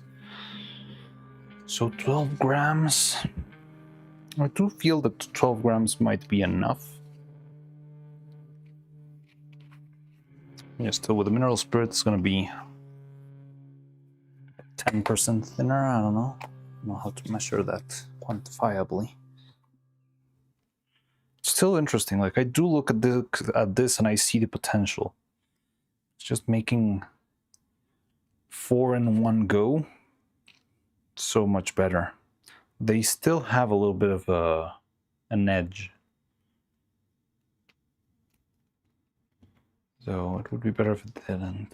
But that's a matter of closing the mold more tightly. And yeah, that's also another matter of distortion here. What if the fluid won't flow out the straw when you covered? It's not that, because there's actually holes on both sides. That's why we made these holes. So it should, the airflow should be possible. There's nothing stopping the airflow from going through, but it's the thickness of the material that's holding it back.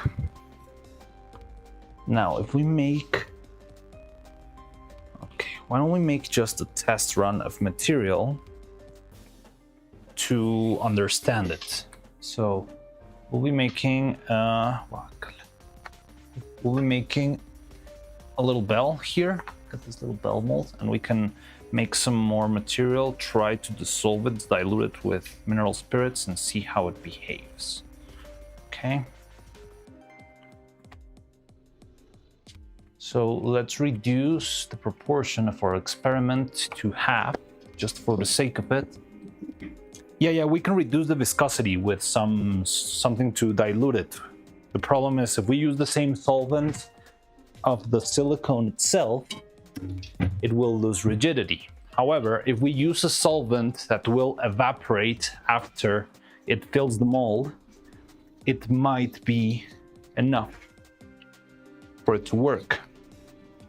Now, I'm not sure if this will eat up the container though, but well, I'll clean this one up now.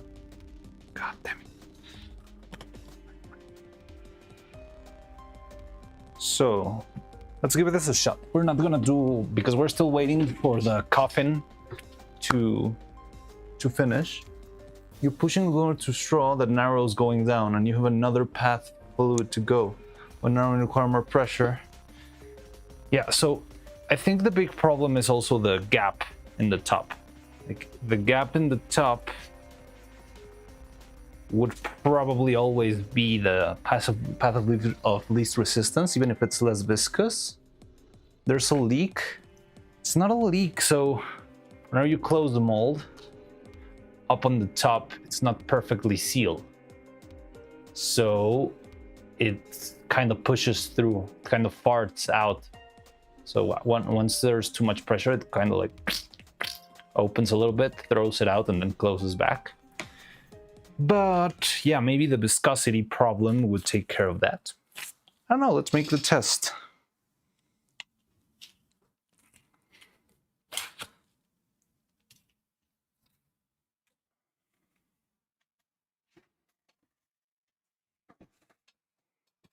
But it can't be too much mineral spirits, because if you add too much, then it's gonna shrink too much after casting. It should be very, very small amount. So I'm gonna try something like extreme at first. What's 100th divided by 12? I suggest stupid this, just to fill it with water, just in case. We can try that, but we cannot do that right now because there's still silicone in there. So in the meantime, let's do this test. And yeah, once we remove the 8.33 times 2 would be 16%. Okay, so that's what I would consider too much. But because this is a test and we're not even putting it in the mold, I'm willing to try it out. So 8.22, 8.33. So what we'll be doing is 6 grams of silicone. All right. With 1 gram of mineral spirits, which would be about the same as adding 2 grams to our mix here. And I think that's overkill. That's too much. Oh god. And I screwed up here.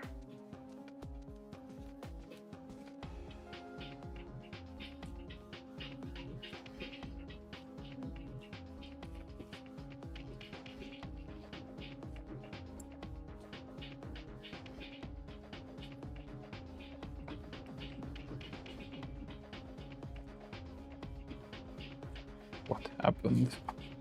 God damn it.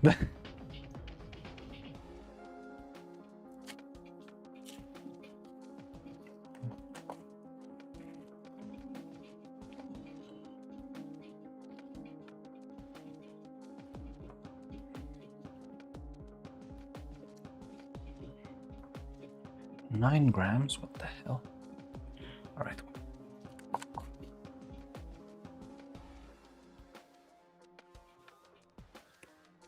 So we need precision here, so I'm gonna have to redo this.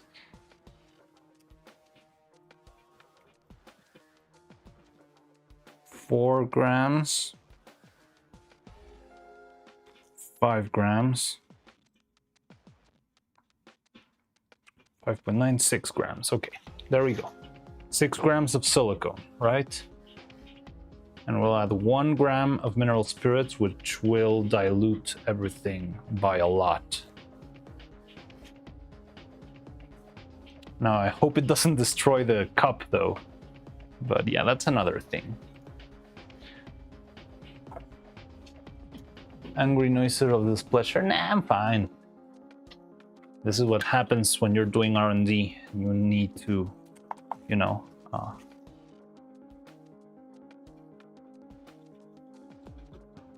to assume the consequences of trying something new.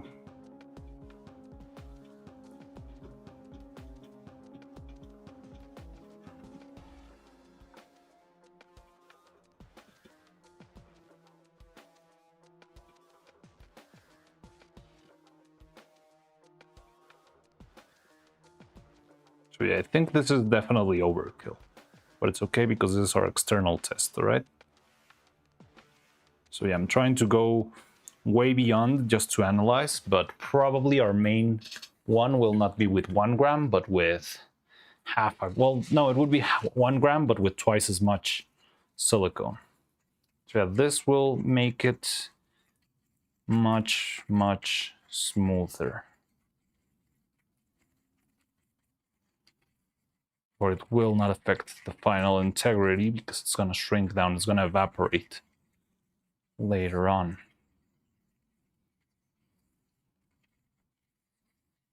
Also, I don't know if the mineral spirits will damage the syringe. I should do that test too.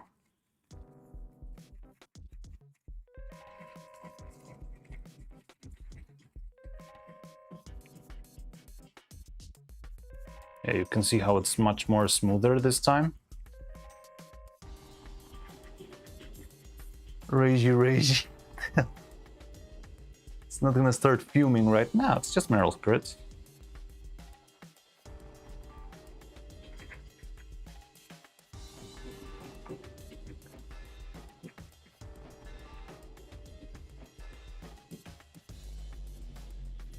Okay, so let's write down our new test. We are at 33% humidity. I'm gonna do 3 drops for 6 grams and 1 gram mineral spirits. And we're starting at 652. 52, that's the important one. Now we're at 51 right now, but I'm waiting for the exact moment where the minutes passes.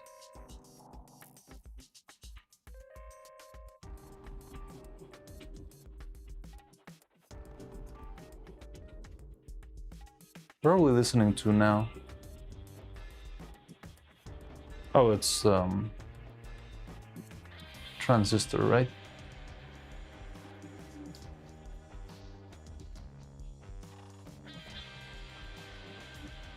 We're waiting for the 52. 52, there we go. So 1, 2, 3 drops, 52 minutes. How long it takes, we'll see.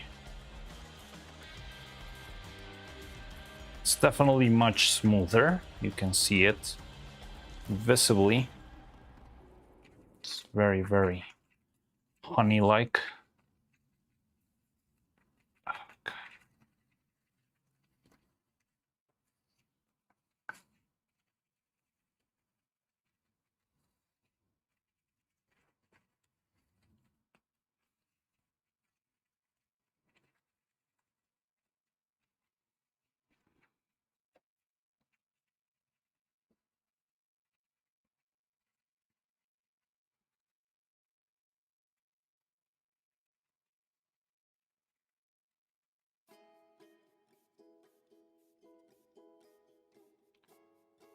Oh, now that I think about it, if we try to fill it with water, probably all the water will escape through the edges.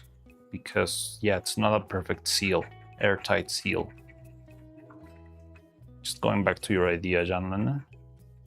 If we do it with water, yeah, I think it will definitely just escape from the sides because it's not that tight. But it's definitely like the path of least resistance should always be the big tube and not the sides. So I was kind of counting on the thickness to not let the thing escape through the sides, I guess. Now that we're making it thinner, I don't know.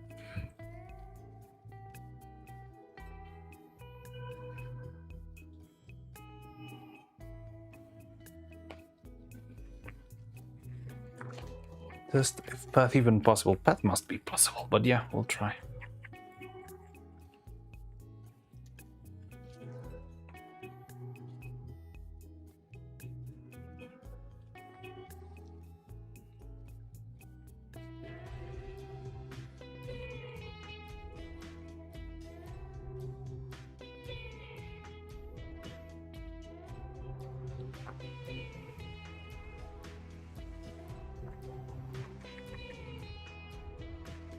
Okay, so there goes a little experiment. It's been mixed for 2 minutes now. Let's check it. Maybe I should have done more, but that's fine. No, it's not fine. Now that I thought about it, well, okay. But it will probably take about an hour and a half or more.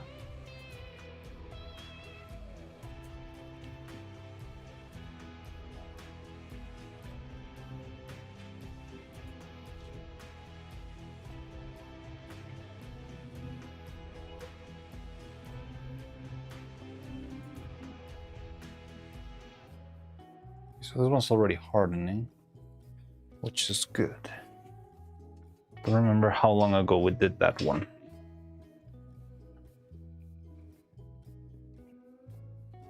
All right.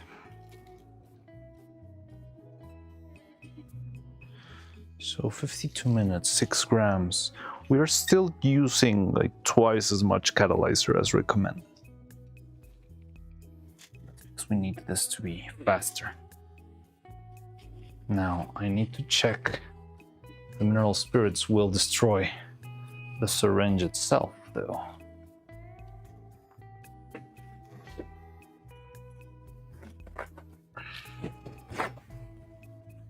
It's fine. No, it's not fine. Well, yeah, that's me. That's definitely me. But it's okay.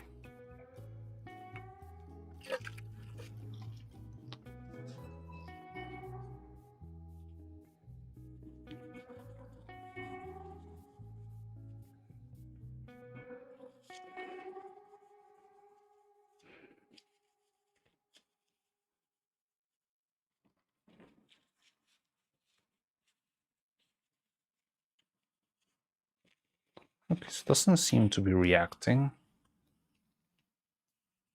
Like there's a couple of plastics that just melt when they get in contact with mineral spirits, so I wanted to check if this were one of those. If it is, well, then it's not gonna work with the syringe, right?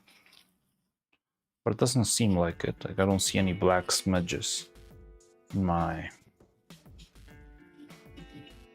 napkin here because I'm cleaning the tip. Ugh. Oh, God. Ugh.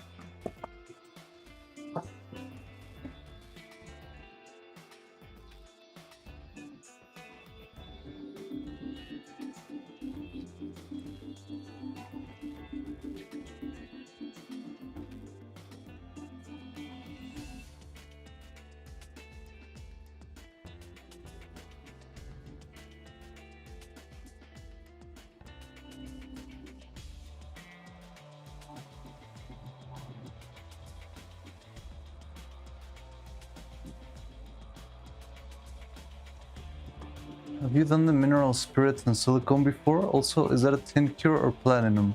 I've done it before, and that's a tincture. Hello, Sebastian Mortal. I'm not sure if I've seen you around before.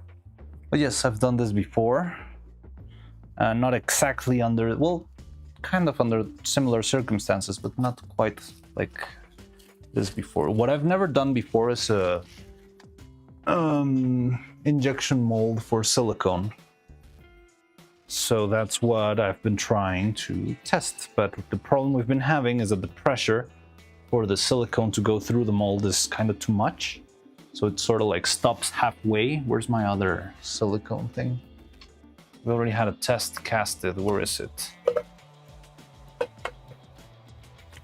But yeah, I've done this before. When did I do this? I did it for a mold that I needed to shrink. And I did it also for a mold that I needed to enlarge, because it can go both ways. It's very interesting.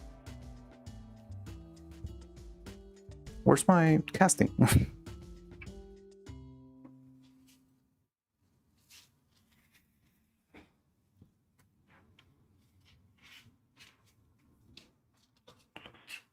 Here it is. So this is what we casted right now. But as you can see, the material is not flowing all the way down to the tip. Right? So we assumed this was because the wires were blocking the path, but it seems like that wasn't the case. So what we did was instead do one casting without the wires inside, just trying to do it with raw silicone. And when we did it, it still didn't make it all the way to the bottom.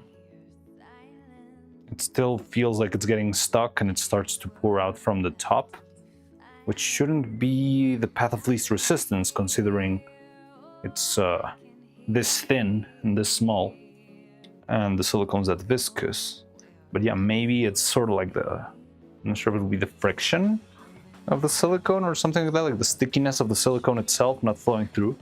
So the big idea right now is try the same, but using a little bit of mineral spirits to make it thinner so that it will flow a little bit easier into the mold.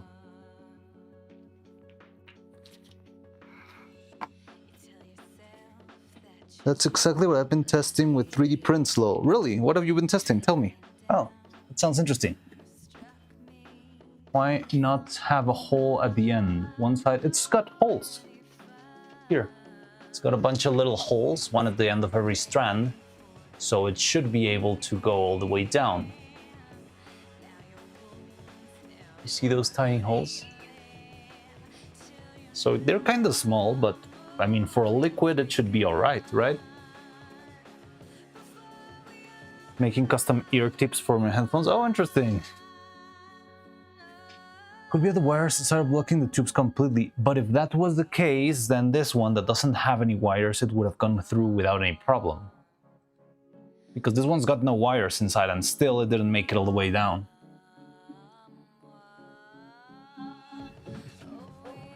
But if you're going to use something in your ears, maybe you should consider not using mineral spirits there. Even if you're immortal. Seabass, the immortal.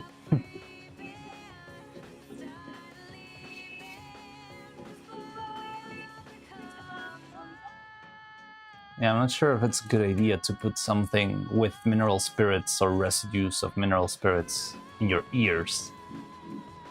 Get some wood print outer box so you can increase the amount of pressure.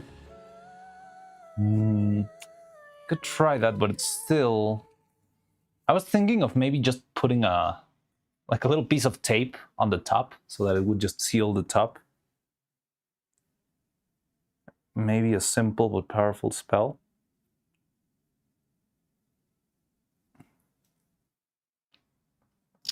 Pure platinum cure silicone. That's why I was curious. I've never done it with platinum cure though. I've only done it with tin cure. But yeah, the mineral spirits and silicone combo is very, very interesting. But yeah, platinum is better for your skin, definitely.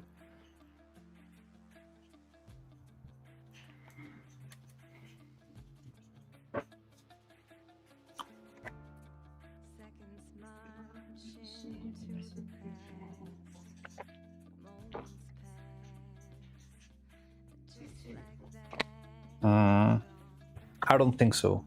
I'm not certain. I've never seen it before, but I do not think silicone like loses density with a higher temperature.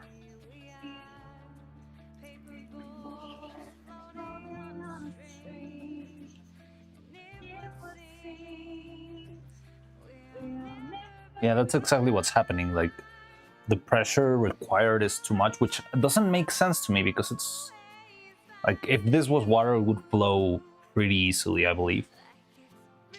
It is finicky, like your mineral spirits will likely cause cure inhibition from impurities.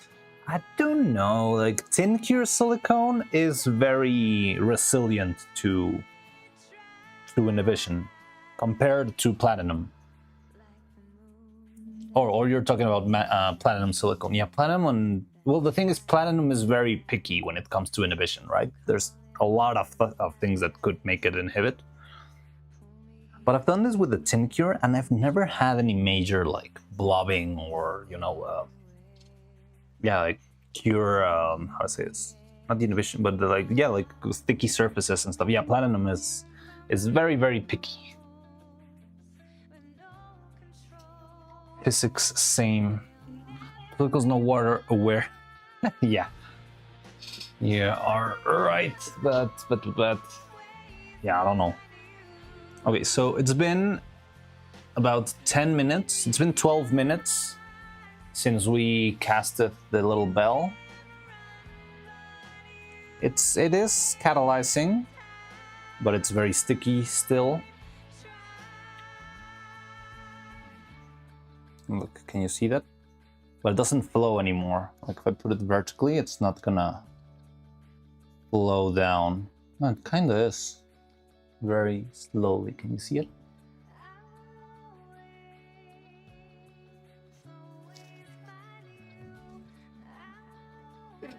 It's compressible. It's non-Newtonian. I'm not sure if it's non-Newtonian. I don't think it's non-Newtonian because it doesn't like react. Well, I don't know. I've never tried to punch silicone, you know?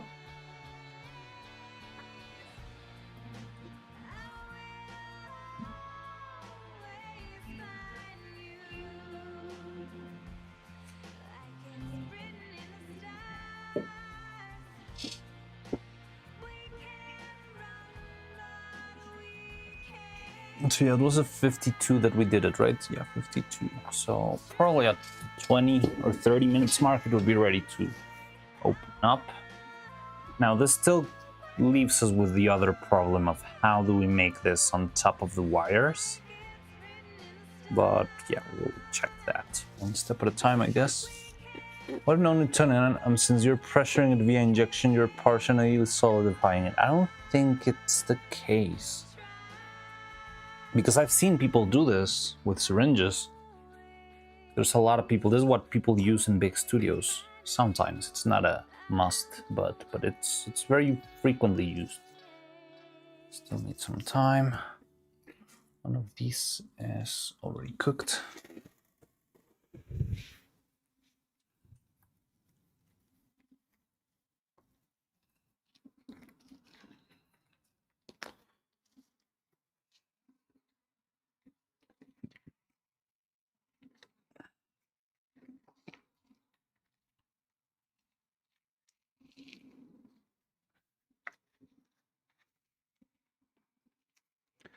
But okay, so 20 minutes from mixing, and it's still, so it's behaving quick enough, I believe. Automat, what happened? If it's a liquid, it is a liquid. That's enough for common hydraulics. What happened with Automat? I didn't see it. Did somebody get banned or something?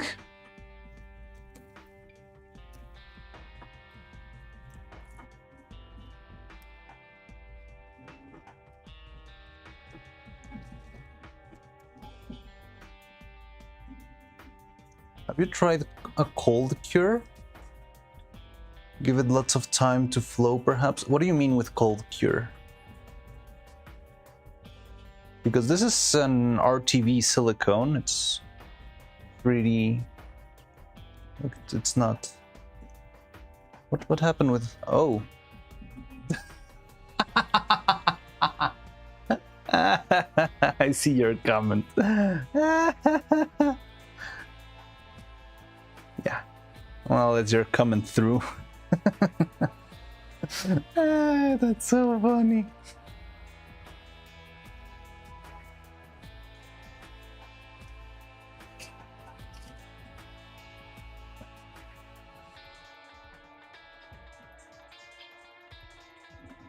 There we go. It's like just try to push finger in it.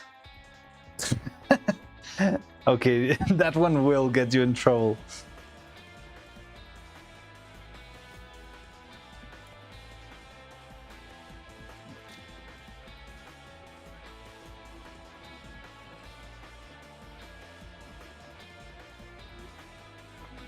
Hot box make it cure super fast. Cold will make it cure slower. Interesting. No, I don't. Well, for starters, I don't have any of those devices. So stop it with. All right, I'm not gonna keep the unbanning you or on letting your comments slide if you're just gonna be spamming the same word again and again.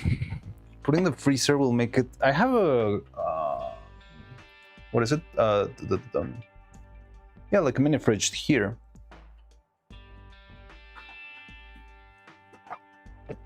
But more time for it to flow. But I don't think it's gonna flow either. Like this one's had time to flow, but it's not going down. I think the problem is that it's just too thick because this silicone is very thick. Like if you're using platinum, you've seen that those platinum silicones, they're very runny, they're very liquid. This one is kinda thick. I'm sure you were around when we casted this. Yeah, I think you just made it before. Just explicitly asked if I wanted to use it.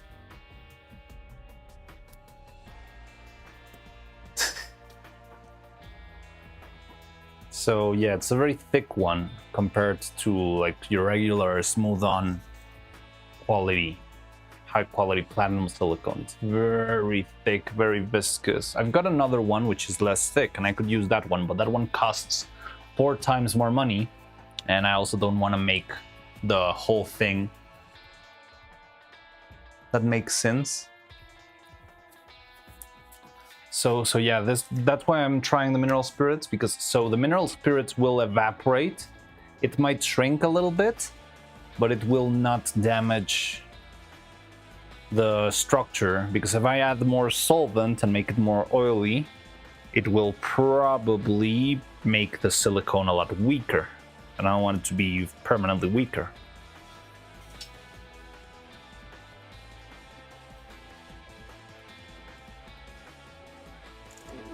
Which explicitly asked you if you wanted to use it. I mean, I kind of understand why Twitch would be reluctant on that.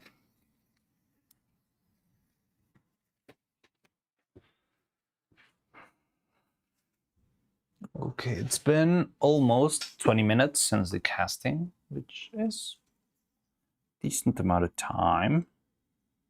Okay, so yeah, you can see it's still sticky, but it's already almost solid. It doesn't stick to my tools there. Can you see it? Beyond the brightness of the sun. If I shut this down. It's kind of sticky, but it's not liquid anymore. Yeah, this guy will be... The problem with the mineral spirits is that it keeps evaporating for a long time.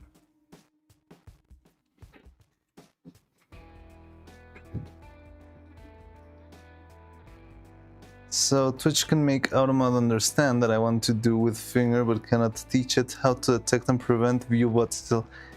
Yeah. Oh yeah, like how is it that it can detect that and it cannot detect the explicit, very same message we've been seeing every single stream since the September, that more viewers, high quality viewers at streamaboo.com.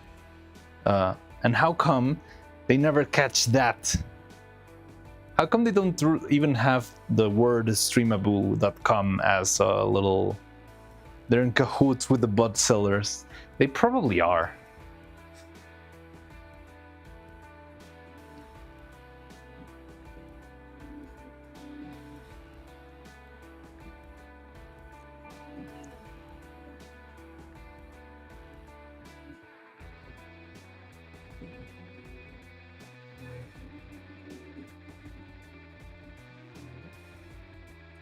It still needs some time. Now I wonder if it's gonna be enough though. But maybe we can already open this guy up.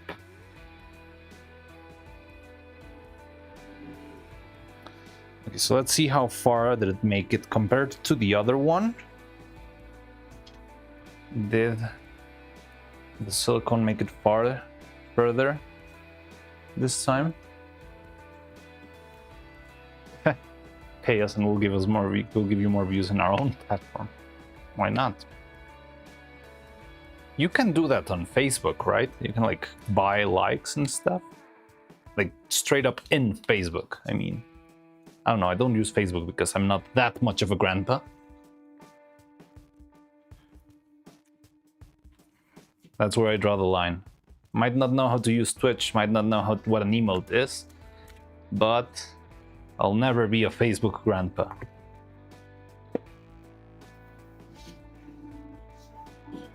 Kajit has an audience as you have coins. It's easy for us, we just want to tweak some numbers after all.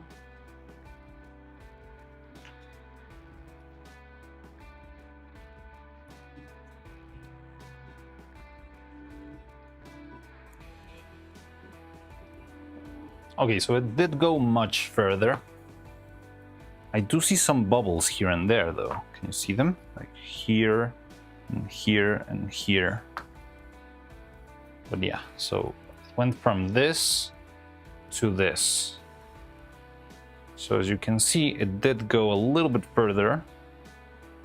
Almost to the tips, but it didn't make it.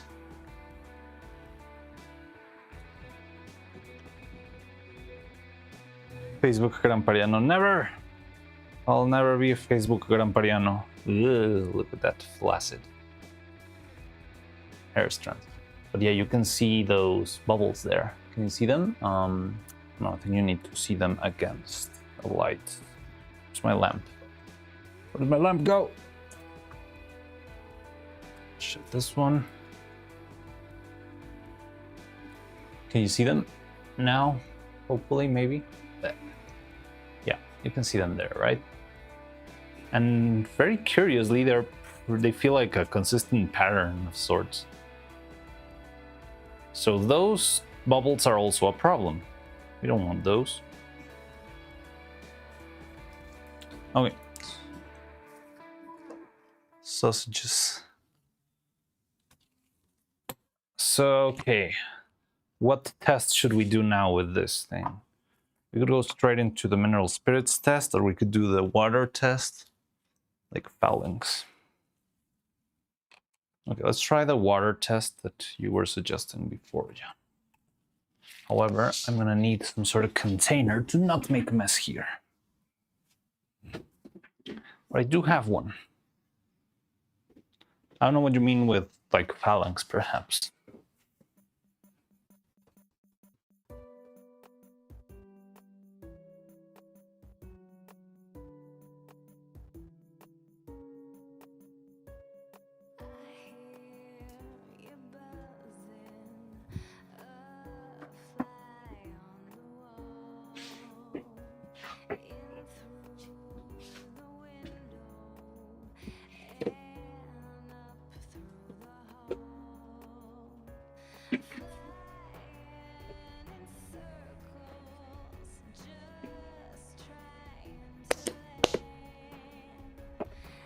Subdivisions. Oh, okay. Yeah, like the.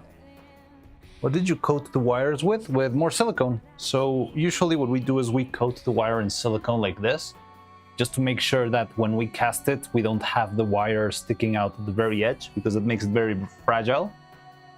So just a little layer of silicone around the wire will do a lot of work of keeping everything like deep inside of the mold, and then when you cast it, you don't have problems like, look here. This, with the wire too close to the surface, because the wire is so close to the surface, it's very easy to break it with a little bit of, like the tear is much easier because it's right on the edge. And it's like working against itself. You can see it here. You can see a little bit of wire going through maybe. And if I forced it a little bit, it would probably come out really quickly. So that's why I'm trying to, well, that's why I apply first a single layer of silicone so that it's already well covered, and then the wire. That was what I was thinking. Yes, that's. But wait, what were you talking about? Phalanges because of the. Oh, that's what the holes look like. Yeah. Okay. So yeah, the problem here is that I think it's just gonna flow through the edges. But we'll try it, why not? Yeah, you can see it. It's coming out straight from the holes in the bottom. Can you see it in the camera? Do I need to zoom in? But the water is going straight through perfectly. Zoom in, enhance. So yeah, there you'll be able to see it if I don't block it with the syringe too. There, can you see it? So yeah, the flow is logically possible. However, well yeah, also probably if I tried to do it flat on the table, it would probably never get to the holes. I don't know. Let's try. Yeah, it comes from, well, it does make it, like it did feel. You can see the very edge, but it mostly came out from the upper part again. Same problem. But if I do tilt it like that, it will make it all the way to the holes.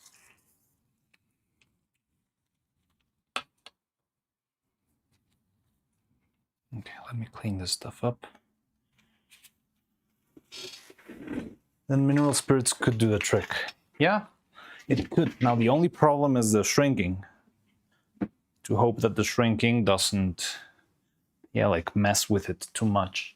Like I know you can use mineral spirits up to like 50% or something like that. And we're only using, like this test we did was with 16%, which should not be too much. I don't know, I would need to check the numbers. I don't remember how much was too much with mineral spirit.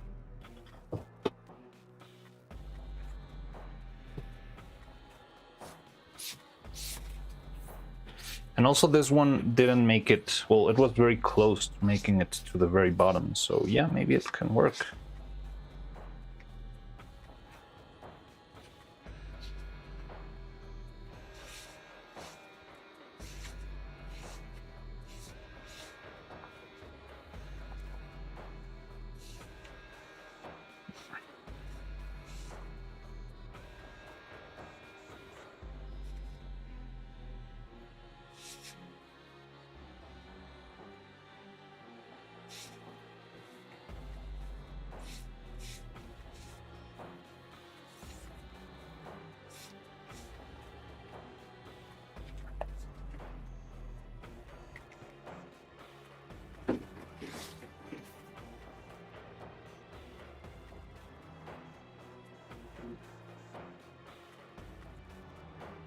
check this out.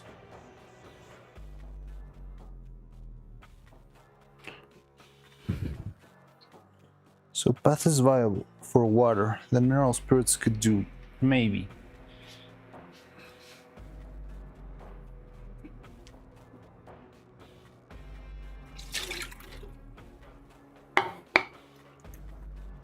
The big trick would be all spirits are done. Will it shrink? Will it stay?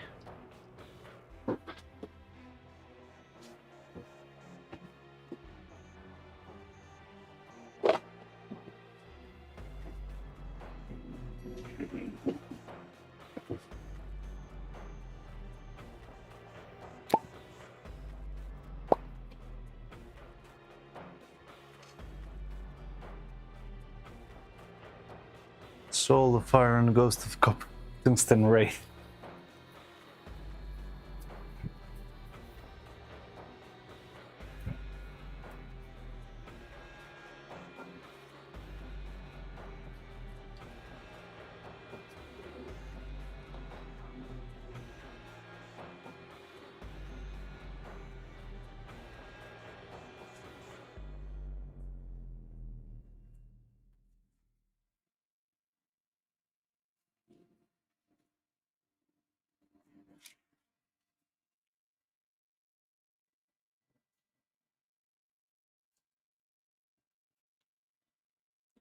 Okay, so it's been 30 minutes since we casted this guy. Yeah, I don't feel it sticking anymore. Could maybe even take it out of the mold. So the thing with mineral spirits stuff is that it's much softer than regular and kind of stickier than regular silicone. But after some time, it goes back to the original shape and size. Yeah, you can see how it's sticky. But hopefully after some time it will get rid of that, but it's gonna shrink. So we'll have to compare this little bell probably tomorrow to this other one and see how much did it shrink, because that could be a problem. If it shrinks like 30%, it shouldn't shrink 30%, it's 16% mineral spirits, but yeah. So what do you say? We could make one test run with mineral spirits without wires, and if it works, we go for the next one.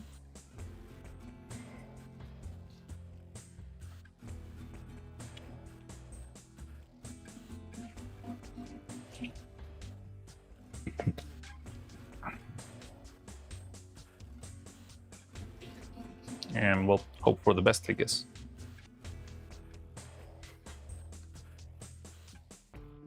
Okay, where's my... I like this. I know it feels like we're not doing a lot of progress, but I really like whenever I'm learning stuff, even if I keep failing miserably.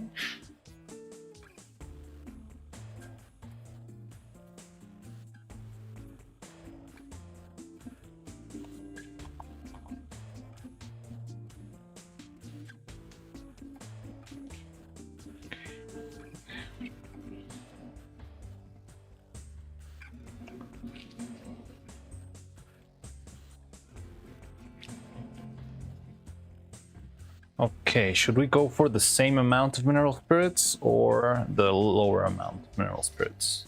Because remember, we did 6 and 1 gram.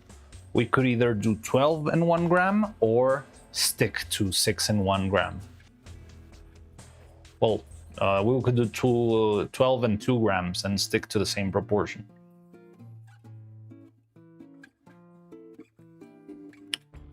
Thing is, the less spirits we use, the less shrinking we'll have, but the more mineral spirits we use, the easier it will be to flow down.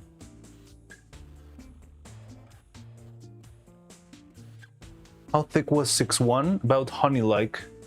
Failures are good for learning. Success don't teach anything. I think the thing is, when you're trying to try out something new, you must be prepared for failure. You know? if I was just making the puppet in the same way I've always made it before, I would probably expect it to work out. But because I'm always trying something new, because if the new thing works, I know it could mean that all my future puppets could be faster or stronger or something like that. Well, I end up just trying it out because I think it's worth the risk. And yeah, in the end, it does happen that I end up repeating a lot of stuff. But yeah, if that leads to the next puppet to be much better, improved, and faster to make, I think it's worth the investment. So there we go, 12 grams. So yeah, 612 was kind of honey-like. It's not fully liquid, but it's fairly decent.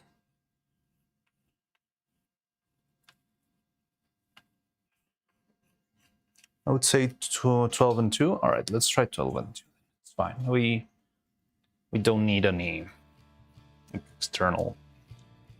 But you know what I'm gonna do? I'm gonna have at least one of them with a wire in it. Because I wanna see, even if it's not perfectly positioned, I would like to see what happens with one wire inside of the body. However, I think these ones are too long.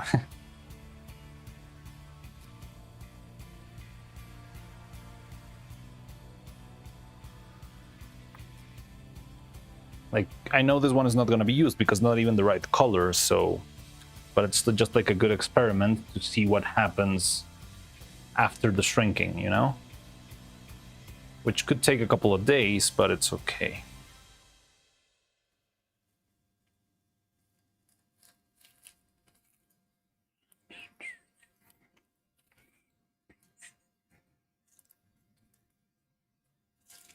That's okay. Doesn't matter that much. Go.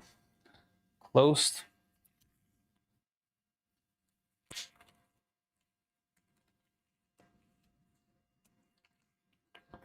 And start with the rubber banding. I am a math scientist. Yes, I am. I am very mad scientist. Maybe not mad enough.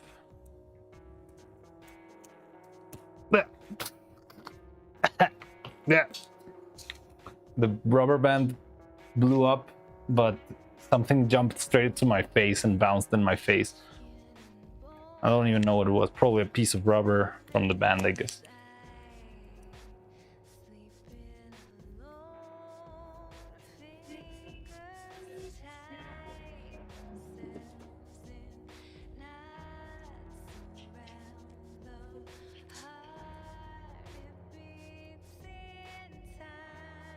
Okay.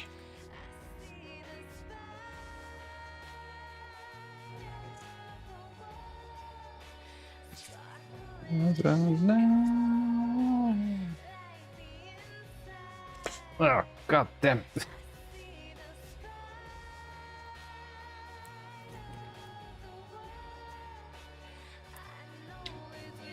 Oh, let's do the also the other very stupid test, but if it works, it's gonna be very funny. I'm just gonna put a little piece of tape on top of the whole thing. Doesn't seem to be closing properly though. Yeah, that's okay. Okay. Let me go get some tape.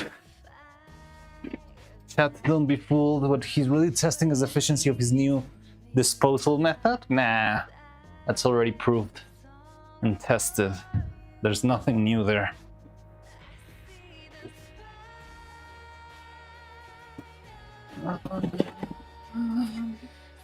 Where's mine? Not a piece of tape. There we go.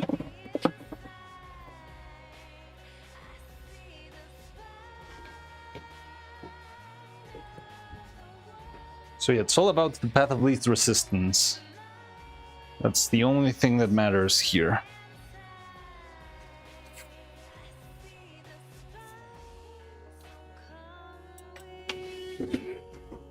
Yeah, just quick and easy. It's not closing right. I feel like there might be something. Okay, I'll open it back up. Tape is good. Blue tape is eternal.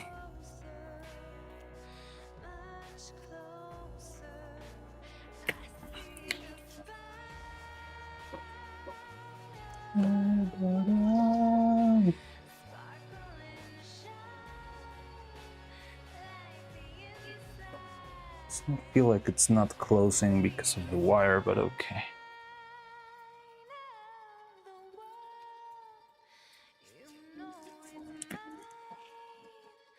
So yeah, this got to do with some of the parts that we printed. So I wish I could understand a little bit better to make it so that we can... Oh, maybe it's the pressure in the lower part. Maybe it's too much for it to handle above. I don't know.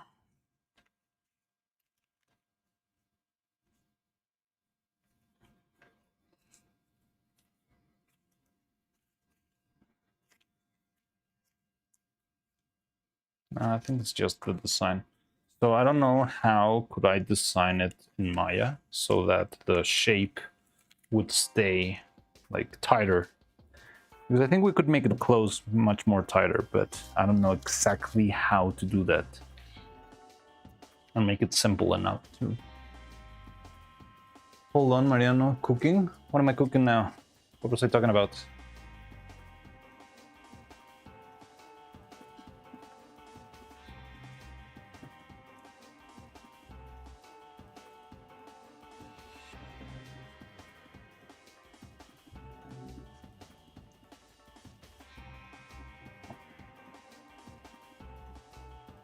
Okay. About pressure. Oh yeah, the pressure. I don't know. Like, it's weird because I can see that it's just releases a little bit on the top. I'm not sure if it's the bottom part being like too tight, so it kind of tilts up, but I don't think that's the case. It sounds a little bit far-fetched to me.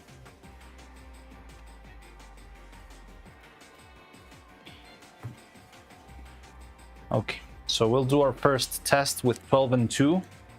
All right. So here's 12.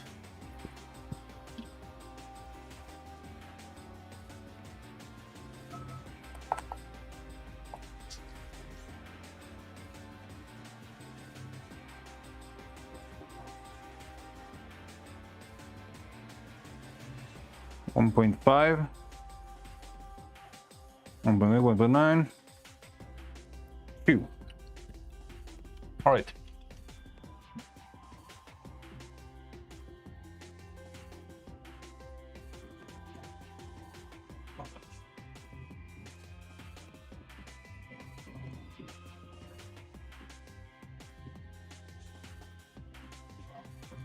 So we can see the shift in consistency.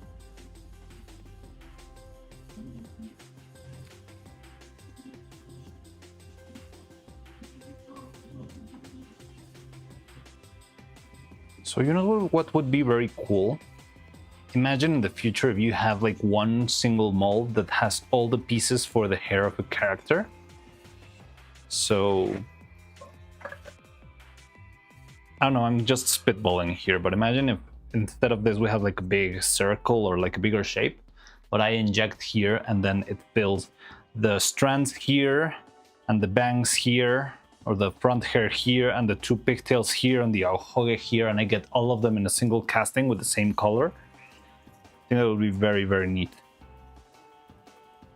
All right, so 1, 2, and then we are gonna add. So yeah, the consistency is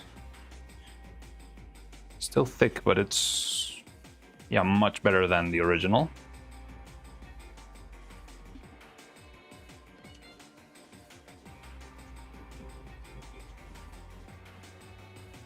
Now, where's my syringe? Need to have it ready. Did I use it? I used it in the water, and I cleaned it up. Here it is.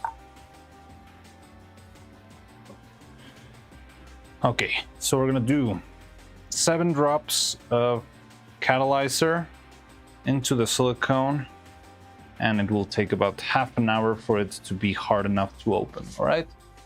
Hey, John Smith, welcome back. We're doing wacky experiments here.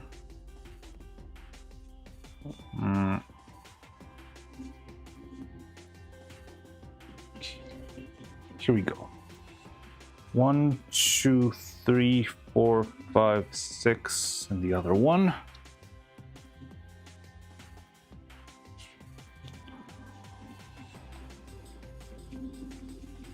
It's 737 and the humidity is 32. Can someone just write down?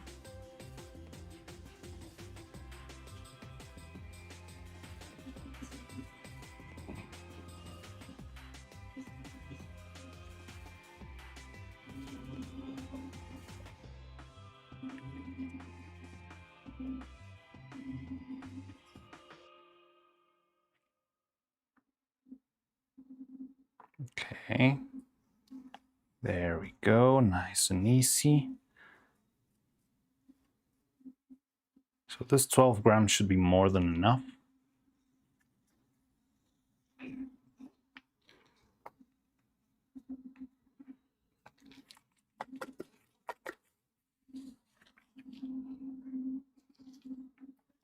We'll see. And let's see if the blue tape also gets the job done. I think it's more than enough because it really blocks the path. It's a flat out wall. And you can see even the materials flowing down.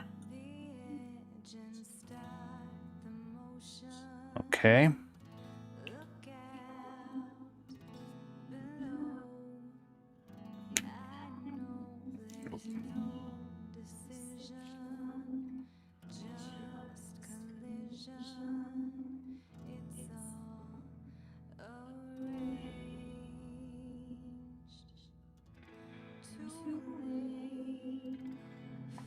Forgot to say cheeky breeky, but we can do it right now. Cheeky breeky.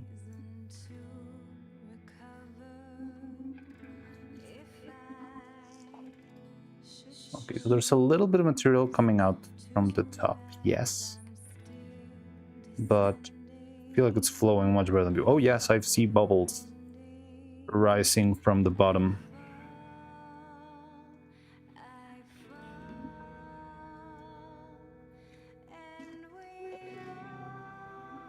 I don't know what that is.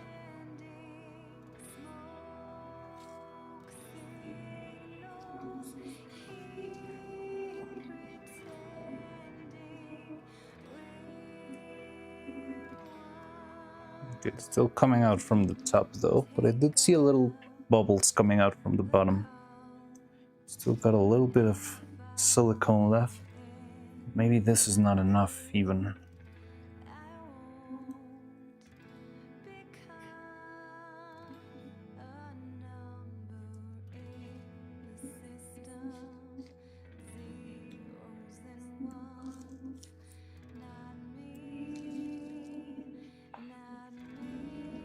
So it's not coming fully out, definitely, but I did see like bubbling from the bottom.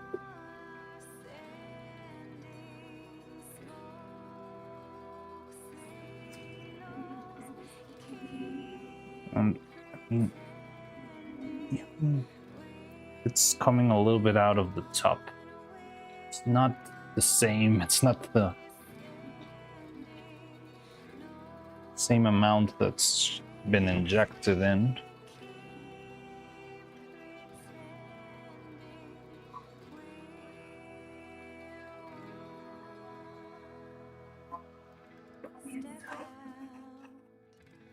Okay, the tape didn't do a lot, honestly. So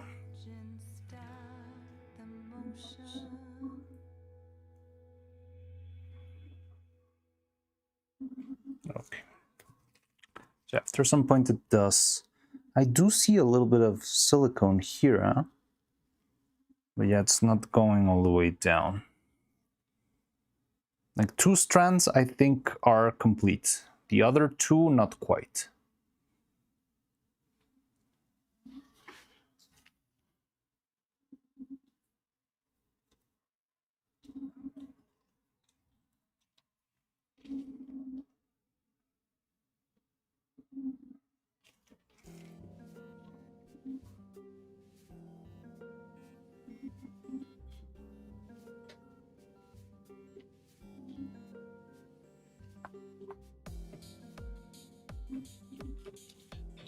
Now also let's see if there's no bubbles inside as before.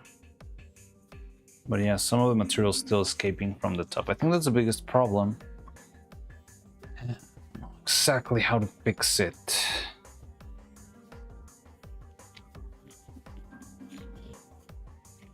But yeah, I can assure you 2 strands this time are complete because I can see it here. I can see the silicone coming out. The other 2, I cannot assure you. And yeah, I already ran out of material. It's not coming out anymore. Try tapping. Maybe your pockets are clogging path.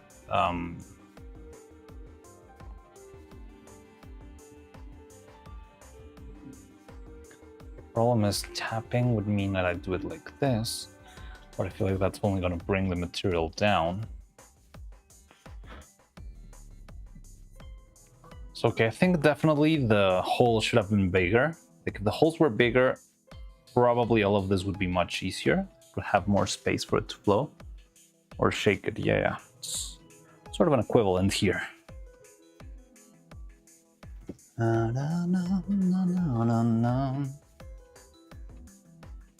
It's also gonna start to, you know, gel soon. What time did we start? Did anyone take the time? 37? Or 34?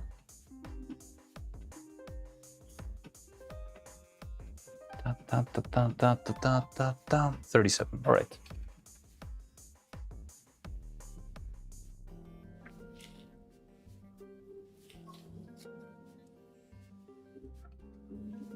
Could try and inject some air into it, maybe.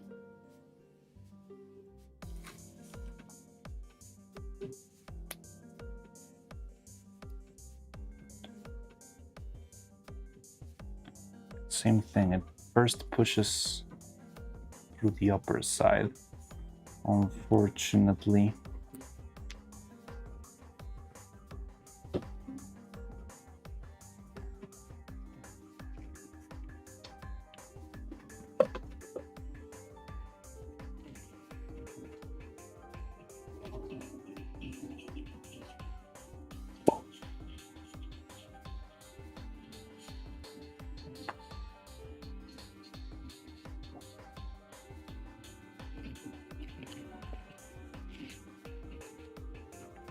More tightly, but the problem is the gap on the top is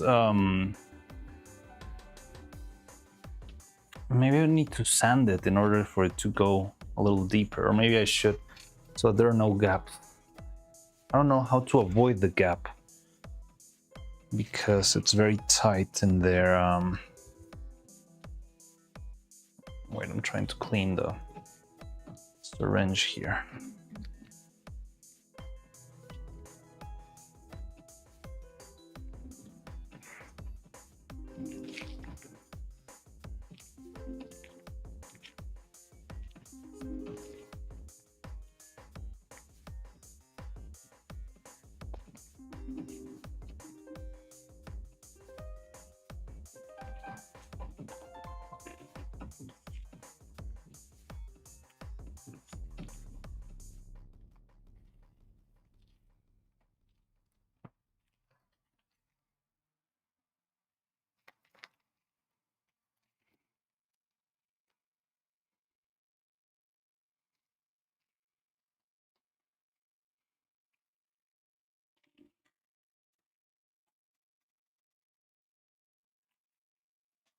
Okay. But that is ultimate. Encase in blue tape. You know, the thing is, I think the blue tape might not be sticky enough. Maybe if I had some sort of duct tape or something a little bit tougher. But yeah, the encasing in blue tape doesn't sound that... I think I could... The thing is, I need to be careful not to make the process even more tedious.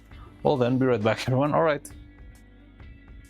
Because if in the end it takes like 19 steps to cast this, because I need to cover the edge, seal the tight thing, and make the... like, if it ends up becoming more trouble than what it is to just cast a bunch of strands as we did before, well then, again, we're back to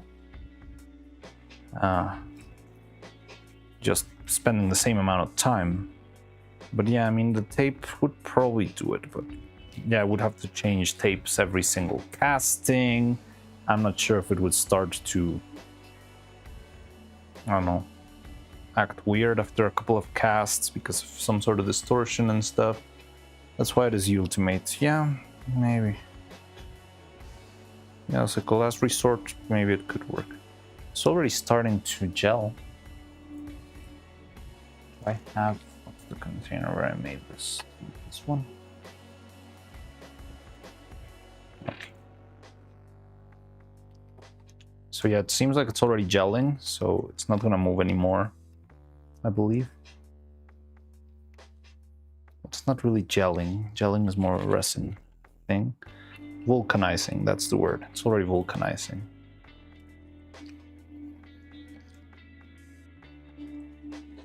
How's the Hertz? Hey, good Hertz! What brings you to YouTube now? More or less, we're testing stuff to see if we can make the mold work. Because it seems like the thickness of the silicone is too much for the mold to handle.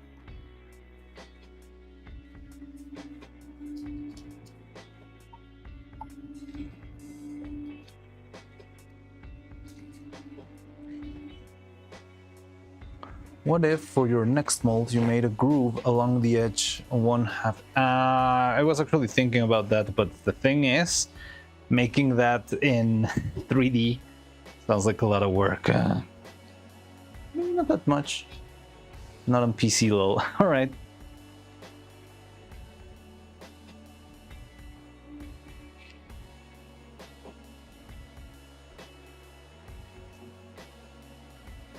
For your next mold, maybe made a groove along the edge.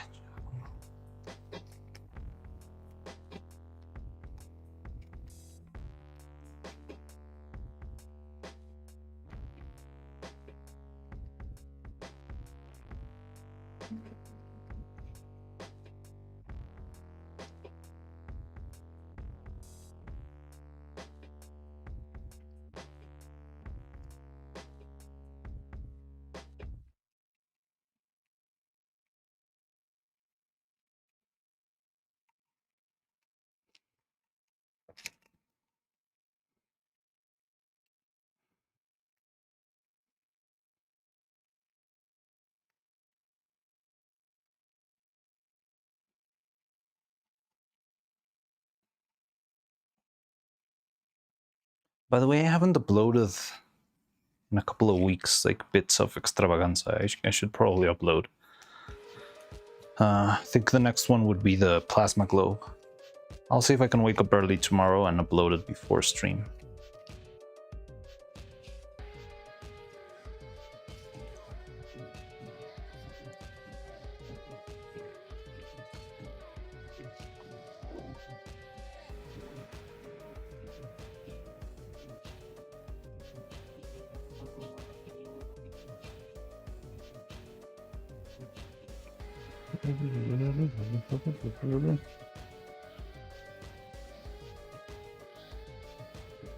Mix a groove in a mold printer with voice. You picked the wrong mold. Yeah, also the printer is being... No, but it's not. So the thing is, first of all, I don't want to print another mold. Like if I need to design another mold, I think we're starting to spend too much time working on the hair rather than working on the puppet itself. Like I would just take the lessons that we learned and maybe move on with what we've already done, because it worked the first time, you know? It's just a little bit slow, but it's feasible. However, if we keep doing this like forever, yeah, well, you're not gonna make it very far. We'll be making hairs until 2028, until we find the holy grail of hair making. But by that time, yeah, like, who knows if Vettel will still be alive.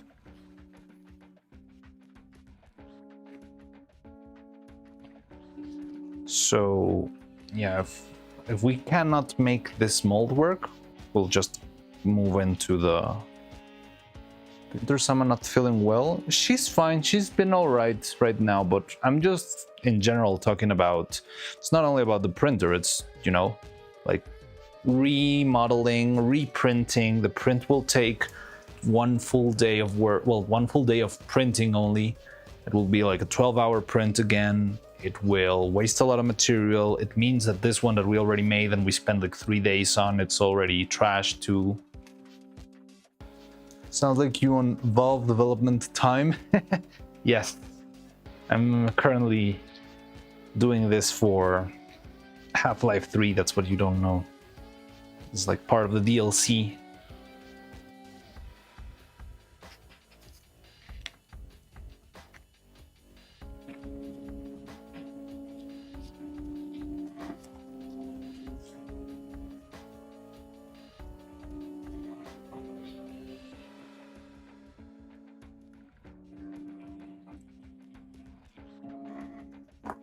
So yeah, let's see how that behaves. 37, so by the hour, and so let's do about 8 with 7 minutes, we might be able to open the mold. There are evil skins for Alex and Gordon.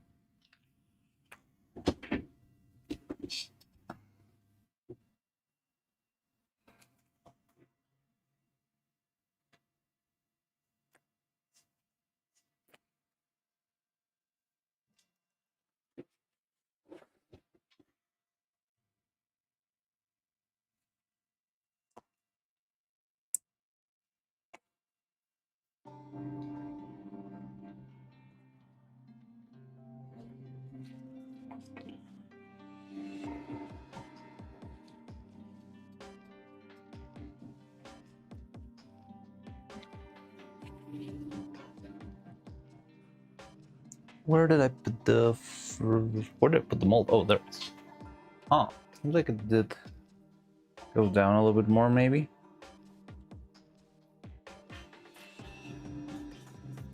So yeah, like the inside is already gum-like, but it still needs a couple minutes. We'll do it at... What did I say? 8 and 7 minutes. Now, if that doesn't work, then we'll have to move on with the rest. Now, how do we find a way to patch that edge?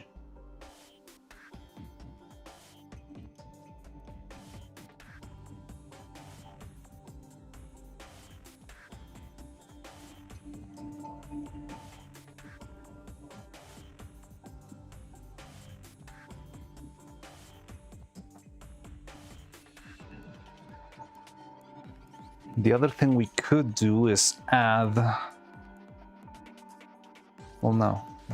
One possibility would be making like an alternate path or an alternate piece of the mold, but it would take a lot of work and time, and it probably wouldn't release.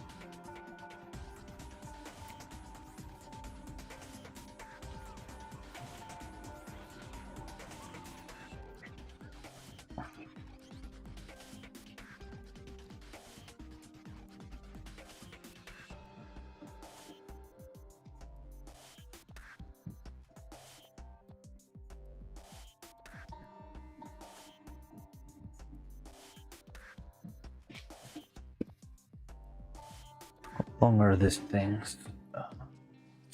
This one. This one.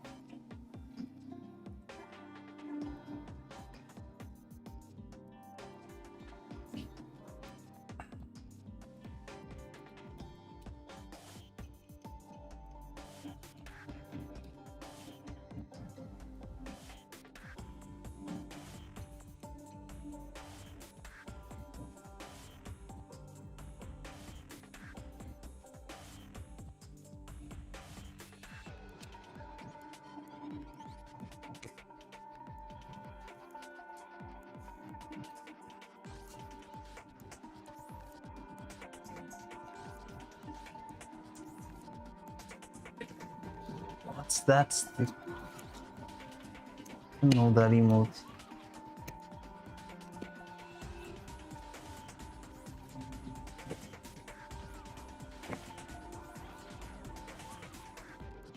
tier. Did I add this one? No, I'm guessing this one's a global from CTV.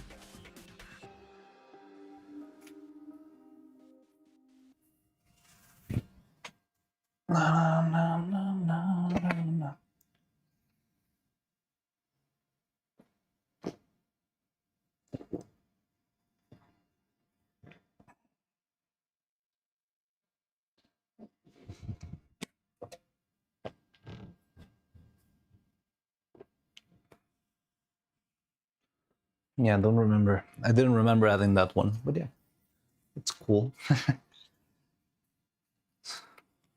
With evil, it is perfect.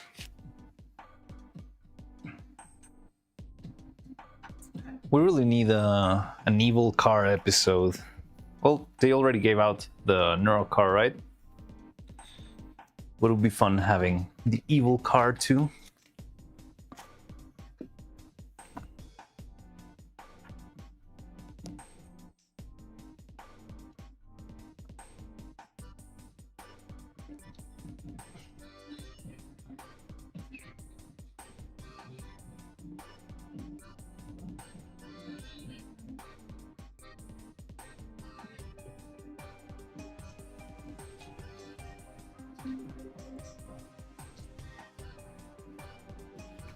Already given out. Yeah, I think didn't Stas take it? I think it was Stas who took it. Such a shame we didn't give Evil the chance to drive. Yeah, I know. I think Evil would have been much more responsible driver.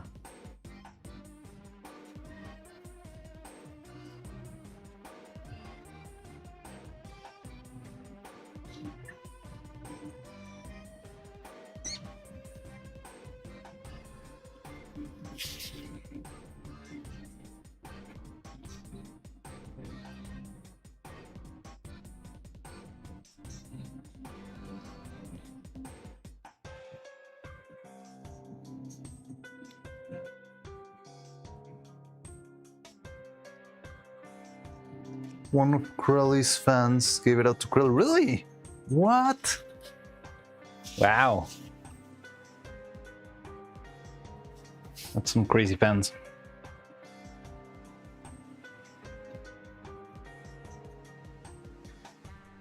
Okay, 8 minutes more. Just 8 minutes more.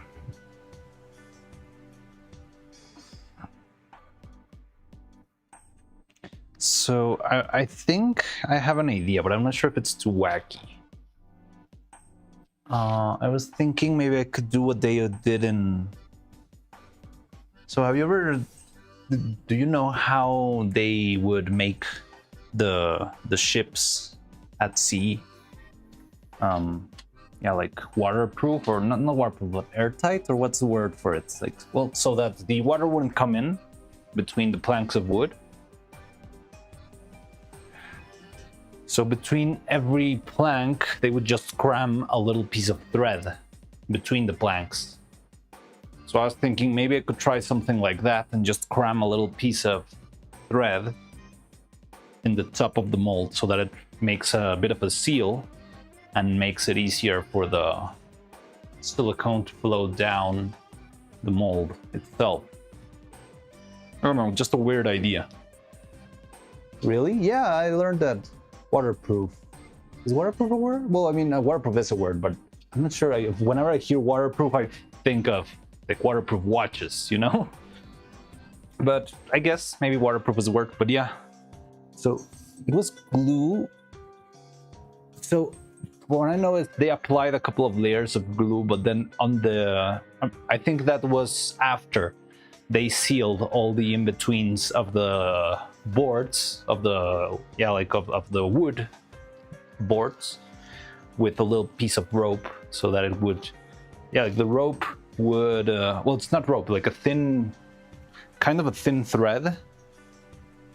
It would, well, block the inside because it's kind of soft, but it's also thick and it will compress when you, so I was thinking maybe that could work, like putting a thread in the edge. But let me see if I've got a thicker thread, just in case. I feel like that one would work, but maybe I need a thicker one.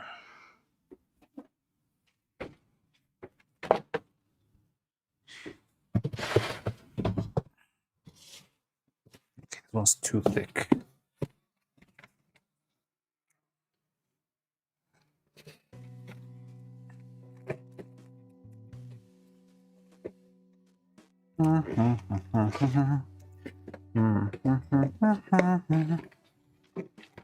This one's going to be the other option.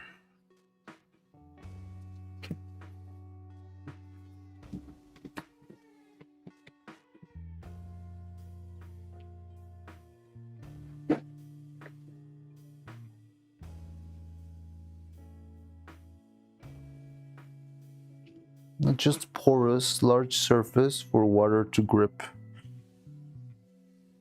Maybe. Okay, so here's a thicker one. So we'll see which one of these works best once we finish this. And if this works, it could be a little bit of another extra step that I'm not loving, but maybe it's just enough to make it work.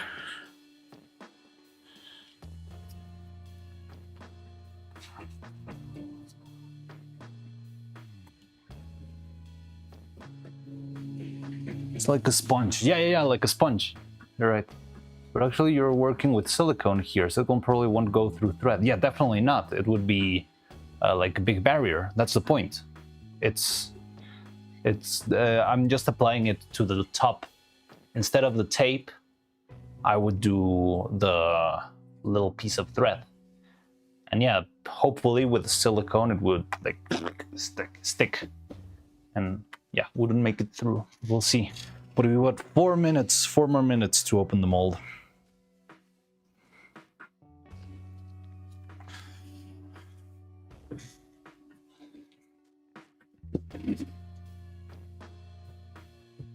However, I do want to find out a way to make it work without the, what would I need to modify in the model in order for it to fit a little bit better.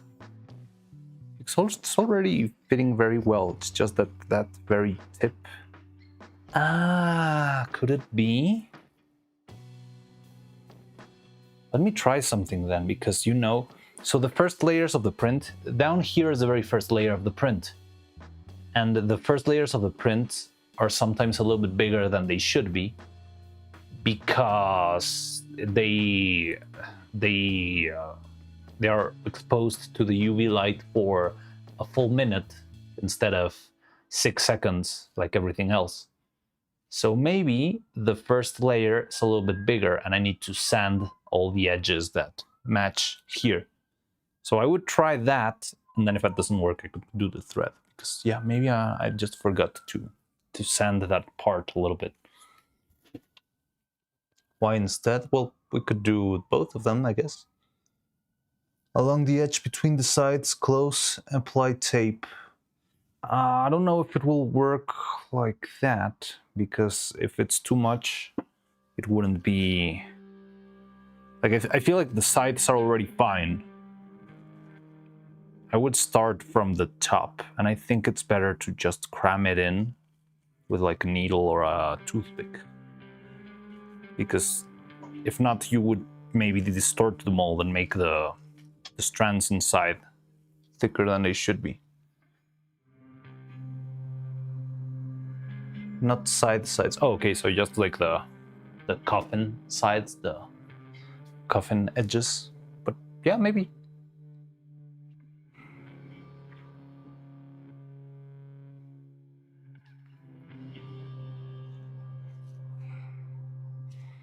Okay, 2 more minutes, and we'll see how this guy did. So I can see here how it already made it to the top. Now I'm not sure if I'm gonna be able to pull them out since they're like this tiny tube.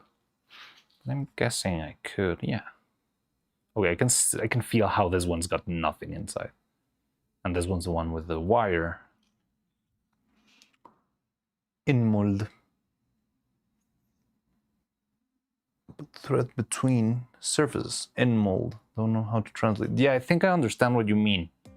But I'm not sure if it's going to be very easy to like leave it in place before you close it, because a lot of stuff moves when you close the mold. Wait, I think I understand what you mean. I'm not quite sure it would be better than just cramming it in. But we'll see.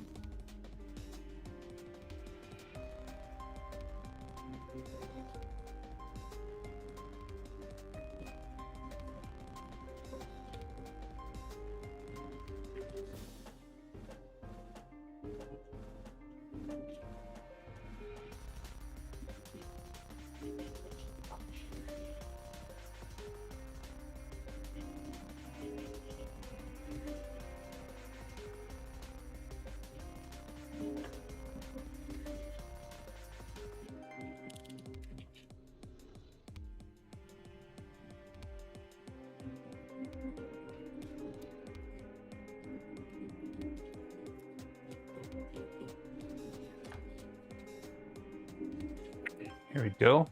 Oh, look, it made it all the way, but it got stuck close to the very tip. So 3 of them, the 3 without the wire, made it fairly. However, they do have bubbles inside of them.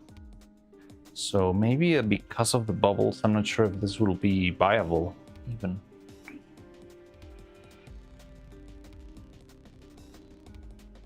Yeah, you can still see the bubbles here and there. Because usually for the bubbles, what I was planning for the bubbles was to actually cast it upside down. But right now we're doing it right side up because I'm trying to have the whole material flow down. Now the wire is fairly inside. It's very close to the surface. It will tear with little effort. So it would still need a coat of silicone, which is also not great.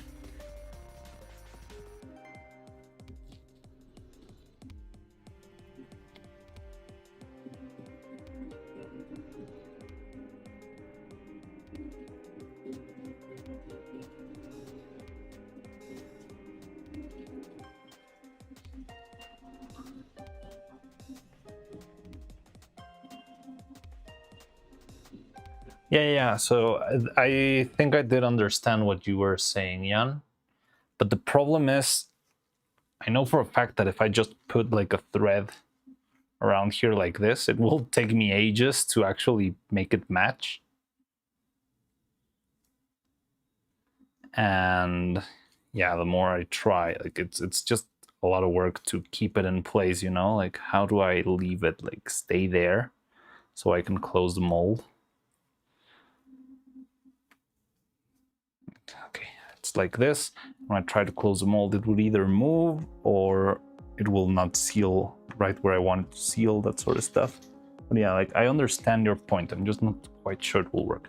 Okay, so first let's try and address the issue with the printing, because that might be just the main reason why this is not working.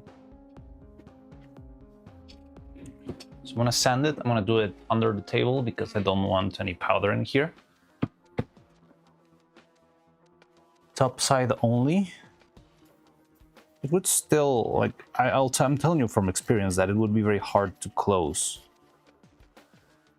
Just because, yeah, the stupid thing is a pain in the butt.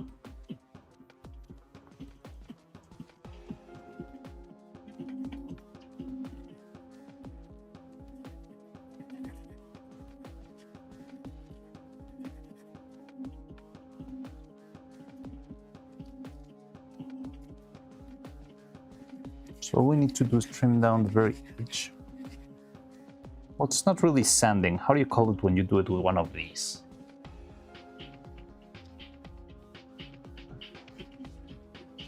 I don't even remember what this tool is called. Filing. Yeah, that.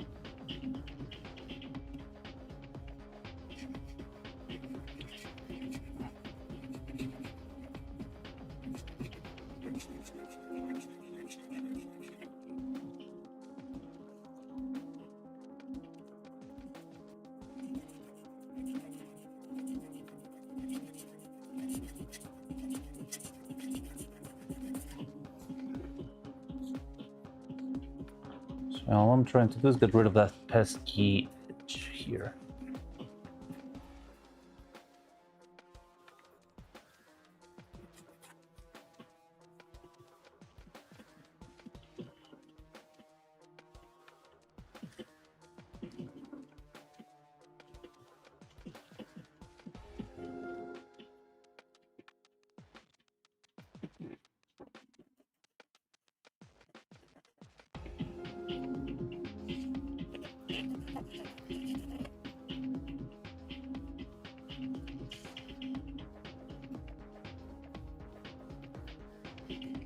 file for some reason.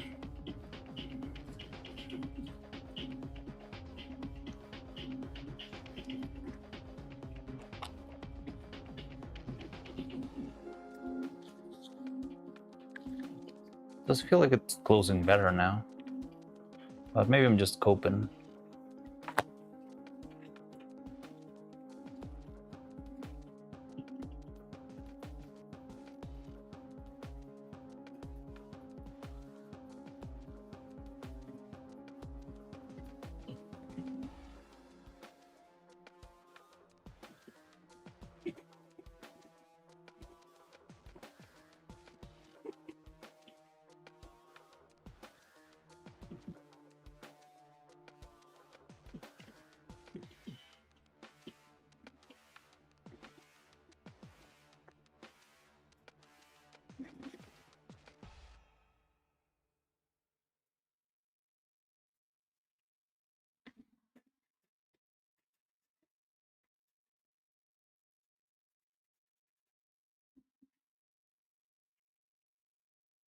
Stupid English, not the language it is, but it's okay. It's part of the charm.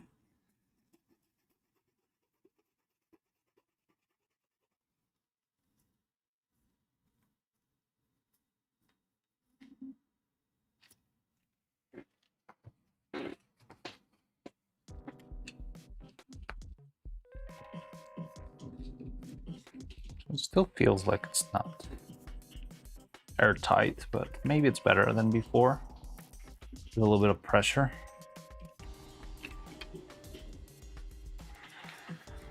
Okay.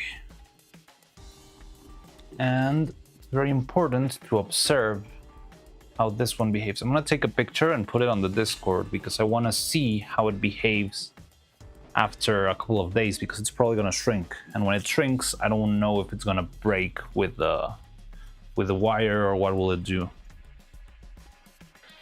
Copium. What are we copying? No, it's copium. Okay, so let me take a picture real quick so that we can compare it in a couple of days from now. Let me get a ruler. I'll cut this tip here. Okay. So there we go. And I should have a ruler somewhere around here. Oh my god, I always lose my stuff.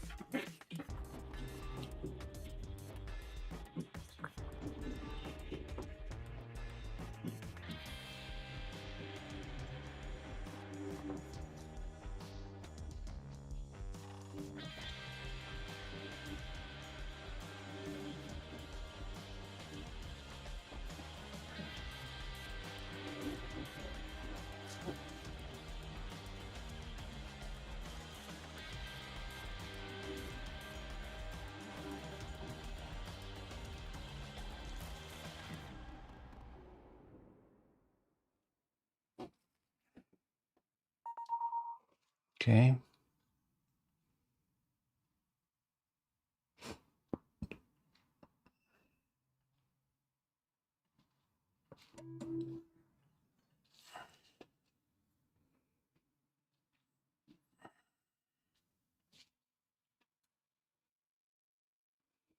So that's the test, and we'll see how it looks, if it looks any different in 2 days from now. Now the bubbles are still a problem that I don't know how to address though.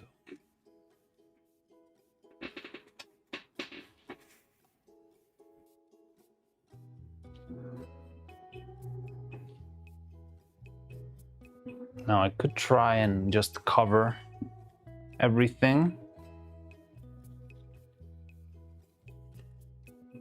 See if that helps somehow.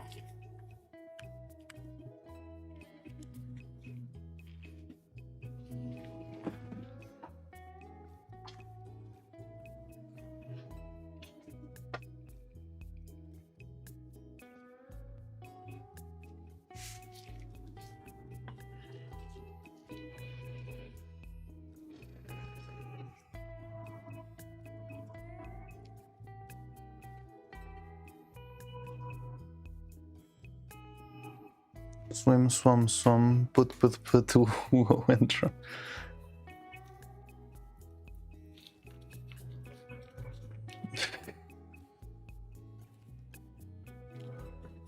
That kind of ruler.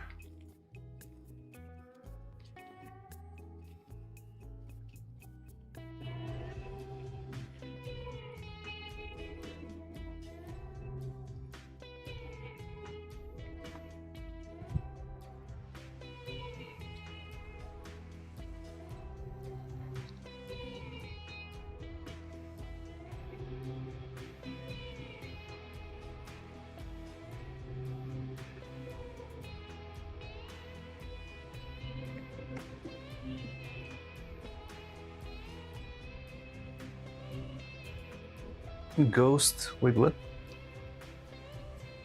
Good, better, best.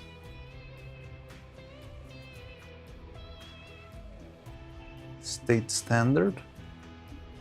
I think this thought through.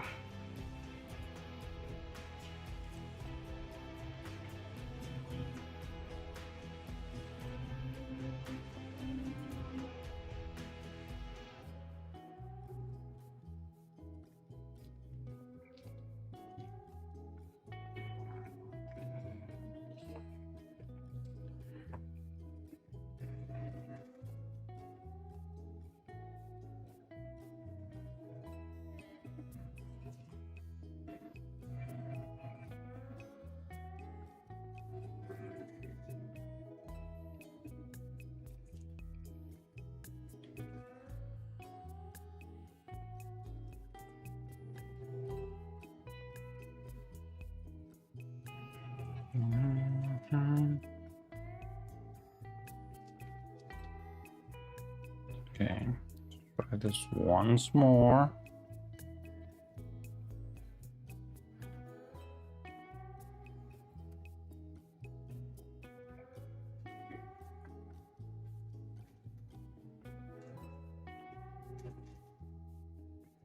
I really don't like how annoying it is to set this stuff up, though.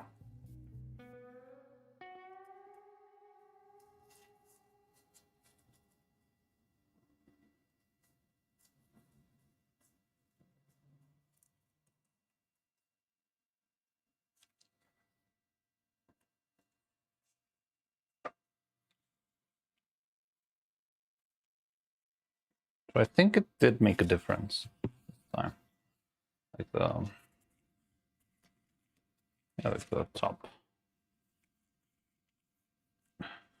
Just stay in place.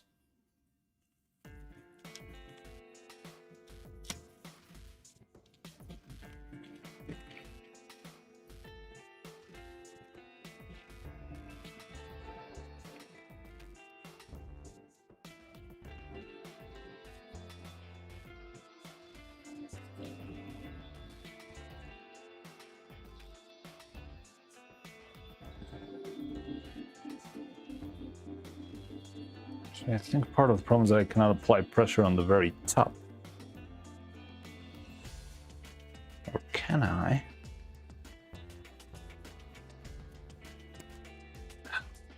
Problem's a stupid coffin shape.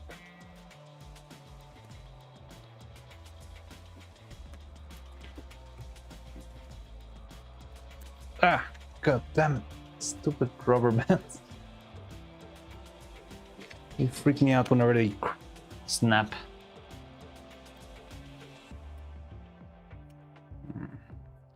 So that's why I had these long ones on the top, but it's still not enough.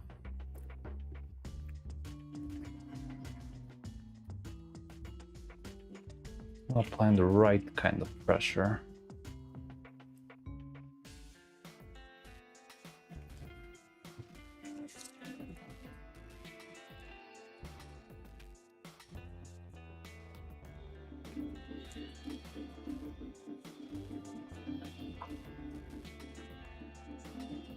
So could try something drastic, but I'm not sure if it could damage the mold or something.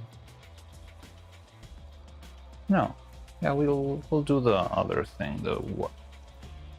Spring thing.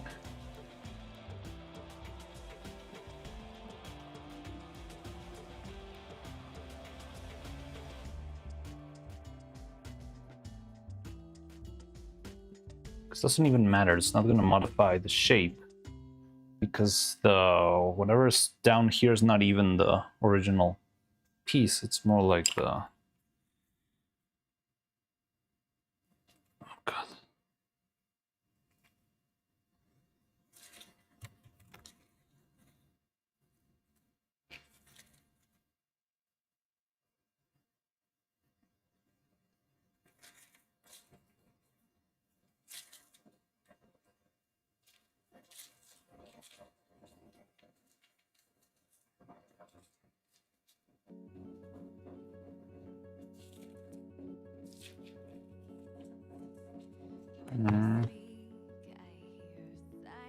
Let's try with this one then.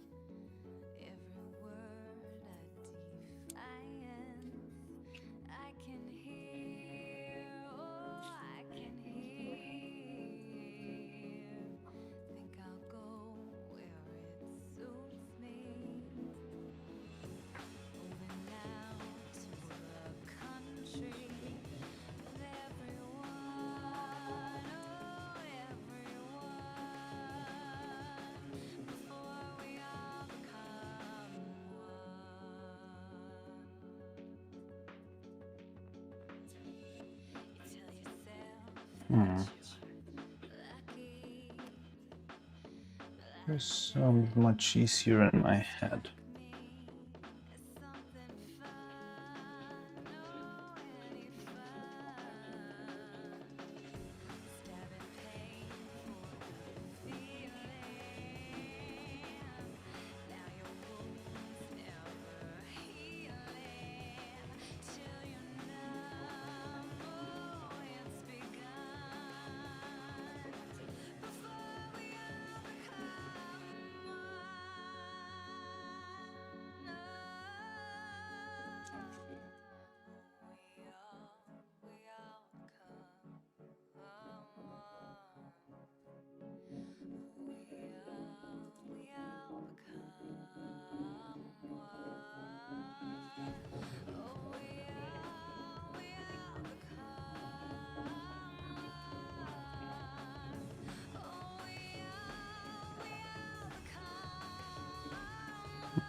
So I'm not sure if the silicone will push this out though.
Not sure if this will work. Well, I can see the string all the way here. Rubber band down. Oh yeah, will also help.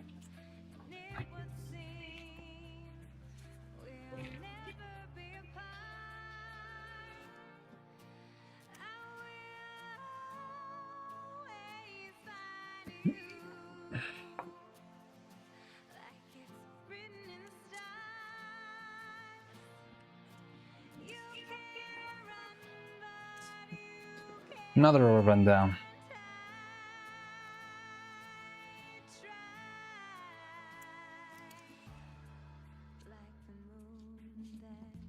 What if, would that work maybe? If Another rubber band. They're falling. All of them.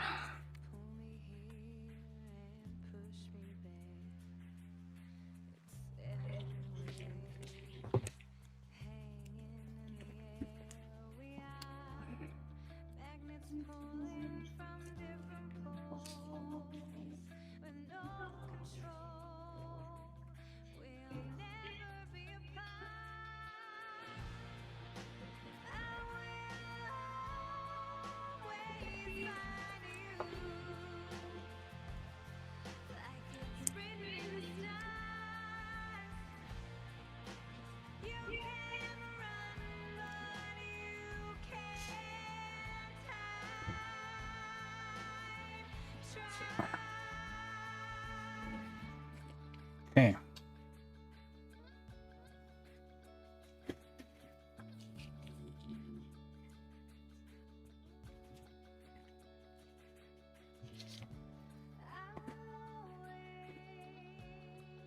So what, we try another cast with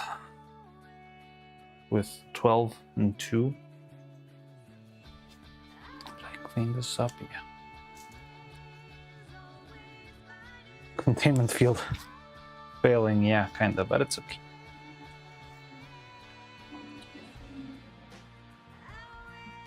Glass killer escaping with. That's okay.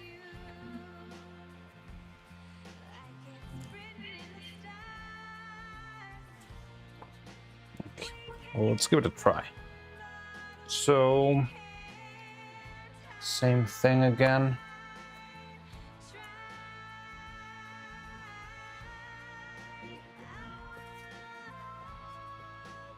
Still streaming? Yes, of course, still streaming. I didn't get to stream the whole weekend. How am I not gonna be still streaming right now.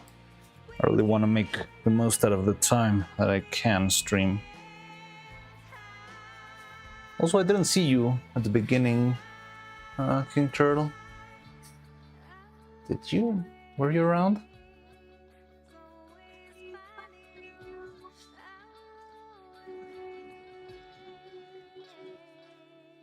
Work. Okay, figures. Yeah. Hello. Haven't even gotten close to the YouTube VOD cutoff point yet. Yeah, we're pretty safe on that area. Okay, so let's try. Let's trust the knowledge of the ancient Portuguese shipwrights and see if this works.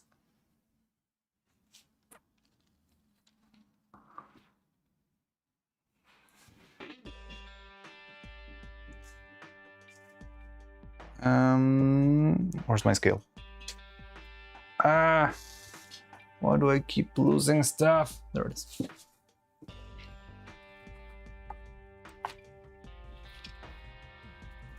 Silicone.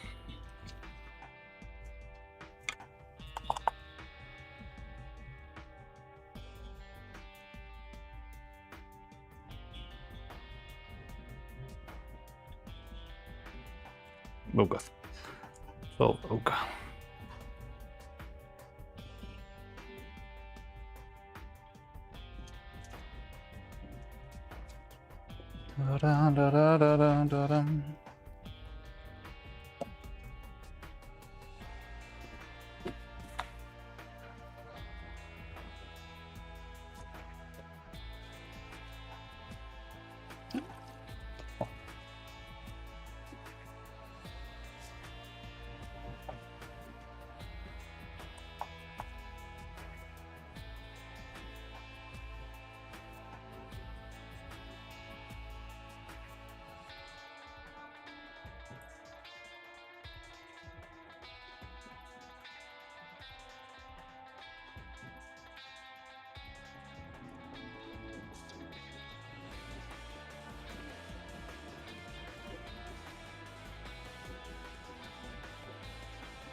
Why Portuguese? Why not Spanish? Well, I learned this from... I don't remember, but I remember the knowledge came from... Or well, I learned it how the Portuguese ships were made, but probably the Spanish too. It's just where I got it from, I guess. Like, I don't remember exactly where or how I found it, probably on a video or something. But I remember it being the Portuguese specifically. Doesn't mean that the Spanish didn't do it either. It's just that's how I learned.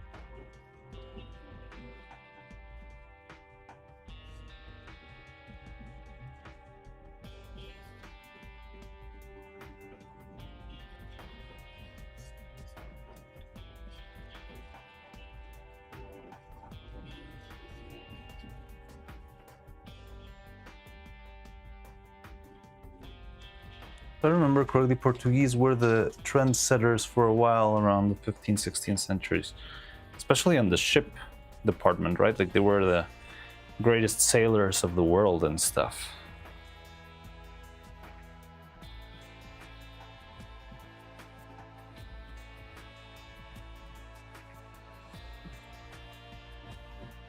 Oh, yeah, in regards to ships.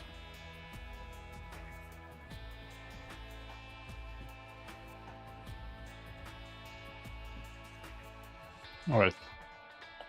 So, same deal. We'll be putting it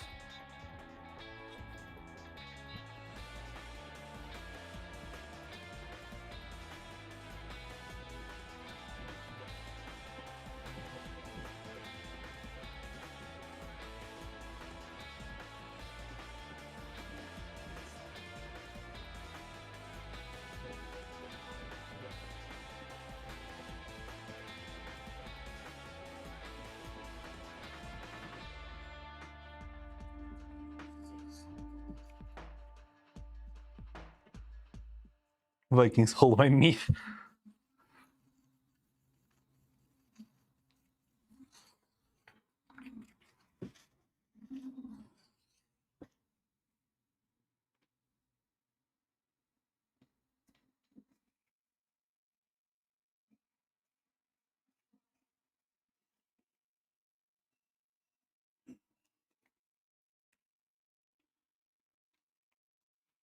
Maybe I added a little bit too much. I don't. It feels kind of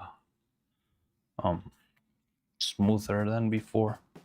Where's the top?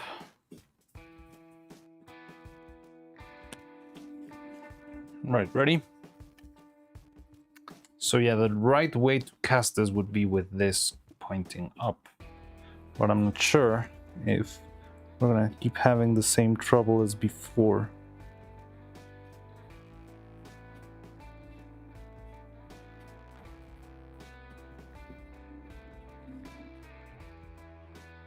Oh, I should have added tape to the tip, but okay.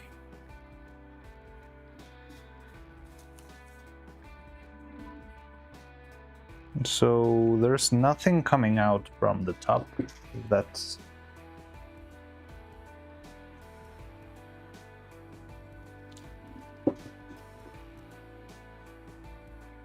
oh yeah, wow. Oh my god, the shipwrights were right.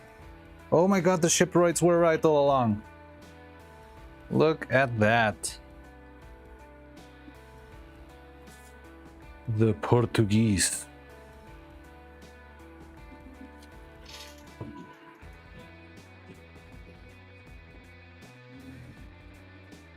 So who would have guessed that combining 3D printing with the knowledge of ancient shipwrights would lead to something ever?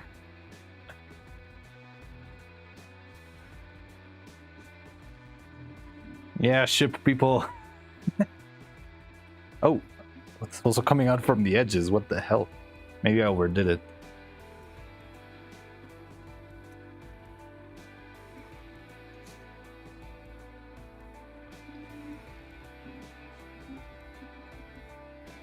Now, the only thing I'm curious about is if there will be bubbles inside the strands themselves, just as we had in the other ones. So hopefully the casting upside down would have taken care of that. Power of cumulative knowledge, yes.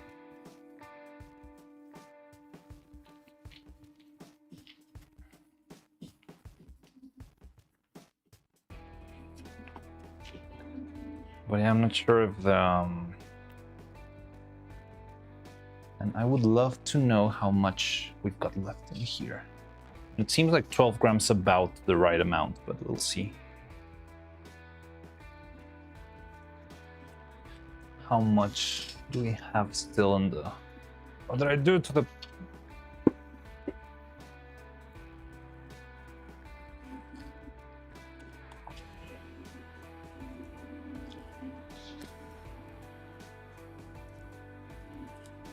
I still have like a full gram in the syringe left. So it could be done with... Oh no, it was about 13, so yeah. 12 grams.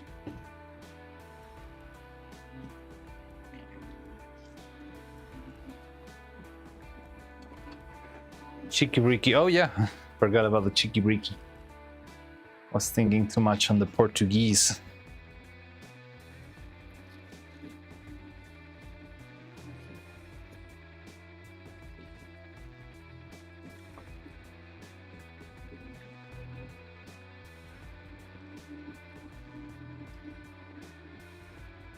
Now, if we were actually using fancier silicone, we wouldn't be doing this in the first place. But yeah, the tricky part now is going to be seeing if the shape is maintained after the shrinking of the mineral spirits.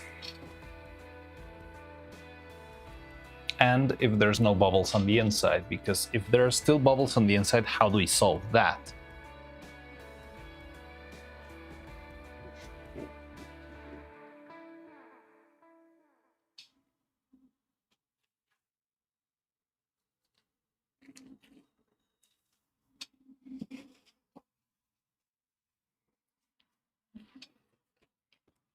Unless I just keep pumping silicone until like bubbles come out fully, but I don't trust that very much.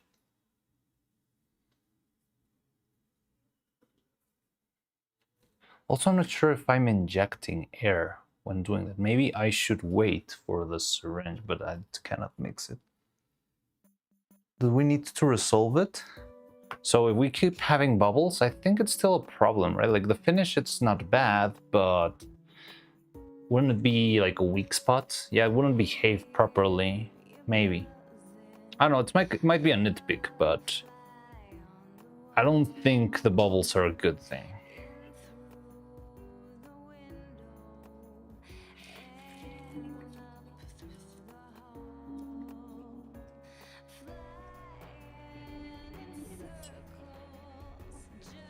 But I don't know. Yeah, maybe you're right. Maybe you do not need to solve it.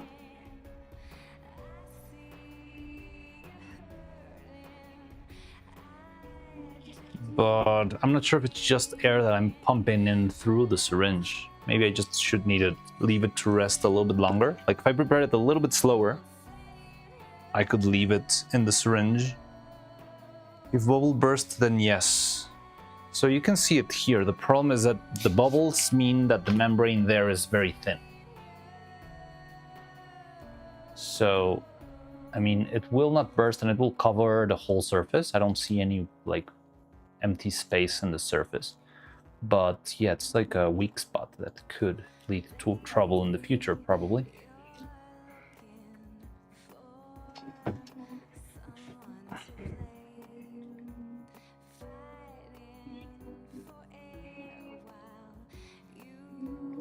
Well, certainly not an ideal, but possibly workable compromise. Yeah, it could be a workable compromise. You are right. But we'll see about that. Let me open this guy. So if we make this work, we can make about 12 strands in a day, maybe. I think it would be more time consuming the wire making than the actual casting. The balls are pretty big, yes. So, let me see. But this was the first test. Let me show you the new one. Maybe it's not that bad. Yeah, you can you see it there? Maybe it's too blinding. No, you can see it, right? Yeah. They're mostly down here. Now let's compare to this one. I think they're even bigger on this one.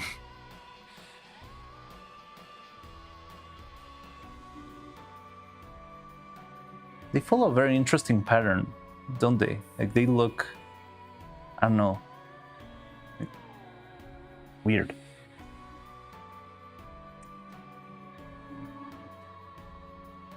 Try bend hair at bubble. I would do that. For example, this one has this huge bubble right where the wire is. Can you see it here? Because the 3 of these don't have wires, only this one has a wire, because I'm lazy and this is just a test. But like I would make the bend, but I think it's more important to see if the shrinking of the mineral spirits will destroy or damage the shape, like for tomorrow morning or something like that. And then if the bend will work, because one would be like a definite problem and the other one could be like we could work around the problem. So I would try that definitely, but maybe tomorrow or the day after that, once I'm sure it's been. Are the wires trapping the bubbles in? Not really, because the one that doesn't have wires at all also has bubbles. This one's got no wires and it still has bubbles. So I don't think it's that.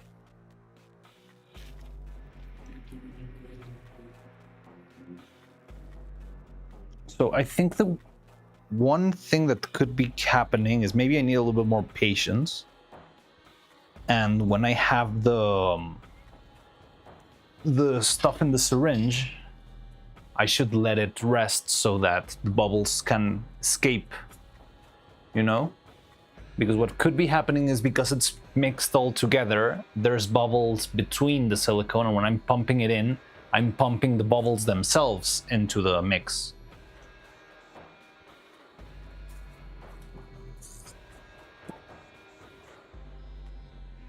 Maybe what I should do is just leave it resting for a bit so that all the bubbles escape and fly out, and then throw it in.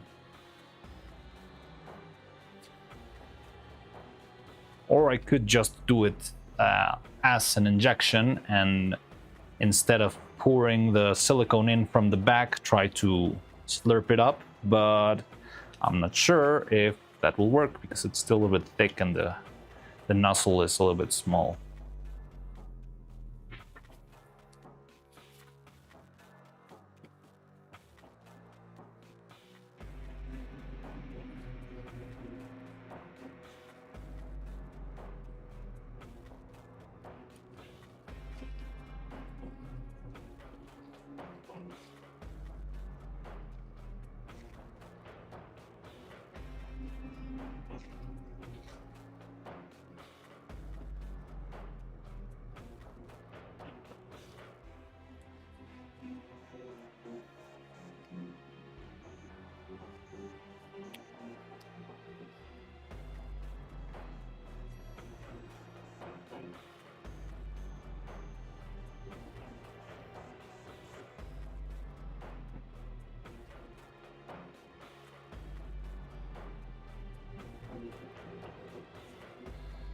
Now with 12 grams for 4 strands, how many grams did we use for the other strands? Like 3.5? So yeah, we're actually saving material compared to what we were doing before. We were using like 2 whole grams less than before.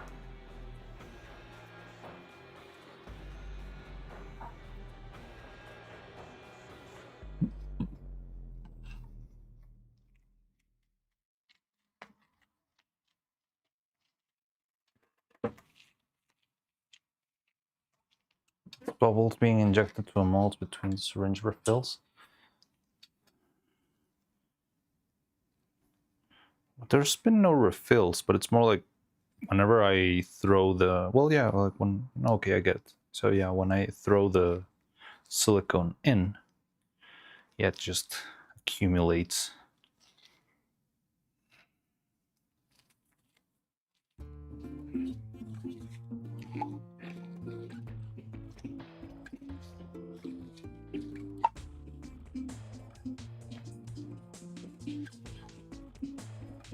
So how long did it take for us to take it out? It was 52 and we took it out at 4:08. No. I think we did like 30 minutes or 40 minutes and we managed to take it out pretty quickly. I can feel like this is already starting to harden. But I could make it slower. Like, I don't need this to be ready in less than an hour.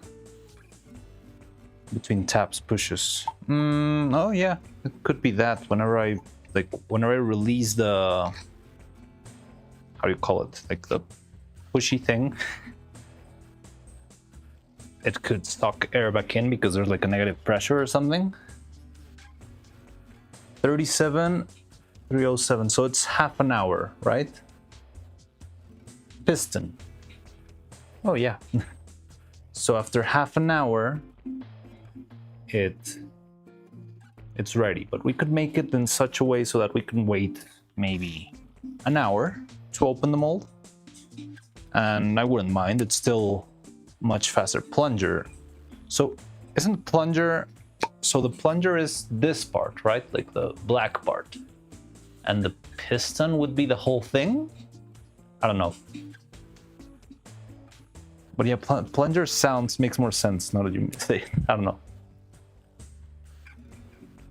Oh, yeah. I don't know. That sound was satisfying. Oh, yeah, what is it?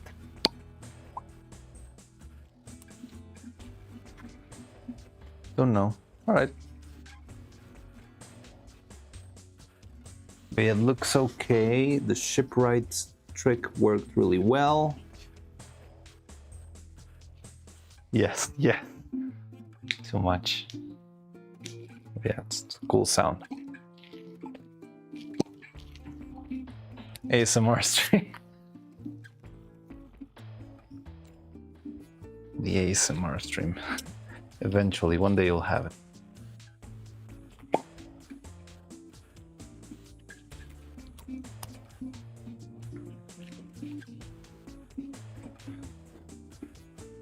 Make this work. So here's the thing. Today we spent the whole day not making progress, you know? But now there's a non-zero chance that tomorrow we could do the work of 2 days in one. Or well, like if we used the other mold, it would have taken us twice as much time. However, we still are not quite sure if it will work because the shrinking is still a little factor, you know?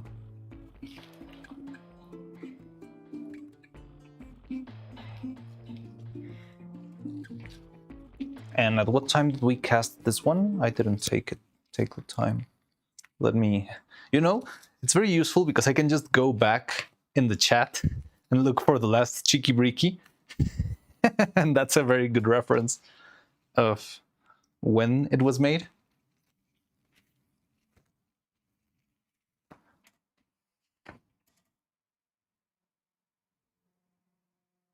Refills, meaning tabs. Okay, last Cheeky Breaky was at 2037, so yeah, it's almost about. Name of the next stream, Progress? That could be a good name for tomorrow's stream.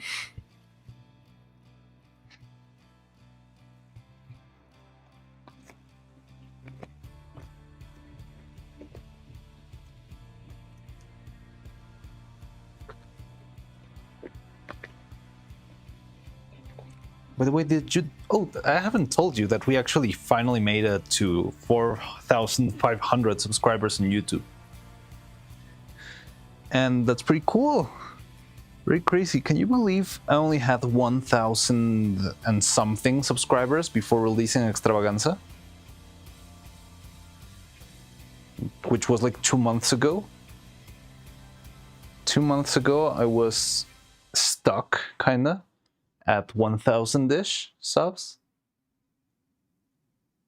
Then Extravaganza released, and we went all the way to 3,500-ish. Like 2 weeks after 3,000, 2 weeks after Extravaganza, we had made it at 4,000.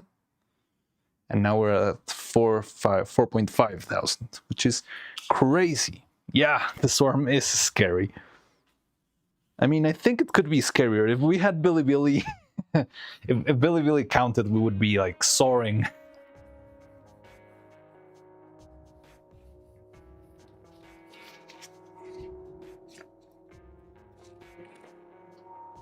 But yeah, we're doing pretty decent. We're moving on, we're growing, and I'm very happy that there's new people joining, and I really love when people help out. Like this new guy, who, well, I'm not sure if he's that new, but he joined and hadn't seen them before. Grouse, his name in Discord is something like Grouse or Gruel. But he knows a lot about materials and stuff, and I really like that because I vibe when I like to, you know, like be able to talk about, oh yes, but urethanes do this and this do that and all that stuff. And there was also this last guy who just appeared. What was his name? Sebas the Immortal.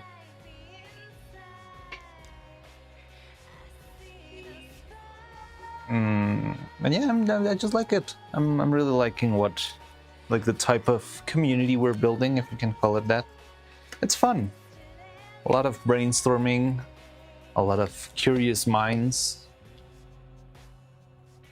And yeah, I'm having a lot of fun. And a lot of funny people too.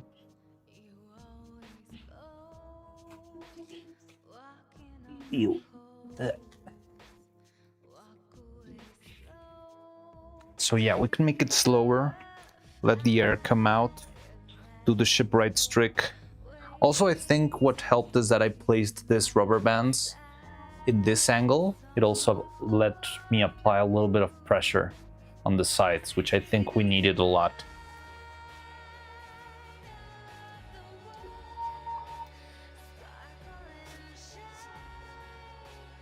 All I can do is bring chaos to chat, unfortunately. I really appreciate your chaos, believe it or not.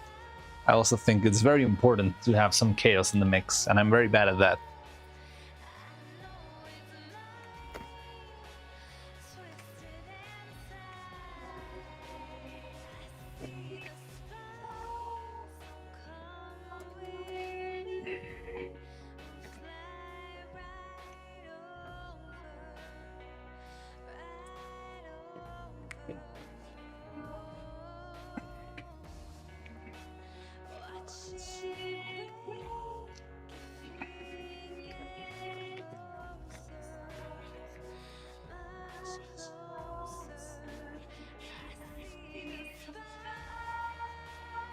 You also bring cool art and insights. Well, that's my favorite part, you know?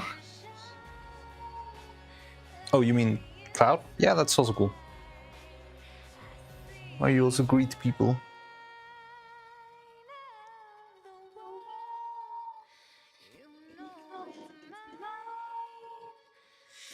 Okay.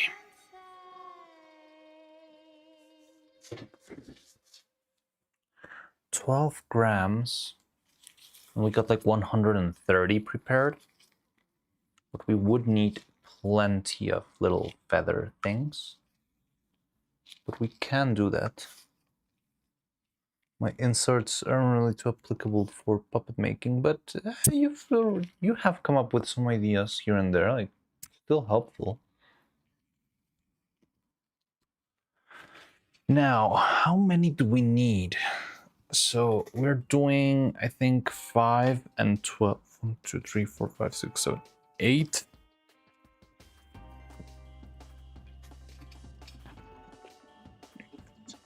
$18.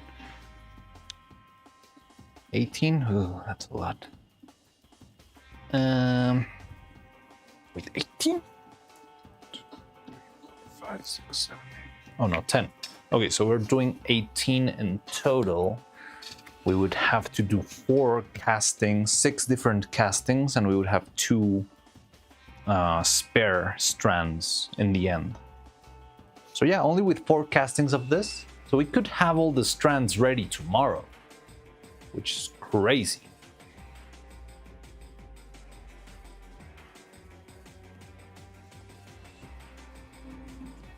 There is no ideas. There's a lack of ideas. Yeah, I really like to brainstorm stuff and, you know, think stuff around. Humidity did go up a little bit, which could affect this thing. Still 10 minutes, 10 more minutes before we open it. Let me see if it's already shrunk a little bit. So this guy is the mold where we made this guy. Still seems to fit, but it does have some wiggle room, I believe. I just found this mold. Hadn't seen this mold in a long time, and I've never known what to think about this mold. It's a very random shape, isn't it? Like, I'm not sure. It probably kind of resembles a bell, but if it's a bell, it's a very lousy one. Like, it's too simple.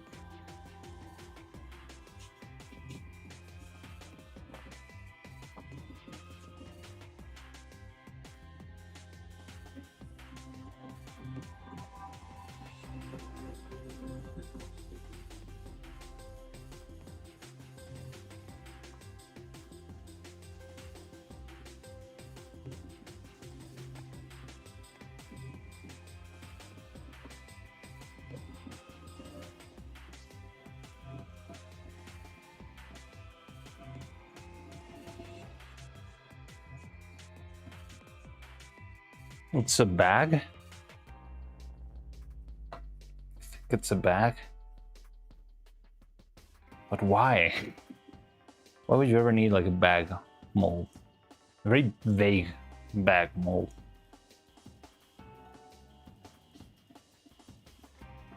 With the bells and silk tongue. Yeah, oh yeah. I like some of the bells and silk. Dun, dun, dun, dun, dun. I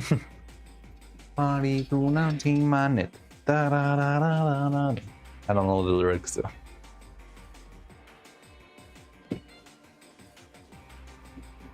I can't wait to see. Well, no, I don't want to see, because I know something terrible will happen to Sherma most likely, because Silk Song is just Silk Song. But how would I know if I cannot make it past the stupid mountain? Pouch of gold. Oh, it's a pouch of gold, yeah.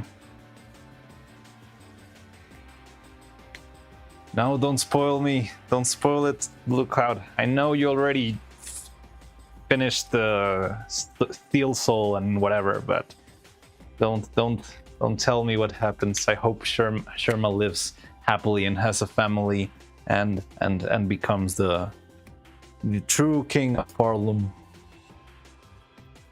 Or queen? What is Sherma? Stop it! Stop reacting. Did you watch Faye's stream? Who was yesterday on stream? Sherma's a boy. Alright, Sherma's boy. Did you watch...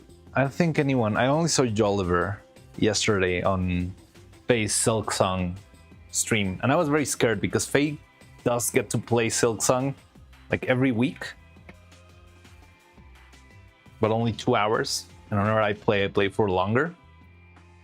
But yeah, I'm glad to see that she's still like further back from where I am. She hasn't passed me yet. But I think she will if I don't play. But I don't want to play because I want to make stuff. Hey, do you want to make a turtle? Now that we've already used the resin that we needed, we can make turtles. Without any remorse.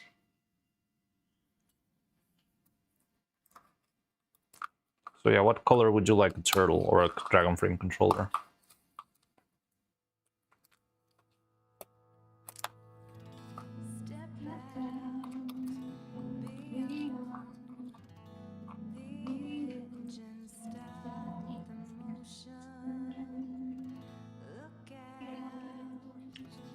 Is Vittle a turtle? Yeah, like, well, Don Vidal, the legally distinct tortoise. So Vedal is turtle. Don Vidal is a legally distinct tortoise. Tortoise. I don't know how you say that. But yeah, Vedal is a turtle. He said it plenty of times.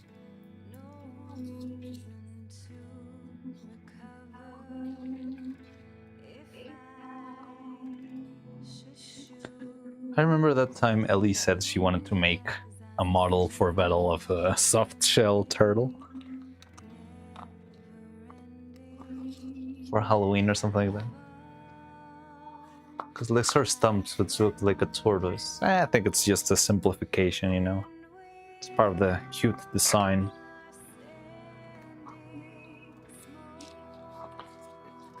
Well, yeah, so pick a color. What do you want?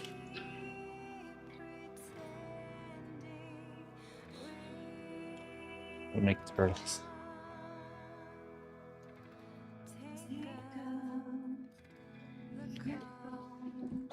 Black. Oh wow, we're actually running out. That's good.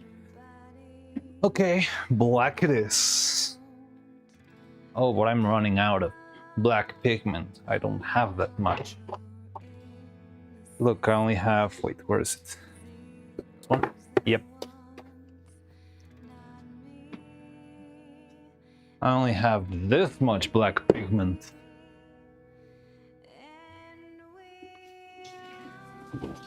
I could make a turtle out of pure pigment.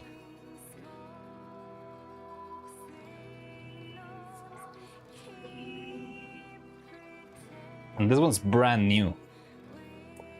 Look, it's still sealed. Look at all that black tar. So Alex Boyd as a turtle? Sure, I could make like a Vanta Black. Well, it's not actually Vanta Black. As black as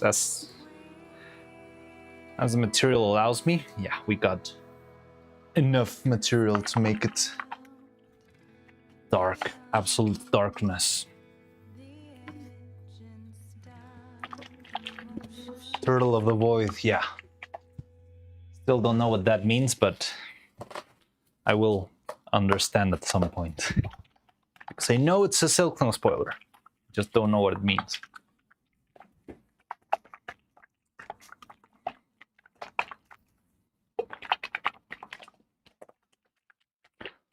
Let's see if we have enough, though. I think we do have enough.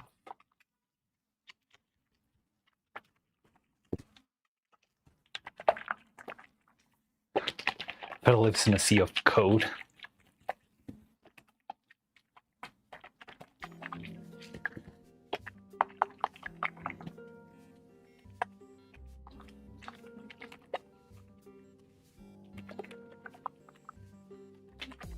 Trying to think if we'll ever need more of this resin in particular in the soon foreseeable future. But no, everything else I think I'll do with the fancier urethane one. This polyester one can just, yeah, finish. But we could prepare more. I already have enough material to make more of it. But yeah, I've told you, I don't like to make this unless I have something to use it in, because once you make it, you need to spend it kind of right away.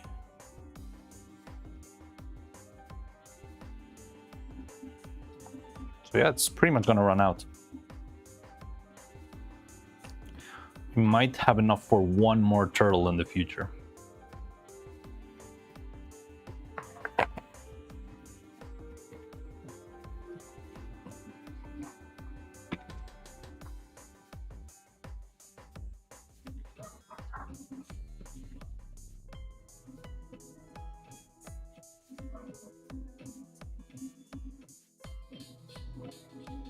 You asked for blackest pitch, it will be blackest pitch.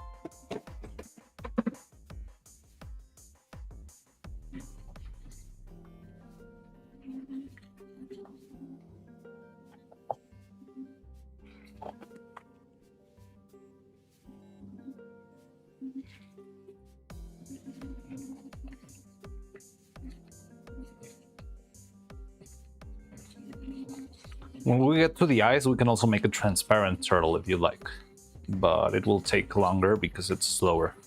So I do have a transparent resin that I could use, John Lennon, but it's not great for molds because it's very soft and very slow.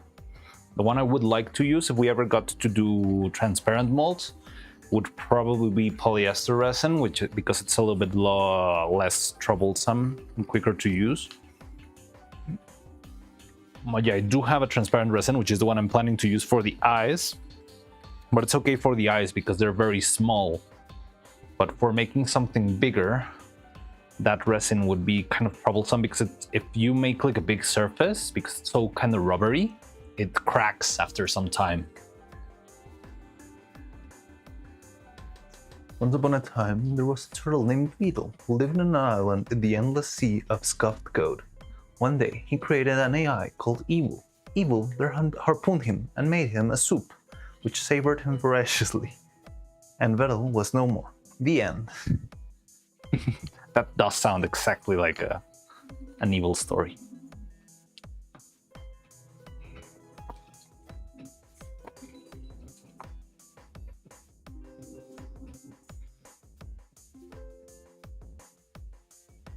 Where's my catalyzer?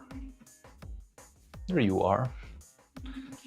So you need to be very careful with which one you use, because this one and this one is for the silicone and one is for the resin. And good luck figuring out which is which. Because usually the thing I hate the most is that they usually come strapped to the big containers like this with tape. So when you remove the tape, you just break the label. So you cannot read what the freaking bottle says. So who knows now which one is which? I only know from experience, and I know like, oh yeah, the one with the black smudges, that's the one that I use for resin. And the one that's with the brown smudges or like a little bit cleaner, that's the one I use for silicone. Yeah, I don't know. So 24, right?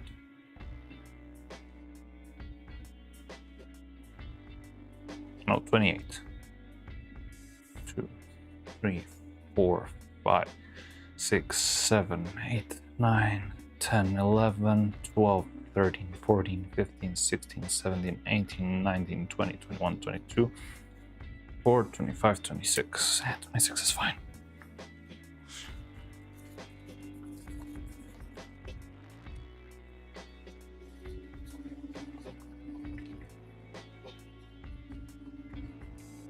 So this could be our last turtle in a while. Well, we still have a little bit more. Maybe we can make one last turtle. Because, yeah, we're already running out of material, so...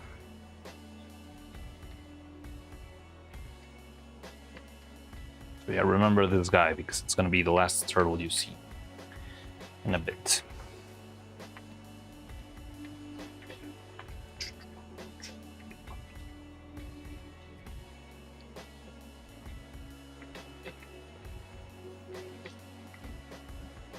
Final turtle.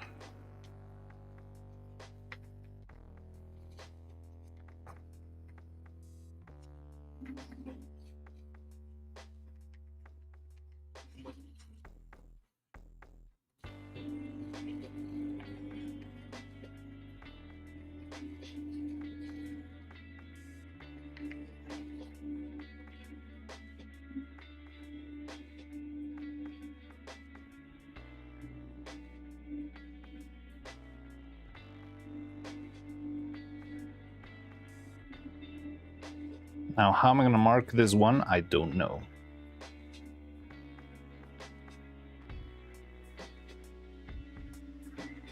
I want to write black over black, just so nobody knows when this one's from.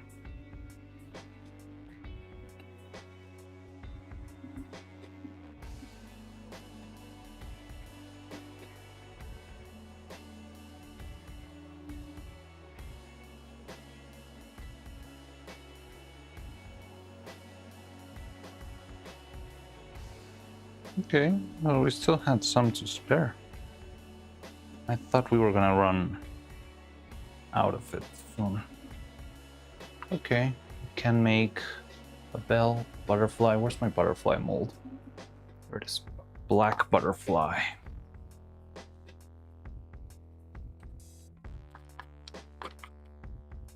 Just a little thin one.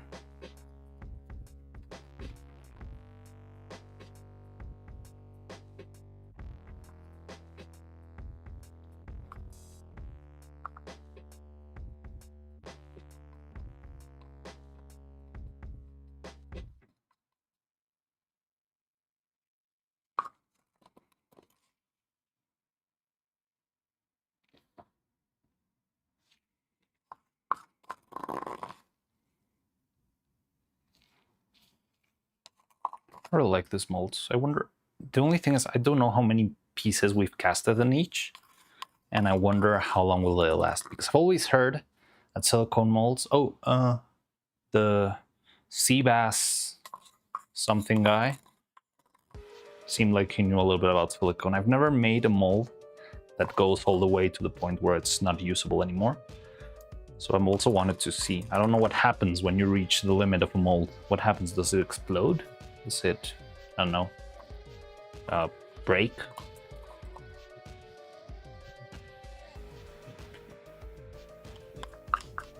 But I always heard that the mold will only last you so many castings, but I've never reached that limit.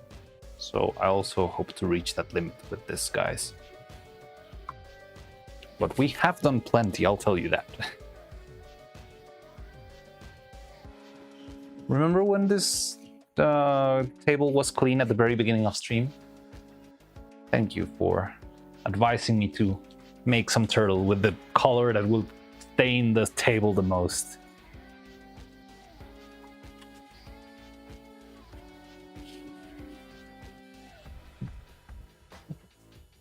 I would die from boredom. If I were stuck on a desert, I don't know. I feel like I wouldn't survive, honestly. Like, I would lie to myself, telling me that, oh yeah, because I sort of know how to figure things out and I'm kind of a smart guy, I might be able, but I would probably, I don't know, try to climb a coconut tree, fall and die. Day one. Remember, clean table with solo coffee stain. Yes. But not anymore.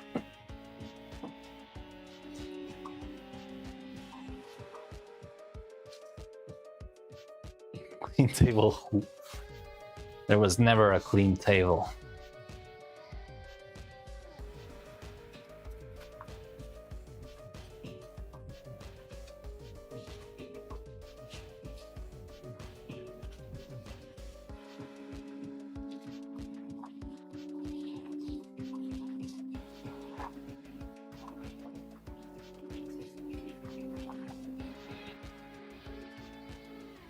So let me see, we should have, allegedly, about, yeah, like 100 grams left. So in theory, we should be able to make one more full batch of controllers and turtles, but we'll see that tomorrow.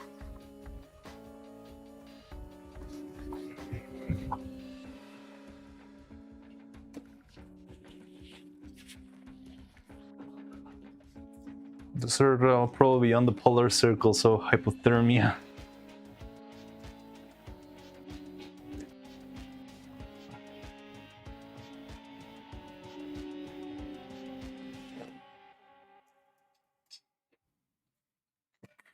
Okay. So let me take out the black pigment because that thing is huge.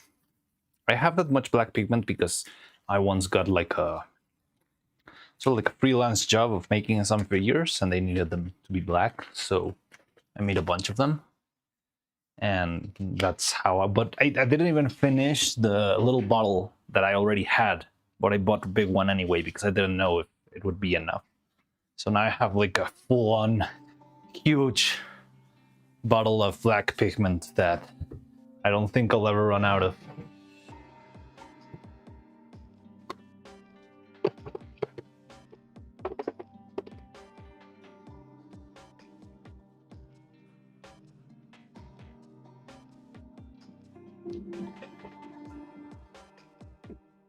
Okay, we got these.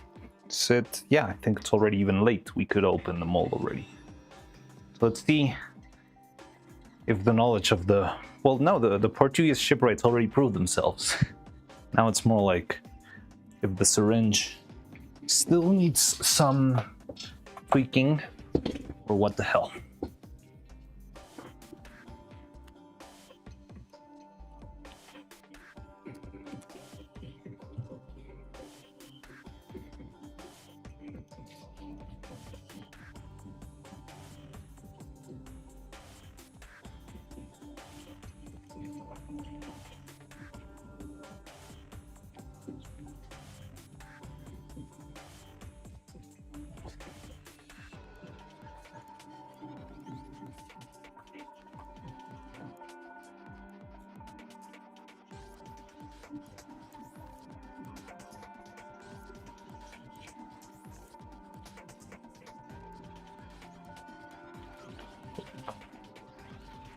So now the tricky part is it's hard to take this out. Well, okay, we can do this.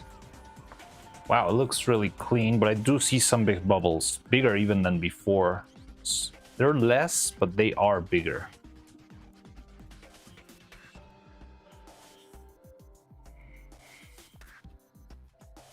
But yeah, maybe all of this comes from the syringe itself.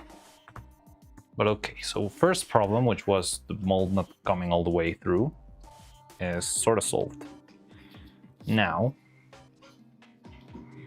what do we do about the bubbles?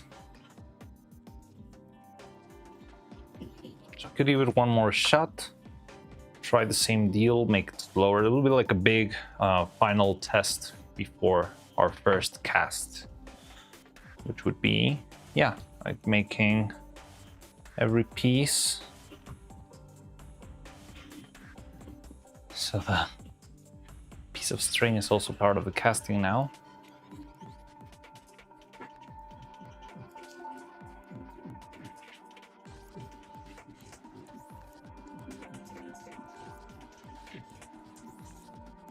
Okay, so yeah, why don't we try one more and just make it smaller this time around. Same thing, I'm gonna take a picture of this one, or we would need to differentiate. Well, this one's got the wire on the other one, so that's weird. Now the one with the wire actually has the least amount of bubbles.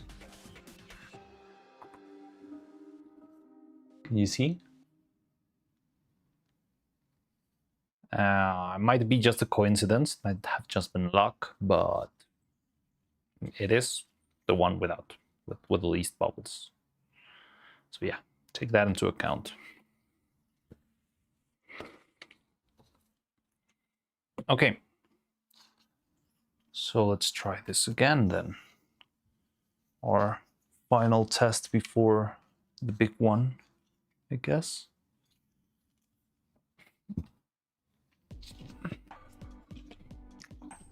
Oh wait, I wanted to take a picture of this one and send it to the Discord too, just in case. So yeah, the thing I want to see is if the shrinking will make a difference or not.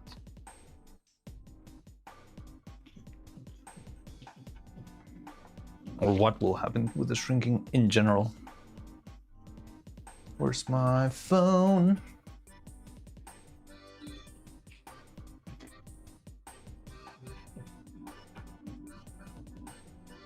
Okay.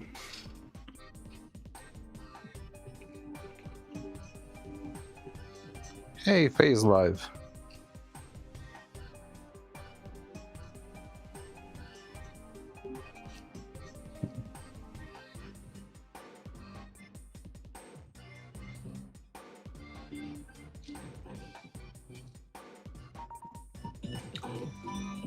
Oh, hey, Sebas, you're still here.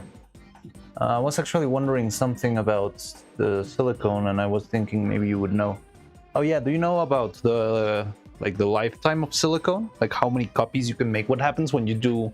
Sometimes they'll tell you like if you make a mold with this, you can make like 100 copies or something like that. But what happens after when you make the 101 copy? Does it explode?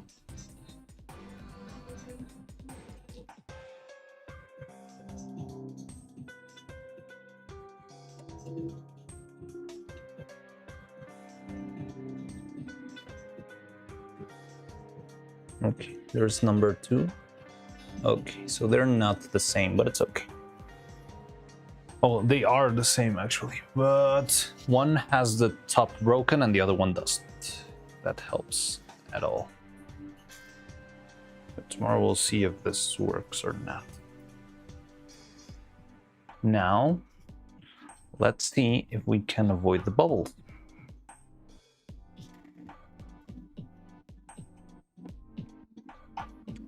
You can degas it, use it the syringe if it's large enough, one at least. So it's this large, it's 20 milliliters. I don't know how do you degas it. I don't know, to be honest. So you're in the same boat as we are. Like, we know there's a limit, but we've never reached that limit. Probably just too weak, lol. But that's very abstract, right? Like, too weak, but that depends on the shape of your mold, right? If I'm making like a coin-shaped mold, even if it was weak, it would be good enough. But yeah, I'm very curious to see what happens when we reach that limit, because we've been making turtles for a while now. Look, that's our little container with turtles and Dragon Frame controllers. It's my own personal stash of merch.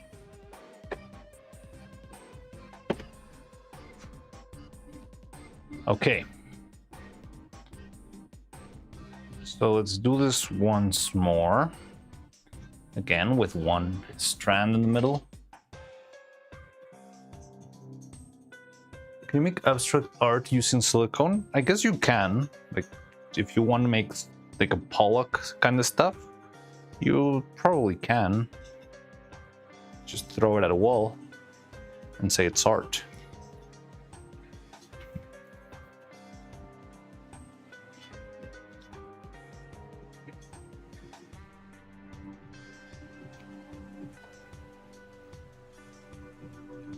Or you splash your leftover silicone on a canvas and I'll sell it as art.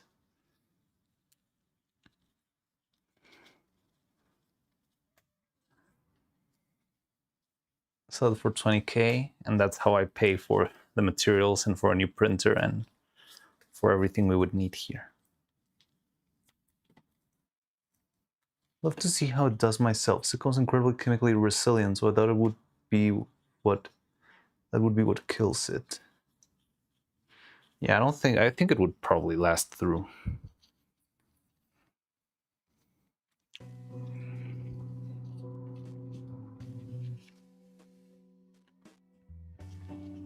You can throw it in at an art and call it a wall. Vandalism though.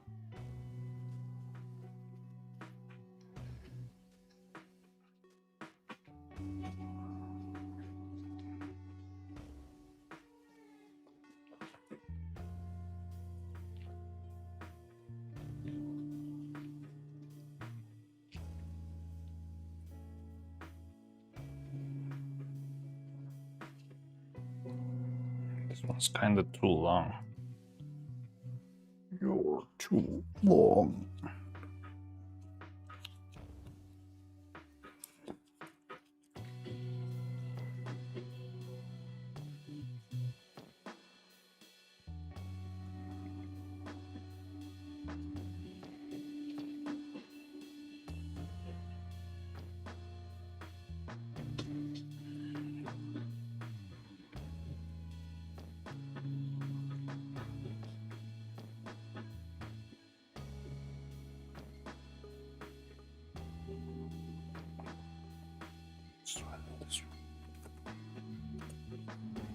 All right.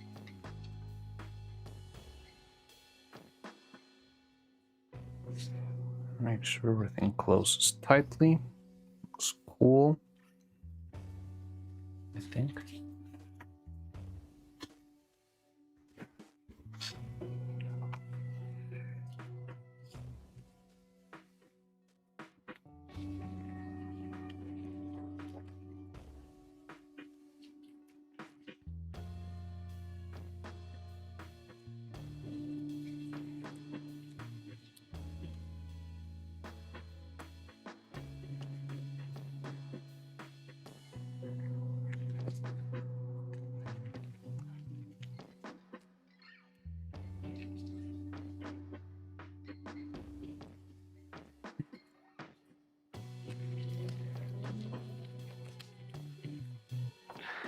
Really love those emotes.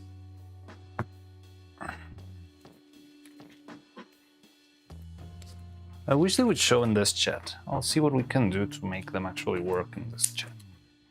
But it's so hard. I've struggled too much with, whoa. That rubber band flew away to the stratosphere. Okay. No, no, no. So the thing is, I need to lock it with the other rubber band. That's how it stays in place. There we go. There we go. Don't leave. No. Let's see if that's enough. Da-dum, da-da-dum.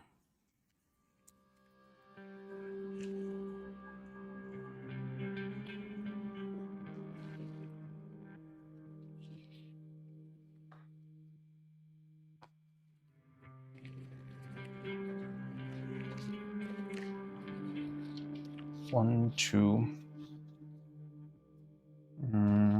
Missing one rubber band because it flew into the stratosphere, into the heavens.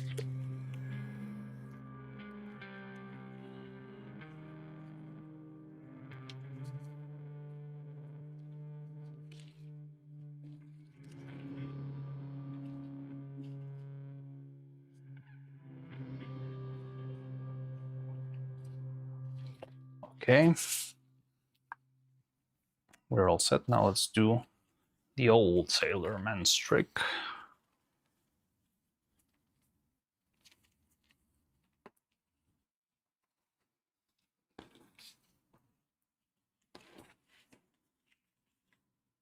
Oh, maybe I should have done this before.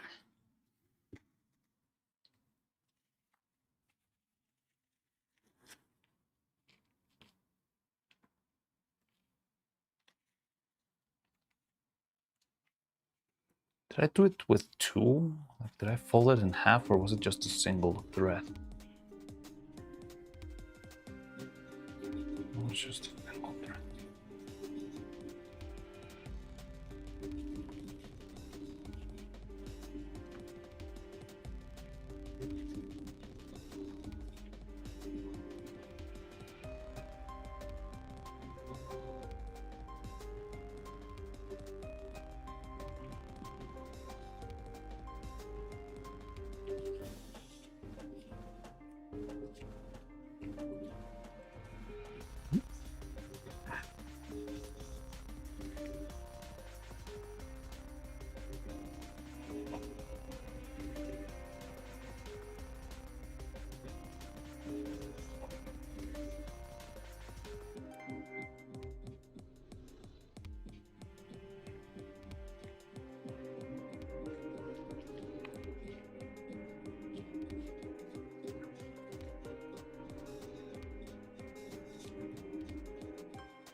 How did I do this before?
What? It's made a nut. Not realizing.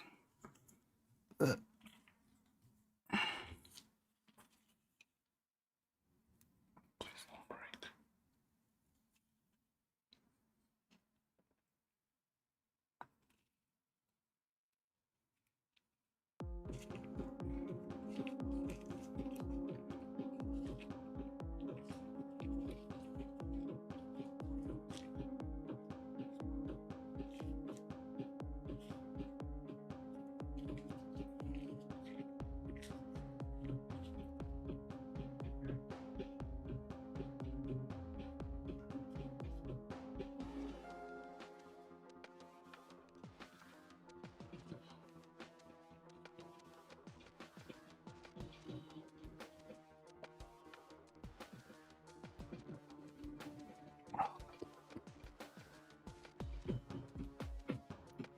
What the hell?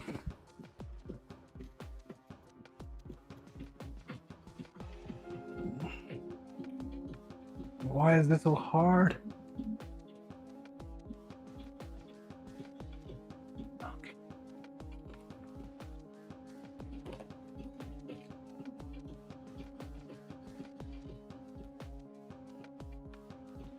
Oh my God.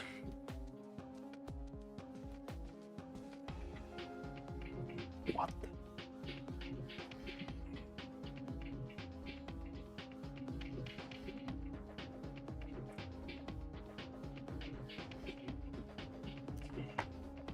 There we go. One more.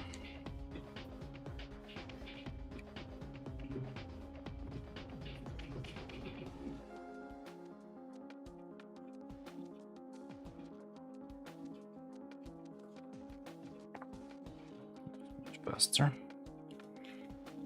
This thing should go down here. And now we can place it.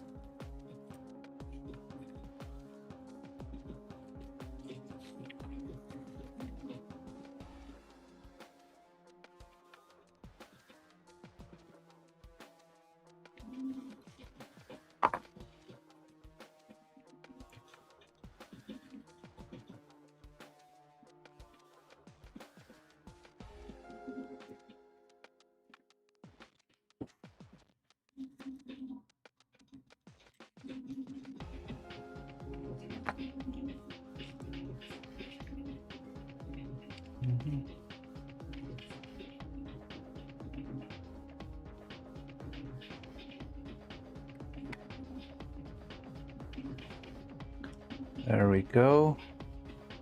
Brick of the ancient shipwright. I need to master this technique because this is taking too long. But I think I only need some practice.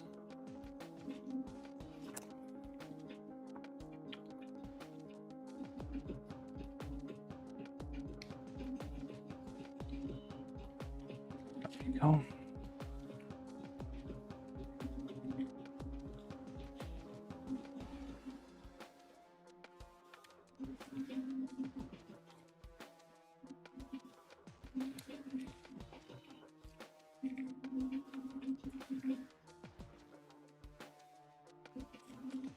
There we go. The ancient shipwright's technique. Smokus isn't an emote in this channel. What's Smokus? I can make it an emote. There's a channel in the Discord where you can suggest what to add on CTV.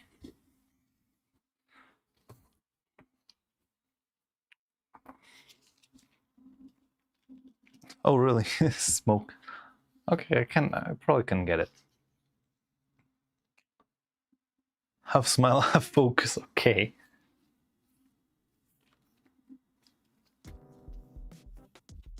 Okay, so let's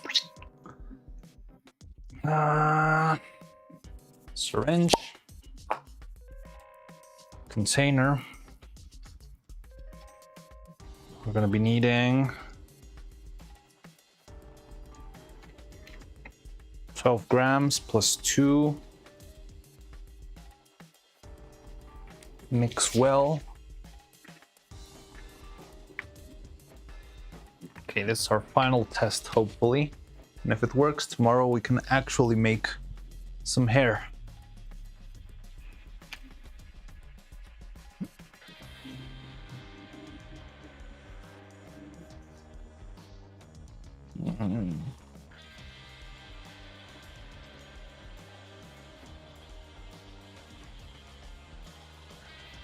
Give me a sec.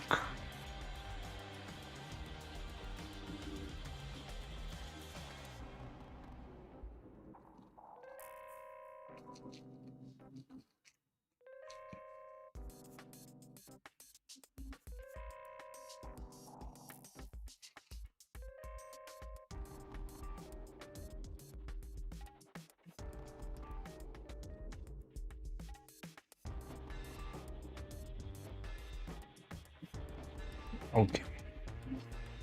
This.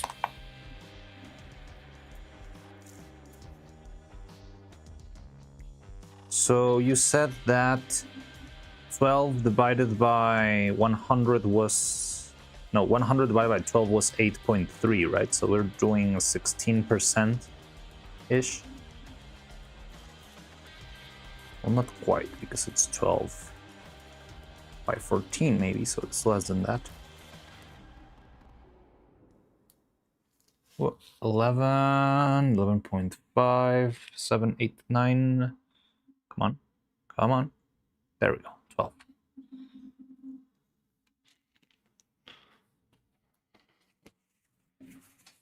$8.33. And what's 14? Well, 100 divided by 14 then.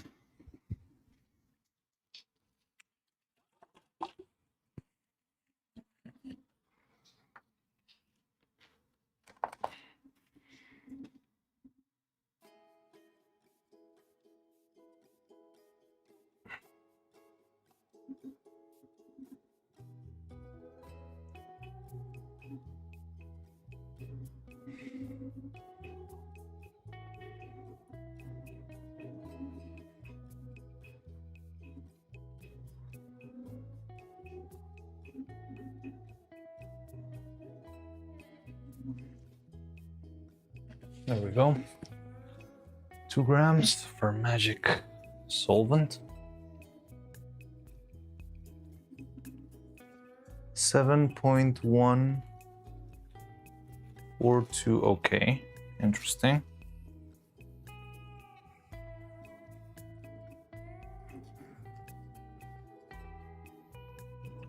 So yeah, it's like 14%, 15% solvent here. That's what we're working with.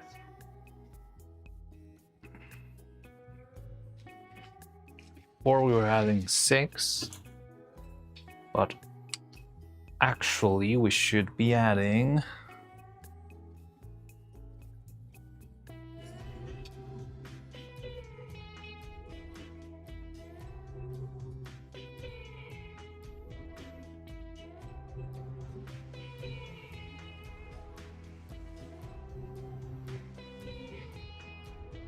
we should be adding 4, 5 drops at most. We could go with 4 maybe.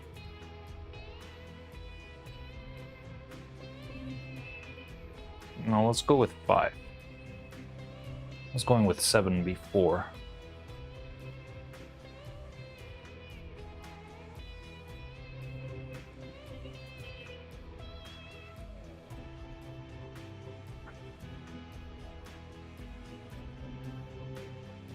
Okay.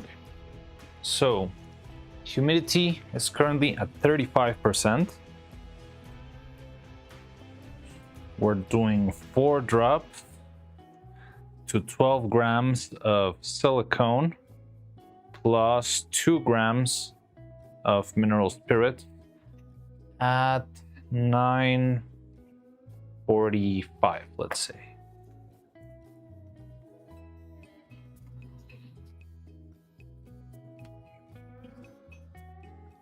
And if we can still open this mold after 1 hour, which would be around 10:45, we'll be safe. Okay.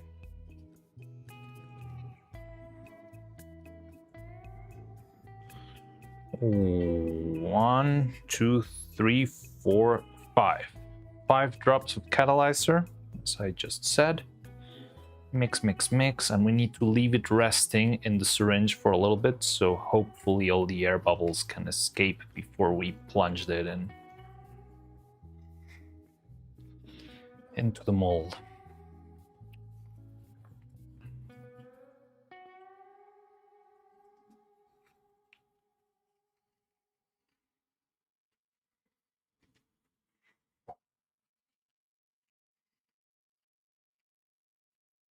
Sorry, 9:45, everything's fine. So at 10:45, which I might have already ended the stream by that point, though, I will see if it's ready to open. And yeah, try and open it up, I guess. Well, no, maybe I could leave it overnight inside just for the lulz.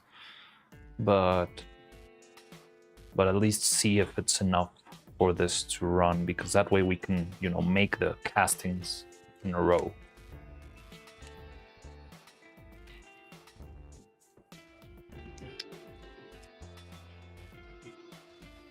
But yeah, we should have plenty of time to mix properly, to throw in the syringe, to do all of that.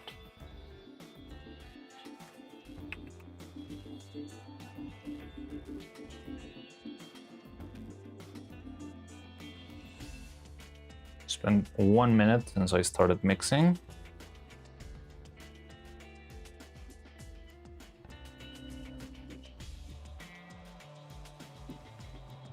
Oh, I don't remember how to degas silicone in the... Oh yeah, I could make like a mini chamber, but I think it's too late now because I did it from the top. Unless...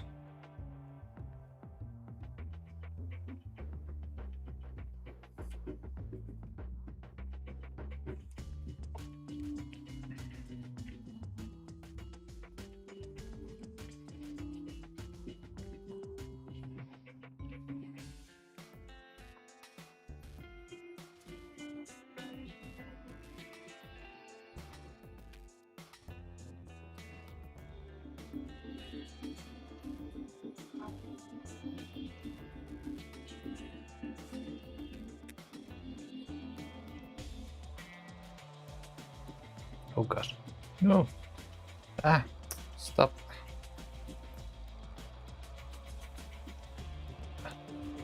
Okay, a bit of a mess, but I think it's still good. I'm gonna push all the air out.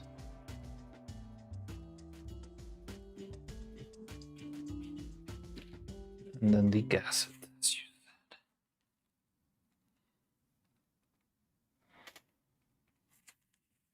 So it's just pulling back so that all the air bubbles will go to the front and then just release and then go back down. It's a little bit hard because I cannot see very well through the... But yeah, like the vacuum chamber is very simple, but it works. So yeah. 1, 2, 3. And that way it's probably faster than just waiting for it to settle, I guess.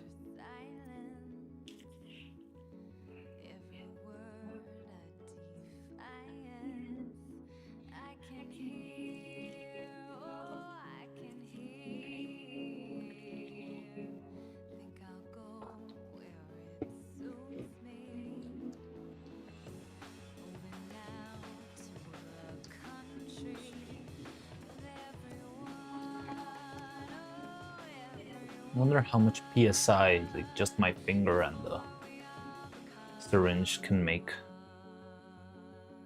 Is it PSI or do you measure it something else?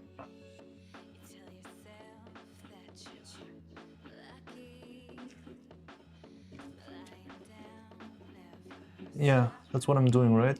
Push out the excess air first, yes, then pull back to... Trying to pull back to max, but it's kind of... crazy. My symbol is at the very bottom. Why? How? And then when I release, it should all just push down, right?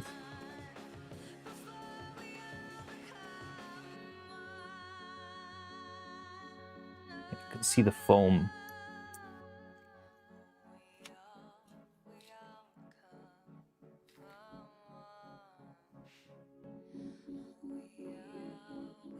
Okay, one more degassing, and we'll be good to go.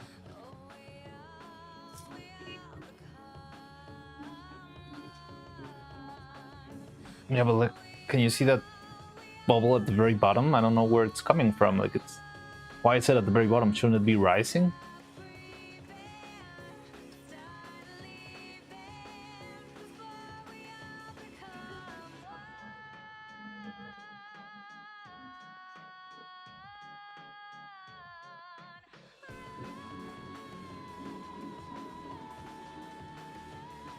I can see it. Can you see it like a foam inside?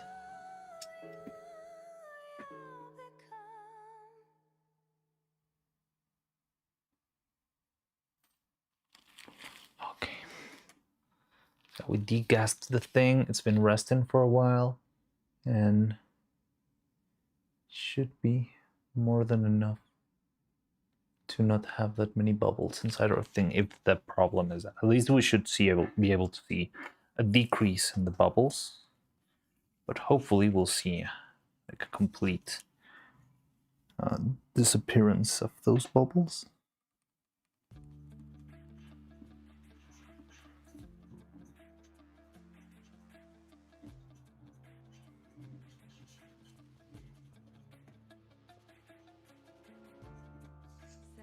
So I need to make sure I'm not covering the holes over here while I'm pushing the material out.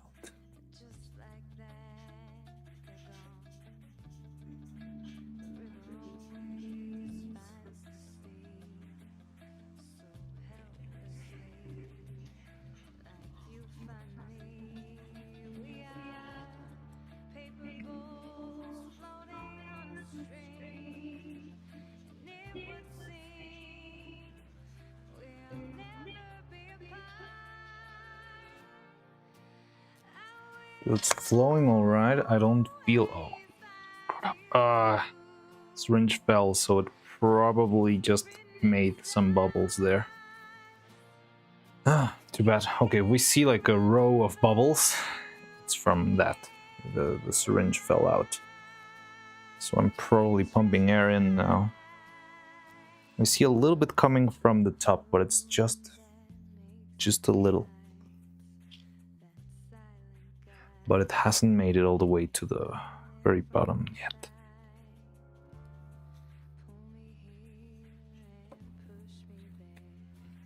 It's too little. Okay. So yeah, it is being a problem now. Don't know why. Let's put it like this maybe. So you can see it's already like throwing a little bit out, but I mean it's been taking most of it up until now, so I'm kind of weirded out that it's not coming out from the bottom yet, because it's been plenty material running down.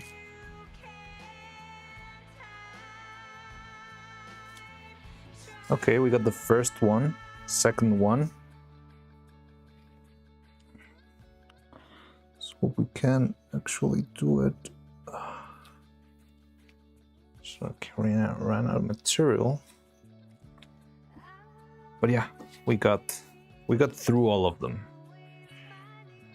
Now, the only problem is that time where it fell out, because I think I could been pumping air on that one, because it fell out, and then I placed it back on and started pumping more into it.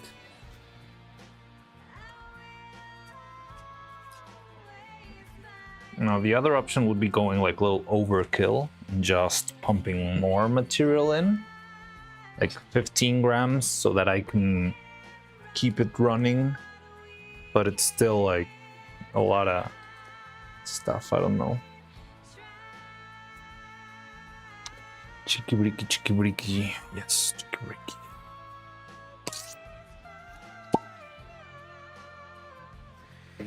So it did come out a little bit on the top.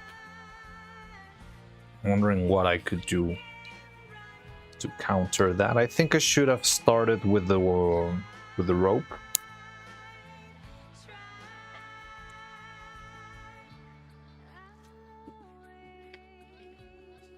But yeah, it is coming out. Don't know about the bubbles though. Don't see a point for overkill. Like if I pump more silicone, maybe it will push the air out. Like if the bubbles are not coming from the syringe, if they are like, imagine the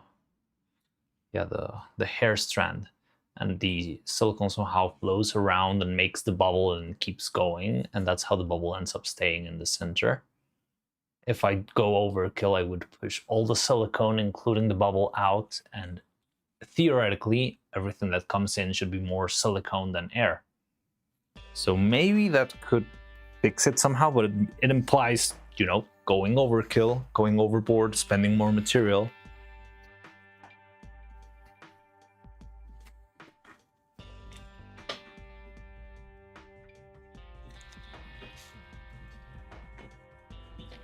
We need a whole second syringe to push bubbles through.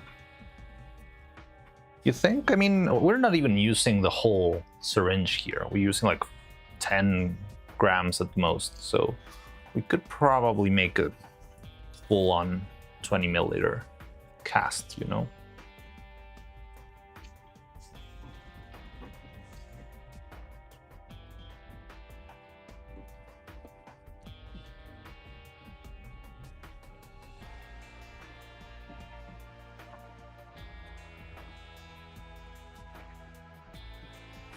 Too wasteful. Definitely too wasteful. I definitely don't want to end up going through that route.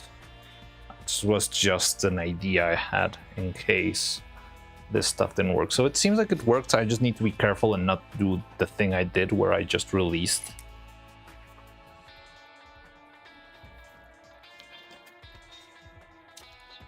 You want to degas with syringe through. Extra 10 milliliters of space is necessary. Oh yeah, you're right.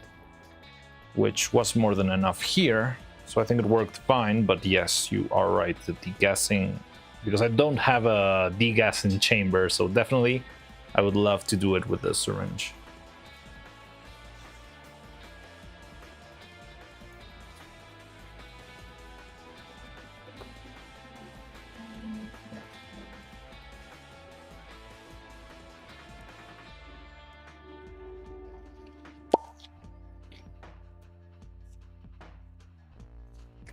Some simple vacuum chamber could work, like more or less airtight box plus vacuum cleaner.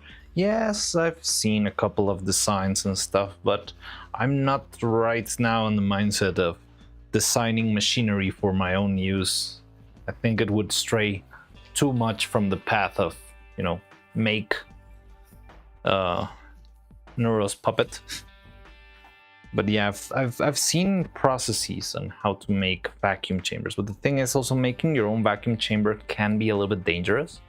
Like there's always a chance that it will implode and you could get hurt. And I'm not sure if I want to, you know, take that risk.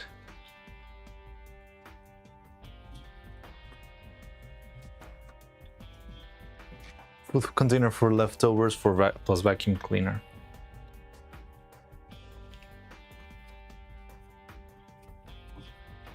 Also, I don't really need a vacuum cleaner because I have my own pumps here that I use for the airbrush and stuff. I think that's better than a vacuum cleaner.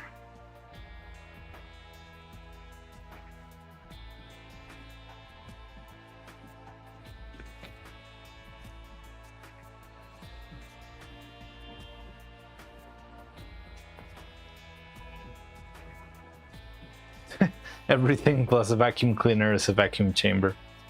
Syringe plus vacuum cleaner. Mold plus vacuum cleaner. To be frank, it's like $150.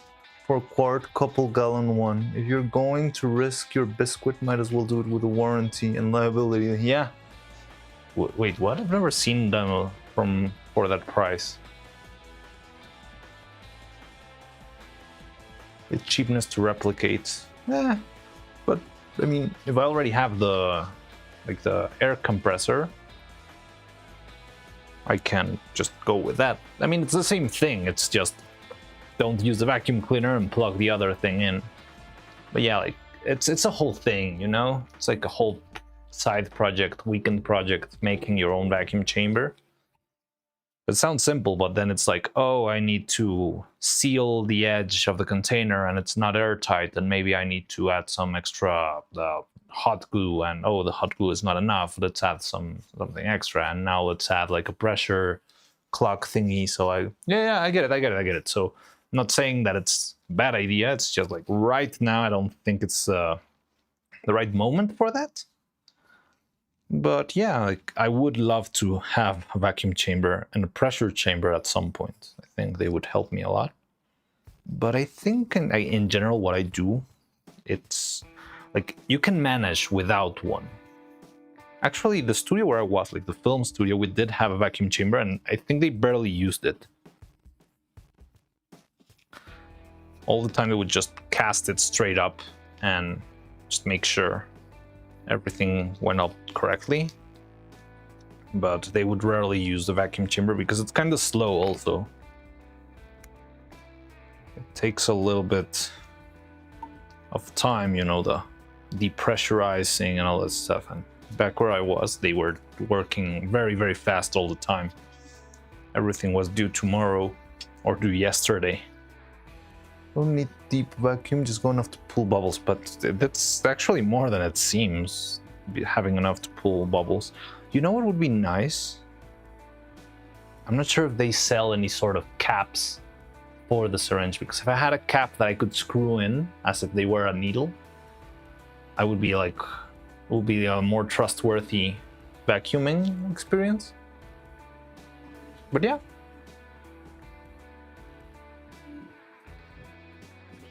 Now let me take out that piece. Okay, so we did that at 45. It's been 45 minutes. No, yeah, 15 minutes, sorry. And it's still very liquid. Just taking note. Here. Now the problem with the mineral spirits is that I feel like it affects the reaction globally, so it makes it so that the subtraction of the catalyzer doesn't really add up perfectly. It's more like a, I don't know, maybe it becomes kind of an exponential value, so maybe it will take a very long time for this to dry. I don't know.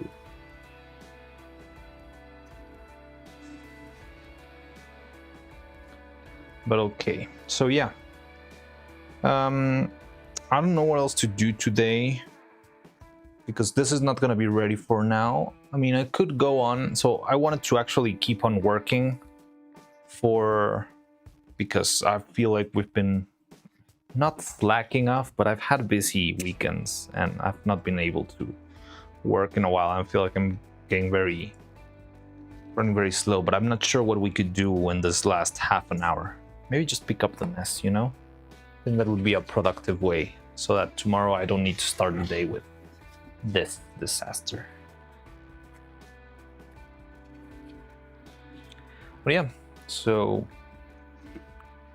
I'm gonna check back in 45 minutes to see how well this thing is doing. Try to find out if everything's all right. But I'll probably already have ended the stream, because I'm not sure if I've told you, because most of you were here or got here after Extravaganza. But YouTube has a limit on the VOD. Like if your stream is more than 12 hours, or somewhere close to 12 hours. I think you can have an 11.5 hour stream, but beyond that, the VOD just doesn't save in the platform. So I try to keep, keep my streams before the 100. Like I could go for longer, And there have been occasions where I do like a second stream and run for it. But that's also not a very steady, well, it's not something you can do consistently. I couldn't be doing like, let's say 16-hour streams every day forever. Something I save up for, oh, we need to rush stuff, or we need to finish this mold today because of this or that. Because it would be very unhealthy if I started working, you know, more than 12 hours a day every day. So yeah, I think it's a good system of, okay, I'll limit my work to the 11 hours that I'm allowed to stream. And that way I probably will not burn myself out too much. But I do want to, you know, catch up, because I feel like I've been not doing a lot of progress lately. But yeah, I think we could leave it at around that mark for today. See what happens. And yeah, tomorrow we can keep moving forward with this. So yeah, that's pretty much the approach I think we could have. But I would really like to work on this a lot this week, because yeah, it's been a slow one. Well, it's been slow lately.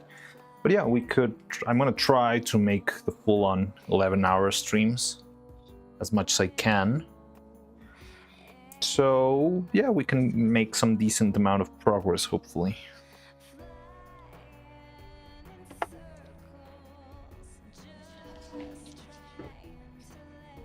And I mean, I'm not actually working full-on 11.5 hours. It's like more like 10.5 maybe, because I have my lunch break and stuff.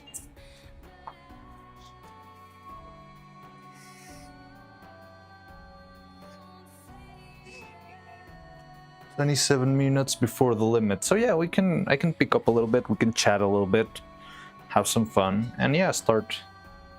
I like the idea of getting into the habit of picking up at least a little bit, because sometimes this place becomes an absolute nightmare after like a week where I'm not picking stuff up. No.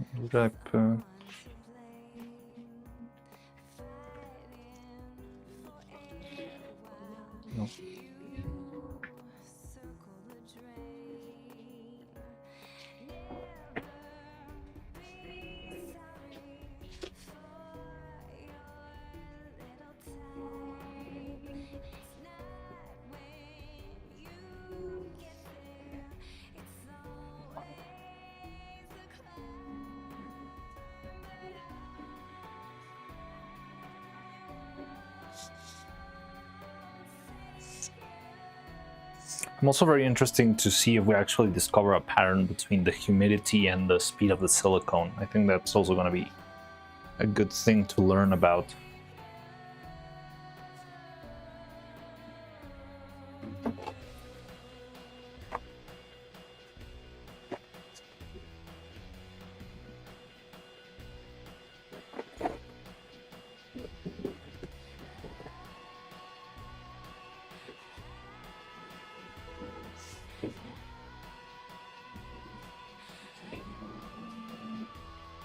Also, the turtles.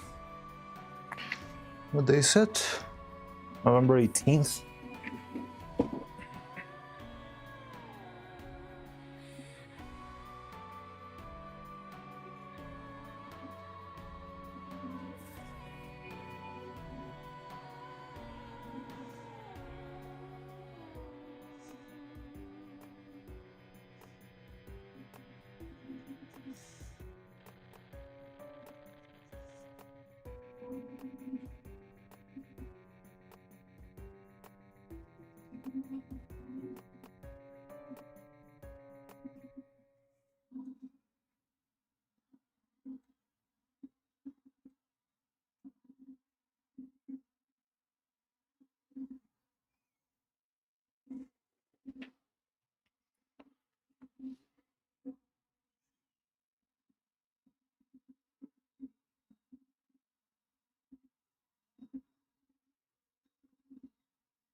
we'll have 1 month left.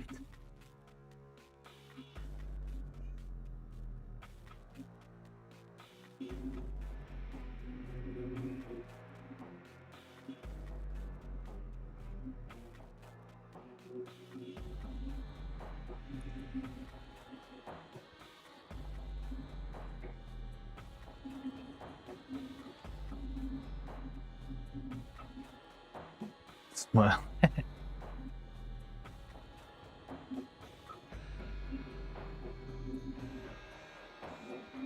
so the subathons usually start on Neuro's birthday?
Like I write these like a psycho, but I don't know if I make a single stroke, it will get erased very easily, because I'm not actually writing with a pencil or anything, I'm just scratching it into the soft gel-like surface, but it could get lost.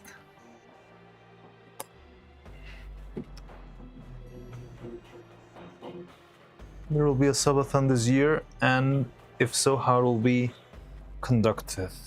Yeah, I feel like Little kinda doesn't wanna after. I feel like it really burned him out. I'm not sure how used the subathons he is, but it did feel like the last one did burn him out plenty. But I wouldn't know because I've never been on another subathon. I barely was in this one. It looks good, the black one.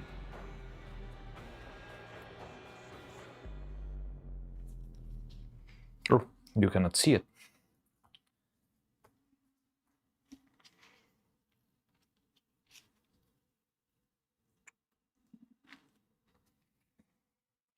There we go.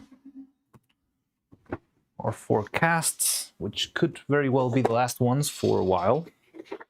And with that, we've got about 1 kilogram's worth of turtles. Want to see how much we have? Let's see.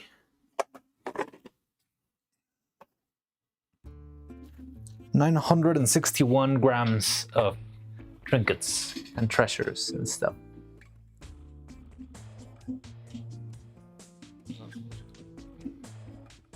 Probably a talking point at dev stream. When's the next dev stream? Because it's usually on Mondays, isn't it?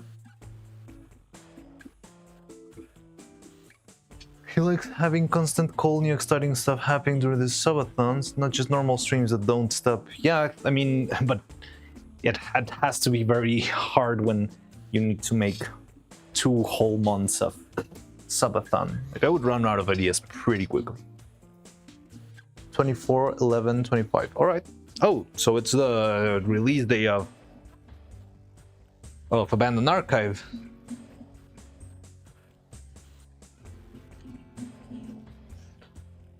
Evil dev stream. I wonder if Evil does like Abandoned Archive, or she also hates it just like Neuro.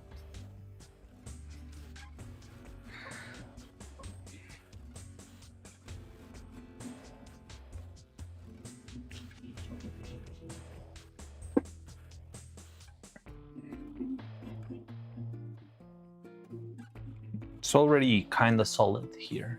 You can feel it, gelatin-like texture, which is good. And it's been 10, yeah, still half an hour left before we open the mold, even if I do it upstream. Can't wait to play Abandoned Archive. Yeah, I think it's gonna be fun. I also want to play it on stream just because I think it'll be funny. Automat? Who got automated this time?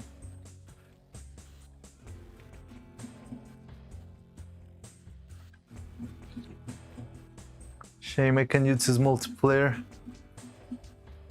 No one to play with. Oh, it's got multiplayer? Oh, then I'll take play. Maybe we can play together.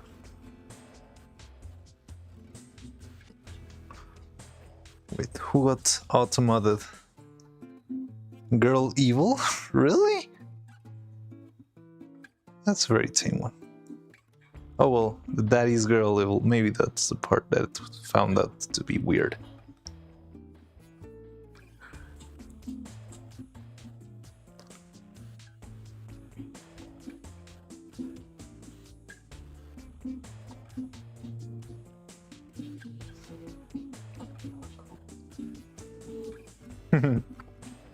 Yeah, it could be trolling, it could not. It could be that he actually knows. I don't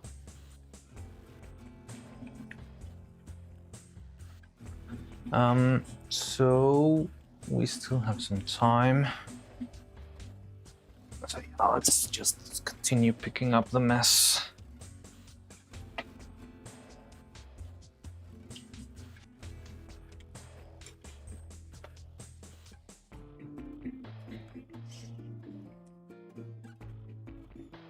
Take this one out.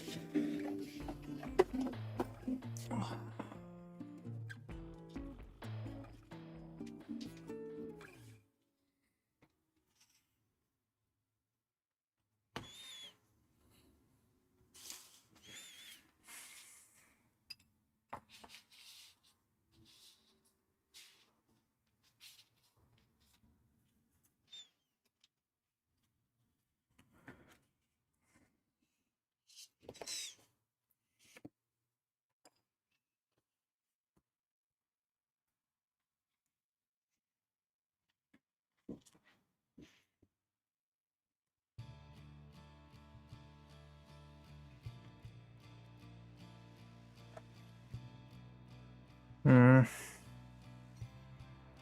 we go. This was gonna keep around here. Hope we use this, guys. Still.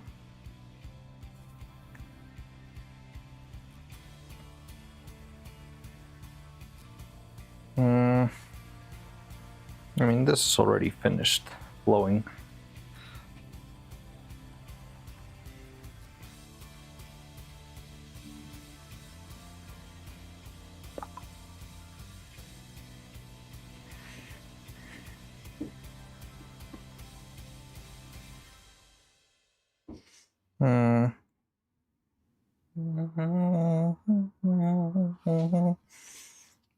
Can throw out. This guy we can hopefully retire. We'll see. Keep this around. This one's also been useful. What we need to make like 1,000,000 hair strands though. We're gonna be needing 18 of those. Hateful speed. Hate and passion. No, I think it was Little Evil or something like that. Kill Automat.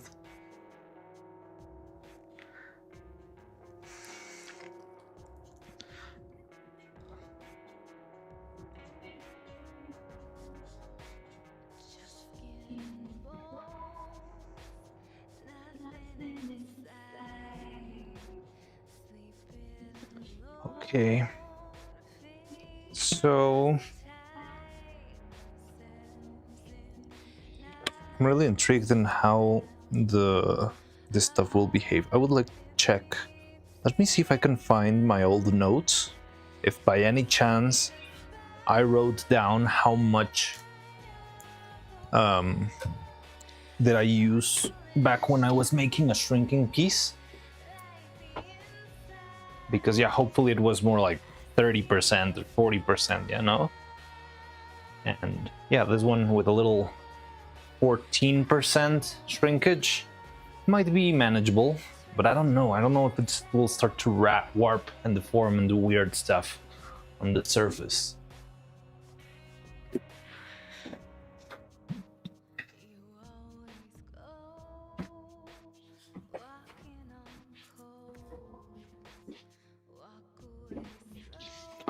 Another thing is that we could also try to make it 10 grams in the future, because we will have 4 wires and all covered with silicone on the inside.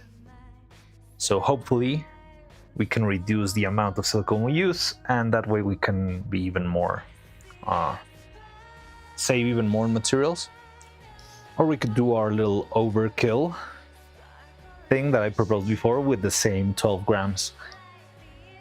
I'm so used to the neuro version of the spine that I don't know, it sounds weird to me now. I think I haven't heard that one. I think I haven't. Well, if we don't get sued for this one, we could listen to the neuro one, right? So we could give it a listen before we end stream. Why not?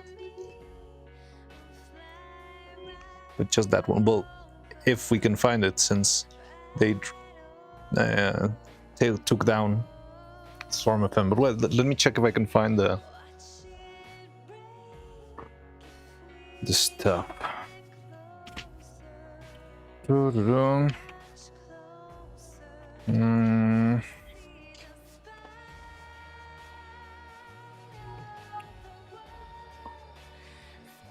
So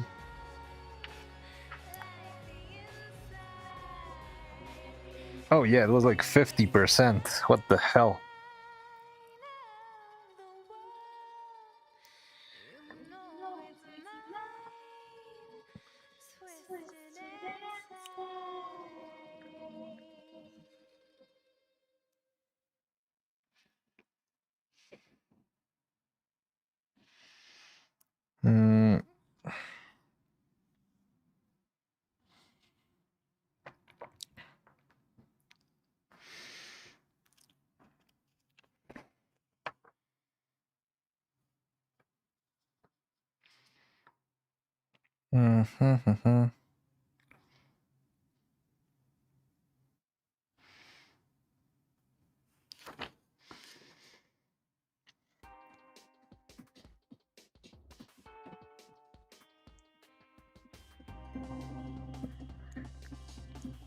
Okay, so before I did make casting where I had, it seems to be like 60 grams of silicone and 25 grams of mineral spirits. How much would that be in percentage? It's about 30%. Oh, let's hear the spine now.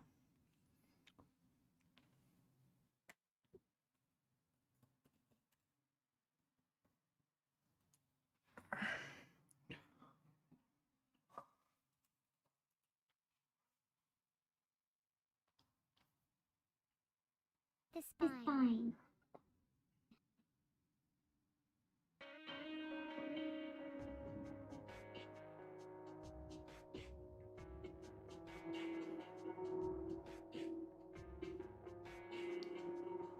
Oh,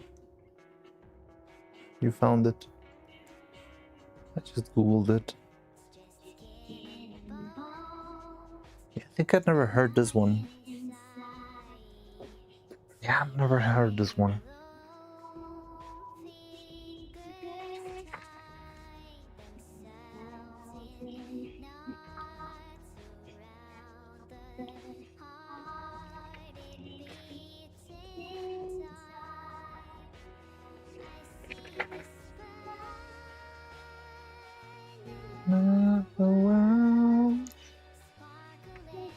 Yeah, that's it.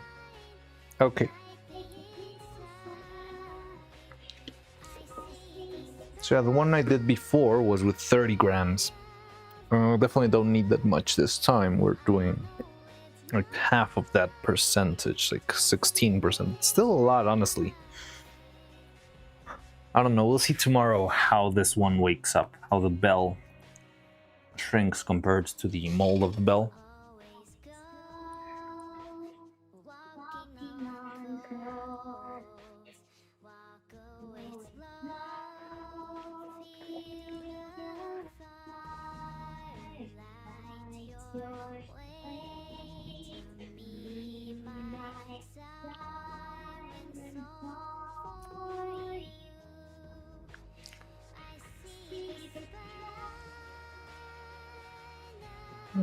The world.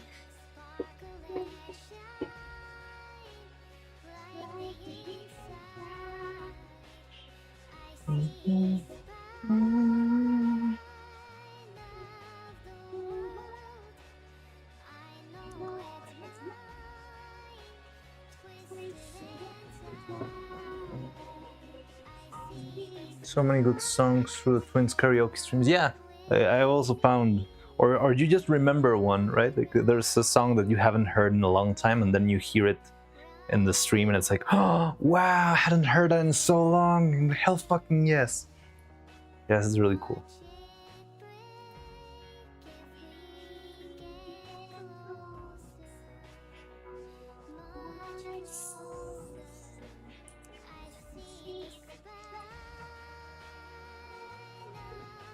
Well, last team I found, the dummy and Russian roulette. Remember those ones. Dummy. Oh, dummy. No, don't think I know that ones. And yeah, I don't get to see many of the karaoke streams live because I'm here in the workshop.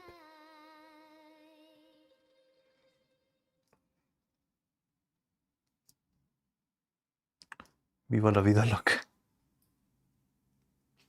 Patchwork staccato. I just made a black butterfly.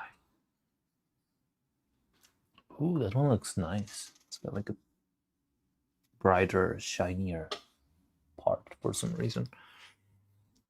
Viva la vida loca. Oh yeah, that's an old one. Well, yeah, I think we could leave it at that. You want to listen to something else before we end stream? Boom, never, something like that.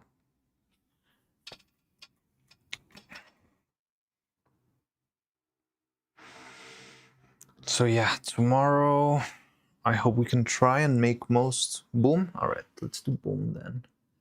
Boom doesn't get us in trouble. Yay.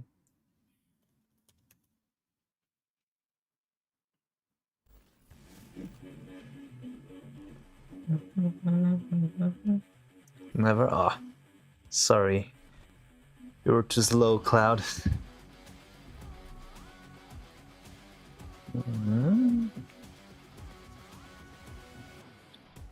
She's been told before, no one does it like her. The made it war, I'm listening of your tragedy. Consequences, this was your decision. Praise me, take you to my new nirvana. You got what you want. It's fine, I'd rather not jinx B3's development anyway. Why would the jinx B3's?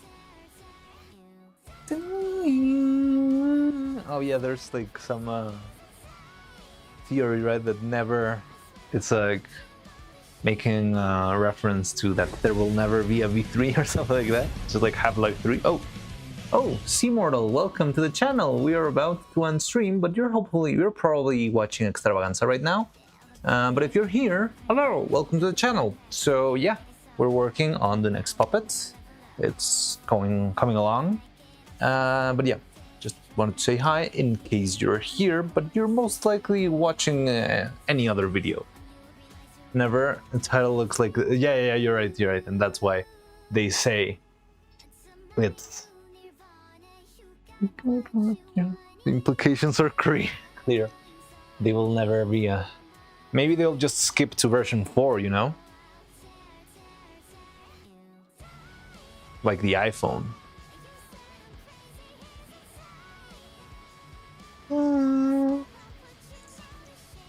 In the end, it's just a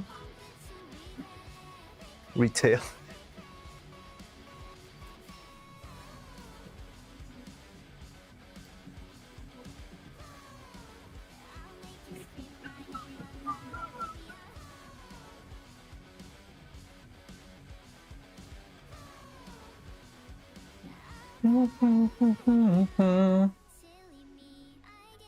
current karaoke are considered V3. Okay, so maybe it is here. Just haven't noticed. Those words in my soul. Boom.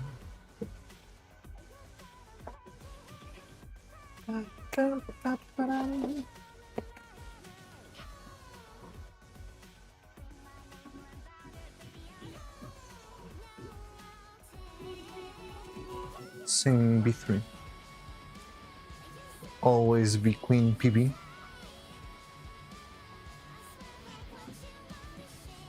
In the end, it was just a thing to regret.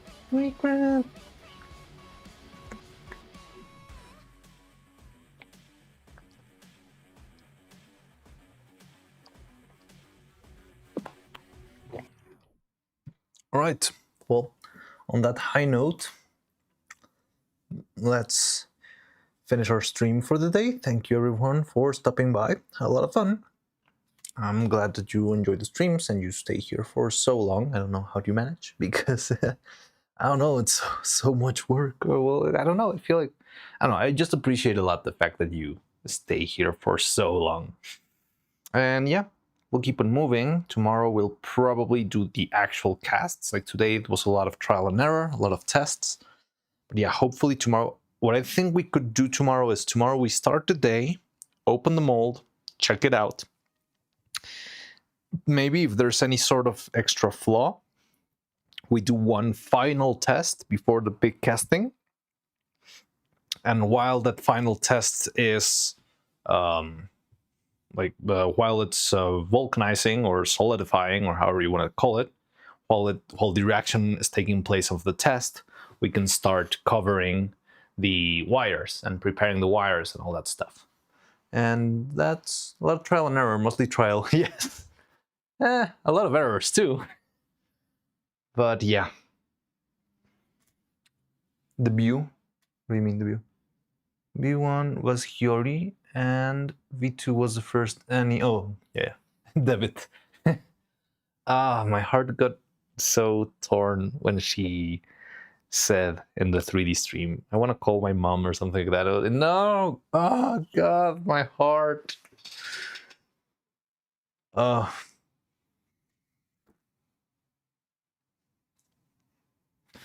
Yes, I know. It's so sad. But yeah.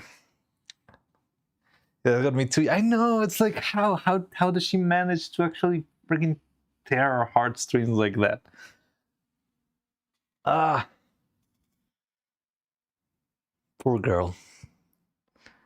In Russian roulette too? I don't see that in Russian roulette. I saw it in... There was another extreme with Coco, I believe. I'm not sure if it was Evil or Neuro, but I'm pretty sure it was Neuro. And they were just like telling jokes. You know, Coco is very like tries to pester the twins, right? And she's always like, well, yeah, but I'm big, but yeah, but that, and she's just like very... Bickering is not the right word, but how does she's like intentionally annoying with the girls. She just loves to do that. And the Neuro said something like, well, at least you can call your mom or something like that, or well, at least you can see your mom, something like that. And it was like, oh no, I want to see my mom in the lyrics. Coco's a troll in mouth. Right, I was trying to remember what it was. A good guy. So yeah. But well, who knows? We'll see what happens in the future of the girls. The Russian roulette song from the last karaoke. Oh, she says that too? Ah. Okay. No, I didn't see that one. I'm gonna see it as soon as the stream ends then. But well, thank you everyone for stopping by. We'll keep on working. So yeah, it's been a lot of trial and error, but we are making some good progress. I do feel like I did get at least a half a level up with the injection molds because I've never done this before. And yeah, it looks very promising because I can make the work of 4. How much time did we spend making 4 hair strands in the past? It would take about half a day. And now we can make 4 hair strands in about an hour and a half, let's say. And that could be a very, very big... Thanks for another stream. Well, thanks for stopping by. Thanks for keeping me going. It's very helpful, and I'm very grateful to have you around to have fun while making stuff. So yeah, take care, everyone. Let's see, who could we rate today? It's kind of late. Maybe we can catch Shinma. I always like to rate Shinma because she starts stream right about the time where we are ending. If not, there's always Lala Lulu, who starts a little bit earlier. Yeah, there's Shinma. She's playing Outer Wilds. I don't know, I just like Shinma. She's cool. And yeah, our schedules tend to line up a lot. Even though I feel like every day there's less people on YouTube, but it's okay. And who could we rate on Twitch? Because Shinma doesn't stream on Twitch, I believe. It's very silent. Got Uwo's Lab, Toma, Grimmy, Koragi, Aura, Cleo. So yeah, nothing. Well, I mean, I like Cleo, but she's like a big YouTuber, so it's kind of, she won't even notice having 4 extra viewers in her 1,000. But we could do that if you want. Toma. Okay, so I would love to rate Toma. However, I have this weird idea. Somebody told me, I think it was Delphink a while ago, that there might be some sort of beef or something between Toma and Vettel because they haven't, like, she unfollowed him or something like that. And well, I'm not quite like either Vettel or anything, but I'm working on Neuro stuff. Would that be a problem? Like, I would feel very awkward to raid Annie, honestly. So I'm not sure if there's any situation thing that I should be aware of before raiding Toma. Because usually they ask, oh, what have you been doing? Oh, wow, it's super cool and all that stuff. But if for some reason talking about Neuro would depress her, I would rather avoid that. Yeah, I just don't want to make anyone uncomfortable, you know? On second thought, let's not. Does anyone know what the deal is? So yeah, I don't... Well, even Faye? Did Faye stop streaming? Faye's always an easy option. But... yeah, she's offline now. God damn it. I mean, she was streaming in Spanish, so I was not really planning on raiding her tonight either.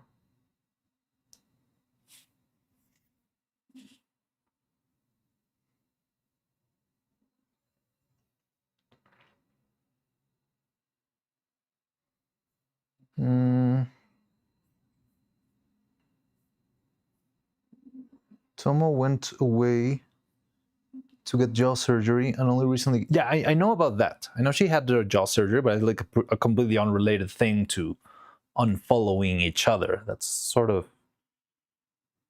Well, and I don't know what drama there is. There's probably not like big drama. It's just usually things happen, whatever, but... I don't know. Twit plays following stuff can be misinterpreted, but playing it safe is usually a good policy. I think that would be better. Let me see. So there's this guy, I like their model. Vera Simila. Never seen them, but they look like a cool design. Okay. And yeah, it's like a... It's got 84 viewers, 86 viewers. Yeah, let's do that. So this guy, I'm not sure if this individual here seems like a fun person. Oh, there's Coco. Oh no, oh well, actually Toma's stream is called Addressing the Elephant, so I'm not sure if, what's up there, but yeah, let's do verosimila, whatever. So, yeah, let's raid this individual called verosimila. I don't know anything about them. I just like their design from what I saw in, yeah, like in the cover of Twitch, and that's about it. So yeah, we'll do that. Twitch is rating Vera, and YouTube is rating Shinma. Remember to tell Shinma that we bring tomatoes. She loves tomatoes, so yeah, always tell her that, hello, we brought tomatoes because you love tomatoes and all that stuff. Stop motion raid, stop motion raid. Okay, everything's set. Thank you again, everyone, for stopping by. Had a lot of fun today. It felt like a slow day, but at the same time, like a very productive day. So it's a weird situation, but I liked it a lot. So yeah, thanks for stopping by. I'll see you soon. And yeah, take care, everybody. I'm gonna go to the end curtain. And yeah, see you tomorrow.